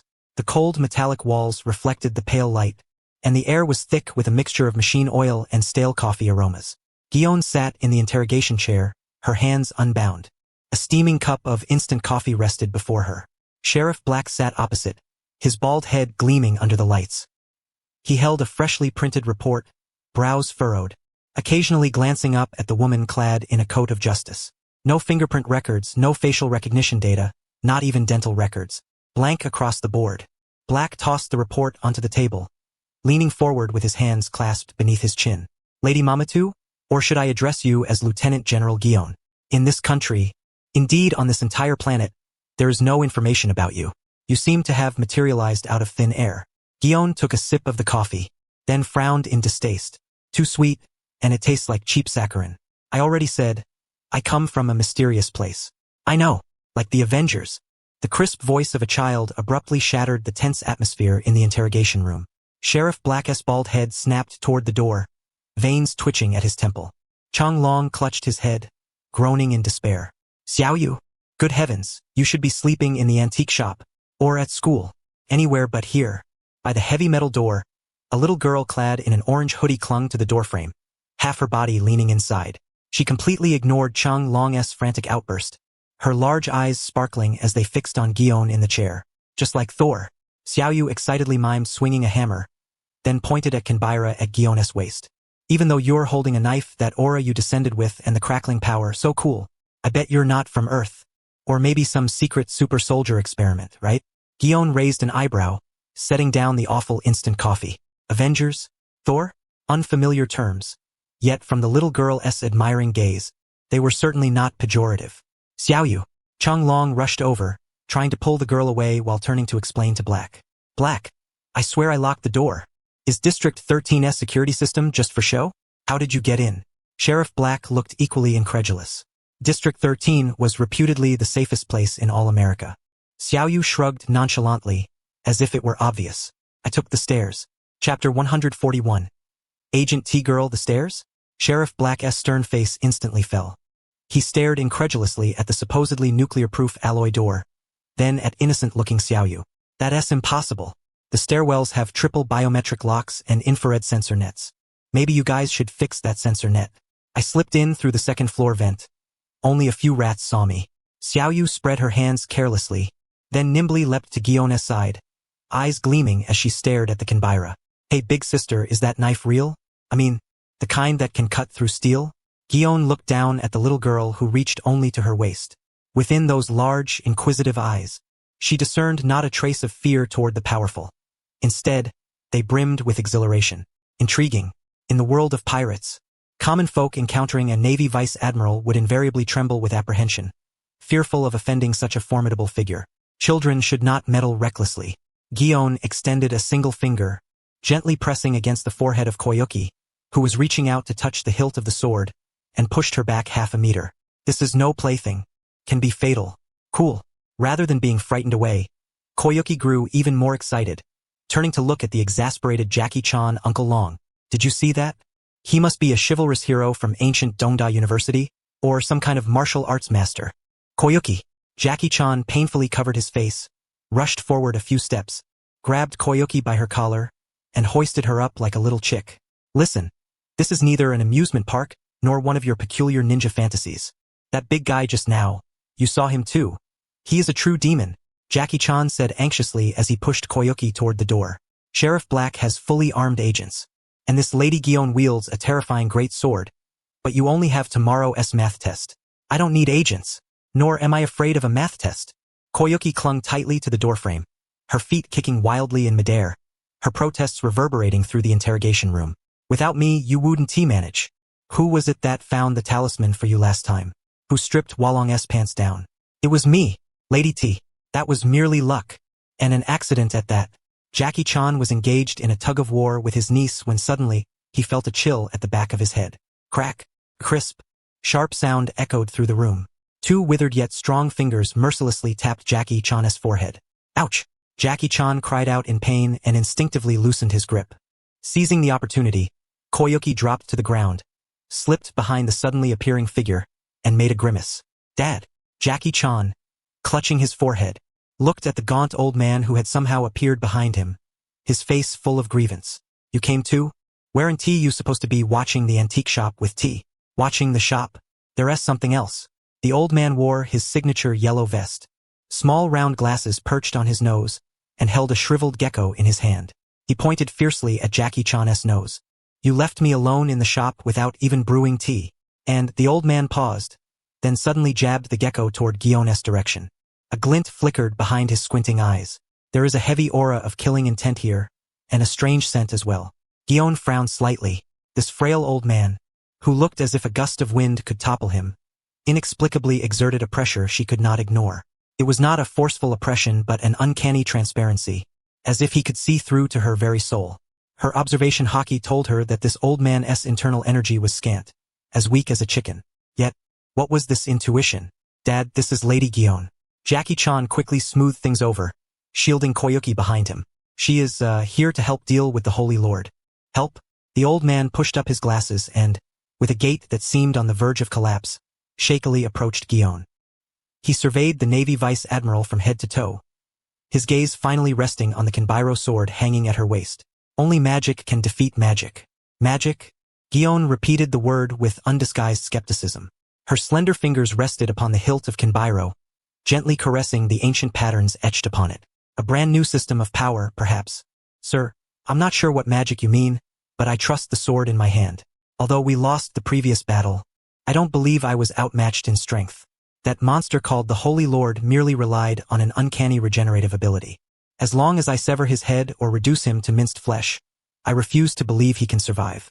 Oh, young people nowadays are so stubborn. The old man stomped his foot in frustration and smacked Jackie Chan on the head again. Ouch! Dad, what does that have to do with me? Jackie Chan rubbed his head, his face full of grievance. Because you didn't explain the reasoning clearly. The old man glared at his nephew, then turned to Gion, his withered fingers pointing vaguely in the air. Did you think that was an ordinary lizard? That was the Holy Lord, once the demon sovereign who ruled all of Asia. His power comes from the 12 talismans, the force of law itself, something brute strength cannot break. Sheriff Black interjected at this moment. Though it sounds insane, Lady Gion, the old man is right. We have deployed rocket launchers, laser weapons, even chemical poisons, all to no avail against the Holy Lord. He is a supernatural being. At that instant, the screen before Sheriff Black suddenly flashed red, accompanied by a piercing alarm that echoed throughout the underground base. Sheriff, the satellite has detected a high-energy reaction. A technician shouted in panic. The target is crossing the Pacific at supersonic speed, expected to reach the skies above Hong Kong in 20 minutes. Sheriff Black's expression changed drastically as he quickly pulled up the satellite imagery. On the screen, a scarlet meteor streaked across the night sky, violently tearing through clouds and leaving a lingering vacuum trail behind. So fast. Gion's pupils contracted. Such long-distance speed rivals even that of Admiral Kizaru. This is bad. Very bad. The old man's face turned pale upon seeing the landing point on the map, and he dropped the pufferfish in his hand. What is wrong, Dad? Koyuki asked, approaching. Hong Kong is where the Holy Lord's palace once stood. The old man removed his glasses, wiping them frantically as his voice trembled. He is going to resurrect his army. If we don't stop him, once he opens the gates of hell and calls back his legion of evil dragons, the world will fall back under the dominion of darkness. Evil Dragon Legion? Gion keenly caught the key phrase. You mean, a monster as powerful as him has an entire army? Worse than that. The old man put his glasses back on, his expression graver than ever. If we fail to stop him, shadows will blanket the earth, and humanity will become slaves. This is no alarmist rhetoric. It is a prophecy written in ancient scrolls. Chapter 142. Wanna spar with Dad? San Francisco's 13th District. Rooftop helipad. The night wind howled, the rotor's gust nearly blinding those present. A sleek, jet-black, futuristic supersonic fighter had finished warming up, its engine exhaust spitting eerie blue flames that warped the surrounding air. This was the latest stealth supersonic fighter, originally developed for the Pentagon. Sheriff Black patted the cold fuselage and shouted over the roar of the engine. In just 30 minutes, we'll have everyone over Hong Kong's skies. Gion pressed down her pink hair whipped by the wind, her gaze sweeping across the steel behemoth. This level of technology bore some resemblance to certain inventions by that old man Vegapunk. Inside the cockpit, the space was more spacious than expected. Sheriff Black sat in the pilot's seat, deftly toggling the dense array of instrument switches. With a sudden, intense pushback, the fighter ascended vertically, then accelerated sharply, drawing a straight white line through the atmosphere, piercing toward the east. Ahem. Sheriff Black, clutching the joystick, could not help but switch the ventilation fan to its highest setting. Yet, despite this, the stubborn stench relentlessly invaded each person's nostrils. The old man sat cross-legged upon a hastily spread blanket, bottles and jars arrayed before him. Dried geckos, dried pufferfish, unidentified herbs, and a large heap of freshly peeled garlic cloves. Muttering softly under his breath, the old man's withered fingers seized a handful of garlic, crushing it fiercely in a stone mortar. Crack, crack, juice splattered in all directions. Gion instinctively drew his legs back. Old sir. Gion finally broke the silence, his slender fingers lightly tapping the scabbard. Are you certain these things can contend with that monster called the Holy Lord? You've faced him before. Those steel-like scales, that terrifying regenerative power that heals instantly, even armament hockey only inflicts temporary damage. Do these bizarre trinkets truly work? The old man's hands did not cease their work. He did not even lift his head. Young men are always impatient, he murmured, smearing the crushed garlic paste onto the dried gecko. His tone deliberate and unhurried, he said, no blade, no matter how sharp, can sever a waterfall. The Holy Lord is a demon. Only magic can conquer magic. Gion fell silent for a moment. I can sever a waterfall. At last, the old man paused his movements, pushing up his round spectacles perched on the bridge of his nose, his squinting eyes fixed upon Gion through the lenses. So, you wish to spar with me? Gion raised an eyebrow. I have no desire to bully an old man, But if you insist, before he could finish, a crisp clap echoed within the cockpit. Guion froze. She pressed a hand to her forehead, her pupils contracting sharply. Impossible. Moments ago, her observation hockey had shrouded the surroundings completely. In this cramped cockpit, no slightest movement could escape her perception. Yet the old man's fingers seemed to materialize out of thin air before her brow. By the time she reacted, those two withered fingers had firmly tapped her forehead. Never doubt the old man. The old man withdrew his fingers, his face stern as he pointed at Guion's nose. One more thing. Put away that killing intent. Your aura will frighten my pufferfish. Is this aura magic? Guion murmured, her gaze towards the old man finally shifting. Indeed, the old man is the most formidable practitioner of righteous magic. A crisp voice suddenly issued from the storage compartment behind the cockpit. Jackie was holding a cup of water, ready to drink, but upon hearing the voice, his hand trembled and spilled water all over his pants. Good heavens, Jackie groaned, covering his face in distress as he slowly turned around. The storage door slid open, revealing Xiaoyu curled inside, hugging her knees and making faces at everyone. Hi, Uncle Long. Sharif Baldi. Hi, beautiful big sister. Sheriff Black nearly snapped the joystick in half as the plane jolted violently. Xiaoyu! Jackie shouted in despair, rushing over and yanking Xiaoyu out of the cabinet. How did you get here? This is a fighter jet bound for Hong Kong, not a school bus to Disneyland. I know. Xiaoyu nonchalantly dusted off her clothes. So I brought a parachute, though I don't think I'll need it. That's beside the point. Jackie grabbed his hair, pacing anxiously in a circle. Black, we have to turn back. We must send her home. We're heading to face the Holy Lord. A demon. A hellish nightmare. Sheriff Black, drenched in sweat, stared at the instrument panel. Jackie, we are already over the Pacific Ocean, and the fuel only suffices for a one-way trip to Hong Kong. Turning back is impossible. Then find somewhere to land. I'm not going. Xiaoyu suddenly shouted, wrenching her hand free from Jackie's grasp. Mom and Dad are in Hong Kong. Her lip trembled as her voice wavered. That giant lizard is heading there. He will destroy everything. I can't just abandon Mom and Dad. Jackie was stunned. If the Holy Lord truly summoned the Dragon Legion, Hong Kong would be the first to fall. Sighing, Jackie knelt down and gently embraced Xiaoyu. All right. He patted her back. But you must promise me not to leave my sight. Not even for a single second. Roger that, Uncle Long. Xiaoyu's expression changed instantly. Her tears vanished as she cheekily saluted. Guion leaned against the cabin wall, observing the scene coolly. Though this group seemed unreliable, the little girl's gaze was impressive. Such courage to confront monsters for the sake of family.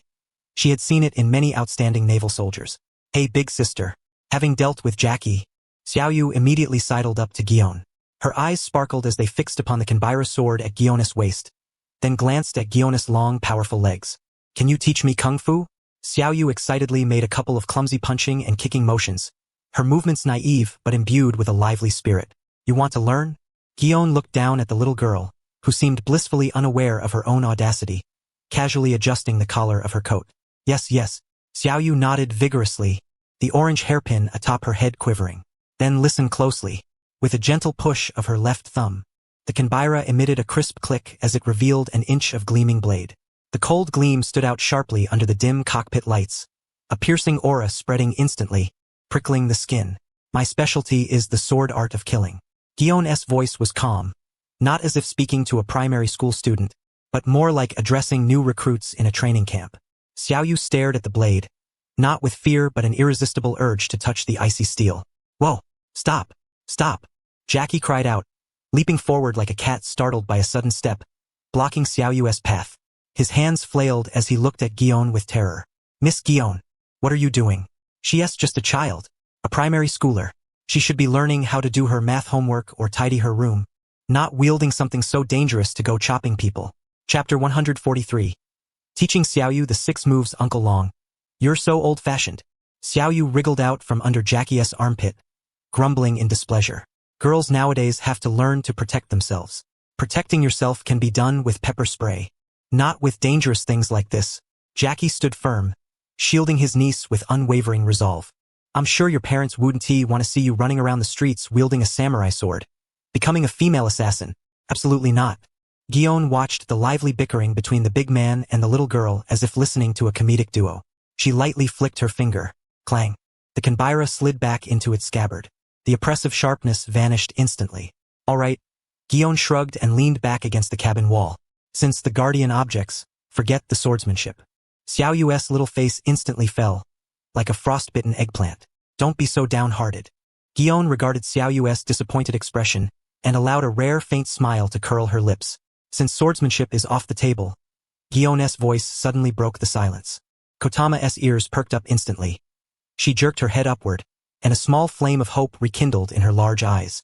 Do you want to learn taijutsu? Taijutsu? Kotama blinked, puzzled. It's kung fu. Jackie-chan quickly interjected, just like I taught you. Strengthening the body, focusing on defense. No. Guion interrupted Jackie's words, her tone calm yet laced with a deadly seriousness. The taijutsu I speak of is called the 6 styles, techniques designed to slay enemies. Though my primary discipline is kendo, this set is the foundation of the Navy's combat arts. I know a bit of it. She paused, her gaze sweeping across the cramped space inside the cabin. Jackie swallowed hard, eyeing Guion's long legs that concealed explosive power, instinctively sensing danger. 6 styles? Jackie frowned. As a kung fu master familiar with various schools, he wondered, is it a special form of karate, or a variant of Muay Thai? Neither. Guion shook her head, standing straight even amid the cabin's turbulence, her stance as steady as a rock. This is a taijutsu that transcends human physical limits. Only through hellish training, forging the body into a weapon of steel, can one master it. She looked down at Kotama's expectant face. And when taijutsu is honed to its utmost, it rivals even swordsmanship. Guion raised her right hand, extending her index finger. The finger was pale and slender, the nail neatly rounded and trimmed, appearing harmless beyond its beauty. Watch closely. Guion's voice was soft. The next moment her arm blurred. Clack, a muffled, sharp sound. Jackie blinked, unable to catch Guion's movement clearly, only sensing a sudden flicker before his eyes. Immediately, a cold gust brushed against his neck. What? Jackie stiffly turned his head. On the metal wall behind him, just under 2 centimeters from where his head had rested, appeared a smooth, rounded hole. The edges were polished and flawless, as if pierced instantly by a high-precision laser cutter. Through the tiny aperture, the black night sky and howling airflow were visible. Hiss, a faint leakage sound began. Finger gun. Guion withdrew her finger, lightly blowing off non-existent dust from its tip, her tone even.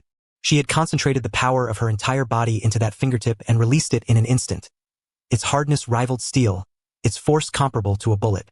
Kotama's mouth dropped open, her worldview shaken profoundly in that moment. She glanced at the hole, then at Guion's finger, and finally at Uncle Jackie's stunned face. Awesome! Kotama leapt up suddenly, throwing her arms around Guion's thigh, her eyes sparkling like stars. Teach me. I want to learn this. Next time someone tries to snatch my comic book, I'll poke a hole in them. No. Jackie finally snapped back to reality, screaming in despair. He lunged toward the cabin wall, fumbling to pull gum from his pocket, attempting to plug the leaking hole. In the cockpit, Sheriff Black's voice crackled over the intercom, trembling noticeably. The instrument panel shows cabin pressure dropping. Though slight, please, don't tear apart my plane. Relax, Sheriff, I'll be careful. Is there more? Since it's 6 styles, there must be other moves, right? Guion lowered her gaze to the overly energetic little girl, a faint smile touching her lips. This child's thirst for power suits me. Of course. Finger gun channels the body's strength into one thrusting point, whereas the leg techniques emphasize slashing. Guion's voice was calm, yet within the narrow cabin, it carried a palpable aura of lethal intent. By executing kicks at supersonic speed, one generates a vacuum airflow, forming a sharp slashing wave. This move is called Storm Kick. Kotama's mouth opened wide as she imagined the scene. You mean kicking out a wind blade? Like in cartoons? Sharper than that. Guion said lightly. At an advanced level, forget rock, even steel fortresses can be cleaved in 2 with a single kick. Guion prepared to demonstrate the opening stance. Stop! Suddenly, Sheriff Black's anguished roar blasted from the cockpit speakers. The powerful sound wave forced Jackie to cover his ears. Mom, I don't care if you want to cut stone or steel. We're flying 30,000 feet above the Pacific. If you snap the fuselage, we'll all become shark food. Please, put away your supernatural powers. Guion froze, then leaned back against the cabin wall. How disappointing. Kotama lowered her head in dejection. Kotama. Jackie glared at his niece in frustration. The old man, who had been mixing medicine in the corner, finally looked up. He held up a bowl of greenish, pungently garlicky paste. That's enough. Adjusting his glasses, the old man's face grew stern. Stop arguing. There's something else, we're almost there. No sooner had he spoken than the plane suddenly lurched downward, entering a rapid dive. The intense sensation of weightlessness made Jackie and Kotama cry out simultaneously. Gion remained motionless, her feet seemingly nailed to the deck, steady and unshaken. Below, the scene came into view. Hong Kong. Once a dazzling pearl of modernity, the city was now shrouded in an eerie crimson glow. The expected brilliance of lights was absent. Large swaths of neighborhoods lay cloaked in darkness. At the highest point of Victoria Harbor, atop Victoria Peak, a towering, grotesque palace of ancient style and dark crimson hue defied physics, hovering midair. Black mist swirled around the palace. Pure, malevolent energy. My God. Sheriff Black stared at the radar screen, his voice dry. That's the Sovereign's palace. The old man clutched his bottles and jars, his expression grim beyond measure. He's begun summoning his dragon legion. If we don't stop him, this palace will keep expanding until it devours all of Asia. Chapter 144. Arrival in Hong Kong under the night sky. Hong Kong was no longer the radiant pearl of the Orient. A dark red halo, like coagulated blood, hovered over Victoria Harbor. The once bustling skyscrapers were now pitch black, resembling silent tombstones. At the heart of this deathly stillness, atop Victoria Peak, a dark crimson palace defied all laws of physics, silently floating. Black mist coiled around it, suffused with suffocatingly pure evil. A supersonic fighter hovered 1,000 meters above, buffeted slightly by fierce air currents. My God. Sheriff Black gripped the controls tightly, his throat dry as he gazed upon the infernal tableau below. Oh dear. The old man pressed his face against the porthole. That is the Sovereign's domain. He's absorbing fear, drinking in the city's despair. With every passing second, he grows stronger. Jackie unbuckled his seatbelt, his complexion pale as he looked toward the old man. What do we do? Idiot. The old man struck the back of Jackie's head with a swift hand. Find a place to land. I need to set up a chi magic formation. Only pure righteousness can counteract this malevolence. Through the beam of the searchlight, one could discern beneath the floating palace a dense swarm of black dots writhing incessantly. They were the Shadow Legion, thousands upon thousands, an endless tide. Emerging from the city's shadows, they surged like a black flood, engulfing the streets and mountain paths alike, surrounding the palace as if it were the sun guarded by a host of orbiting stars. Deep within the palace, atop the throne, a pair of crimson vertical pupils snapped open. The Holy Lord was perched on a colossal stone seat, his dark red scales shimmering faintly in the gloom. He sensed the vibrations of the iron bird overhead and, more unsettlingly, detected a sharp, domineering aura. It was the human woman who had wounded him earlier, a persistent, haunting pest. The Holy Lord emitted a low, guttural roar that echoed through the vast hall, shaking dust loose from the stone pillars. If you're so eager to meet your demise, then become my nourishment. He raised his razor-sharp claw and casually swiped downward. Boom! The Shadow Legion below instantly erupted into chaos. Countless pairs of red eyes ignited in the darkness like spectral flames. The once motionless black tide began to seethe, creeping upward along the mountain slope. Some winged shadow soldiers even took to the air, diving toward the warplane. They're coming, Black shouted, yanking the plane's nose upward and stabilizing it. I'm activating the weapons system. Save your breath. A cold female voice interrupted him. By the cabin door, Gion steadied herself with one hand on the handle, the fierce wind whipping her pink hair straight back. She gazed down upon the chilling black sea below, her eyes devoid of any fear, only a faint disdain. With numbers like that, your machine guns won't finish them off even by next year. Then what do you suggest, Miss Gion? Jackie shouted, gripping the railing. Simple. Gion released her hold and let her entire body topple out of the cabin. Kill them all. Hey! Jackie reached out in terror but grasped only empty air. Her silhouette had already vanished into the night sky. Thousands of meters above the ground, Gion had no parachute to slow her descent. Like a pink meteor, she plummeted straight toward the black ocean below. The wind screamed past her ears. Squinting, she unleashed her observation hockey. Those things below had no physical form, no heartbeat, not even a breath of life. They were mere puppets woven from shadows and malice. Interesting. Adjusting her posture midair, Gion's right hand gripped the hilt of Kimpira. The pitch-black armament hockey surged forth, enveloping the entire blade and even tinting the scabbard with a metallic sheen. Since they were shadows, she would crush them with an even more overwhelming force. 50 meters from the ground, the shadow soldiers below had spotted the intruder descending from the sky. Hundreds of claws rose simultaneously, forming a deadly thicket. Moonstep, The air beneath Gion's feet exploded with a sharp crack. Her body, once hurtling downward at breakneck speed, halted abruptly midair. Defying inertia, she hovered above the Shadow Legion's heads. Then, she drew her blade. Clang! A crescent-shaped golden slash descended from the heavens. No flashy techniques, only pure power and overwhelming presence. Boom! The slash struck the heart of the Shadow Legion like a hot knife through butter. Dozens of shadow soldiers were scattered into primal black mist before they could even utter a scream. The ground was gouged with a trench several meters deep, stones flying in every direction. Gion landed lightly, her tall military boots striking a shard of rock with a crisp sound.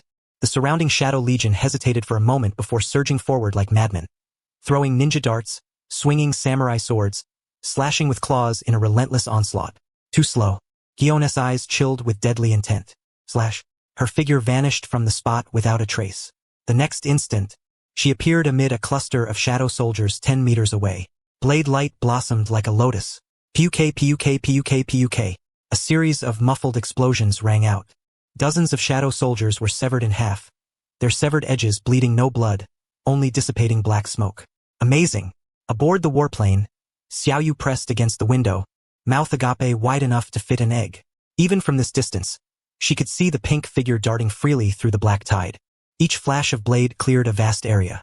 Those Shadow Legion soldiers, immune to physical attacks and baffling the agents of District 13, were fragile as paper toys before this woman. This is impossible. Sheriff Black stared at the thermal imaging screen, murmuring, her bioenergy signature is like a humanoid nuclear reactor. Find a place to land. Quick! The old man was pacing anxiously, brandishing a dried pufferfish specimen. She is exhausting herself. This is the Holy Lord's domain. The Shadow Legion is endless. We must use magic. Black gritted his teeth and dove the warplane toward a flat plateau atop the mountain. Brace yourselves. We're making a forced landing. The warplane thundered down, touching down on a platform several hundred meters from Gion. The hatch burst open, and Jackie tumbled out, immediately assuming a classic defensive stance. Bad luck, bad luck, bad luck. No sooner had he landed than 3 shadow ninjas emerged from the ground as shadows, gleaming samurai swords raised to strike his head. He instinctively ducked, rolled on the ground, kicked off a nearby stone pillar, and swept 2 of them off their feet. With a backward punch, he struck the third ninja's mask. Bang! The shadow ninja dissolved into smoke. But more shadows were gathering. Old man, hurry up! Jackie shouted over the incoming shuriken. There are too many of them. Don't rush me. The old man sat cross-legged on the ground, utterly ignoring the howling wind and cries of battle around him. Before him lay a mortar emitting green smoke. Clutching a shriveled gecko tail, he sprinkled an unidentifiable powder inside. Impatience is the greatest taboo in magic. And one more thing. Xiaoyu, bring me the pufferfish. Coming. Xiaoyu, carrying a backpack larger than herself, darted nimbly among the rubble, treating it like an exhilarating game. She pulled out a dried pufferfish specimen and hurled it toward the old man. Smack. The old man caught it steadily and then struck Sheriff Black, who was attempting to shoot the shadows with a handgun with the pufferfish. Ouch! Black clutched his head. Sir, this is a battle. Fool. Bullets don't work on shadows. The old man's eyes blazed. Only righteousness can dispel evil. Chapter 145. The imbalance of yin and yang. Meanwhile, at the heart of the distant battlefield, Gion's figure was but a fleeting pink afterimage. Each swing of her blade was accompanied by a piercing scream of tearing air. Kimpira, clad in jet-black armament haki, carved a vacuum zone through the black tide. But it was futile. Those shattered shadow soldiers, upon turning to black smoke, did not vanish but slipped back into the shadows of the ground. In the blink of an eye, yet another unscathed ninja rose to his feet. An endless cycle. Gion furrowed his brow slightly and delivered a single kick that shattered a ninja attempting a stealth attack. It felt like cutting through water. No matter how forcefully one struck, the currents would always reconvene. So this was what they called a magical creature? At that moment, a peculiar wave of energy suddenly emanated from behind. Monsters, begone! Monsters, begone! The distinctive incantation of the old man rang clearly across the chaotic battlefield. Immediately, a pillar of emerald light surged skyward from a small stone mortar, exploding midair into countless scintillating specks that drifted down like luminous rain. The thickest beam of light struck Gion squarely. Instinctively, Gion attempted to evade, but his sensory perception detected no malicious intent. The radiant glow entered his body, not with the expected searing pain, but instead with a warmth reminiscent of winter sunlight, dispelling the surrounding chill of malevolent energy. Upon the blade of Kinbairo, alongside the inky black aura, appeared a faint layer of verdant light. This sight sparked a trace of astonishment in Gion's eyes. The shadowy legion around him seemed deeply fearful of this brilliance, their movements noticeably sluggish. A blessing of righteousness, the old man shouted, hopping excitedly, pointing at the Shadow Legion. Defeat magic with magic. Hurry, my magical power won't last long. And one more thing, don't damage that lizard. No reminder was necessary. As a battle-hardened Marine Vice Admiral, Gion immediately seized the opportunity. Shave. Boom. The rock beneath his feet shattered in an instant. Gion's figure vanished into thin air. The next moment, he appeared amidst the densest cluster of shadow ninjas several dozen meters away. Kinbairo in hand traced a flawless arc through the air. One sword-style whirlwind. Hiss! The circular wave expanded. This time, no regeneration occurred. Those shadow ninjas grazed by the blade's light emitted a silent yet piercing scream, like snowmen drenched in concentrated sulfuric acid. Their bodies boiled violently within the green glow, disintegrating completely until utterly erased from existence. Cleared.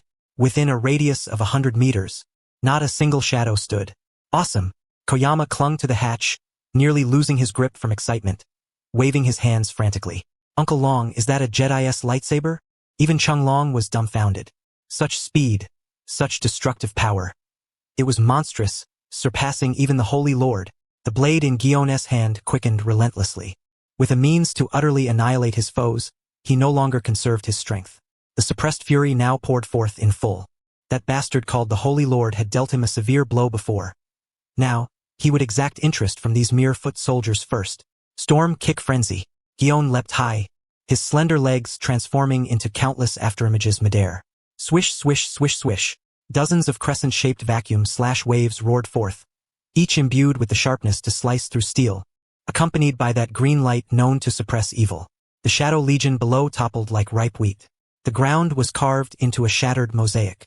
The once smooth mountaintop platform now riddled with deep, crisscrossing trenches.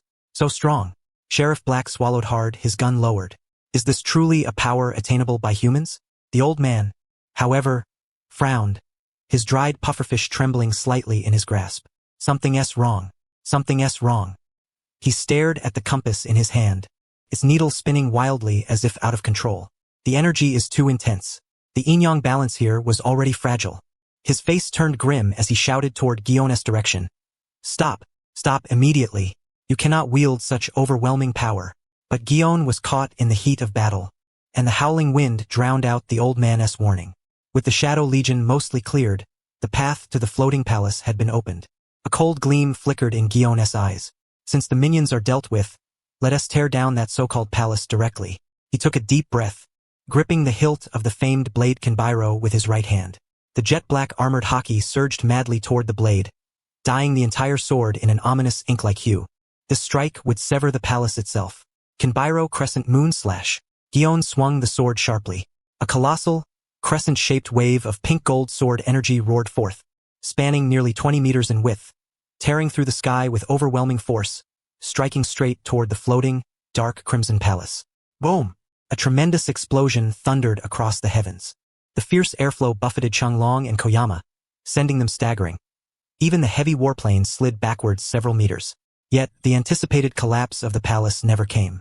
The terrifying slash, just as it was about to touch the palace, seemed to collide with an invisible barrier, shattering into countless fragments. But this was not the worst part. The immense masculine power contained in Gion's strike collided violently with the profound, sinister aura suffusing the Holy Lord's palace. Like pouring a bucket of cold water into boiling oil, the entire mountaintop space twisted violently. Crack! A sharp, teeth-grinding sound emerged from deep beneath the ground. Gion landed, brows knitted tightly. He sensed it. The earth beneath him trembled, not from the shockwave of the explosion, but from the heartbeat of some living entity. This is bad. The old man screamed, staring at the suddenly shattered compass in his hand. Her power is too fierce. She has shattered the balance between the dark and righteous energies. The seal is about to break. What seal? Chong Long scrambled to his feet, bewildered. The Bagua seal. It's used to suppress demons. The old man was frantic, jumping up and down. This place isn't just the Holy Lord's palace, but, before he could finish, boom! The ground directly beneath the palace suddenly collapsed. An enormous, bottomless chasm tore open the mountain, extending right beneath Gion's feet. A soil-colored energy surged forth like a volcanic eruption, older and more potent than the Holy Lordess' evil aura, thick with the scent of dust. Who is this now? Gion swiftly retreated, evading the gushing energy. Even from dozens of meters away, she felt the terrifying pressure within that aura, a weight as if capable of burying the entire world. The Earth Demon. The old man collapsed to the ground, gazing at the towering soil-colored pillar, murmuring, "The gate of the Earth Sovereign has loosened." Chapter 146. The Big Fool Earth Sovereign. Meanwhile, in another dimension, there was no sky, no earth, only infinite void and colossal stones drifting in the emptiness. The space was suffused with a dark crimson hue, and deathly silence reigned supreme. Time had lost all meaning here. On several massive floating stones, grotesque, very terrifying forms were perched. Some slumbered, some idly toyed with fragments of stone, while others growled in irritation. This was the demon hell, the prison for ancient demons imprisoned for millennia by the 8 immortal gods. At the very instant when Gion's blade cleaved open the rift in the fabric of the real world, a colossal floating stone in a corner of hell began to tremble violently. It was a demon of mountainous stature, his entire body enveloped in heavy armor made of stone, 2 enormous bull horns crowning his head, and arms so mighty they seemed capable of upholding the heavens themselves. The earth demon Chi-Kue, originally dozing, he suddenly snapped his eyes open. Those eyes, gleaming with a crimson light, first held confusion, then swiftly transformed into rapturous joy. He lunged forward to the edge of the floating stone, flaring his massive nostrils to sniff the air. Earth, the scent of soil. Chi-Kue's voice roared like muffled thunder, shattering the silence of the desolate hell. I smell it, the fragrance of the earth, the scent of freedom. His bellow roused the other demons from their stupor. The once deadened space instantly buzzed with life. A sharp, grating voice echoed from above. Chi-Kue, what madness possesses you? There is only stone and dust here. Where is this soil you speak of? The speaker was a demon with enormous wings resembling those of a bat. The sky demon, Nishiki. Hanging upside down beneath a floating stone, he cast a disdainful gaze at the towering brute below. No, that is not right. Another voice interjected. It belonged to a corpulent demon, her mouth vast and green, resembling a mountain of flesh. The mountain demon, Bagong. Her swollen belly trembled as she greedily licked her lips. I smell it too, the scent of human flesh and fresh air. The gate it has opened. A calm yet commanding voice quelled the rising commotion. The moon demon, Jolin. Tall and lean, his visage stern and forbidding. His 4 arms crossed over his chest, his long tongue flicking the air inquisitively. Tikui, do not forget our vow. The demon charging toward freedom paused, glancing back at his brothers and sisters trapped behind him. Jolin's purple eyes shimmered with perilous intensity. That traitor, the sovereign, has already betrayed us once. When you emerge, you must not only reclaim the territory that is rightfully yours, but, most importantly, open the Pangu treasure box and release us.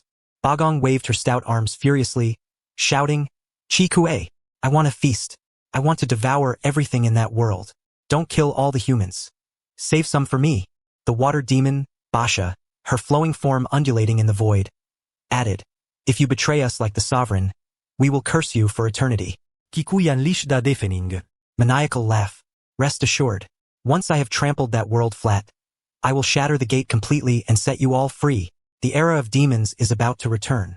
With those words, he cast aside all hesitation and charged headlong into the glowing rift. The real world. Kong. Boom! The ground shattered completely. The rift, once only a few meters wide, instantly expanded to span dozens of meters. Tons of earth and rock erupted into the sky like a fountain. A gigantic hand, covered in rocky scales, suddenly grasped the edge of the rift. Then a second hand followed.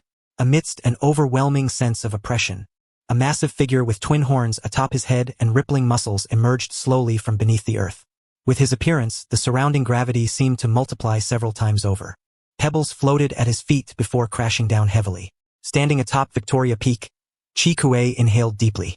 The air was a mingling of sea spray, exhaust fumes, and the scent of blood.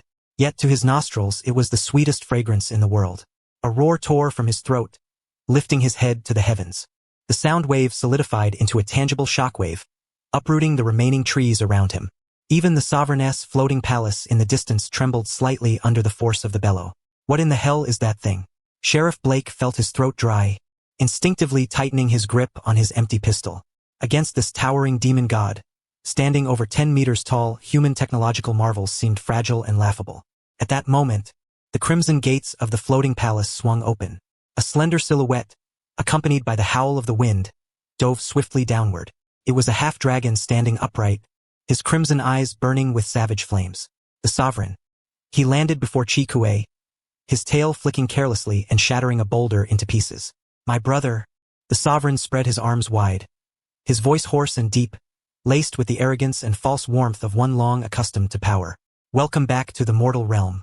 Chi-Kue halted, his massive nostrils exhaling 2 clouds of murky yellow gas. Lowering his gaze to the smaller figure before him, a flicker of ferocity gleamed in his eyes. Sovereign. His voice was like 2 immense stones grinding against each other, vibrating painfully against eardrums. You betrayed us. Boom! Chi-Kue slammed his right foot heavily onto the ground. A shockwave of earthen hue radiated instantly, shattering the surrounding earth into fragments. He roared, spittle raining like a downpour. You escaped hell alone, leaving us trapped in that cursed void. Facing Chi-Kue's wrath, the sovereign showed no sign of panic. His blood-red eyes narrowed slightly, revealing a hint of cunning. Calm yourself, Chi-Kue. He gestured toward the grand floating palace behind him, then to the bustling ruins of the city beneath their feet. Look around you. Look at this land. I have not forgotten our vow, my brother. The sovereign stepped forward, patting Chi-Kue's rocky, coarse calf. Back then, the human mages were too powerful. The tokens of the undying gods still suppressed every corner. I had to restore my strength first, rebuild our dynasty, and transform this world into a paradise fit for demons. His voice brimmed with seductive persuasion. You see, the time is ripe now. Did I not release you? Chi-Kue paused, his not particularly sharp mind racing swiftly. He surveyed the chaotic world around him, then the sincere expression on the sovereign's face. The fury within him dissipated greatly. So that's how it is. Scratching his hardened scalp, Chi-Kue emitted a hearty laugh. I knew you wouldn't abandon us, sovereign. Turning around, his crimson glowing eyes fixed unwaveringly on Gion and Jackie Chan's group not far off. 2 terrifyingly malevolent auras surged together instantly. The air thickened to an almost suffocating density, as if even breathing had become an arduous task. Chapter 147. To seek the divine tokens. Gion inhaled deeply, steadying his breath. A slippery loach that couldn't be killed was already troublesome enough. Now there was a monster commanding the earth itself. Dad, what do we do now? Jackie Chan shielded Xiaoyu, retreating step by step, sweat beading on his brow. Dad was rummaging frantically through a pile of bottles and jars, clutching dried pufferfish and lizard snacks in his hands. Hey, don't rush me. I'm working on a plan. Suddenly, Dad snapped his head up and slapped Sheriff Blake's bald head. Slap. What are you standing there for? Black clutched his head, his face etched with grievance. What can I do? My gun is useless against them. Go find the talisman. Idiot, Father shouted, hopping on the spot. Every demon has a corresponding divine talisman. The Earth Overlord was sealed by Lan Saiha. Go find a flower, some symbol of vitality, or Lan Saiha's flower basket. Only that can send this big brute back to hell. A flower? On this barren mountaintop? Black glanced around at the leveled ground, where there was nothing but stone and earth. Then go find it down the mountain. Hurry! Father kicked Black sharply in the backside. Gritting his teeth, Black cast a glance at the 2 demons in the distance and turned toward the crash-landed warplane. Hold on, Jackie. The Holy Lord glanced at Black fleeing and did not intervene. In his eyes, human weapons were not even worthy of scratching demons without magic. The Earth Overlord, that woman carried the blessing of righteousness. The Holy Lord extended his sharp claws, pointing at Gion. Take her out first. Leave it to me. The Earth Overlord roared excitedly. He bent his knees slightly, and the ground beneath him exploded. Despite his massive frame, he unleashed a speed utterly incongruous with his size, like a cannonball discharged, bearing suffocating wind pressure, directly charging at Gion. You little insect, turn into mince. A gigantic rocky fist descended from the heavens, its shadow instantly enveloping Gion's entire body. Gion's pupils contracted sharply. So fast. Such speed from that size? Slice. Gion vanished from her original spot. Boom! The Earth Overlord's fist struck empty air. The entire summit of Taiping Mountain seemed to have experienced a magnitude 10 earthquake. The once flat rocky ground was forcibly smashed into a giant crater dozens of meters in diameter. Fragments flew like shrapnel in all directions. Gion appeared midair, staring at the devastation below, her eye twitching uncontrollably. If that punch had landed, even someone with Vice Admiral Garp's physique would have coughed up blood. It's not over yet. The Earth Overlord lifted his head from the pit, sneering. He thrust both hands into the ground fiercely. Earth's dominion. Rumble, rumble. The air beneath Giona's feet suddenly grew unbearably heavy, as if invisible giant hands were pulling at her.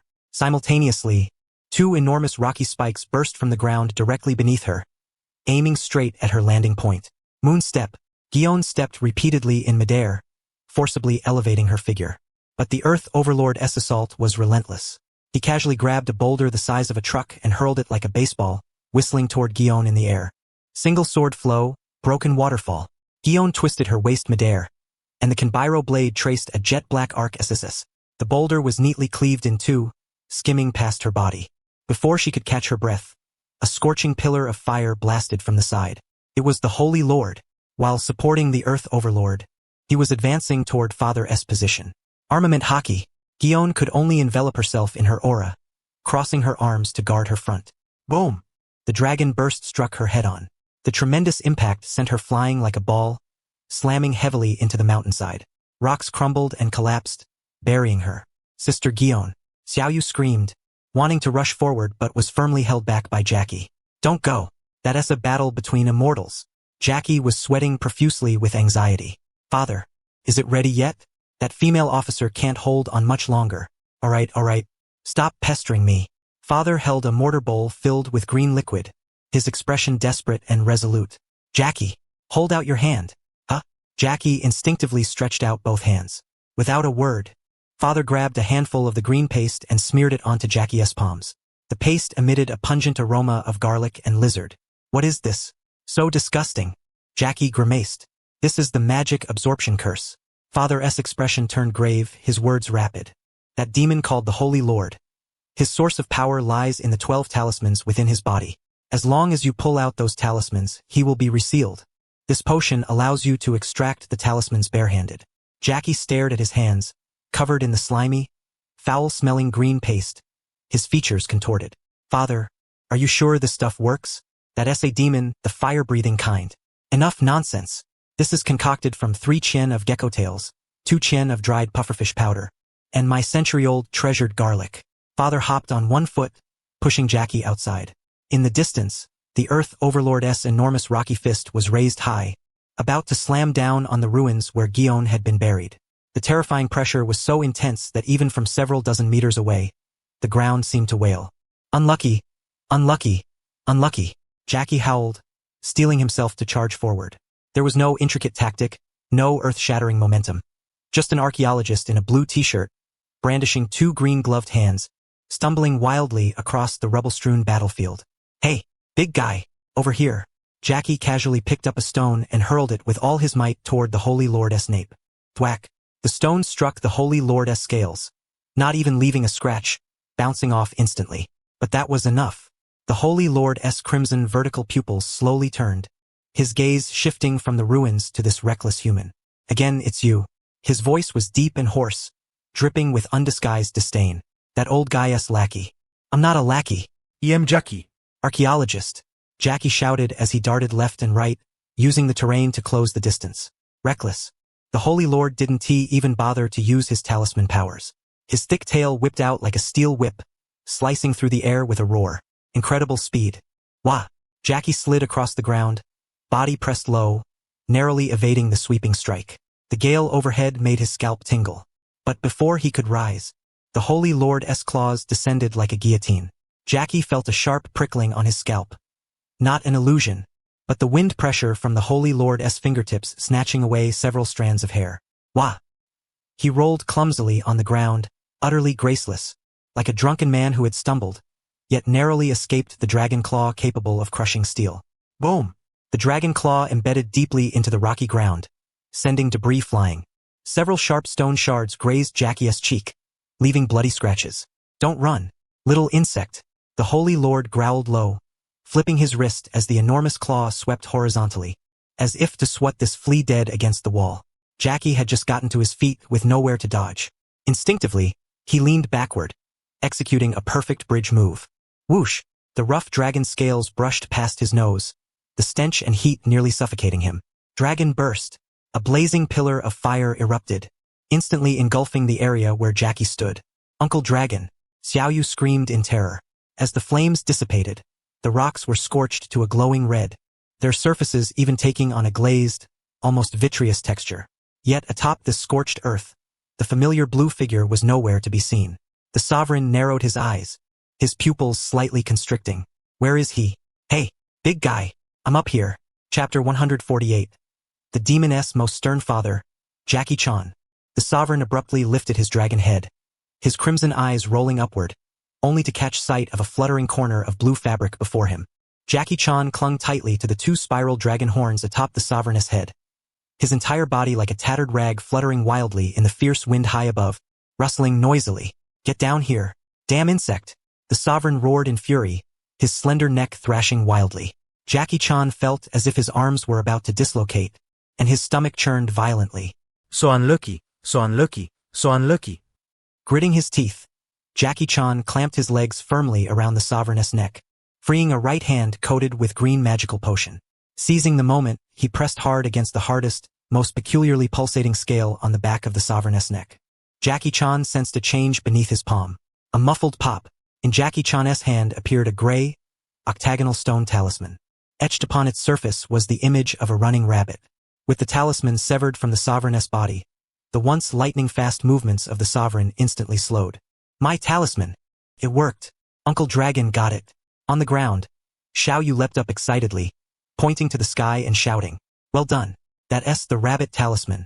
Meanwhile, on the other side of the ruins, boom! A mountain of rubble suddenly exploded apart. A pink figure soared skyward. Gion's righteous cloak was tattered and barely clinging, revealing scraped skin beneath, and a trace of blood stained the corner of her mouth. Yet the fighting spirit blazing in her eyes burned even hotter than before. Armament hockey is not merely about hardening. Gion took a deep breath, steadying the chaotic energy within her. An invisible wave flowed from her palm toward the blade. The jet-black armament hockey no longer merely coated the surface but began to flow inward, compressing. Flowing Sakura, a high-level hockey technique capable of penetrating the epidermis and directly damaging the interior, combined with her father's so-called magical blessing. Hey big guy. Gion's voice was icy, cutting through the clamor of the battlefield. Dequai, who was preparing to assist the sovereign, halted in his tracks. He turned his massive rocky head to face the woman he had just slammed into the ground. Still not dead? Dequai cracked open his huge mouth, revealing a mouthful of jagged fangs. Your life is tougher than a cockroach's. That punch just now packed a punch. Gion grasped her sword with both hands, lowering her body slightly into the starting stance of a draw-cut technique. As a return gift, I'll cut a little deeper. Before she finished speaking, Gion's figure suddenly vanished. Not as a blur of speed, but pure explosive power. Dequai only caught a flash of pink light before the small human appeared suddenly at his feet. Too slow. Dequai disdainfully lifted his foot, intending to crush her like an ant. But this time, Gion did not dodge. Her golden bimero sliced upward in a perfect reverse diagonal slash. One cut. Flowing Sakura blizzard shattering rock. SSS-rank. Dequai's rock-like foot, strong enough to crush a tank, was neatly sliced apart like tofu the instant it met the blade. The thick rocky armor offered no defense whatsoever. Flowing hockey wrapped in a green light that suppressed evil surged unimpeded into the wound, wreaking havoc within. Roar! Dequai let out a pained bellow. Staggering backward, half his massive foot was severed. No blood flowed from the wound. Instead, a torrent of earth-colored dust exploded forth. Even more terrifying, the wound refused to heal. That green energy clung like a malignant tumor, biting at the edges of the injury, preventing the Earth's power from repairing his body. Damn righteous magician. Dequai's eyes filled with a terror he had never known before, mingled with fury. Having just broken his seal, his strength had yet to recover fully. This made his plight even worse. Gion allowed him no respite. Taking advantage of Dequai's unsteady center of gravity, she stepped with the moon step technique, her figure soaring like a swallow. It's not over yet. Midair. Gion twisted her wrist, and the blade's light cascaded like a waterfall. Each strike precisely avoided Dequai's hardest parts, targeting joints and weak spots. One cut. Flowing cherry blossom dance. Dozens of vacuum/waves, like a meat grinder, instantly engulfed Dequai's upper body. Bang! Bang! Bang! Bang! Rock fragments scattered as Dequai's once proud defense was utterly shattered. His colossal frame was suddenly riddled with dozens of deep, bone-exposing wounds. Each gash emitted green smoke, causing him to howl in agony. Sovereign, save me! Dequai finally panicked. Flailing his arms haphazardly in defense, he shouted up to the sovereign above. This woman is too sinister. Yet, at this moment, the sovereign was like a clay idol crossing a river, helpless to save himself. Give me back my talismans, the sovereign roared, clutching at his head. But now, in Jackie Chan's eyes, his speed was no longer impossible to evade. Sorry. Borrowing this for a moment, agile as a monkey, Jackie Chan flipped to dodge beneath the sovereign's chin. Without hesitation, his other hand, also coated in magical potion, slammed down hard. Slap. No! The sovereign let out a despairing howl. Hey! Jackie Chan gritted his teeth, pushing off the sovereign's throat with his feet, leaning back, and pulling with all his strength. Pop! Another faint sound echoed. A talisman etched with a goat symbol fell into Jackie Chan's hand. Without the support of the goat talisman, the sovereign's eyes instantly glazed over. A soul-deep shock caused a brief dizziness. The massive dragon body stiffened midair before falling like a kite cut loose. Crash! The sovereign slammed heavily into the ruins atop Mount Taiping, dust billowing. Good opportunity. Gion's gaze sharpened. She kicked Dequai's chest, using the force to rebound and carve a graceful arc through the air, heading straight for the falling sovereign. Dequai, if you don't want to roll back to hell, stop her, she shouted angrily at Dequai. Clutching his battered chest, Dequai hesitated for a moment. He hated the sovereign, but he understood the peril of mutual destruction. If the sovereign fell, that woman with the green glowing blade would surely turn to deal with him next. Dam numans. Dequai roared, slamming his hands fiercely onto the ground. Earth's submergence. Rumble, rumble, rumble. The ground beneath Gion suddenly transformed into a shifting swamp. Countless rocky tendrils erupted from the mire, attempting to entangle her legs. I'm sick of these tricks. Gion snorted coldly, twisting her waist midair. The armament hockey instantly cloaked her legs. Storm kick, Zhouduan. A circular vacuum-slashing wave radiated outward from her as its epicenter. The rocky tentacles were instantly cleaved into fragments. Gion's momentum remained undiminished, with Kinbairo pointing directly at the sovereign who had just risen to his feet. Let us deal with this lizard first. The sovereign's eyes glinted with ruthless intent as he faced the approaching blade. He opened his mouth wide, and a dazzling light ignited deep within his throat. Since I cannot match your speed, I will overwhelm you with firepower. The power of the boar talisman was pushed to its utmost limits. Electro-optic eyes. 2 scorching beams of laser shot forth from the sovereign's eyes, aimed straight at Gion's face. Gion's expression remained utterly composed. Her observation hockey had long predicted the trajectory of the attack. She tilted her head slightly in midair. Sizzle. The laser beams brushed past the tips of her hair, instantly vaporizing a massive boulder behind her. Chapter 149. The heavy blow damn woman. The sovereign roared savagely. Though he had lost the powers of the rabbit and sheep talismans, his overall strength was barely affected. Facing Kinbairo's blade slashing directly toward him, the sovereign no longer relied solely on brute force as before. With a flick of his wrist, the dragon claw covered in fine scales extended at a cunning angle, precisely hooking onto the spine of Kinbairo's blade. Clang! Sparks flew in all directions. Gion felt a tremendous force surge along the blade. This was the ultimate power granted by the Ox Talisman. Do you think I'm the idiot Dekue who only knows how to play in the mud? The sovereign's crimson vertical pupils radiated an icy killing intent. His other dragon claw, engulfed in explosive flames, struck toward Gion's abdomen with a speed that left no time to react. This strike was fast, precise, and merciless, an embodiment of master-level martial prowess.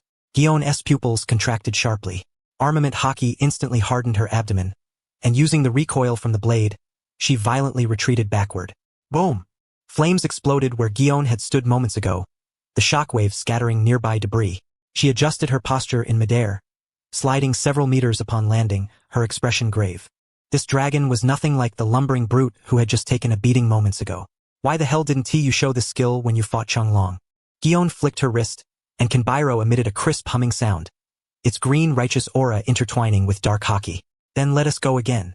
She pushed off the ground, transforming into a streak of pink light as she charged forward once more. The sovereign sneered, ready to teach this insolent human a lesson. At that moment, unlucky, unlucky, unlucky, an utterly untimely voice suddenly exploded in his ear. The sovereign shuddered violently, a nauseating sensation like swallowing a fly flooding his senses. How had he just dodged that blue-clad monkey? That spot had been a blind angle. Chonglong clung to the sovereign's back like a gecko, using both hands and feet, In his grip were 2 clumps of green magic potion exuding a pungent garlic scent. Get off me! The sovereign ignored Gion momentarily and swiped his claw backward toward his back. The strike was flawless in both speed and strength. Yet Chung Long slipped just in time, sliding down the sovereign's spine with uncanny precision, narrowly avoiding a blow capable of splitting mountains and cracking stones. Shoo! The sovereign's claw left 3 trails of sparks on his own back. Phew! That was close. Chung Long patted his chest, still shaken, then seized a protrusion on the sovereign's back. Pop! A talisman etched with a rooster symbol was forcibly wrenched free. The sovereign, who was just about to leap away to evade Gion's slash, suddenly felt his body grow heavy. His once nimble and massive form instantly transformed into a solid mass weighing several tons. Having lost his ability to float, gravity reclaimed the fearsome dragon. Bastard! The sovereign shouted in frustration. When facing Gion, he had matched her strike for strike, a perfect blend of offense and defense, embodying the kingly demeanor. But when confronted with this archaeologist, he felt like a toddler who had just learned to walk. No matter how he fought, this monkey always managed to dodge in bizarre ways while pilfering bits of his power. Gion would not let this opportunity slip by. Seizing the sovereign's momentary imbalance, she whipped her long sword, conjuring a furious storm of sword chi. The sovereign, now missing some talismanic protection, instantly bore dozens of bloody cuts. Though the horse and dog talismans still functioned, rapidly healing the wounds, the searing pain of being sliced was unmistakable. Dekui, are you still just watching the show? The sovereign rolled on the ground in a sorry state, evading Gion's relentless assault, and bellowed at a distance. Yet Dekui was quietly retreating. His ox-like eyes gleamed with a light called resolve. Though slow-witted, he was no fool. The knife-wielding woman was ferocious, her righteous aura suppressing demons. The blue-clad monkey crawling all over the sovereign was even more sinister, always precise, visibly draining the sovereign's power. This fight is pointless. Dekui swallowed nervously. He had only just escaped hell and hadn't yet enjoyed this colorful world. He had no desire to be sent back so soon, especially cut into pieces. Sovereign, I'm gonna fetch reinforcements. Dekui mater do Arceli. Without heeding the sovereign's nearly fiery glare, he thrust both hands into the earth. Earth escape technique. Rumble. The ground trembled violently as Dekui's massive form began sinking rapidly, as if melting into the soil. Once underground, this was his domain. He could disappear deep into the Earth's core, beyond anyone's reach. When fully restored, he would return to crush these pests one by one. Trying to run? The father, busy concocting potions, suddenly looked up. His reading glasses flashed sharply. Chung Long, that big guy is trying to escape. I can't leave, Dad. Chung Long was riding on the sovereign's neck, gripping the dragoness horns tightly, being tossed about like a rag doll. Slice. Gion's figure vanished in an instant. The next moment, she appeared above the spot where Dekui was diving underground.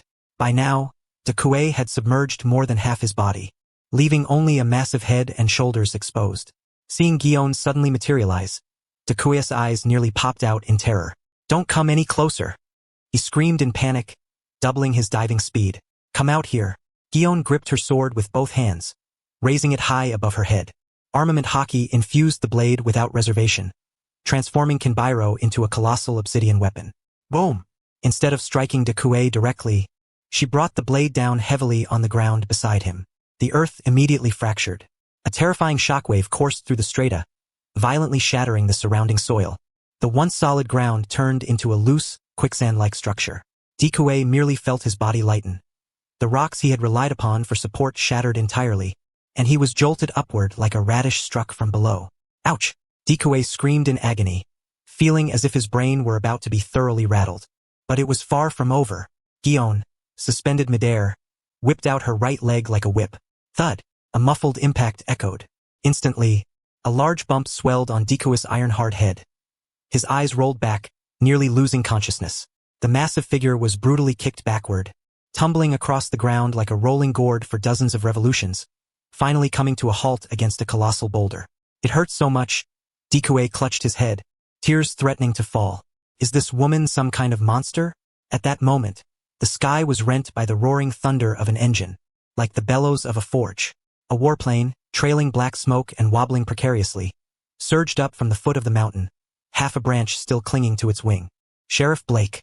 Xiaoyu waved excitedly. The aircraft screeched to a sudden halt above the ruins. The cockpit hatch flung open. Sheriff Blake, face streaked with grime, leaned halfway out, cradling a large bouquet of multicolored flowers. The scene was as comical as one could imagine. Dad, here are the flowers you wanted. Chapter 150. The sovereigness surrender. Those were divine tokens. At the sight of the bouquet, Dikue's face turned deathly pale. They were the tokens of Lan Saiha, one of the 8 immortals, specifically crafted to seal his nemesis. No, I want to go back. Dikue frantically scrambled to his feet, disregarding the swelling bump on his head, and turned toward the cliff's edge, poised to leap. If I dive into the sea, I still have a chance. Monsters, demons, be gone. Monsters, demons, be gone. The unique incantation of the old man resounded anew. The dry gecko in his hand pointed at the descending bouquet, and a precise beam of green magical light struck the flowers. The once ordinary blossoms erupted into a dazzling blue radiance. The gentle yet irresistible glow quickly coalesced into a massive bagua array in the air. An indescribably powerful suction burst forth from the formation. Ah! Dikue, mid-sprint, suddenly froze. His feet seemed nailed to the ground, unable to move an inch. His body began to slide uncontrollably backward, drawn helplessly toward the bagua array. Sovereign, save me! Dikue cried out in despair, stretching his hand toward the distant sovereign. At that moment, the sovereign had just tossed Chung Long from his back and had yet to catch his breath when he witnessed a scene that chilled his soul. The gateway to demon hell had opened. A dark crimson vortex swirled at the center of the bagua array, from which roars of other demonic brothers and sisters echoed. Dikue, you worthless wretch, return at once. Those voices brimmed with malice and hunger. No, I refuse to return. There's nothing there for me. Dikue clenched both hands against the ground, his nails breaking as he gouged 10 deep furrows into the rock. Yet all was in vain. Under the suppression of the divine tokens, his power was rapidly draining away. That woman, help me out. The old man, drenched in sweat and trembling, urged, kick him in. I'm running out of breath. Gion drew a deep breath. Though she did not understand what divine tokens were, she knew this was the optimal opportunity to deal with this hulking brute. She sheathed the Jinbairo, lowered her center of gravity, and concentrated all her strength into her right leg. Slice. In an instant, Gion's figure appeared before Dikue. To Dikue's terrified gaze, that slender, beautiful leg transformed into countless afterimages, delivering hundreds of kicks within a single second. Each strike was imbued with armament hockey, pounding heavily against Dikue's thick chest. Thud, thud, thud, thud, thud. The dense, muffled sounds blended into a relentless barrage. Get in there, Gion growled. Her final kick landed heavily on Dikue's jaw. Boom! The massive body finally lost all footing, blasted like a cannonball into the blue vortex.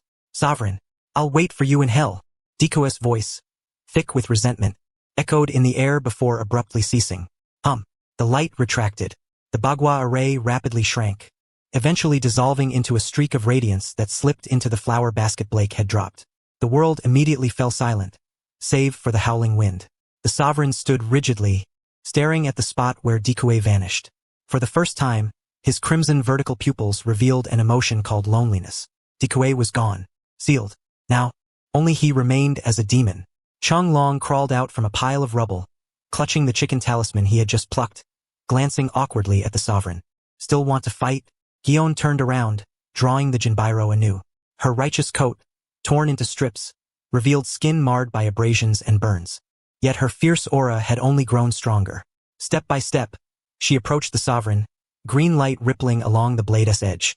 One down, Gion said coldly, a dangerous curve lifting the corner of her mouth. Only this big lizard left. The sovereign instinctively took a step back. He glanced at Gion's glowing green blade, then at Chung Long, who held a vial of magic potion with a wicked grin fixed on his face, and finally at the old man chanting over the dry pufferfish talisman. An unprecedented chill surged from the tip of his tail to the crown of his head. This situation looks rather grim. Damn it. The sovereign emitted a low, guttural roar from deep within his throat. His gaze settled on Gion. This woman, where on earth did she come from? Without her, Chung Long and that old man alone could never have forced me into such desperation. The sovereign's eyes flickered with a mixture of dread and cruelty. Since you're so eager to die, I'll grant you that wish. Snake talisman. The sovereign's form twisted suddenly, then vanished into thin air. Invisible. Chung Long was aghast, flailing his arms in panic. Yes, gone. Yes, invisible. Xiaoyu, hide quickly. Uncle Long. Behind you. Xiaoyu screamed, pointing frantically. but there was nothing there, only the whistling wind. Yet Gion, standing her ground, slowly closed her eyes, a cold smile curling her lips. Through her observation haki, that enormous life force shone like a torch in the darkness. Invisibility, before a top-tier warrior's perception. Such mere optical deception was a joke. Here, Gion whirled suddenly, swinging the Jinbiro with unadorned precision toward the empty space on the right. One slash to the harbor bird. SSS-rank, a massive crescent-shaped slash wave burst forth from the blade. In the once empty air, a spray of blood exploded. Ah! The sovereign's piercing scream of agony resounded. His silhouette reemerged, a deep, bone-exposing scar etched across his chest. A vibrant green aura of righteous energy crackled over the wound, thwarting the healing power of the horse talisman. The sovereign clutched his chest, staggering backward, disbelief flooding his eyes. How is this possible? How could you possibly see me? Gion barely deigned to explain what haki was. With a single step, the ground shattered beneath her. She transformed into a streak of pink light, instantly closing the distance. Crack! The sickening sound of bone splintering echoed. The sovereign's massive form was violently driven into the earth, half of his body buried in the soil. The dragon's breath was forcibly stifled in his throat, erupting into a plume of black smoke. Cough! Cough! Curse this! Seizing the opportunity, Changlong mounted the sovereign's chest. His hand, coated in green magical potion, pressed mercilessly upon the glowing talisman symbols embedded in the sovereign's chest. This one is the horse. A talisman engraved with the image of a horse was ripped out. The slowly healing gash on the sovereign's chest immediately ceased to twitch, and blood began to gush uncontrollably. Roar! The sovereign emitted a harrowing scream, his body convulsing wildly. That's mine. Give it back. Dog talisman. Immortality lost. Pig talisman. No more fire breathing. With each talisman pulled free, the sovereign's aura weakened further. The soul-deep sensation of being stripped bare instilled an unprecedented terror in this once world-ruling demon lord. He looked at Changlong astride him, then at Gion standing upon his head. This was no battle. It was a one-sided slaughter. Wait. The sovereign finally broke down, pleading with crimson eyes shining with desperation. We can talk. I can grant you gold and silver treasures. I can make you rulers of the world. That woman, do you desire power? I can teach you the lost dark aura magic. Chapter 151. Clearing the instance, Gion spoils. I have no interest in your dark aura magic. Gion gazed coldly at the once arrogant demon lord beneath her feet. The golden Kirin sword in her hand pressed down slightly, its sharp tip grinding against the sovereign's hardened scales with a grating sound.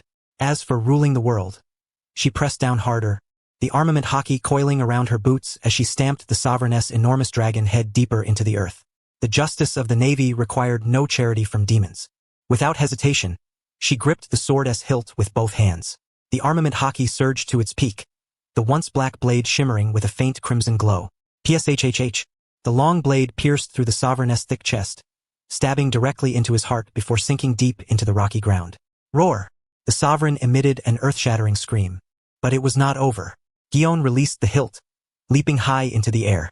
Her right leg carved a fierce arc before smashing down upon the exposed hilt. Thud! The earth trembled violently. The golden Kirin sword, along with the guard, was driven firmly into the sovereign's body, pinning the demon to the ruins atop Mount Taiping. Damn mortal! How dare you! How dare you desecrate the divine! The sovereign thrashed wildly, his thick tail sweeping unconsciously, hurling stones and gouging deep craters. But stripped of the power granted by the ox talisman, his physical strength, though still formidable, was no match for the haki-infused blade. This one is the monkey. A talisman etched with a monkey's image was forcibly pulled free. The sovereign's form, previously shifting shapes in a desperate escape, froze instantly.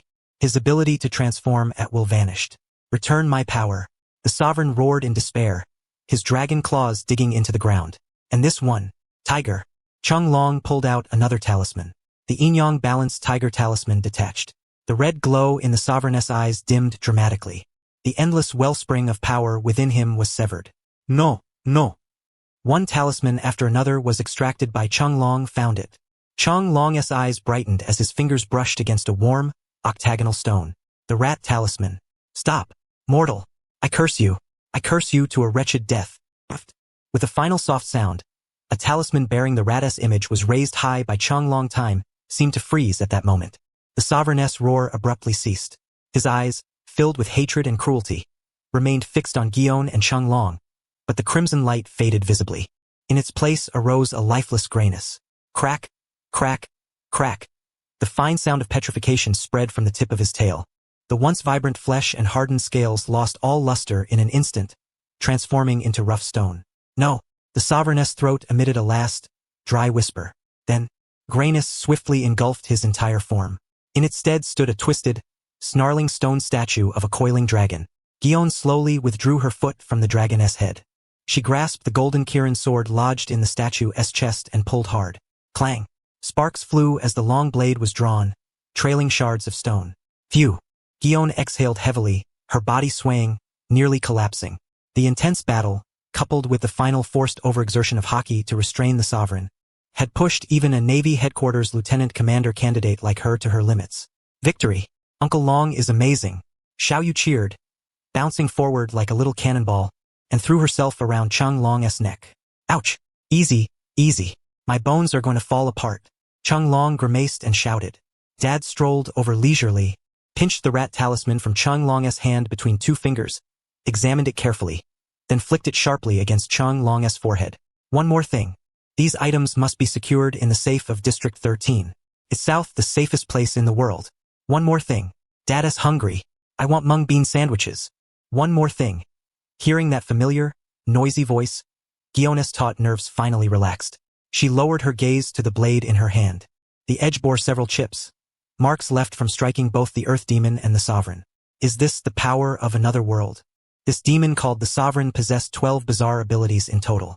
Without these strange magics to counter them, relying solely on Haki and swordsmanship, she might truly have perished here. At that moment, a faint blue light screen, visible only to her, slowly unfolded before her eyes. Instance quest completed. Main objective. Defeat and seal the demon sovereign. Completion rank. S. Reward calculation in progress. Exiting instance world in 30 seconds. Are we leaving already? Gion glanced at Changlong and the others celebrating with Captain Black. The young girl named Komatsu seemed to have sensed something. She turned her head and blinked her large eyes at Gion. Sister Gion, are you leaving? Komatsu ran over, lifting her chin as she asked. Gion, rarely showing a smile, crouched down and reached out to stroke Komatsu's head. The mission is complete. It's time for me to return. Will you come back to teach me martial arts? Komatsu hesitated, reluctant to part. I want to learn that technique that lets you walk in the sky. If the opportunity arises. Gion stood up and sheathed her kinbairo.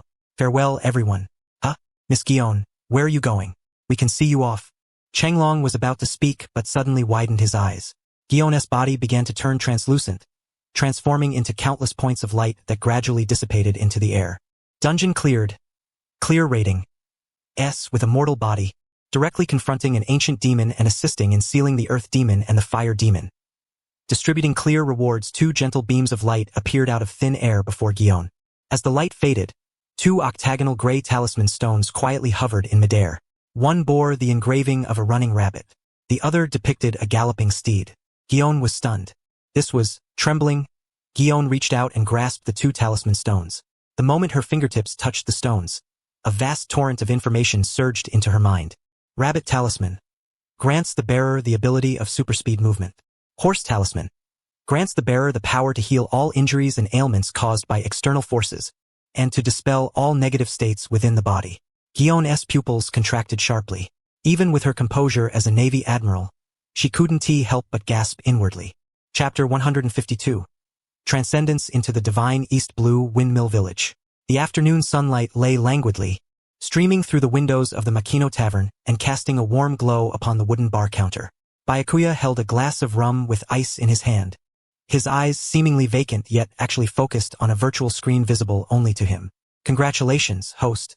Player Gion has cleared the dungeon. Reward distribution in progress. Congratulations, host.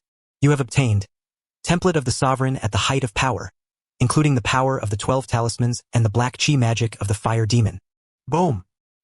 An indescribable, terrifying heat burst forth inside Byakuya's body. The power of the 12 talismans was no longer borrowed from external sources but had been permanently inscribed into his genes, becoming an instinctive part of his being. Moreover, the vast knowledge of the black chi magic, how to summon the Shadow Legion, how to wield spells, how to perceive good and evil, was now his as well. Byakuya slowly opened his eyes. Just moments ago, the power of the 12 talismans, along with the primal demonic fire chi of the sovereign, had thoroughly fused into every cell of his body. Unlike the gradual acquisition of chakra or haki, this enhancement was conceptual, an endowment of pure power, immense strength, invulnerability, astral projection, laser vision. These forces harmonized perfectly with his other energy systems, unleashing power that far surpassed the sovereign himself. Supreme speed, theoretically limitless velocity. Exhale. Byakuya let out a gentle breath, which, as it left his body, distorted the air due to its intense heat. He set down the glass. The bottom struck the wooden counter with a sharp, crisp sound. At the very instant the sharp sound echoed, Byakuya moved. No, to be precise, the world before his eyes froze. Makino was wiping a table on the other side, her rag suspended midair. A droplet of dish soap foam hovered, refracting sunlight from outside. Luffy and Ace were still tussling at the door. Luffy's elongated face frozen in a comical curve, Ace's fist a mere 1/100th of a centimeter from Luffy's nose. Everything was motionless. This was the world governed by the rabbit talisman. Byakuya rose without generating any wind pressure or sonic booms. The divine power of the rabbit talisman, fused with his other internal energies, had undergone a transformation of unparalleled speed. Let us test it. Byakuya's thoughts shifted. In the next moment, his figure vanished from the spot. No afterimage remained, since even the speed of light could not keep pace with his trajectory. The sea of the east blue beneath his feet appeared as a still, deep blue mirror. With a single stride, he was hundreds of kilometers away.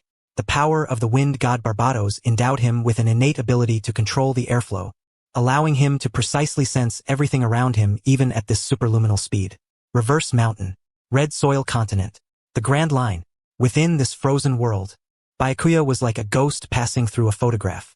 He arrived at the Navy headquarters, Marineford.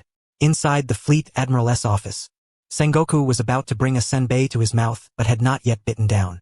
On the sofa beside him, the goat who had been stealing documents was still chewing, its cheeks puffed out. Byakuya leisurely approached Sengoku and took the largest senbei from the bag in his hand. Borrowing a light, he glanced at the unfinished documents on Sengoku's desk, casually picked up his pen, and drew a simple little turtle on the paper. Having done all this, he turned and left.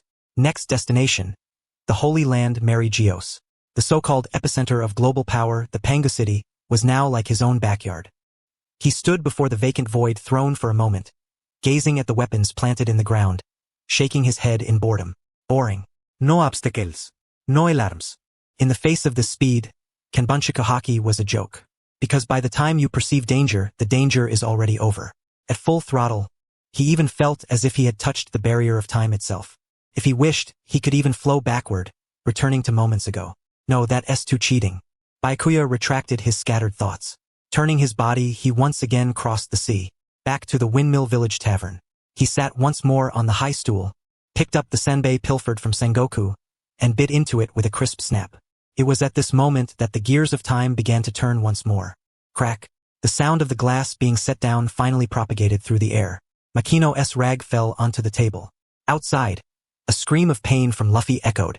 Everything returned to normal. No one knew that, in this insignificant instant, one man had run a full circle around the earth and played a prank inside the Fleet Admiral's office. Except for the one who had just returned. Plop. A shadow appeared out of thin air on the tavern floor. Gion staggered, nearly losing her balance. Her code of justice was completely ruined, with only a few tattered rags hanging from her shoulders. Her shirt was stained with blood, revealing large patches of skin wrapped in bandages beneath. Though utterly disheveled, her eyes shone with a terrifying brilliance. That was the gaze of one who had danced with death and glimpsed the world's hidden truths. In her hand, she clutched tightly those two grayish stones. Gion breathed deeply, inhaling the tavernous air tinged with the scent of liquor. The sensation of having survived a catastrophe left her somewhat dazed. Back already? A languid voice sounded nearby. Gion whipped her head around. There. The young white-haired proprietor sat with one leg casually crossed over the other behind the bar, savoring a senbei cracker of unknown origin with evident relish. Boss. Gion's voice was hoarse. She glanced down at the talisman stones in her hand, then at Byakuya. Could this really be true? Though the system's prompt had been explicit, she still found it hard to believe. 1 million berries. Merely 1 million berries. She had not only endured a legendary magical war worthy of record, but also returned bearing such mythic treasures? You can try it, Byakuya said, pointing to the stone etched with a horse motif. That's the horse talisman, mainly for healing. Hold it firmly and focus on the area you want to heal. Gion inhaled deeply. She attempted to concentrate on her left arm, where a wound torn open by the Holy Lordess Dragon Claw lay exposed, deep to the bone, still bleeding despite a rudimentary bandage, and excruciatingly painful. A gentle white glow flickered faintly from the horse talisman. The next moment, Gion's pupils constricted sharply. That tingling was the rapid growth of granulation tissue.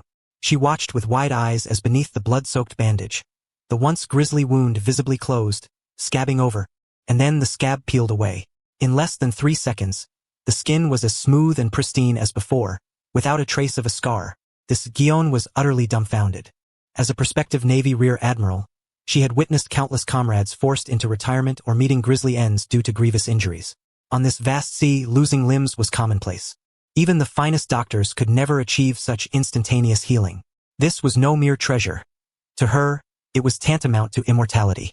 The other one SA rabbit, Byakuya said leisurely. You should have seen its effect in the dungeon, super speed. Gion's hand trembled as she held the stone. On this ocean, speed was absolute power. And now, he had obtained 2 talismans, equivalent to consuming 2 devil fruits simultaneously, and without any side effects whatsoever. Boss? Gion drew a deep breath, solemnly pocketing the 2 talisman stones close to her body. Then, she straightened her posture, disregarding her disheveled state, and bowed deeply to Byakuya. Thank you. Chapter 153. One step ahead. Always ahead, thank you? Byakuya bit into his sanbei, producing a crisp crunch. The cracker indeed tasted excellent. No wonder that bespectacled old man always carried some along. He swallowed his mouthful, casually brushed crumbs from his fingertips, and fixed his calm gaze on Gion. Miss Gion, you seem to have misunderstood something, he said with a smile, looking into her eyes. Doing business is straightforward, you pay. I provide the service. It's a clean transaction. No favors owed. What you gain inside depends entirely on your own ability. He spoke as if the 2 miraculous talismans capable of shaking the world were merely 2 ordinary cabbages from a vegetable market. Gion parted her lips but could say nothing. Fair? She smiled bitterly in her heart. What kind of fairness was this? 1 million berries, perhaps a fortune for an ordinary person. Enough to support a family comfortably for several years. But to the Navy headquarters or any reputable pirate crew on these seas, 1 million berries was trivial. Even the lowest tier bounty on a wanted poster surpassed that amount. What had she exchanged for it? Immortality like healing power and theoretically infinite super speed. If these 2 talismans were auctioned on the underground black market, forget 100 million, even 10 billion or 100 billion, ambitious men like Don Quixote da Flamingo would fight tooth and nail, perhaps even ignite a war. Perhaps only Boss Byakuya considered this fair. But then again, for him, the horse and rabbit talismans might be nothing more than ordinary stone charms. No more special than a goddess cruel joke arming an ant to be invincible among ants, but to humans on the surface easily crushed underfoot. Boss? Gion took a deep breath, slipping her hand into her chest pocket, pressing the 2 warm talisman stones tightly against her heart, feeling their tangible existence. No matter what you say, I will remember this favor. She no longer fretted over the price, because she knew well that some things could never be measured in gold. Byakuya's almost gratuitous generosity, in her eyes, seemed more like the whim of a superior or a goddess mercy bestowed upon mortals. Stop, stop. Byakuya waved his hand, cutting her off. He rested his chin on one hand, his eyes shamelessly scanning the battle-worn shirt torn on her body, before settling on her resolute and heroic face. Your next sentence 1 TB, I have no way to repay you, so I'll offer myself to you, will it? The air instantly fell silent. Makino, wiping a glass, trembled, and the cloth slipped with a splash into the sink. Gion froze. She had imagined Byakuya saying something like "You're welcome," or "Come again soon," or even demanding harsher terms. But never had she expected this man, possessing godlike power, to crack such a tawdry joke. A flush of heat surged instantly from her neck to her cheeks. The face that had faced fierce pirates without a flicker of emotion now bloomed with an enchanting blush. You're talking nonsense. Gion glared at Byakuya angrily. Yet, that single glance lacked its usual sharp decisiveness and instead bore the shy annoyance of a young woman. She instinctively wanted to retort, to sternly reject such frivolous words. But the words stuck in her throat, refusing to come out. To offer myself? Gion's heart inexplicably skipped a beat. She looked at the relaxed silver-haired man before her. Mysterious, powerful, carefree, holding the key to otherworldly realms, even capable of bestowing terrifying demonic powers at will. In this sea where strength reigned supreme, such a man was itself a lethal poison. If it were true, perhaps, it wouldn't be so bad? The thought startled Gion herself the moment it surfaced. She hurriedly lowered her gaze, unwilling to meet Byakuya's eyes that seemed to pierce through souls. Her fingers absent-mindedly toyed with the hem of her shirt, lips moving slightly but ultimately saying nothing. Such silence in itself was an exceedingly perilous signal. Humph! A somewhat heavy grunt came from inside the bar. Machino wore a stern expression as she slammed the freshly cleaned wine glass heavily onto the wooden tray. She cast a hostile glance at Gion, who stood before the bar.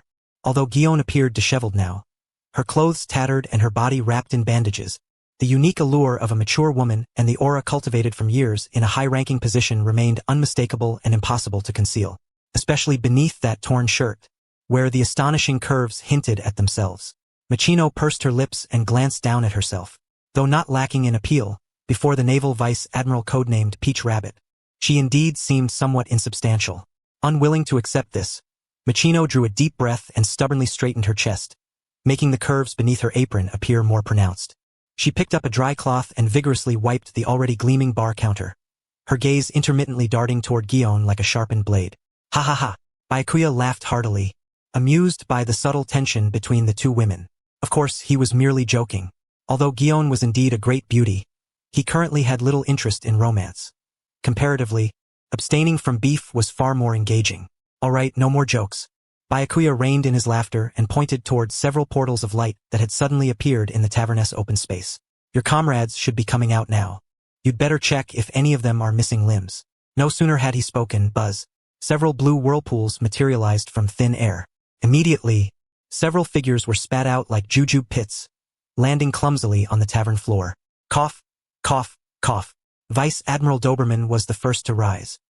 His righteous coat was torn into strips, and deep, bone-revealing scratches marked his face. Yet he seemed oblivious, merely lowering his gaze to his fingertips. There, a faint but malevolent black and red aura swirled. He grinned savagely. So this is power born from despair. Fascinating, utterly fascinating. 1 million belly for a single tour of hell. And this little toy comes as a bonus. Elsewhere, Vice Admiral Ghost Spider also stood, clutching a broken blade etched with strange, aquamarine waves. His voice was cold as he spoke. This deal is hard to say whether it's a profit or a loss. His chest heaved violently. With every breath, a white vapor escaped his mouth and nose, emitting a sound reminiscent of a steam engine's roar. Full concentration breathing technique? Ghost Spider sensed the potential squeezed from his body, his eyes gleaming with fanaticism and greed. These were battle-hardened naval commanders, the backbone of the Navy. Yet this so-called primary dungeon had granted them a long-lost thrill and excitement. Alongside it came an entirely new power system. Seems everyone has gained considerably. Gion's voice cut through, rousing the group from their infatuation with the new powers. She surveyed her comrades. Although they were all equals, this mission was led by her after all. Now is not the time to study the spoils. Doberman, Ghost Spider, exchange intelligence. We need a unified understanding of this miracle before reporting to Fleet Admiral Sengoku. Her tone was calm, not commanding but proposing. Yet everyone present, being astute, understood the gravity behind her words. Cursed energy, power born from negative emotions, can directly attack the soul. Very domineering, Doberman summarized succinctly. Breathing techniques, methods to squeeze out bodily potential, can instantly enhance stamina and explosive power but impose enormous physical strain, Ghost Spider added. He paused, then glanced at Byakuya. In that world, there is an organization dedicated to hunting evil spirits. Their swordsmanship is worth studying. Several other rear admirals and colonels likewise shared their experiences within the dungeon. And abilities, talismans, alchemy, one unfamiliar term after another spilled from the mouths of these naval high-ranking officers, rendering the tavern's atmosphere increasingly eerie. Listening to their reports, Gion's shock was immeasurable. She had originally believed the talisman she obtained was a tremendous stroke of luck. Unexpectedly, every dungeon world represented an entirely new, infinitely promising path to empowerment. Enough. Gion took a deep breath and interrupted the discussion. Her gaze swept over every person present, her tone unprecedentedly grave. From now on, everything about this place, about the dungeon, is to be classified as the Navy's highest secret. She stepped forward, locking eyes with Ghost Spider and Doberman. Until we reach a consensus with the Fleet Admiral, I do not want to hear a single leak. You all should understand what this power could bring to this world should it spiral out of control. If anyone cannot keep their mouth shut, Gona's hand rested on the hilt of Kanbairo's sword, a murderous gleam flashing in her eyes. I will personally silence them forever, no matter who they are. This was not an order but a warning. Ghost Spider snorted coldly, offering no reply, tacitly consenting. Doberman licked the blood at the corner of his mouth and chuckled. No objections here. But next time such good fortune comes along, don't forget about us. Satisfied with their consensus, Gion released the sword hilt and turned to face Byakuya behind the bar. She exchanged glances with several other vice admirals, and in unison, they bowed deeply to the languid man. This bow transcended rank and allegiance. It was simply a mortal's purest reverence for the being who had bestowed upon them this miracle.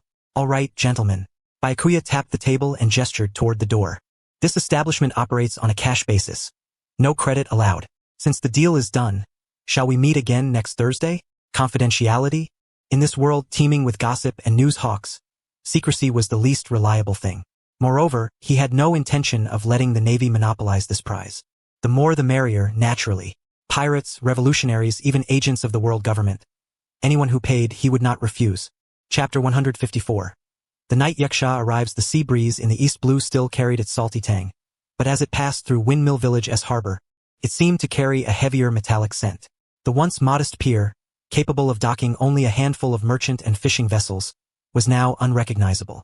The coastline had been forcibly extended outward by several hundred meters. Massive concrete caissons filled the shallows, and brand new deep-water berths lined up in a row.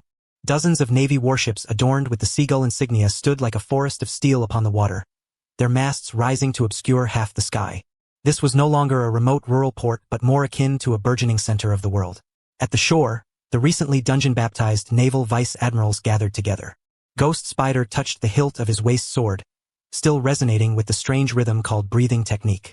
He looked toward Gion, freshly returned. Gion's pink suit bore some damage, marks from her battle with an ancient demon, yet her spirit was unprecedentedly high. That power? Ghost Spider's voice was hoarse, his eyes flickering with an uncontrollable yearning. Is it truly something humans can wield? Gion clenched two inconspicuous gray talisman stones tightly in her hand, her knuckles whitening from the grip. She did not answer directly, only raising her gaze toward the distant direction of Machino's tavern, her expression complex. On this island, nothing is impossible, as long as you can pay the price. Just as the few commanders were still digesting the shock brought by the recent raid, a piercing alarm suddenly echoed throughout the harbor. It was not a warning of an enemy attack, but a signal from the watchtower. On the distant horizon, a colossal sailing ship of incredibly ostentatious design was cutting through the waves. It was a massive pink vessel, its figurehead shaped like a flamingo, with an enormous emblem of sunglasses painted boldly on the mainsail, glaring arrogantly under the sunlight. A naval colonel raised his telescope, his hand trembling slightly. It was the flagship of Don Quixote da Flamingo, one of the 7 warlords of the sea, the flamingo named Numantia. The atmosphere on the dock instantly froze. Navy and pirates were natural mortal enemies. Hundreds of naval soldiers instinctively raised their muskets, their dark barrels aimed squarely at the pirate ship slowing its approach. The air was thick with hostility, as if a single spark could ignite this powder keg. Yet, at that moment, a pink figure appeared at the ship's prow. Da Flamingo, draped in his signature pink feathered coat and wearing red sunglasses, stood with both hands in his pockets, grinning widely to reveal a set of unervingly pristine teeth. He looked down arrogantly at the Navy fleet arrayed on the dock, at the cannons poised to fire, yet not a trace of restraint marred the smile on his face. Ho ho ho, truly magnificent. Da Flamingo emitted a sinister chuckle, his voice cutting through the sea breeze and reaching every ear. The Navy's elite had nearly all arrived. Even this remote backwater had become so lively. Behind him, the sticky Torbell sniffled and leaned toward Da Flamingo's ear, clutching a plum blossom-shaped scepter. Doff, it's the Navy. So many Navy troops. Should we strike first? On the other side, Armored Diamante pressed a hand on the hilt of his long sword, a cruel smile spreading across his face. At the slightest command from our young master, I will turn this dock into a battlefield of fluttering flags. Silence. Da Flamingo's smile vanished abruptly, replaced by a suffocating chill. He whipped his head around, his gaze behind the sunglasses fixed like a venomous serpent on his 2 highest-ranking officers. Are you trying to get yourselves killed? Torbell and Diamante stiffened. They had never witnessed their young master display such grave seriousness, tinged with a hint of apprehension. Da Flamingo turned his gaze over the deck where the family members were restless. Pika, Lao Ji, and Treble each stood ready, poised for a grand battle. Listen carefully. His voice was low and hoarse, imbued with an undeniable authority. Put away your weapons. Restrain your murderous intent. Wipe that disgusting snot off your nose. Torbell. Straighten your ridiculous cloak. Diamante. He extended a finger, pointing first to the deck beneath their feet, then toward the seemingly tranquil Windmill Village in the distance. From this moment forward, we are neither pirates nor warlords of the sea. We are merchants, here to conduct business. Doflamingo took a deep breath, the terrifying image from the newspaper flashing through his mind. The golden lion sealed within the artificial moon, Garp, dragon, and Kizaru kneeling in reverence. Such power was far beyond what the Don Quixote family could dare provoke now. This was the domain of that god. Lowering his voice, tinged with a mad rationality, he continued, not just you, even if that lunatic Kaido showed up, he'd have to queue up here. Whoever dares to make a move on this island, whoever dares to break that gentleman's rules. His fingers twitched slightly. Invisible threads flickered through the air, instantly slicing through a solid wooden railing on the ship's edge, the cut smooth as glass. I will personally slaughter him as a greeting gift to that gentleman. Silence engulfed the ship.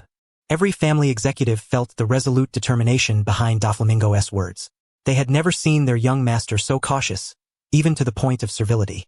Is that rumor about Doff true? Torbell swallowed nervously, carefully asking, that guy called White Knight.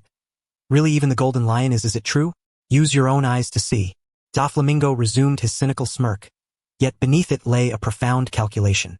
The ship shuddered lightly as it docked. The mooring ropes were cast, and the massive pirate ship settled firmly between two warships. The scene was utterly absurd. On the left was the warship of Rear Admiral Spider, on the right Rear Admiral Doberman-S vessel, and in between the brazen Flamingo pirate ship. Had this occurred in any other corner of the sea, cannon fire would have erupted long ago, turning the waters red with blood. Yet at Windmill Village's dock, an eerie peace reigned. Doflamingo adjusted his collar and was the first to descend the gangplank. His polished shoes clicked crisply against the hard concrete. Before him, hundreds of naval soldiers still held their guns raised, fingers poised on triggers, sweat streaming anxiously down their faces. Spider and Doberman stood at the forefront, hands on sword hilts, their cold eyes fixed on the underground king, Joker. Joker.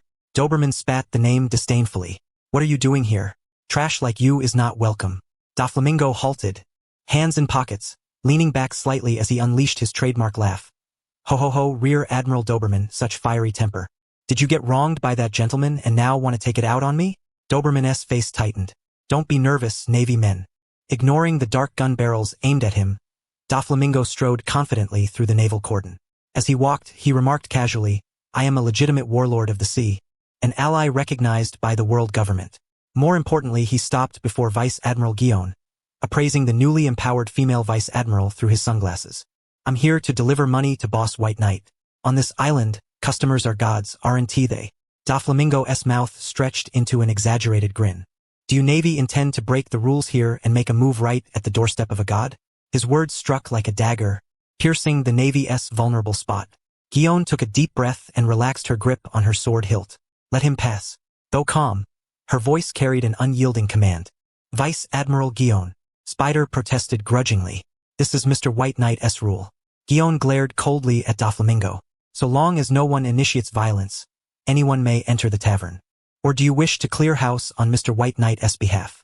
Spider gritted his teeth but finally waved his hand. The cordon slowly parted, clearing a path into the village. Doflamingo's smile grew even broader. He had gambled correctly. The man called White Knight's rules superseded the Navy's justice. Thank you, beautiful lady. Doflamingo whistled flirtatiously and, flanked by his family executives, swaggered through the naval lines. Torbell, trailing behind with mucus dripping, deliberately sniffed as he passed Doberman, eliciting a strange chuckle. Only after they had distanced themselves from the dock's clamor did Doflamingo exhale softly, a patch of cold sweat darkening his back. In that fleeting moment, at least 3 terrifying auras capable of threatening his very life locked onto him. It seems the Navy has acquired formidable power from the gods themselves. Young master, is this the absolute forbidden zone? Pika inquired with his sharp, peculiar voice. Yes, this is it.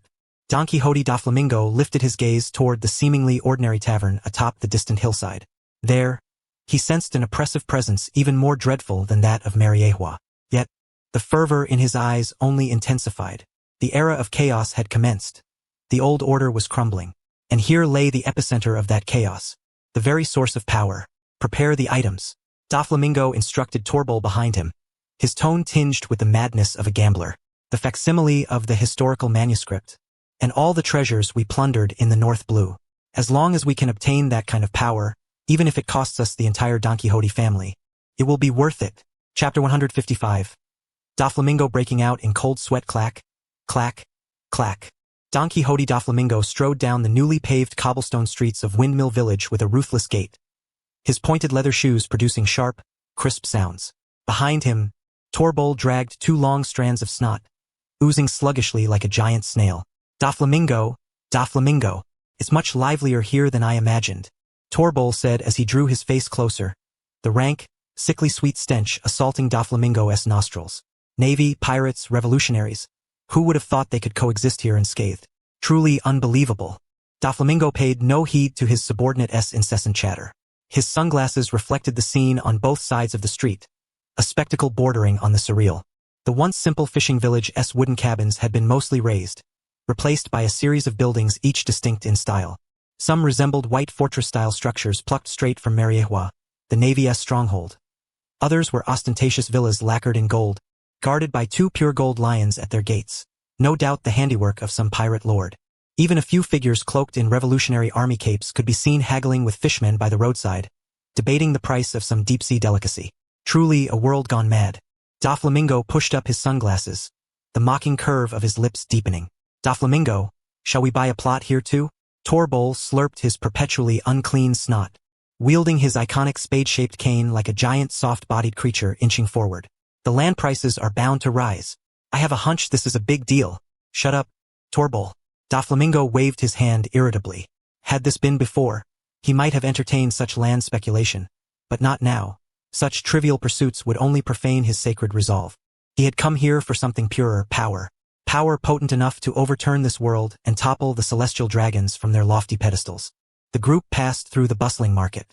The locals seemed accustomed to the presence of all manner of dignitaries. Even seeing a warlord of the sea parading about elicited nothing more than a casual glance before returning to their work. One fishmonger, irritated when Diamante's cape brushed against her stall, brandished her filleting knife at the highest-ranking Don Quixote family member and scolded him fiercely. Yet the notoriously brutal Diamante merely scowled, forced a smile, tossed a few coins, and hurried away. Order. The smile in Doflamingo's eyes deepened. This absolute order, this deterrent that transcended mere violence, was truly captivating. Suddenly, Doflamingo's steps came to an abrupt halt. The pupils behind his crimson sunglasses contracted violently, as if glimpsing something utterly horrifying. His body stiffened like stone. The arrogant, domineering aura he exuded was extinguished as if doused by a bucket of ice water, vanishing without a trace.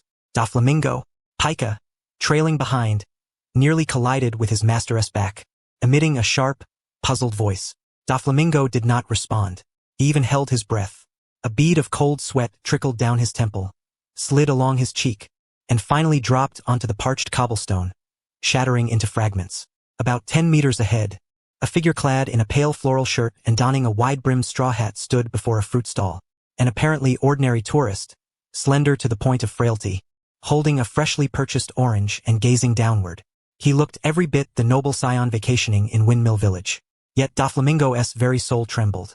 That sensation, etched into his marrow, born from the depths of his bloodline, was fear and reverence. Though he had left that place decades ago, had slain his own father with his own hands, and prided himself as the underground king, upon seeing that silhouette, he felt as though he had become that trembling child kneeling upon the marble floor of Mariewa once more. The figure slowly turned his head not fully, but slightly sideways. Beneath the shadow of the straw hat, a pair of eyes appeared. Eyes no human should possess. Circles of red ripples, like bottomless whirlpools, or the indifferent gaze of an ancient deity surveying mere ants.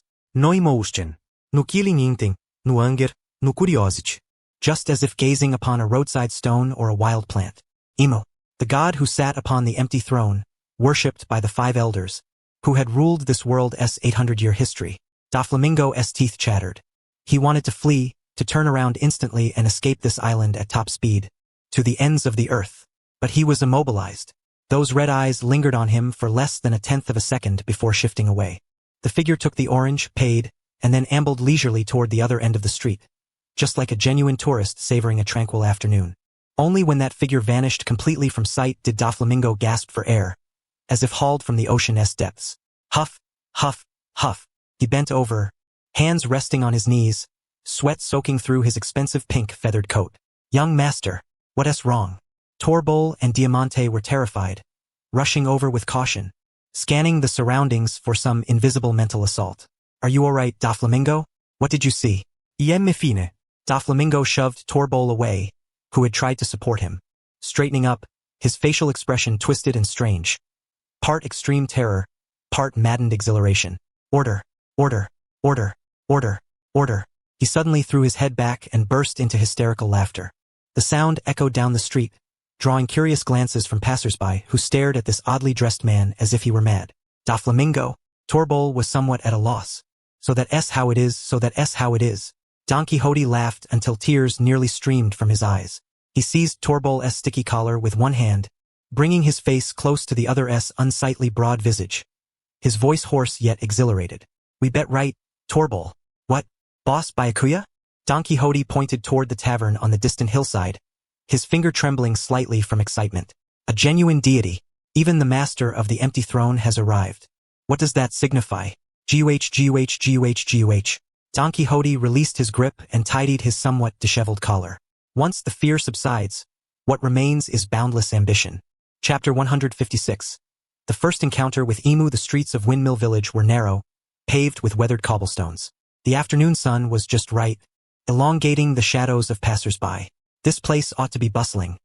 The loud voices of pirates, the hawking cries of merchants, and the distant whistles from the harbor usually blended into a cacophony known as life itself. Yet at this moment, that noise was pierced by an eerie vacuum. A slender figure walked slowly down the center of the street. There was nothing ostentatious about the procession.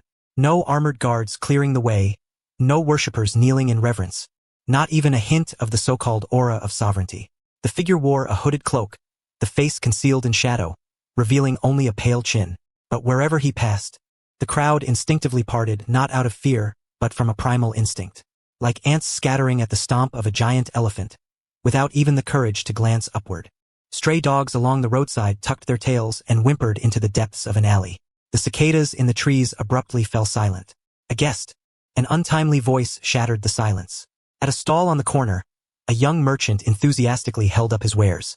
A greenhorn freshly arrived from out of town, evidently oblivious to the suffocating pressure in the air. In his hands was a finely crafted little pinwheel, a specialty of Windmill Village. This is our village's most famous handicraft. It said that hanging it on a ship's prow ensures smooth sailing. The merchant beamed, even stepping forward 2 paces. Judging by your attire, you must be a noble from afar? Buying one to take home for your child? Beneath the hood, a pair of eyes slowly lifted. What eyes they were! Red irises rippling with concentric circles, serene and profound, utterly devoid of any human emotion. The merchant's hand holding the pinwheel froze midair. No terrifying killing intent descended, yet he felt as if an invisible giant hand had clutched his heart with brutal force. His throat grew dry. Cold sweat instantly drenched his back. The sensation was like a mayfly trying to sell a speck of dust to the heavens. Smooth sailing? A neutral voice came from beneath the hood, neither masculine nor feminine, betraying no trace of joy or anger. The merchant opened his mouth but could not utter a sound. The figure extended a hand. Long fingers, nails meticulously trimmed, skin pale to the point of seeming unhealthy. The fingertips gently touched the spinning pinwheel. Click. The blades of the pinwheel ceased turning, undamaged but simply halted, as if even the wind dared not defy this presence. A dull whish. The figure withdrew the hand, no longer glancing at the now slumped merchant, and continued forward. Only that small pinwheel lay abandoned on the cobblestones, one blade broken. The Machino Tavern. The copper bell on the door rang a clear, crisp chime. Not loud, but piercingly distinct in the quiet afternoon. The tavern held few patrons. Since the Navy's main force had stationed at the harbor, coupled with Don Quixote's earlier ostentatious display, most ordinary folk chose to hide away at home and observe from afar. Only 2 drunken old wretches lay in a corner, snoring deeply. Behind the bar, Byakuya sat with one leg crossed over the other, holding a piece of rice cracker, listlessly flipping through the system panel. Hearing the bell, he did not lift his head. Welcome. Machino was polishing a wine glass. Upon hearing the greeting, she habitually offered a gentle smile and looked toward the entrance. Esteemed guest, how many will be dining? If you are here to eat, Machino's words faltered mid-sentence. Her hand instinctively clenched the cloth. As the taverness proprietress, she had seen all manner of people. Rough pirates, stern navy officers, sly merchants, even revolutionary army leaders. But the person before her felt entirely different. The figure stood at the threshold, backlit by the sun. Not with an aggressive aura, yet the taverness light seemed to dim several shades, like a vast shadow silently engulfing the surrounding space. The voice was soft. As the word fell, the figure stepped inside. The hood was removed, revealing an expressionless face. Features so refined they resembled a marble sculpture, pale skin, and those red Rinnegan eyes calmly scanning the interior of the tavern. The two snoring drunks in the corner suddenly stopped, as if strangled, their snores cut off abruptly. They twitched once in their sleep, then fell utterly still, as if plunged into a profound coma. Machino felt a wave of panic. She instinctively glanced toward Byakuya at the bar. Byakuya remained seated, still holding half of the rice cracker. He neither rose nor turned. Only the hand that had been flipping through the system panel froze midair. Top. Footsteps echoed on the wooden floor. The newcomer ignored the empty tables and chairs, walking directly to the bar. Each step was measured, perfectly spaced, as if precisely gauging the land beneath. Finally, the figure stopped beside Byakuya, pulled out the high stool, sat down. The movement was elegant and unhurried, as though settling upon one's own throne. The distance between them was less than half a meter. Byakuya could touch the other's sleeve with a slight lift of his elbow. The air seemed to freeze. Machino felt as if even breathing had become difficult. She struggled to steady her weakening legs to bring a glass of water but found herself utterly unable to move. It was oppression on the level of life itself. Just then, click. A crisp crunch shattered the suffocating silence. Byakuya bit into his rice cracker, chewing with relish. With that sharp sound, the dreadful pressure hanging over the tavern dissipated by more than half. Machino felt her body lighten, gasping for breath, gratefully casting a glance at Byakuya's back. Byakuya swallowed the food and dusted off the crumbs from his hand. Then he turned his head. With a calm gaze, he looked at the guest who had just taken a seat beside him. Their eyes met. There was no clash of sparks, no overwhelming confrontation. Only an eerie tranquility prevailed. Byakuya reached for the rum on the bar, poured himself a glass, and gently slid the bottle toward the other man. Care for a drink? Byakuya's voice was languid, betraying not a trace of nervousness. The man glanced at the cheap rum bottle before him but remained unmoved. I do not partake in alcohol, he replied evenly. That's truly a pity. Byakuya shrugged, lifted the glass to his lips, and took a sip. Such fine liquor was unattainable in the Holy Land. Upon hearing the words Holy Land, Machino, who was polishing glasses, trembled so violently that she nearly dropped one. She cast a terrified glance at the mysterious guest. Could he be one of the celestial dragons? Yet the man showed no reaction to Byakuya's revealing of his identity. He simply observed Byakuya quietly, as if seeking to peer through his very soul. You are younger than I imagined, he finally spoke. And you are more idle than I expected, Byakuya retorted, setting down his glass and turning to face the highest ruler of this world. Imu, the sovereign of the Void Throne, a monster who had lived for 8 centuries. I originally thought you'd send those 5 elders to scout ahead. Byakuya's lips curled into a teasing smile. His fingers tapped rhythmically on the bar's surface. I never expected you to come in person. As the hood slipped back, the taverness light seemed to warp in an indescribable way. There was no sign of the decrepit and withered visage one might have imagined, nor any monstrous features. Before Byakuya stood a face so exquisitely beautiful it verged on surreal distortion. Cascading blue hair flowed like a waterfall behind her, each strand shimmering with the radiance of the cosmos. Her skin was pale to the point of translucence, exuding an otherworldly chill. Her indifferent golden eyes were encircled by rings of deep crimson ripples, resembling both the vortex of reincarnation and a supreme divine seal. If Boa Hancock's beauty stirred passionate desire, then the woman before him embodied a divine perfection that humbled all who beheld her. Perfect. Perfect to the extent that she seemed less a living being and more a concept sculpted by eons. Machino only cast a glance before her mind went blank. Instinctively, she lowered her head, her body trembling uncontrollably. This was the primal terror that a lower-dimensional creature experiences when confronted with a higher-dimensional existence. Yet Byakuya merely blinked. He reached for a nearby teapot, poured himself a cup of cool water, and genuinely complimented, truly beautiful. The air froze. Had the 5 elders been present at this moment, their hearts would likely have ceased beating in fright. In these 8 centuries, no one had ever dared to address Imu in such a tone. You are not of this world, Imu said without anger, her expression unreadable. Byakuya smiled. Before acquiring the power of the Holy Lord, he might have harbored some apprehension toward this ultimate boss of the pirate world. But now, I lack nothing. He lifted the teapot again, pouring a cup of plain water into the empty glass before Imu with effortless grace. You may think of me as an interstellar traveler. Interstellar traveler? Imu repeated the unfamiliar term. That's right. Byakuya nodded toward the ceiling. To me, this world is but a stop along a long journey through the cosmos. Interstellar traveler? Imu echoed once more, her voice still flat, like a faint ripple in a still pond.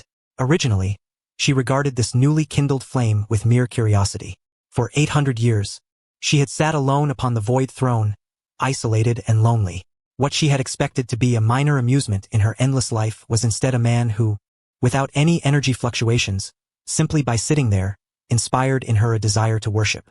This stirred an unprecedented unease within her heart. As the sole divine presence remaining in this world, she was overwhelmed by such feelings.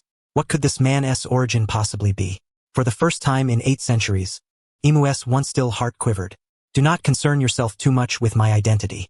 Rest assured, I have no interest in overthrowing the world government. We are not adversaries. Byakuya's smile deepened as he regarded Imu. It was the look one casts upon a priceless treasure, or perhaps a flourishing prime specimen ready to be harvested. If only I could pull her into a dungeon, run the Tower of Babel, perhaps. You look bored. Byakuya suddenly shifted the subject. Imu blinked, slightly taken aback. Bored? Indeed bored. Invincibility breeds loneliness, and so does dominion. 8 centuries of watching the same sea, witnessing humans perish and arise like ants, observing history repeat itself like a clumsy cycle. Even a god would grow weary of such days, would he not? Imu offered no rebuttal. Her gaze passed through the tavern window to the blue sky beyond, the very same view she had beheld for 8 centuries. As Byakuya had said, this sea held no secrets for her anymore, no novelty. Everything lay within her grasp, and absolute control often equates to absolute tedium. What do you wish to say? Imu withdrew her gaze, looking back at Byakuya. Since the sea has grown tiresome to you, Byakuya snapped his fingers. Snap! The crisp sound echoed throughout the tavern. Would you care to see other worlds? At that moment, the dim tavern was suddenly illuminated by 4 floating screens. Suspended midair, they were astonishingly clear, like 4 windows opening onto other realms. Imu's pupils contracted slightly. Deep beneath the hidden rain village, in the abandoned drainage system, the temporary base of the Akatsuki was shrouded in the musty scent of moldy straw and the pungent stench of sewage. The dim kerosene lamp cast flickering shadows on the walls, distorting the already tense atmosphere. Move aside. Konan, her blue hair plastered to her cheeks by the rain, carried a worn-out ninja tool pouch on her back. Clutching several kunai folded from thick paper, fragile in appearance but capable of slicing through rock under Chakra's empowerment, she spoke sharply. Blocking the rusted iron door stood Yahiko. The orange-haired youth lowered his head, hands braced firmly on either side of the doorframe, his nails digging deep into the rotting wood. His shoulders trembled, yet he remained rooted in place. I told you to move aside. Yahiko! Konan's voice cracked with urgency. Her usual gentleness vanished. She surged forward, forcefully pushing against Yahiko's chest. My brother has been captured. Just now. He drew away Hanzo's personal guards alone to cover our escape. I know. Yahiko growled, yet his body remained as immobile as if nailed to the spot. You know? And you still want to let me go? That's my brother. You were the one who kept insisting we were brothers bound by life and death.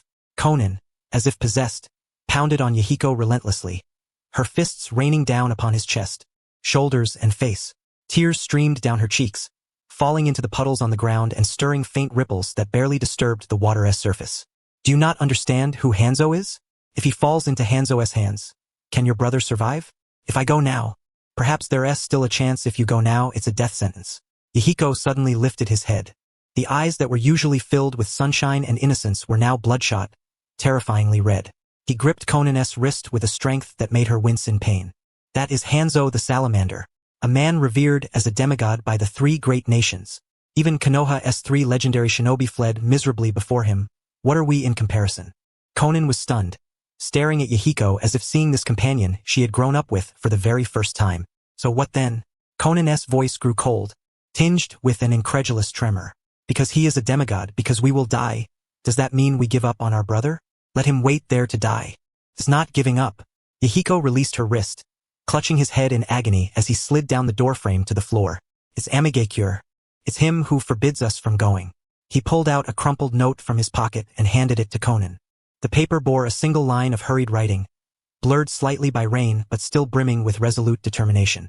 If I am unfortunate enough to be captured, maintain total silence and preserve the flame. Do not come to rescue me. This is an order. Chapter 158. Hanzo interrogates Drag, Yahiko, and Conan. Nagato's voice was as faint as a mosquito's hum, heavy with dread. Are we really going to do nothing? Yahiko lifted his head, eyes fixed on the dripping bricks above. I said that Akatsuki is not an organization of individuals, but a creed. If we rush out now and Hanzo captures us all in one fell swoop, then the chance I risked his life for will have been wasted. He clenched his teeth until his gums bled. We are too weak, so weak that we don't even deserve to protect our comrades. We must survive, carrying AS legacy with us. Survive, grow stronger. Strong enough to silence this nation, strong enough to bring that old Hanzo to his knees before us in repentance. Conan leaned against the cold wall, sliding down to the floor. She buried her face in her knees, her stifled sobs echoing through the hollow tunnels. The rain continued to fall. At the heart of Amigakure, the tallest steel tower rose. This was Hanzo's residence, the very seat of power for the entire village hidden in the rain. In stark contrast, the interrogation chamber lay at the tower's lowest level. There were no imagined whips or branding irons here. The room was almost sterile. Only a single chair, a blinding spotlight, and an omnipresent, suffocating atmosphere of oppression. Drag was bound to the chair. Specially sealed iron chains enveloped his limbs, not only restraining movement, but also severing the flow of chakra within him. His tattered clothing bore the scars of exploded tags, dried blood crusted and matted to the fabric. Yet he sat upright. Though a prisoner and grievously wounded, his spine remained rigid and unyielding, like an unbreakable spear. From the darkness came the heavy sound of breathing, filtered through a gas mask. The breath carried a chilling metallic timbre. Top, top, top. Footsteps halted just beyond the circle of light. Curiosity laced the hoarse, aged voice that sounded with the arrogance and indifference befitting a man of authority. The one who outwitted my patrols, orchestrated 3 warehouse uprisings, and even built a resistance under my very nose. A tall figure slowly stepped into the light, clad in his iconic breathing mask. His bare torso bore countless scars, medals earned from innumerable battles. His gaze was clouded yet piercing, like a venomous serpent lurking in a swamp. Hanzo the Salamander, a mere adolescent brat no less. Hanzo looked down on Drag from above, a flicker of disappointment passing through his eyes, but overshadowed by a probing intensity.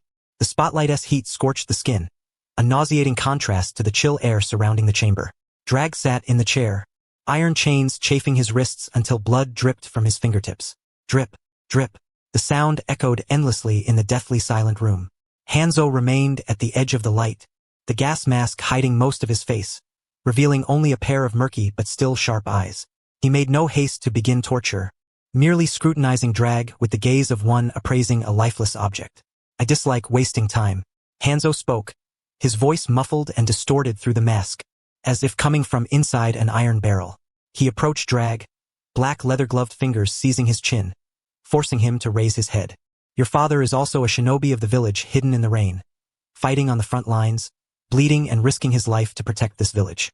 And you, his son, caused destruction in the rear, burning warehouses, killing guards. Tell me, brat, who instructed you? Danzo of Konoha, or Anoichi of the Hidden Rock?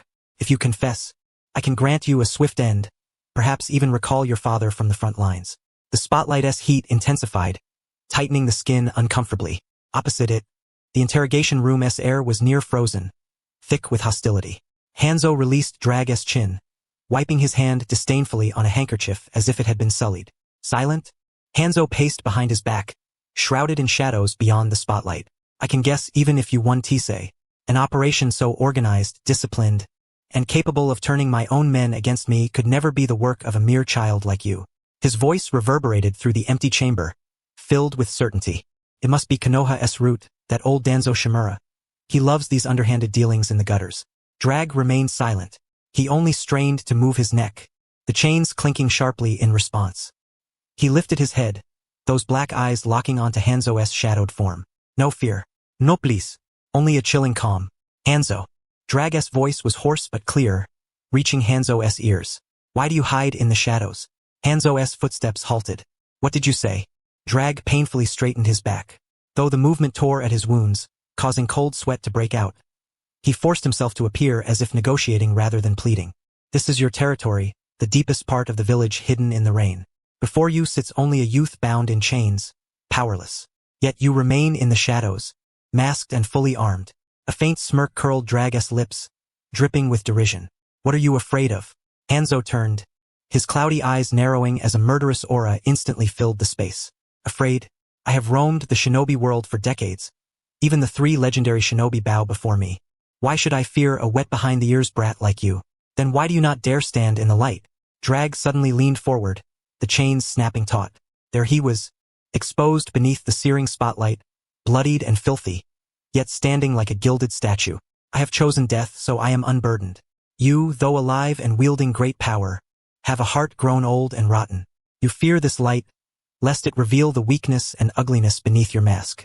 Bang! An invisible surge of energy violently exploded. Hanzo's figure materialized instantly before Ryu, his hand clamped tightly around the dragoness neck. The immense grip suffocated Ryu in an instant, his face flushing crimson. Sharp-tongued brat. Hanzo's voice cut through the air, cold and bone-piercing. You wish to provoke me? Begging for a swift death? Ryu struggled for breath, his hands gripping Hanzo's iron-like wrist. Yet he did not resist. Instead, he met Hanzo's eyes, so near yet worlds apart, and smiled. That smile brimmed with pity. Hanzo was stung by that gaze. Suddenly, he swung his arm violently, slamming Ryu and his chair against the wall with a thunderous crash. The wall cracked, dust cascading down like a waterfall. Ryu coughed up a mouthful of fresh blood, the agony of broken ribs darkening his vision. Still, he forced himself upright, leaning against the corner, gasping for air. Cough. Hanzo, have you ever read history? Ryu wiped the blood from the corner of his mouth, his voice weak but resolute. Hanzo looked at him coldly. What are you trying to say? Survival of the fittest. Ryu lifted his head, his gaze piercing through the interrogation room's walls as if beholding the world beyond. Look at the great 5 nations today. The land of fire is bountiful, the land of earth resilient, the land of lightning formidable. Which powerful nation was not forged in the crucible of blood and fire? Which pinnacle village of shinobi stands by bowing and begging for peace? Ryu's voice rose sharply, laden with a fury that seemed to challenge the heavens themselves. And the land of rain? Struggling to survive in the cracks, ravaged by endless war. Our people live like rats in the sewers. Our children learn to dodge artillery the moment they are born. How can such a nation not revolt? Chapter 159. Rain conceals my life. I punished the heart of rain. Hanzo fell silent. He stared at the youth before him, a wave of inexplicable absurdity swelling within. A mere boy barely in his teens, speaking to him of nations and revolutions? State affairs are no child's play for brats like you.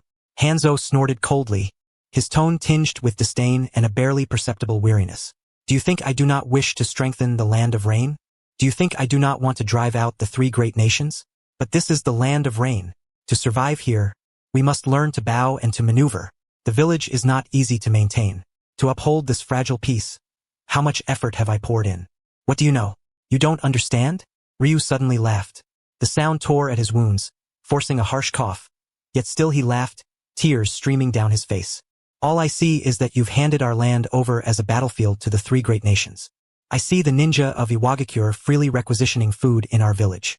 I see the ninja of Konoha killing our civilians, and yet you send emissaries to apologize for them. Ryu's eyes shot up sharply, his gaze like a blade piercing Hanzo's heart. Is this what you call hardship? Laying our dignity on the ground to be trampled, surrendering sovereignty with open hands. What use is a village like this? What use is a leader like you? Hanzo's breathing grew rapid, the face beneath his mask contorted with rage. For how many years since he was called the demigod? No one dared speak to him this way. Even the daimyo bowed with utmost respect. But today, in this dim interrogation chamber, a prisoner is peeling back his most bloodied wounds. Impudent! Hanzo roared. A terrifying chakra burst erupted, fracturing the floor of the interrogation room inch by inch. I am the god of this land. I am the one who guards this nation. I am questioning you, not the other way around. The violent gust sent Ryu's hair flying wildly, yet he remained unmoved, like a rock amidst a raging tempest. Because you have no right to judge me, Ryu bellowed, meeting Hanzo's murderous aura with a commanding voice. In that moment, it felt as if Ryu was the exalted arbiter, and the man called demigod was but a condemned prisoner. Hanzo stared unblinkingly at Ryu. The killing intent boiled within him, yet beneath that fury lay a fear he scarcely dared to admit. Yes, fear. Not of the boy's strength, but of every word uttered from his lips. Those words were like daggers, piercing precisely into the darkest, deepest recesses of Hanzo's soul, those corners he had long cloaked with the shameful veil of enduring humiliation. Long moments passed. The chakra storm within the interrogation room gradually subsided. Hanzo drew a deep breath, forcibly suppressing the turmoil within. After all, he was a formidable warlord, not to be toppled by mere words. Erasure, is it? Hanzo's voice returned to calm, though tinged with age. You are talented. That kind of rhetoric to stir hearts. That keen insight. If you submit to me, I can forgive your past transgressions. I might even, Hanzo hesitated, take you as my disciple, molding you as the future heir of Amigakure. This was Hanzo's greatest bargaining chip, his final test, offering the boy a path to survival, while seeking a foothold for his own wavering convictions. If the boy bowed his head, it would prove him right, that reality would inevitably crush idealism. Yet no need. Ryu answered swiftly and resolutely, without a moment's hesitation. Hanzo was stunned. Do you know what you are refusing? Power, status, strength, even life. Ryu leaned against the wall, his eyes piercing through the glaring spotlight above, as if glimpsing the girl folding paper flowers in the rain, the orange-haired youth dreaming aloud within the pipes. My comrades are still out there. We rise together, swearing to change this country. If I survive now, it would be betrayal. I cannot be the exception. Hanzo regarded him with a complex gaze. For those elusive ideals? For those ignorant civilians? If you die now, all will be lost. Your ambitions, your talents, will become nothing but a corpse rotting in the sewers. Is it worth it? Ryu slowly straightened his frame. Though his legs trembled, though blood still flowed, he stood tall, like a flag planted firmly amidst the ruins. He looked at Hanzo, his black pupils ablaze with an eternal flame. Hanzo, do you think killing me will end all this? Ryu stepped forward. The chain strained, ringing sharply. You are wrong. My death will be a spark. It will ignite this endless rain, burning through your lofty tower. You will see thousands upon thousands of Erasure rise. They will forge a new order from your fear. Ryu's voice was low, yet every word thundered, detonating deep within Hanzo's soul. Rain conceals my life. Ryu fixed his gaze upon Hanzo's eyes, enunciating each word with deliberate gravity. I am the heart that condemns the rain hidden. Hanzo's voice emerged as if squeezed through clenched teeth, carrying a chilling metallic rasp. Death? Ryu laughed bitterly. Blood trickled down the corner of his mouth, dripping onto the dust-covered military boots beneath him. In this land, living demands far greater courage than dying. If I perish, I merely return to this soil. But you, Hanzo, you shall forever dwell in fear. You will doubt every passerby. You will dread every pair of eyes that fixate upon you. And each night you will dream of the endless rain transforming into a sea of blood that seeks your life. Silence. Hanzo roared fiercely. His scythe descended. The cold gleam tore through the dim space, severing the last thread of tranquility. Splat. Crimson blood splattered, staining the spotlight that was moments from extinguishing. Ryu's voice abruptly ceased. His head drooped lifelessly, yet those black eyes remained wide open, staring unblinkingly at the spot where Hanzo had stood moments before. No plea for mercy, no screams of agony, not even a final sigh. He died in utter stillness, like a statue that had stood there for 1,000 years. Hanzo held his scythe raised, his breath ragged. Warm blood splattered upon his mask, trickling down his goggles and drawing streaks of crimson before his eyes. The interrogation chamber fell once more into a deathly silence. Only the sound of blood dripping onto the floor. Drip, drip. Hanzo slowly straightened, and the scythe clattered to the ground. He stared at the corpse growing cold upon the chair, yet no trace of triumph stirred within him, only an unprecedented emptiness and chill welled up inside. He had slain a child utterly powerless, yet one who had shattered him mentally. Guards. Hanzo's voice was weary, as if he had aged 10 years in an instant. The iron door was pushed open, and 2 bodyguards bearing rain-hidden forehead protectors entered. They froze momentarily at the grisly scene within, then quickly lowered their heads, unwilling to meet the sight again. My lord. Hanzo turned away from the corpse, refusing to look upon those eyes anymore. Hang him out. Hang him at the very top of the tower. The bodyguards exchanged startled glances. One cautiously asked, My lord, he is merely a rebel. Would it not suffice to execute him outright? Hanging him atop the tower seems a bit. Do as I command. Hanzo spun around sharply, his gaze fierce as a demoness. I will make all see the fate of those who defy me. I will make every rat in the rain-hidden village know that in this land, only I, Hanzo Salamander, am the sole sovereign. Only thus, only through such extreme brutality could he mask the terror gnawing within his soul. Only by trampling this youth into the mud and exposing his corpse high above could he convince himself that he remained the invincible demigod. Chapter 160. The reincarnation of Dorag. The rain over rain-hidden village seemed to fall harder. Thunder rumbled deep within the clouds, and violet lightning occasionally tore the sky asunder, illuminating this jungle forged of steel. At the village's center stood the tallest tower, like a black sword piercing the heavens. It symbolized Hanzo's power, and was a forbidden place revered by the common folk of the land of rain. At this moment, beneath the tower's summit, a corpse was roughly suspended from a crossbeam. The icy rain mercilessly washed over the frail body, diluting the remnants of blood, which trickled down the tower's walls into the filthy drainage below. The corpse swayed slightly in the fierce wind. The young, pale face appeared especially stark beneath the lightning's glare. In the streets, bustling civilians halted in their tracks. Patrolling ninja lifted their heads. Orphans begging in alleyways widened their eyes. Countless gazes pierced through the heavy curtain of rain, converging on the corpse. No one spoke. The entire rain-hidden village seemed muted, as if silenced by an invisible hand. Only the rain's sound remained. Pitter-patter, pitter-patter. It was the endless weeping of this nation, unceasing for centuries. Among the crowd, Yahiko and two others mingled, hats pulled low, bodies hunched. The closer they drew to the central tower, the thinner the air seemed, and the more suffocating the oppressive weight. The crowd came to a halt in the plaza beneath the tower. All eyes lifted to the lofty height above. Yahiko squeezed through the throng, heart pounding as if about to burst from his chest. He dared not look up. He feared seeing the sight he most wished to avoid. Is that child? An elderly woman beside him covered her mouth, her voice trembling. Such a sin only a mere teenager. Shoo, don't you want to live? That's a rebel. This is what happens to those who defy Lord Hanzo. Someone whispered sharply, yet their tone was laced with equal dread. Yahiko felt all the blood in his body freeze in that instant. He slowly raised his head. Rain stung his eyes painfully. Beneath the tower that symbolized the highest authority in rain-hidden village, beneath the place where Hanzo loomed over all, a thick crossbeam jutted out, bearing a corpse. The wind howled. The body rocked helplessly like a tattered rag doll amidst the storm. A blinding lightning bolt cleaved the sky. The ghastly light instantly illuminated the corpse's face. Black short hair clung to the forehead, soaked by rain. Eyes wide open, those once calm, profound black eyes that seemed to embrace all suffering, now stared emptily down upon the myriad lives below. Devoid of brilliance, devoid of warmth, only the stillness of death remained. Conan let out a shattered wail. She collapsed as if her backbone had been pulled out, sinking into the muddy water. A hand, smeared with grease and mud, trembled violently as it clamped over her mouth. Don't make a sound. Yahiko's voice whispered in her ear. Conan struggled, turning her head. She saw a twisted face. Yahiko's teeth bit into his lip, blood mixing with rain as it dripped down.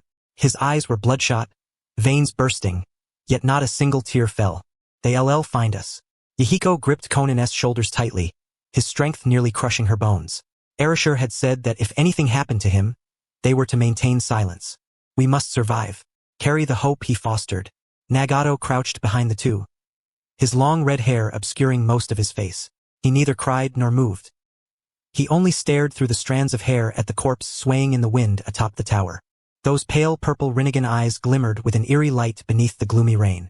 An unsettling chakra fluctuation roiled wildly within him, and the rain around his body seemed to eerily freeze midair as it neared. Move, Yahiko growled, forcefully pulling Conan up from the muddy water. He dared not glance back. One more look, and he feared he would recklessly charge forward to his death. That would truly betray Erasure's trust. Like frightened mice, the three kept their heads low, blending with the dispersing crowd as they stumbled away from the plaza. Behind him, the wind chimes atop the tower wailed mournfully in the howling gale, as if bidding farewell to the three frantic figures fleeing into the distance. At this very moment, the newborn dawn exacted a burden of growth upon them that was almost unbearable. Cold rainwater seeped through the collar, draining away the last remnants of warmth clinging to his skin. Within the muddy trench, the air was thick with the mingled stench of blood and decaying earth. Ryu abruptly opened his eyes.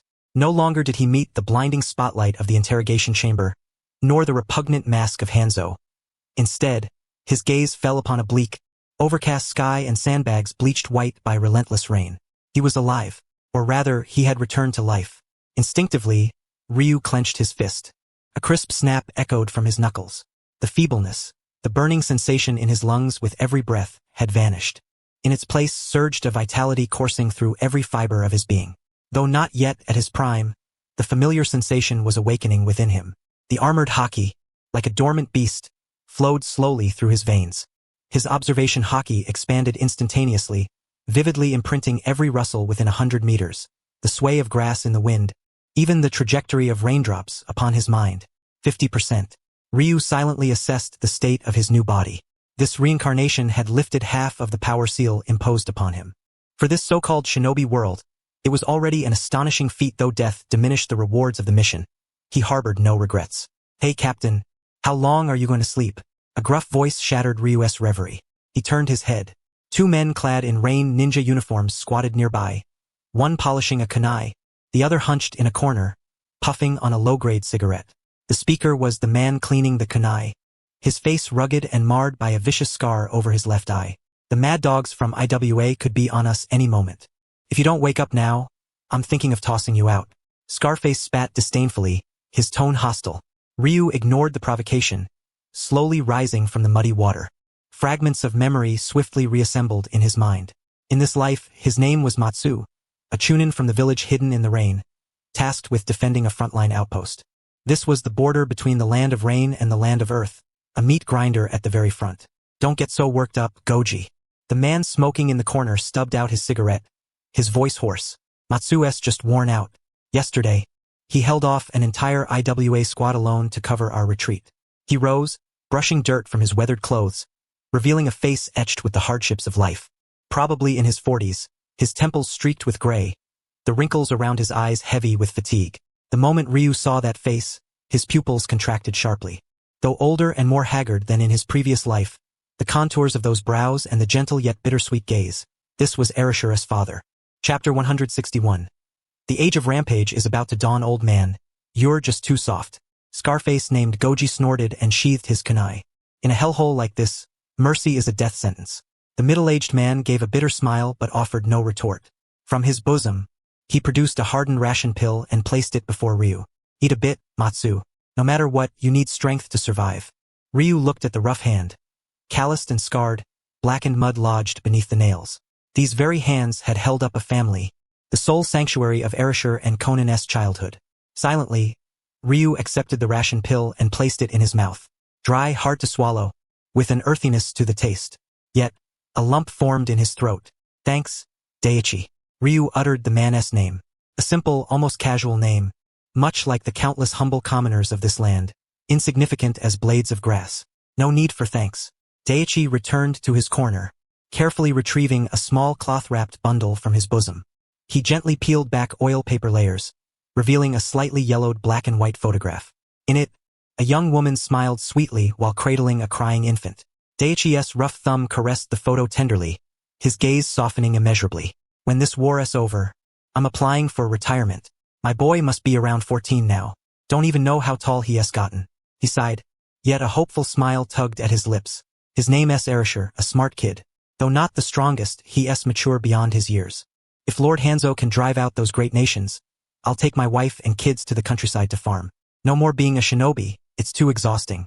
The trench fell into a solemn silence, broken only by the relentless patter of rain. Ryu leaned against the cold, damp earth wall, eyes lowered, expression obscured. "There will be such a day," he finally spoke after a long pause. "But that man will not be Hanzo." Daichi blinked in surprise, then scratched his head awkwardly. "Ah, really? If that were true, it'd be wonderful." Suddenly, Ryu's gaze sharpened, spinning toward the rain-shrouded exterior of the trench. His observation haki detected an abnormal fluctuation. Over a dozen chakra signatures rapidly approached, their murderous intent blatant. "Enemy attack," Ryu growled, springing up like a leopard. Goji and Daichi had yet to react when several kunai embedded with explosive tags pierced the rain, lodging themselves into the trench's edge. Boom! Boom! Boom! Violent explosions hurled earth into the air. The trench collapsed instantly, billowing black smoke. "Cough, cough. Damn it. It's IWA." Goji scrambled from the dirt heap, clutching his kunai, eyes wide with terror. From the rain's veil ahead, A dozen or so shinobi clad in dark red armor emerged from the ground like a pack of hunting wolves, encircling the small outpost. At their forefront stood a tall jonin, hands forming seals as several sharp stone spears erupted from the earth. Earth release, earth spear. 2 rain ninjas, caught unprepared, were impaled through their chests by the stone spears, blood gushing and staining the muddy water crimson. Daichi, watch out, Goji shouted in panic. A spear thrust rapidly from the ground beneath Daichi's feet. Stunned by the explosion's shockwave moments before, Daichi was too dazed to evade. Desperation filled his eyes as the spear, a harbinger of death, closed in. His last thought the faded photograph. At the critical moment, a hand pressed upon Daichi's shoulder. No earth-shattering jutsu, no intricate seals, just a gentle touch. Daichi felt as if drawn backward by a soft yet irresistible force, instantly yanked from the spear's deadly path. Boom! The spear missed, smashing a massive boulder into fragments. Shaken, Daichi collapsed into the muddy water. Looking upward, there stood the usually taciturn Captain Matsu, positioned exactly where he had been moments before. Facing the encircling dozen or so IWA shinobi, Ryu's countenance bore not a trace of fear. He did not even assume a ninja's battle stance. Instead, he stood there with casual indifference, allowing the rain to soak his hair unimpeded. Kill him. Leave no survivors. The IWA Jonin commanded coldly. For IWA shinobi surged forward simultaneously, their tachi blades gleaming with a cold, lethal light, aiming respectively at Ryu's throat, heart, and lower abdomen. Their coordination was flawless, their ruthlessness absolute. Matsu, run! Dai shouted, attempting to rise and assist. But the next moment his movements froze. Everyone's actions halted as if time itself had stilled. Ryu slowly raised his right hand, fingers curling into claws. An inky blackness instantly engulfed his fingers, a hue deeper than the darkest night, the manifestation of armored haki. The dragon claw. The downpour blurred the world into a seamless wash of gray and white. Within the trench, the air seemed to congeal. That hand, glossy with obsidian sheen, merely squeezed gently. Crack! A grating sound of metal shattering pierced the air. The IWA Jonin's prized steel tachi, once a symbol of his pride, crumbled beneath Ryu's fingertips like fragile parchment, instantly reduced to useless shards of iron. What? The IWA Jonin's pupils contracted sharply. His body instinctively recoiled. But the ebony hand had already pierced through the scattering fragments, clutching his throat. Ryu's expression remained impassive as the muscles of his arm tensed. 3 fingers exerting force in the shape of a dragon's claw. A spurt of blood mixed with shattered bone erupted from the Jonin's neck. The rain persisted, cold and biting. The IWA Jonin's corpse collapsed limply, his neck contorted at a grotesque angle. The remaining dozen or so IWA shinobi froze on the spot, their eyes nearly bulging from their sockets. What had they witnessed? A Jonin felled in an instant. Retreat. Fall back now. Someone dropped a kunai and fled. Ryu shook the blood off his hand, choosing not to pursue, instead turning to regard Ganzi and Dai huddled in the corner of the trench. The rain of the land of rain had wept for too long. Meanwhile, at the border between the land of fire and the land of wind, the battlefield of MT. Kikyo. This was the true meat grinder. Konoha, Suna, and IWA forces interlaced here like jagged teeth, with hundreds, even thousands, of shinobi perishing daily. The air was suffused with a suffocating stench of blood and rotting corpses. Boom! A towering pillar of flame erupted, incinerating several Suna puppeteers along with their puppets to ash. As the blaze subsided, a youth clad in the Uchiha clan's garb, his wild hair tousled and untamed, stood upon the scorched earth. Beneath his foot, the head of a Suna Jonin was crushed. Too weak, the golden lion sneered disdainfully, grinding the crushed skull beneath his toe. Is this the puppet force Suna prides itself on? Not even worthy of carrying my shoes. Around him, Konoha shinobi watched the scene with eyes filled with both reverence and profound dread. Blood Azura.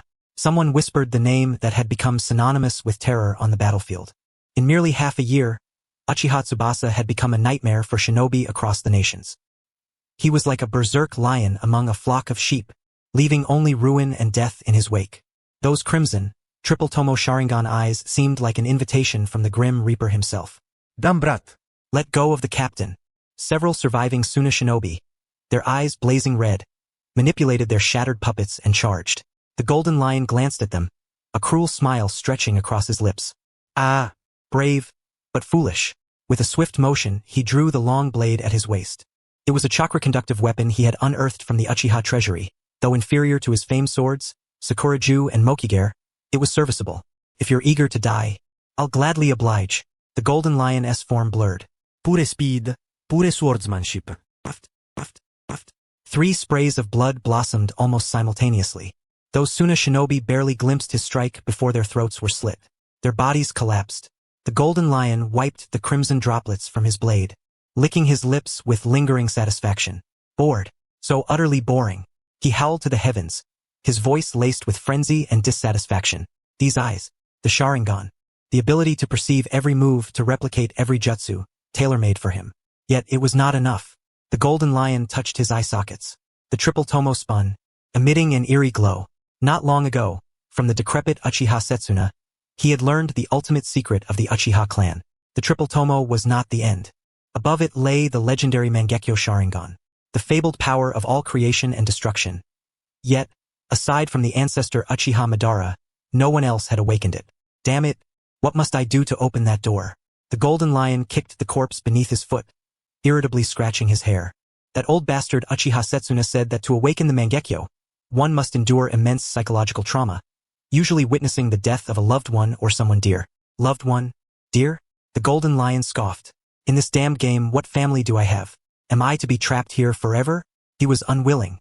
He was a man destined to become the king of the world. He could not be stopped now. At that moment, a Konoha Umbu appeared behind him in a blink, dropping to one knee. Lord Tsubasa, Lord Orochimaru commands your immediate deployment to the Eastern Front for reinforcements. Elite forces from Kumogakure have appeared. Led by the Umbu hesitated, his voice trembling slightly. Yazuki Reito, known as the Rampaging Thunder. Hearing that name, the golden lioness' previously impatient expression froze, then erupted into wild laughter. Ah, that bastard Kapu is here too? Yazuki Reito, the brute from Kumogakure who fought with fists alone. Who else but that old scoundrel Kapu? Rumor had it that, on the Kumogakure battlefield, he was a menace who even subdued the Eight-Tails Jinchuriki. Good. Excellent. The triple tomo in the golden lioness' eyes spun wildly as a terrifying chakra surged skyward, shaking the surrounding rubble. If killing these small fry couldn't provoke my eyes to evolve, then I'll kill enough to make it count. If I could personally slaughter Kapu or Kizaru, that sense of accomplishment should be enough to awaken these eyes. Right? Tell Orochimaru, I'm on my way. The golden lion turned with a feral grin, his golden hair whipping wildly in the wind. Just in time to use that old bastard's blood to consecrate my new eyes. At the MT Kikyo defensive line, the Konoha frontline camp, the overcast sky hung low and oppressive, the air thick with the damp scent of rusted iron, a stench of blood that no washing could erase. A group of heavily wounded Konoha shinobi were being carried into a tent by the medical team, their cries of agony rising in waves, deepening the already somber atmosphere. Several chunin guarding the camp gates fixed their anxious gazes on the distant forest. From the shadows, a figure slowly emerged. The Uchiha clan robe, once black with red clouds, had been stained a dark purple by fresh blood. His long hair hung wildly behind him, swaying with each step he took. The youth dragged a serrated long sword in his hand, the blade's tip scraping against the gravel with a grating screech. Sizzle. A guard's Adam's apple bobbed as he instinctively stepped back half a pace. It's Uchiha Tsubasa. That madman has returned. Golden Lion Shiki halted at the campus gate, lifting his eyelids to cast a brief glance at the guards. The crimson 3-tomo Sharingan swirled slowly in his eyes, his cold gaze seeming to regard nothing more than a handful of corpses. Clear out. No superfluous words, merely 2 syllables, yet laden with suffocating oppression. The Jonin guards instinctively parted to either side, clearing a path, not daring to draw a breath. Only when that silhouette vanished deep within the camp did one guard realize his back was soaked with cold sweat. That's the blood Shura? Just his gaze paralyzes people. Don't say another word. That kind of monster, best keep your distance. Chapter 162. Golden Lion requests to join the Battle Konoha frontline camp. Command post. The flickering flame of a dim oil lamp stretched elongated shadows across the canvas walls adorned with maps. The air was heavy with the mingled scents of herbs and aged parchment. Orochimaru stood before a massive sand table, his golden vertical pupils narrowing as his gaze fixed upon a red marker on the eastern flank. His pale skin shimmered with an eerie chill under the lamplight, and his slender fingers tapped lightly on the wooden edge. Top, top, top. The slow rhythm unnerved those who heard it. A member of the Umbu, wearing a cat-faced mask, knelt halfway on the ground, his voice muffled behind the mask. Lord Orochimaru, urgent report from the Eastern Front. The raiding force from Kumogakure has broken through the 13th defensive line, led by Rado of the Yazuki clan. Survivors report that this individual wields a terrifying taijutsu technique. Anyone caught in close quarters is almost instantly overwhelmed. The Umbu hesitated, choosing his words carefully, the absurdity in his tone hard to ignore. Moreover, this guy shattered our Tsuchikabe defensive formation barehanded. A blood-stained scroll was presented. Orochimaru accepted the blood-smeared document, his pale fingertips slowly gliding over the coarse paper. He made no haste to unroll it, tilting his head slightly.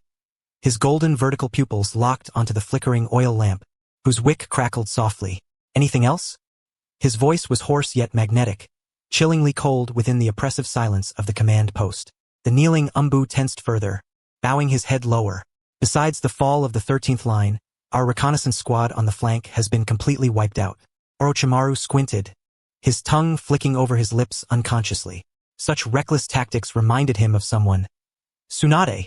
He slowly unfurled the scroll, eyes scanning the intelligence recorded there. Rado Yazuki, the rising star of the Yazuki clan from Kumogakure, only 9 years old. 9 years old. Orochimaru murmured softly, his tone betraying neither admiration nor regret. Who would have thought the Third Raikage would send such a prodigy to the battlefield opposite Iwagakure while waging war there? Truly arrogant. Impossible, right? A youthful voice filled with incredulity sounded from the tent's corner. Shinju poked his head out from behind the tactical map, his tousled brown hair framing wide eyes brimming with disbelief. Master Orochimaru, that guy is only 9? About my age? Shinju hurried to the table, standing on tiptoe to get a better look at the scroll, his face full of defiance. To break through the lines single-handedly at 9 years old? And to shatter the Tsuchikabe barehanded? How could that be possible? Clenching his fists, Shinju, descendant of the Senju clan and grandson of the first Hokage, had been burdened with great expectations since childhood. Yet at this age, he had only just mastered a few C-rank ninjutsu. How did this Rado Yazuki accomplish such feats? Orochimaru observed the anxious, frustrated youth's face, the coldness in his eyes softening somewhat. He reached out, palm gently resting atop Shinju's head, ruffling the brown hair. Shinju, there will always be anomalies in this world that defy common sense. Orochimaru's voice was uncharacteristically gentle, like soothing a frightened young beast. But that doesn't mean you're any less. You carry the blood of the Senju clan, the life force passed down from the forest Senju. Given time, your achievements will surely surpass his. Really? Shinju lifted his head, the haze of confusion giving way to his usual fiery resolve. Of course. Orochimaru smiled faintly and withdrew his hand. You will become a ninja as outstanding as your sister Tsunade, perhaps even greater. Shinju nodded vigorously, about to voice some grand declaration when the tent's curtain was abruptly flung open. A gust of thick blood mingled with the damp scent of rain flooded the space. The once warm candlelight flickered wildly, casting monstrous, jagged shadows across the tent. The kneeling Umbu spun around sharply, hand already on his sword's hilt. But when his eyes met the newcomer, his pupils contracted violently. His hand froze, trembling slightly upon the hilt. At the entrance stood a man, or rather, a Shura freshly clawed from a pool of blood.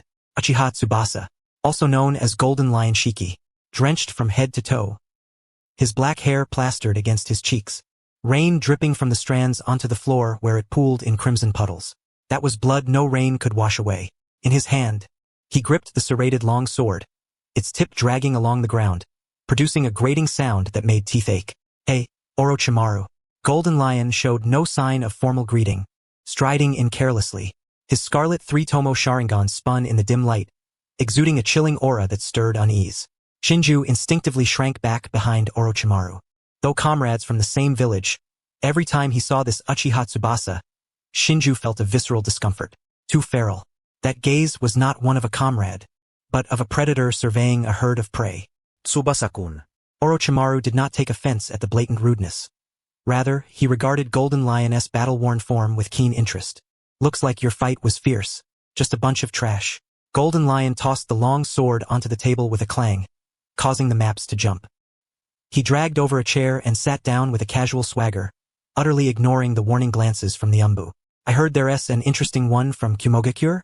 Golden Lion grinned, baring his pale teeth in a ferocious, fanatical smile. Rado Yazuki. Orochimaru nodded, pushing the scroll towards him.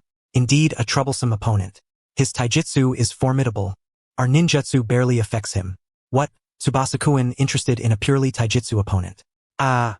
The golden lion suddenly erupted into his signature maniacal laughter, the sound shaking the very top of the tent. He snatched up the scroll, barely glancing at its contents before crumpling it into a wad of useless paper. Interested? More than just interested. In this damn shinobi world, who else but that old bastard Kappu could have honed taijutsu to such a grotesque degree? Izuki Reito? What a dreadful name. The three Tomo Sharingan in the golden lioness eyes spun faster and faster, a tangible murderous aura bursting forth from within him. The air around seemed to drop several degrees in an instant. Shigeki's face turned pale as he gripped the hem of Orochimaru's robe tightly. The umbu kneeling on the ground broke into a cold sweat, struggling to catch his breath. Orochimaru. The golden lion abruptly rose to his feet, hands planted firmly on the table, his blood-stained face nearly touching Orochimaru's nose. Hand that guy over to me. I'm heading to the Eastern Front. Orochimaru leaned back slightly, avoiding the onrushing stench of blood. A glint flashed in his golden vertical pupils. Since Tsubasa-kun is taking action, then I wish you a victorious return. Before setting off, the third Hokage had once instructed him not to impose too many restrictions on the Uchiha. Besides, he was curious to see just how formidable this rising star of Konoha truly was. Chapter 163. The privileges of the powerful. The golden lion slowly straightened his back. He showed no gratitude for Orochimaru's acquiescence. Instead, his expression was one of arrogant entitlement. It should have been this way long ago. He grinned, revealing a set of gleaming white teeth. That smile held no trace of a shinobi's restraint or composure, only the reckless abandon of a pirate. All day long, I've been stuck dealing with these puppeteers. My blade's about to rust. He casually twirled his blade. The air was torn by the edge, emitting a piercing, mournful wail. Izuki Reito. The golden lion murmured the name under his breath. The three Tomo Sharingan spinning ever faster, the crimson glow casting two eerie afterimages in the dim tent. The excitement coursing through him was the bloodthirsty desire only triggered by prey of equal caliber. Only such a creature deserved to be slaughtered by his own hand. Boom! An uncontrollable surge of chakra exploded from his body without warning. The already precarious tent supports groaned under the strain. The map hanging on the wall rustled violently, and several pushpins were flung into the air. The surrounding shinobi's faces changed abruptly, instinctively stepping back half a pace, their kunai gripped tightly in their hands. Orochimaru, don't let anyone else interfere. The golden lion turned, the blood-stained Uchiha clan robe billowing behind him. Without looking back, he strode toward the tent's entrance. His voice cut through the rain, crisp and clear in every ear. That's my prey. Anyone who dares to snatch it will be the first to fall by my blade. With those words, the arrogant figure swept aside the curtain and strode boldly into the raging storm. Only when his silhouette vanished completely did the suffocating pressure in the tent ease slightly. Phew! Several chunin assigned to guard breathed a sigh of relief, only then realizing their backs were soaked with cold sweat. This guy truly is of Uchiha blood. Someone muttered in a low voice, their tone fraught with dread. Snap! A sharp sound shattered the silence. What the hell? Shigeki's youthful face was etched with displeasure. Hands on his hips, he shouted toward the direction the golden lion had left. Even if he is a genius of the Uchiha clan, this is just too arrogant. Orochimaru-sensei is the battlefield commander. What kind of attitude is that? Not even a word of courtesy. Growing more agitated, Shigeki's chest heaved violently. As the grandson of the first Hokage and a descendant of the Senju clan, he had been raised to protect the village and respect his comrades. Although the Senju and Uchiha had long been at odds, and his grandfather's death was deeply entwined with the Uchiha, Shigeki bore no deep-seated hatred toward them.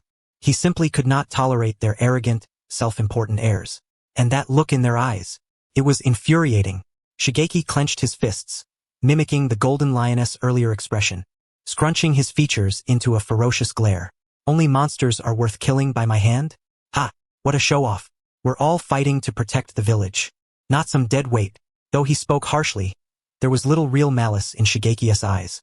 More than anything, it was the stubborn spirit of youth refusing to back down. He turned toward the ever-silent Orochimaru, his voice tinged with grievance and confusion. Orochimaru-sensei, why are you so polite to him? Someone who disobeys orders and acts on their own should be confined. They need to learn what teamwork really means. To Shigeki, shinobi were tools, members of a team. A lone wolf like Uchiha Tsubasa, who completely disregarded discipline, was an unpredictable bomb on the battlefield. Orochimaru remained standing in front of the sand table. He did not immediately respond to Shigeki's complaint, instead tilting his head slightly, his gaze slipping through the wind-blown gap in the tent flap to the dark, rainy night outside. In his golden vertical pupils danced the flickering flame of a candle, dim and uncertain. Shigeki. After a long pause, Orochimaru finally spoke, his voice still hoarse but carrying an eerie calmness. In this world, the strong always possess privileges. He turned to face the sulking Shigeki, a faint, inscrutable smile curling at the corner of his lips. Arrogance is a death sentence for the weak, but for the truly strong it is a badge of confidence. Orochimaru extended a pale finger and lightly tapped the map crumpled by the golden lion. Shigeki looked at Orochimaru, the resentment in his eyes unresolved. His lips pursed as if he could hang an oil bottle on them. Privileges? My grandfather said everyone in the village is equal. Orochimaru chuckled softly. A man like the first Hokage appears but once in millennia. Equality? How could there be equality? His gaze lingered on the departing figure of the golden lion, his expression profoundly complex. 2 months. Only 2 months. Orochimaru clearly remembered what Uchiha Tsubasa was like when he was first assigned under his command. At that time, Tsubasa had awakened the double Tomo Sharingan and possessed decent taijutsu skills. But in Orochimaru's eyes, he was only an exceptional Jonin-level shinobi. If they had fought then, Orochimaru was confident he could sever his throat within 10 moves. But now, the sudden burst of chakra moments ago, the chilling murderous intent, it even caused Orochimaru to momentarily falter. That sensation was like being hunted by an ancient savage beast. Even someone bearing the title of one of the legendary Sannin felt a trace of threat in that instant. Uchiha, Orochimaru's hand, hidden within the voluminous sleeve, clenched tightly. His nails dug deep into his palm, the sting helping to temper his restless heart. Is this the power of the bloodline limit? Is this the true terror of the Sharingan? Truly, a monstrous breed born for war. Sensei? Shinju, noticing Orochimaru's prolonged silence, tentatively called out to him. Orochimaru took a deep breath, unclenched his tightly gripped fists, and once again wore that chilling smile upon his face. He turned around, gazing at the bewildered Shinju. Shinju, go rest. Tomorrow we will be breaking camp as well. Shinju paused momentarily, then his excitement surged. Are we going to reinforce the Eastern Front? I'm going to face that Reito Yazuki. Orochimaru looked at this naive disciple, a flicker of complexity flashing in his eyes. No. He shook his head, his gaze drifting toward the pitch-black rainy night beyond the tent. That place will become a beast arena. We will take the flanks and clean up the aftermath. Chapter 164. Encounter Eastern Front, site of the 13th defensive line. Rather than a defensive line, it was more a wasteland. The originally towering earthen walls had been blasted into rubble. The ground was riddled with enormous craters, as if baptized by a meteor shower. The rain continued to fall, mud mixed with blood, pooling into dark crimson streams within the depressions. Hey, Reito, how much further do you intend to charge? A furious roar pierced through the curtain of rain. AI, wrapped in lightning-style armor, darted through the ruins like a streak of blue lightning. Yet he still couldn't catch up to the figure ahead, a bare-chested youth with sun-darkened skin, clad only in shorts. Kapu stood atop a massive boulder, gripping the ankle of a Konoha Jonin. The unfortunate Jonin was now foaming at the mouth, eyes rolling back as he fainted. Huh? What did you say? Kapu turned his head, picking at his ear with his pinky, an innocent expression on his face. The Konoha ninjas here are too fragile. Cough. I haven't even warmed up yet. As he spoke, he casually flung the poor Jonin like a ragdoll, who crashed into a distant muddy pit, splattering mud everywhere. AI stopped in front of Kapu, chest heaving violently, not from exhaustion, but from anger. You bastard! The battle plan was to flank. Do you understand what flanking means? AI pointed at Kapu's nose, berating him harshly. Who told you to charge straight through the front? That's a fully staffed defensive unit. What if it was a trap? Kapu grinned widely, revealing a set of dazzling white teeth that shone even in the gloomy rain. Trap? He lifted his foot and stomped the ground hard. Boom! The earth cracked instantly. Several unactivated explosive tags were flung into the air, only to be casually smashed by Kapu's fist. Bang! The fire ignited midair like a tiny firework. As long as the fist is strong enough, traps don't exist. Kapu laughed heartily, his carefree demeanor making AI wish he could strike him with lightning. Idiot! Eight-Tooth! Kairabi hopped over from behind, rapping awkwardly. Big Brother is angry. Reito, you're doomed. Oh yeah. The 7 swords on his back remained sheathed, as it wasn't his turn yet. Kapu glanced at Kairabi, clicking his tongue. Boring. He turned his back and looked toward the distant Konoha main camp, a gleam of anticipation in his eyes. Despite the body being only 9 years old, the wild strength within pleased him greatly. The only regret was that his body was not yet fully matured, making him especially vulnerable against true masters since he disliked using ninjutsu, just like when facing that brat Kizaru. After their last surprise attack, they had clashed several times, and that sly opponent's tactics were a nightmare for him. At that moment, a shadow darted swiftly through the rain, landing before the three in the blink of an eye. It was a member of the Hidden Cloud Umbu. He knelt on one knee, breathing heavily, clearly having run hard. Lord Ai, Lord Kairabi. The Umbu quickly produced a scroll, offering it with both hands. An urgent order from Lord Raikage. The anger on Ai's face vanished instantly, replaced by solemnity. He took the scroll and tore it open. Though rain beat against the parchment, it did not hinder reading. Ai's eyes scanned the contents rapidly, his brows knitting tighter and tighter. What's wrong, big brother? Kairabi leaned closer. Father has ordered us to retreat. Ai folded the scroll, his voice heavy. Retreat. Kapu leapt down from the earthen wall, stomping 2 deep craters into the ground. What a joke. The Konoha camp is just ahead. If we charge through, we can directly take out Konoha's command center and end this battle. Ai glared at Kapu. Do you think you're the god of shinobi? This is an order. Rato. Father said in the letter that our eastern front advanced too quickly and the line stretched too thin. That old fox Inoki from the Hidden Stone Village is mobilizing troops, trying to cut off our rear. Moreover, Ai paused, glancing at Kapu.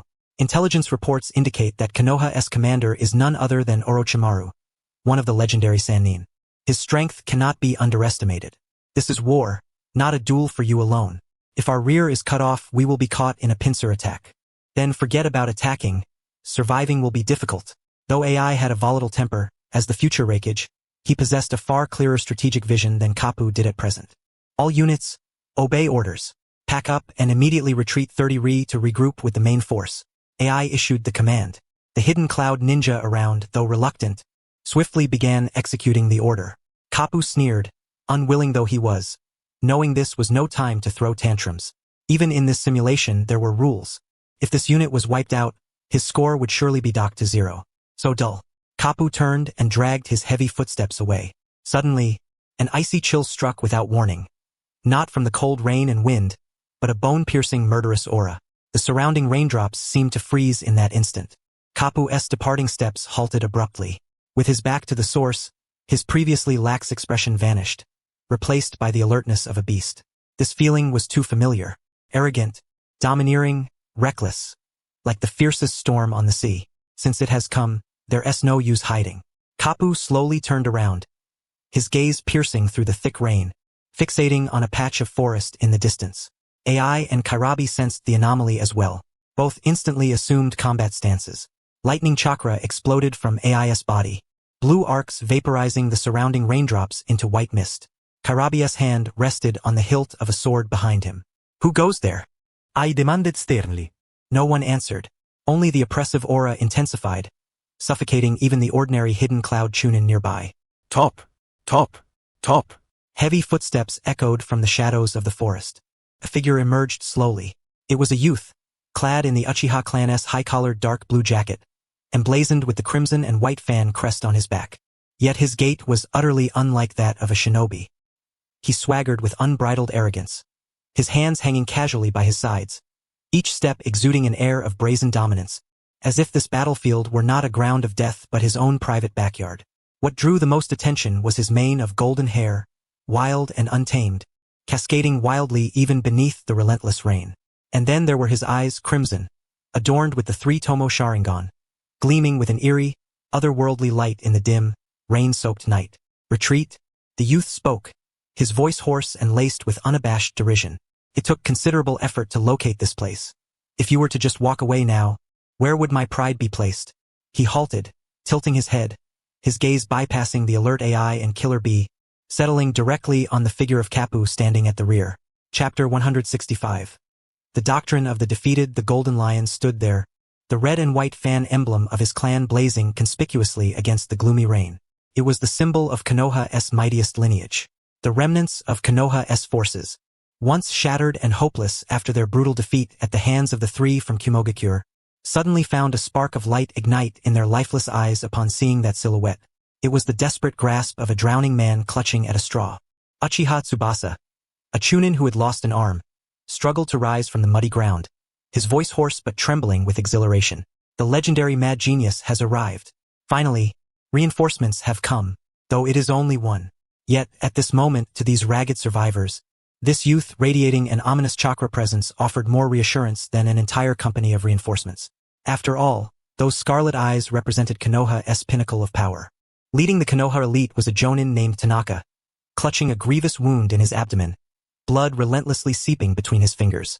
He staggered forward a few steps, attempting to approach the arrogant youth. "Hey, Tsubasa!" Tanaka gritted his teeth, shouting through the pain. "Don't let your guard down. These three are no ordinary shinobi from Kumogakure." His eyes filled with wariness, sweeping over AI and Killer Bee in the distance, finally resting on the dark-skinned, shirtless youth. That towering figure was the future Raikage candidate of Kumogakure. The one wearing sunglasses was the Eight-Tails Jinchuriki, and that small brat was a pure taijutsu monster. Just a single punch earlier, before Tanaka could finish, a sharp, crystalline clang suddenly pierced the air. A fierce sword aura sliced just past Tanaka's toes, carving a fathomless trench into the muddy earth. Mud splattered, smearing across Tanaka's face. Silence fell abruptly. Tanaka froze, his pupils shrinking violently as he stared in disbelief at the youth who stood with his back to him. The bloodied long blade now pointed diagonally toward the ground. Too noisy. The golden lion did not even turn around. He impatiently scratched his ear, his tone dripping with undisguised disdain and revulsion. "You useless lot, chirping over there, what exactly are you squawking about? Since you've been beaten like dead dogs, just find a spot and lie down quietly. Defeated dogs must act like defeated dogs." At that moment, the rain seemed to intensify. The Konoha shinobi were all stunned. "What did you say?" A young Konoha genin, unable to endure such humiliation, suddenly sprang to his feet. His face smeared with blood, eyes bloodshot. He glared fiercely at the golden lioness retreating figure. "We are fighting desperately for the village. To defend the rear line. My comrades have all perished. You are one of us. How can you utter such words?"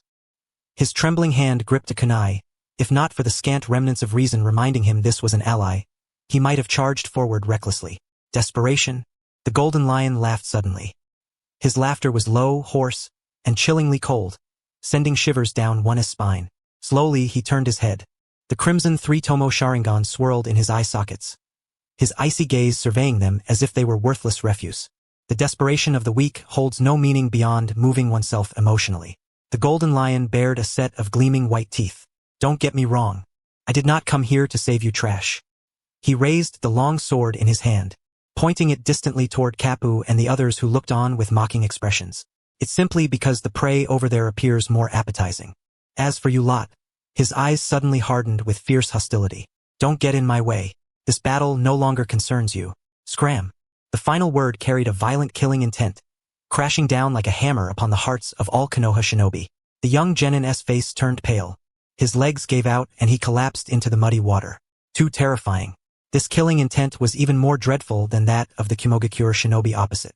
Before the young genin could speak further, a bloodied hand suddenly pressed down on his shoulder. It was Jonin Tanaka. Tanaka drew a deep breath, forcing down the turbulent blood within his chest. He gazed at the golden lioness' arrogant, imperious retreating figure, his eyes filled with complex emotion. Anger? Naturally, anger. As the commander who had fought to the death here, being so humiliated by a junior wounded his pride as though it were trampled in the mud. Yet he understood the situation all too well. They were but spent arrows, their chakra exhausted, their bodies battered and scarred. Remaining here would not help but only become a burden, possibly a bargaining chip for Kumogakure against this Uchiha youth. Moreover, Tanaka discerned the fanaticism burning in the golden lioness' eyes. It was the look of a lone wolf driving away the herd, intent on facing the tiger alone. "Retreat." Tanaka gritted his teeth, forcing out the three words. "Captain." The surrounding Konoha shinobi stared at him in shock. "Execute the order." Tanaka barked sternly, then cast a deep glance toward the golden lion. "This side is yours now. No matter how vile his attitude, no matter how harsh his words, the fact remains, if Uchiha Tsubasa had not arrived, we would all have died here. This madman has accepted a suicidal rearguard mission in the worst possible way. Everyone, support each other. Withdraw." Without hesitation, Tanaka turned and hoisted the young genin, leading the remaining dozen or so survivors, stumbling toward the forest at the rear. Through the curtain of rain, the silhouettes of Konoha shinobi gradually vanished. The rain continued to fall.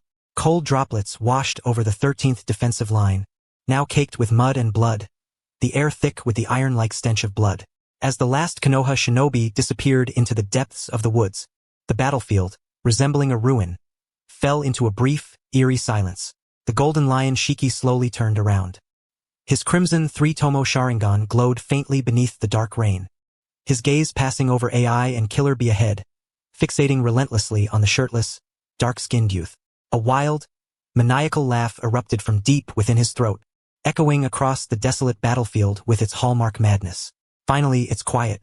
The golden lion extended his tongue, licking a raindrop that had splattered at the corner of his mouth, his eyes gleaming with greed, this feeling exquisite beyond measure.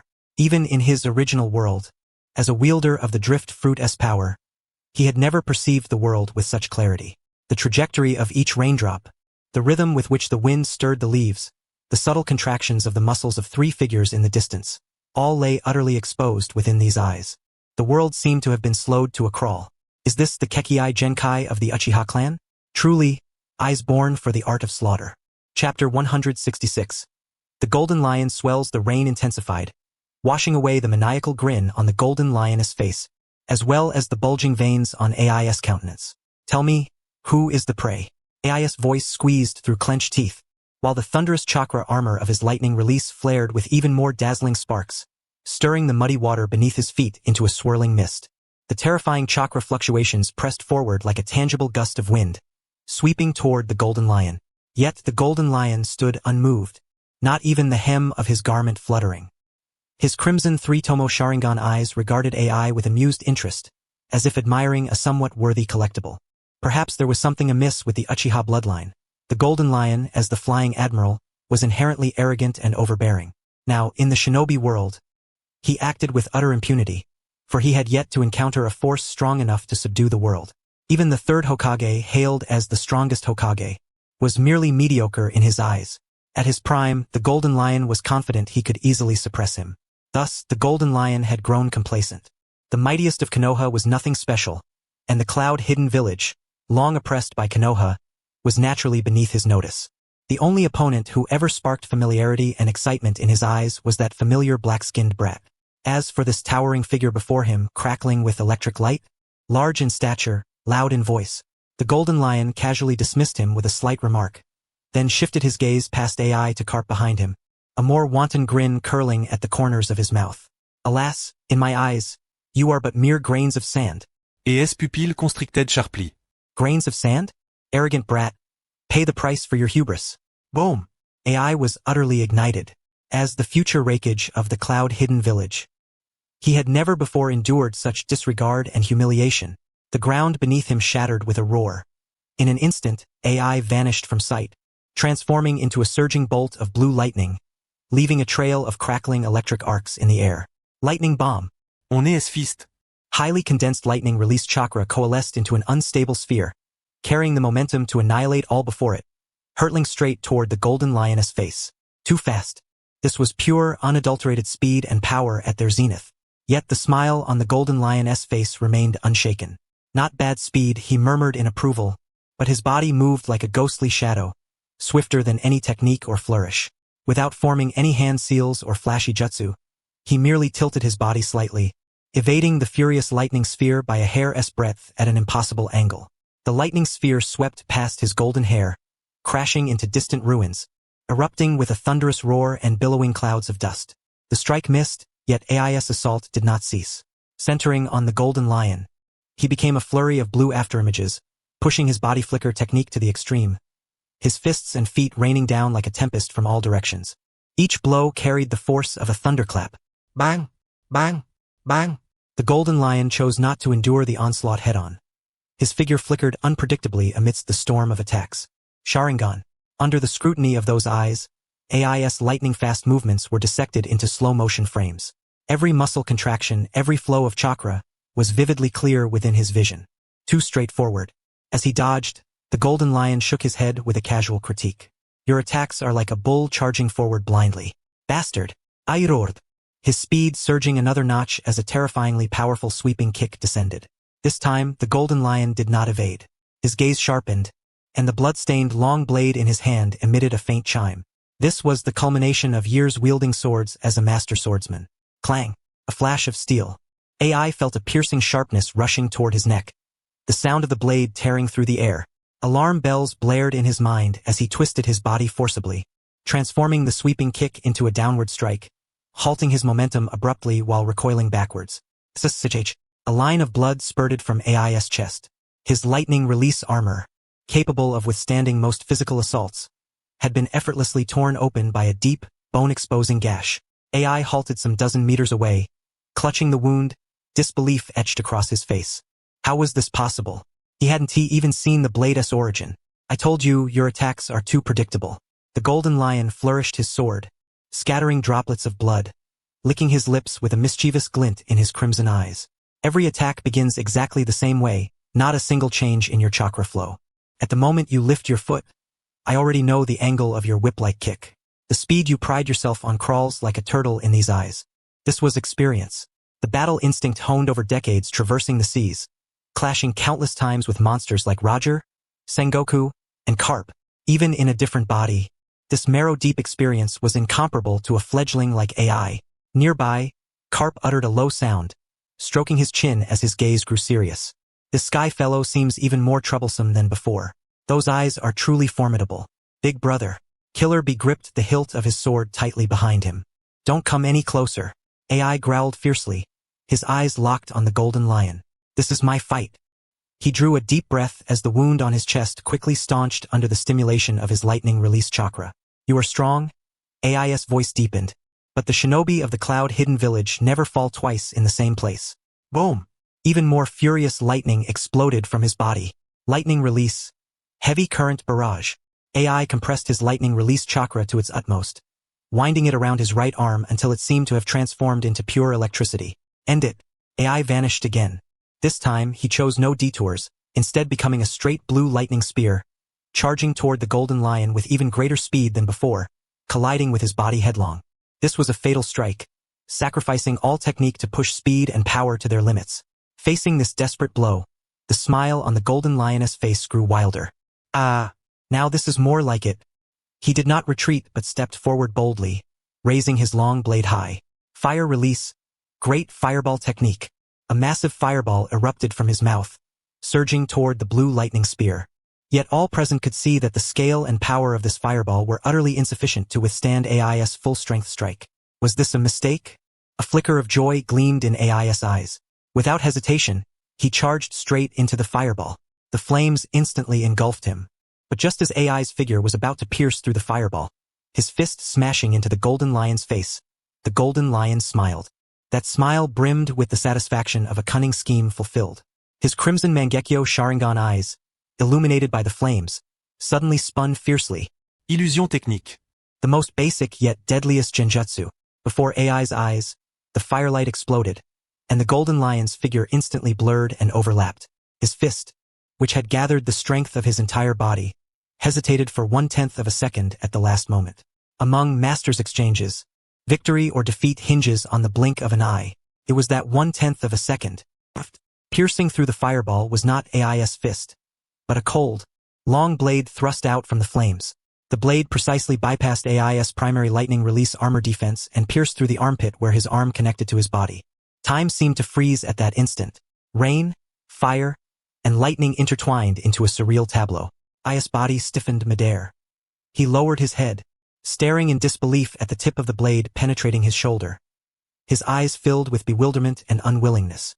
A defeated dog must bear the look of defeat. The golden lioness' demonic voice whispered softly in his ear. It's over, kid.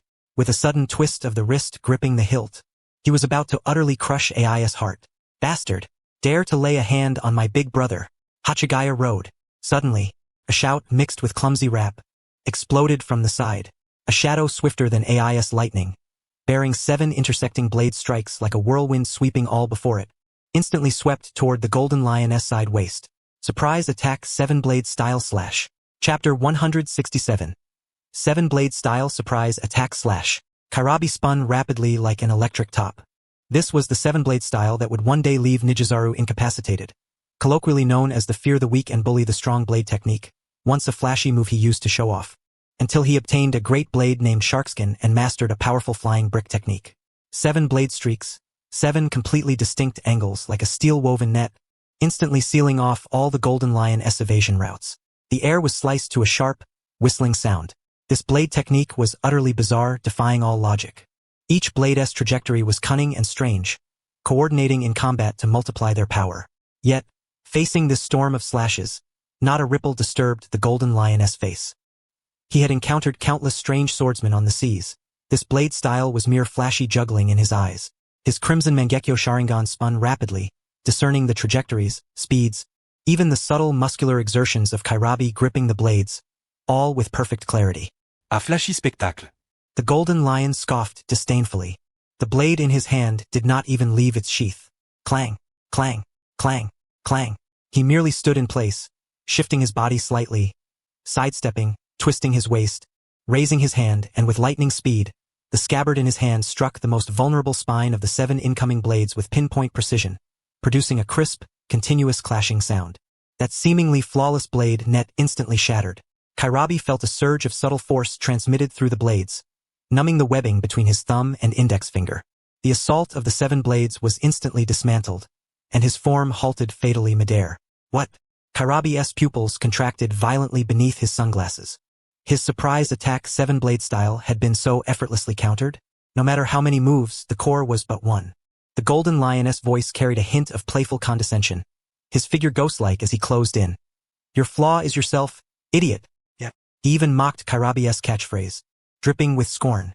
Before the words faded, the Golden Lion's long blade finally unsheathed. There was no dazzling blade light, only an exquisitely restrained, chilling gleam too swift for the naked eye to capture. The target aimed directly at Kairabi's heart. This strike was the distillation of a decade-spanning Sea Rogue's lifetime of swordsmanship. Kairabi's body bristled with goosebumps. An overwhelming sense of mortal peril blanked his mind. He wanted to dodge, but his body failed to respond in time. It's over. A trace of weariness flickered in the Golden Lion's crimson eyes. This level of opponent was too boring. Yet, just as the blade tip was about to pierce Kairabi's chest, boom!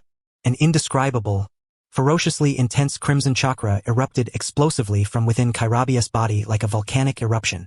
That was no ninja's chakra. It was a concentrated manifestation of hatred, brutality, and a will to destroy. A thick, muscular octopus tentacle, its surface boiling with bubbling vapor, burst violently from Kairabi's back, precisely wrapping around the Golden Lion's thrusting blade. Sizzle, sizzle. The contact between the steel-forged long blade and the crimson chakra tentacle emitted a harsh, corrosive sound, akin to metal being eaten by strong acid, billowing white smoke. At that moment, the Golden Lion's pupils shrank to the size of a needle's tip. He sensed an overwhelming, terrifying force emanating from the blade, as if he had not pierced flesh and blood but a moving, living volcano. What is this thing? A tempest of shock surged within the Golden Lion's mind. The next second, the octopus tentacle whipped fiercely. Bang! The Golden Lion was struck like a battering ram head-on, flying backward faster than before, carving a long furrow through the mud-laden ground before crashing heavily into a heap of broken walls and ruins, sending up a cloud of dust and debris. The entire scene fell into deathly silence. In the distance, Kapu's expression shifted instantly from leisurely spectator to extreme excitement. He slapped his thigh and laughed heartily. Oh, now this is interesting. Shiki's really taken a hit. Huh, hehehehe. Wounded AI clutched his chest, gazing at his younger brother's back, cloaked in that menacing tailed beast armor and tentacles, his eyes a mixture of shock, worry, and a hint of relief. Amid the dust, the Golden Lion slowly rose to his feet. He shook his slightly numb arm and glanced down at the faintly cracked webbing between his thumb and index finger. He did not feel anger. Instead, he laughed. A suppressed, pathological, wildly exhilarated laughter. Hehehehe. He lifted his head, those crimson Mangekyo Sharingan eyes fixed intently on the figure wrapped in the crimson chakra in the distance, his fanaticism almost overflowing. So that's it. A Jinchuriki, huh? This power, this feeling, it's magnificent. This is the thrill I've been craving. Elsewhere, Kairabi landed on the ground. The crimson chakra cloak around him slowly receded, leaving only the fierce octopus tentacle draped over his shoulder like the most loyal guardian. Hey, Hachi, thanks, you bastard. Yeah. Kairabi spoke to the air. A deep, Resonant voice echoed in his mind. Be careful, Bai. This guy is strong. The Sharingan isn't so simple. I know. Kairabi readied his stance once more, making a taunting gesture toward the distant golden lion, shouting in his unique rap cadence. Try to touch my big brother. Come sneaking to attack me again. You bastard. You're really dumb. Yo, the move you just tried, I've seen right through it. Now, prepare to taste the iron fist of the tailed beast. Check it out. Tailed beast? The golden lion licked his lips, a crazed grin spreading across his face as he erupted into maniacal laughter. Ah, excellent. Just what I needed, a pet. Not a trace of fear graced him. Instead, he stepped forward boldly, willingly stepping into the fray. Come on, brat. The golden lion hoisted his long blade onto his shoulder, a terrifying aura of killing intent surging even more fiercely than before, so potent that the raindrops hanging in the sky seemed to freeze in place. Let me see just how much you're truly capable of. Amidst the ruins, the dust had yet to settle. The golden lion Shakina's arrogant laughter echoed through the rain, tinged with a maddening chill that raised the hairs on one's neck. Aiden knelt on one knee, staring at the deranged golden lion, teeth clenched. Lightning release chakra wildly stimulated his cells, and soon, the scent of burning flesh filled the air as his wounds reluctantly began to heal. Footsteps approached. Pot. Cap crouched down, refraining from his usual careless nose-picking, instead focusing intently on the wound across Aiden's chest. His brows furrowed ever so slightly. Hey, Aiden, you still breathing? Cap's voice betrayed little emotion, yet his eyes, rarely so focused, were devoid of their usual casualness. Gritting his teeth, Aiden forced out a low growl from deep within his throat. Shut up. I'm tougher than you think. Cap reached out, intending to pat Aiden on the shoulder, but seeing him so unsteady, his hand froze midair before retreating. That guy, Aiden gasped, his gaze slipping past Cap to fixate fiercely on the youth confronting Killer Bee in the distance. A deep wariness gleamed in his eyes. That Uchiha brat is formidable. Rado, listen up. Don't let your guard down. That guy is nothing like any enemy we've faced before. On Cap's darkened face, a rare seriousness emerged. Ignoring Aiden's warning, he simply hummed softly, his gaze locked unwaveringly on the two figures re-engaging far away. Don't worry, brat. Cap muttered under his breath. Compared to you, that big dumb straightforward guy, your brother over there is far more troublesome. Through numerous sparring sessions in the hidden Cloud Village, Cap had long since come to understand Killer B's utterly unreasonable, bizarre swordsmanship and his wildly imaginative combat mindset.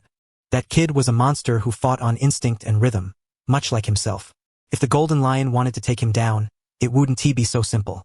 At the heart of the battlefield, rain washed away the blood at the Golden Lion's mouth. Far from anger, he extended his tongue to lick the wound, the scarlet three-tomo Sharingan gleaming with an eerie light through the downpour. Ah, fascinating. Absolutely fascinating. The Golden Lion's deep laughter sounded like a broken bellows, brimming with uncontrollable excitement. Is this the power of a Jinchuriki? At last, this world has given me a shred of surprise. Opposite him, Killer Bee slowly retracted the crimson octopus tentacle coiling behind his back. He assumed the stance of the seven sword style once more, responding in his unique rap cadence. The real surprise is yet to come. You sorry excuse for a hairstyle. Don't you dare lay a finger on my big brother. Yo, Baka Yuru. You bastard. In his mind, the voice of the Eight-Tails bull demon rumbled deeply. B. Don't let him provoke you. That guy's eyes are strange. Don't look into them during battle. I know that, Eight-Tails. Killer Bee retorted silently. But a move that's been seen through can't really be called a sneak attack anymore. Check it out. Before his words could fade, Killer Bee sprang into action. Abandoning the intricate seven-sword style, he hurled 6 blades simultaneously, like 6 streaking meteors scattering in all directions, sealing off the Golden Lion's position from every angle. Gripping the last blade tightly, he lowered his body, coiling like a black panther ready to pounce, chakra erupting fiercely beneath his feet. Lightning release.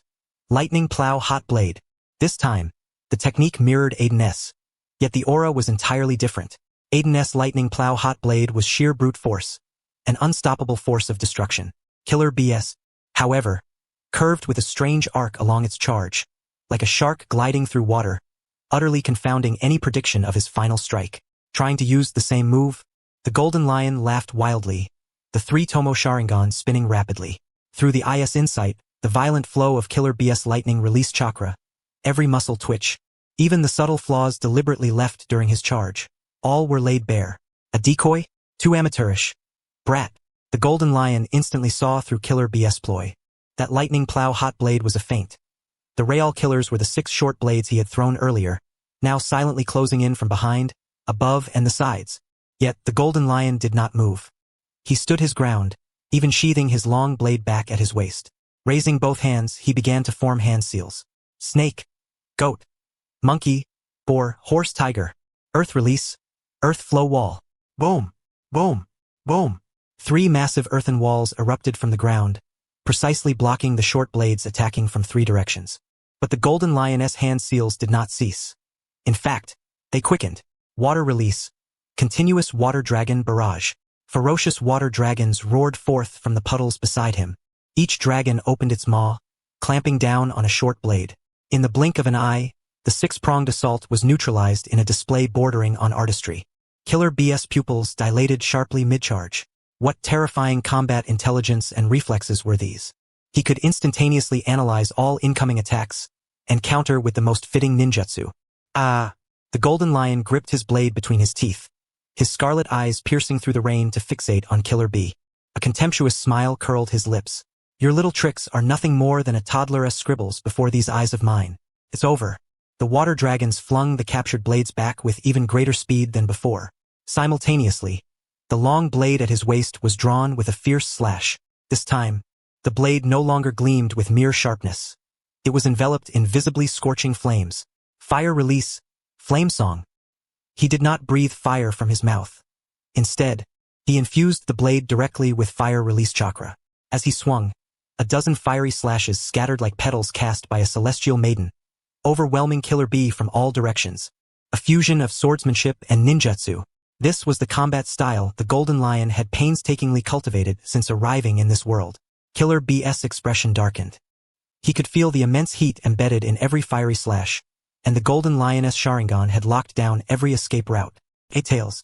Killer B roared inwardly. Leave it to me, came the Eight-Tails Bull Demon's voice. Boom!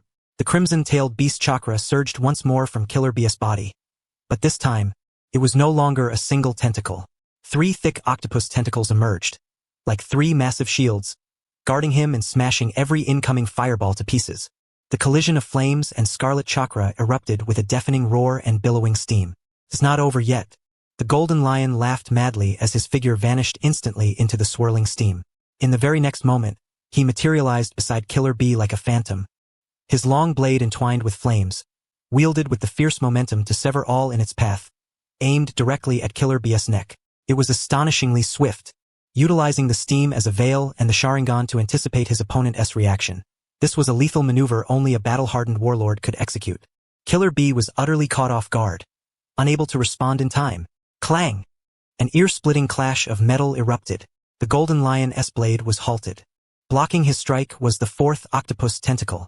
The tip of that tentacle had transformed into a steel-like hardness, gleaming with a metallic luster. A terrifying force surged from the blade, and the Golden Lion felt his arm go numb, his entire body uncontrollably sliding backwards several meters. He glanced down at his sword. On the blade of the 100 refined steel long sword, a distinct notch had appeared. Oh! The smile on the Golden Lion's face finally faded somewhat, replaced by a profound solemnity mixed with exhilaration. As the steam dissipated, Killer B's figure emerged. His entire body was enveloped in a boiling crimson chakra cloak, and behind him, for fierce tails of the tailed beast whipped wildly. The state of the tailed beast transformation, level 1. You bastard! Killer B's voice grew hoarse and deep, laced with a wildness beyond human. You've really pissed me off. The Golden Lion laughed without anger, raising his long blade and pointing it at Killer B from afar. That's more like it. Now we're talking. Come on. Let me see just how loud this so-called beast can roar. The battle surged into a truly intense and heated phase. Meanwhile, several dozen meters away on the battlefield, nestled within the canopy of an unremarkable ancient tree soaked by rain, a streak of anomalous color quietly surfaced. It was a face, half pure white and half pitch black, slowly emerging from the tree trunk, its edges still bearing the texture of wood.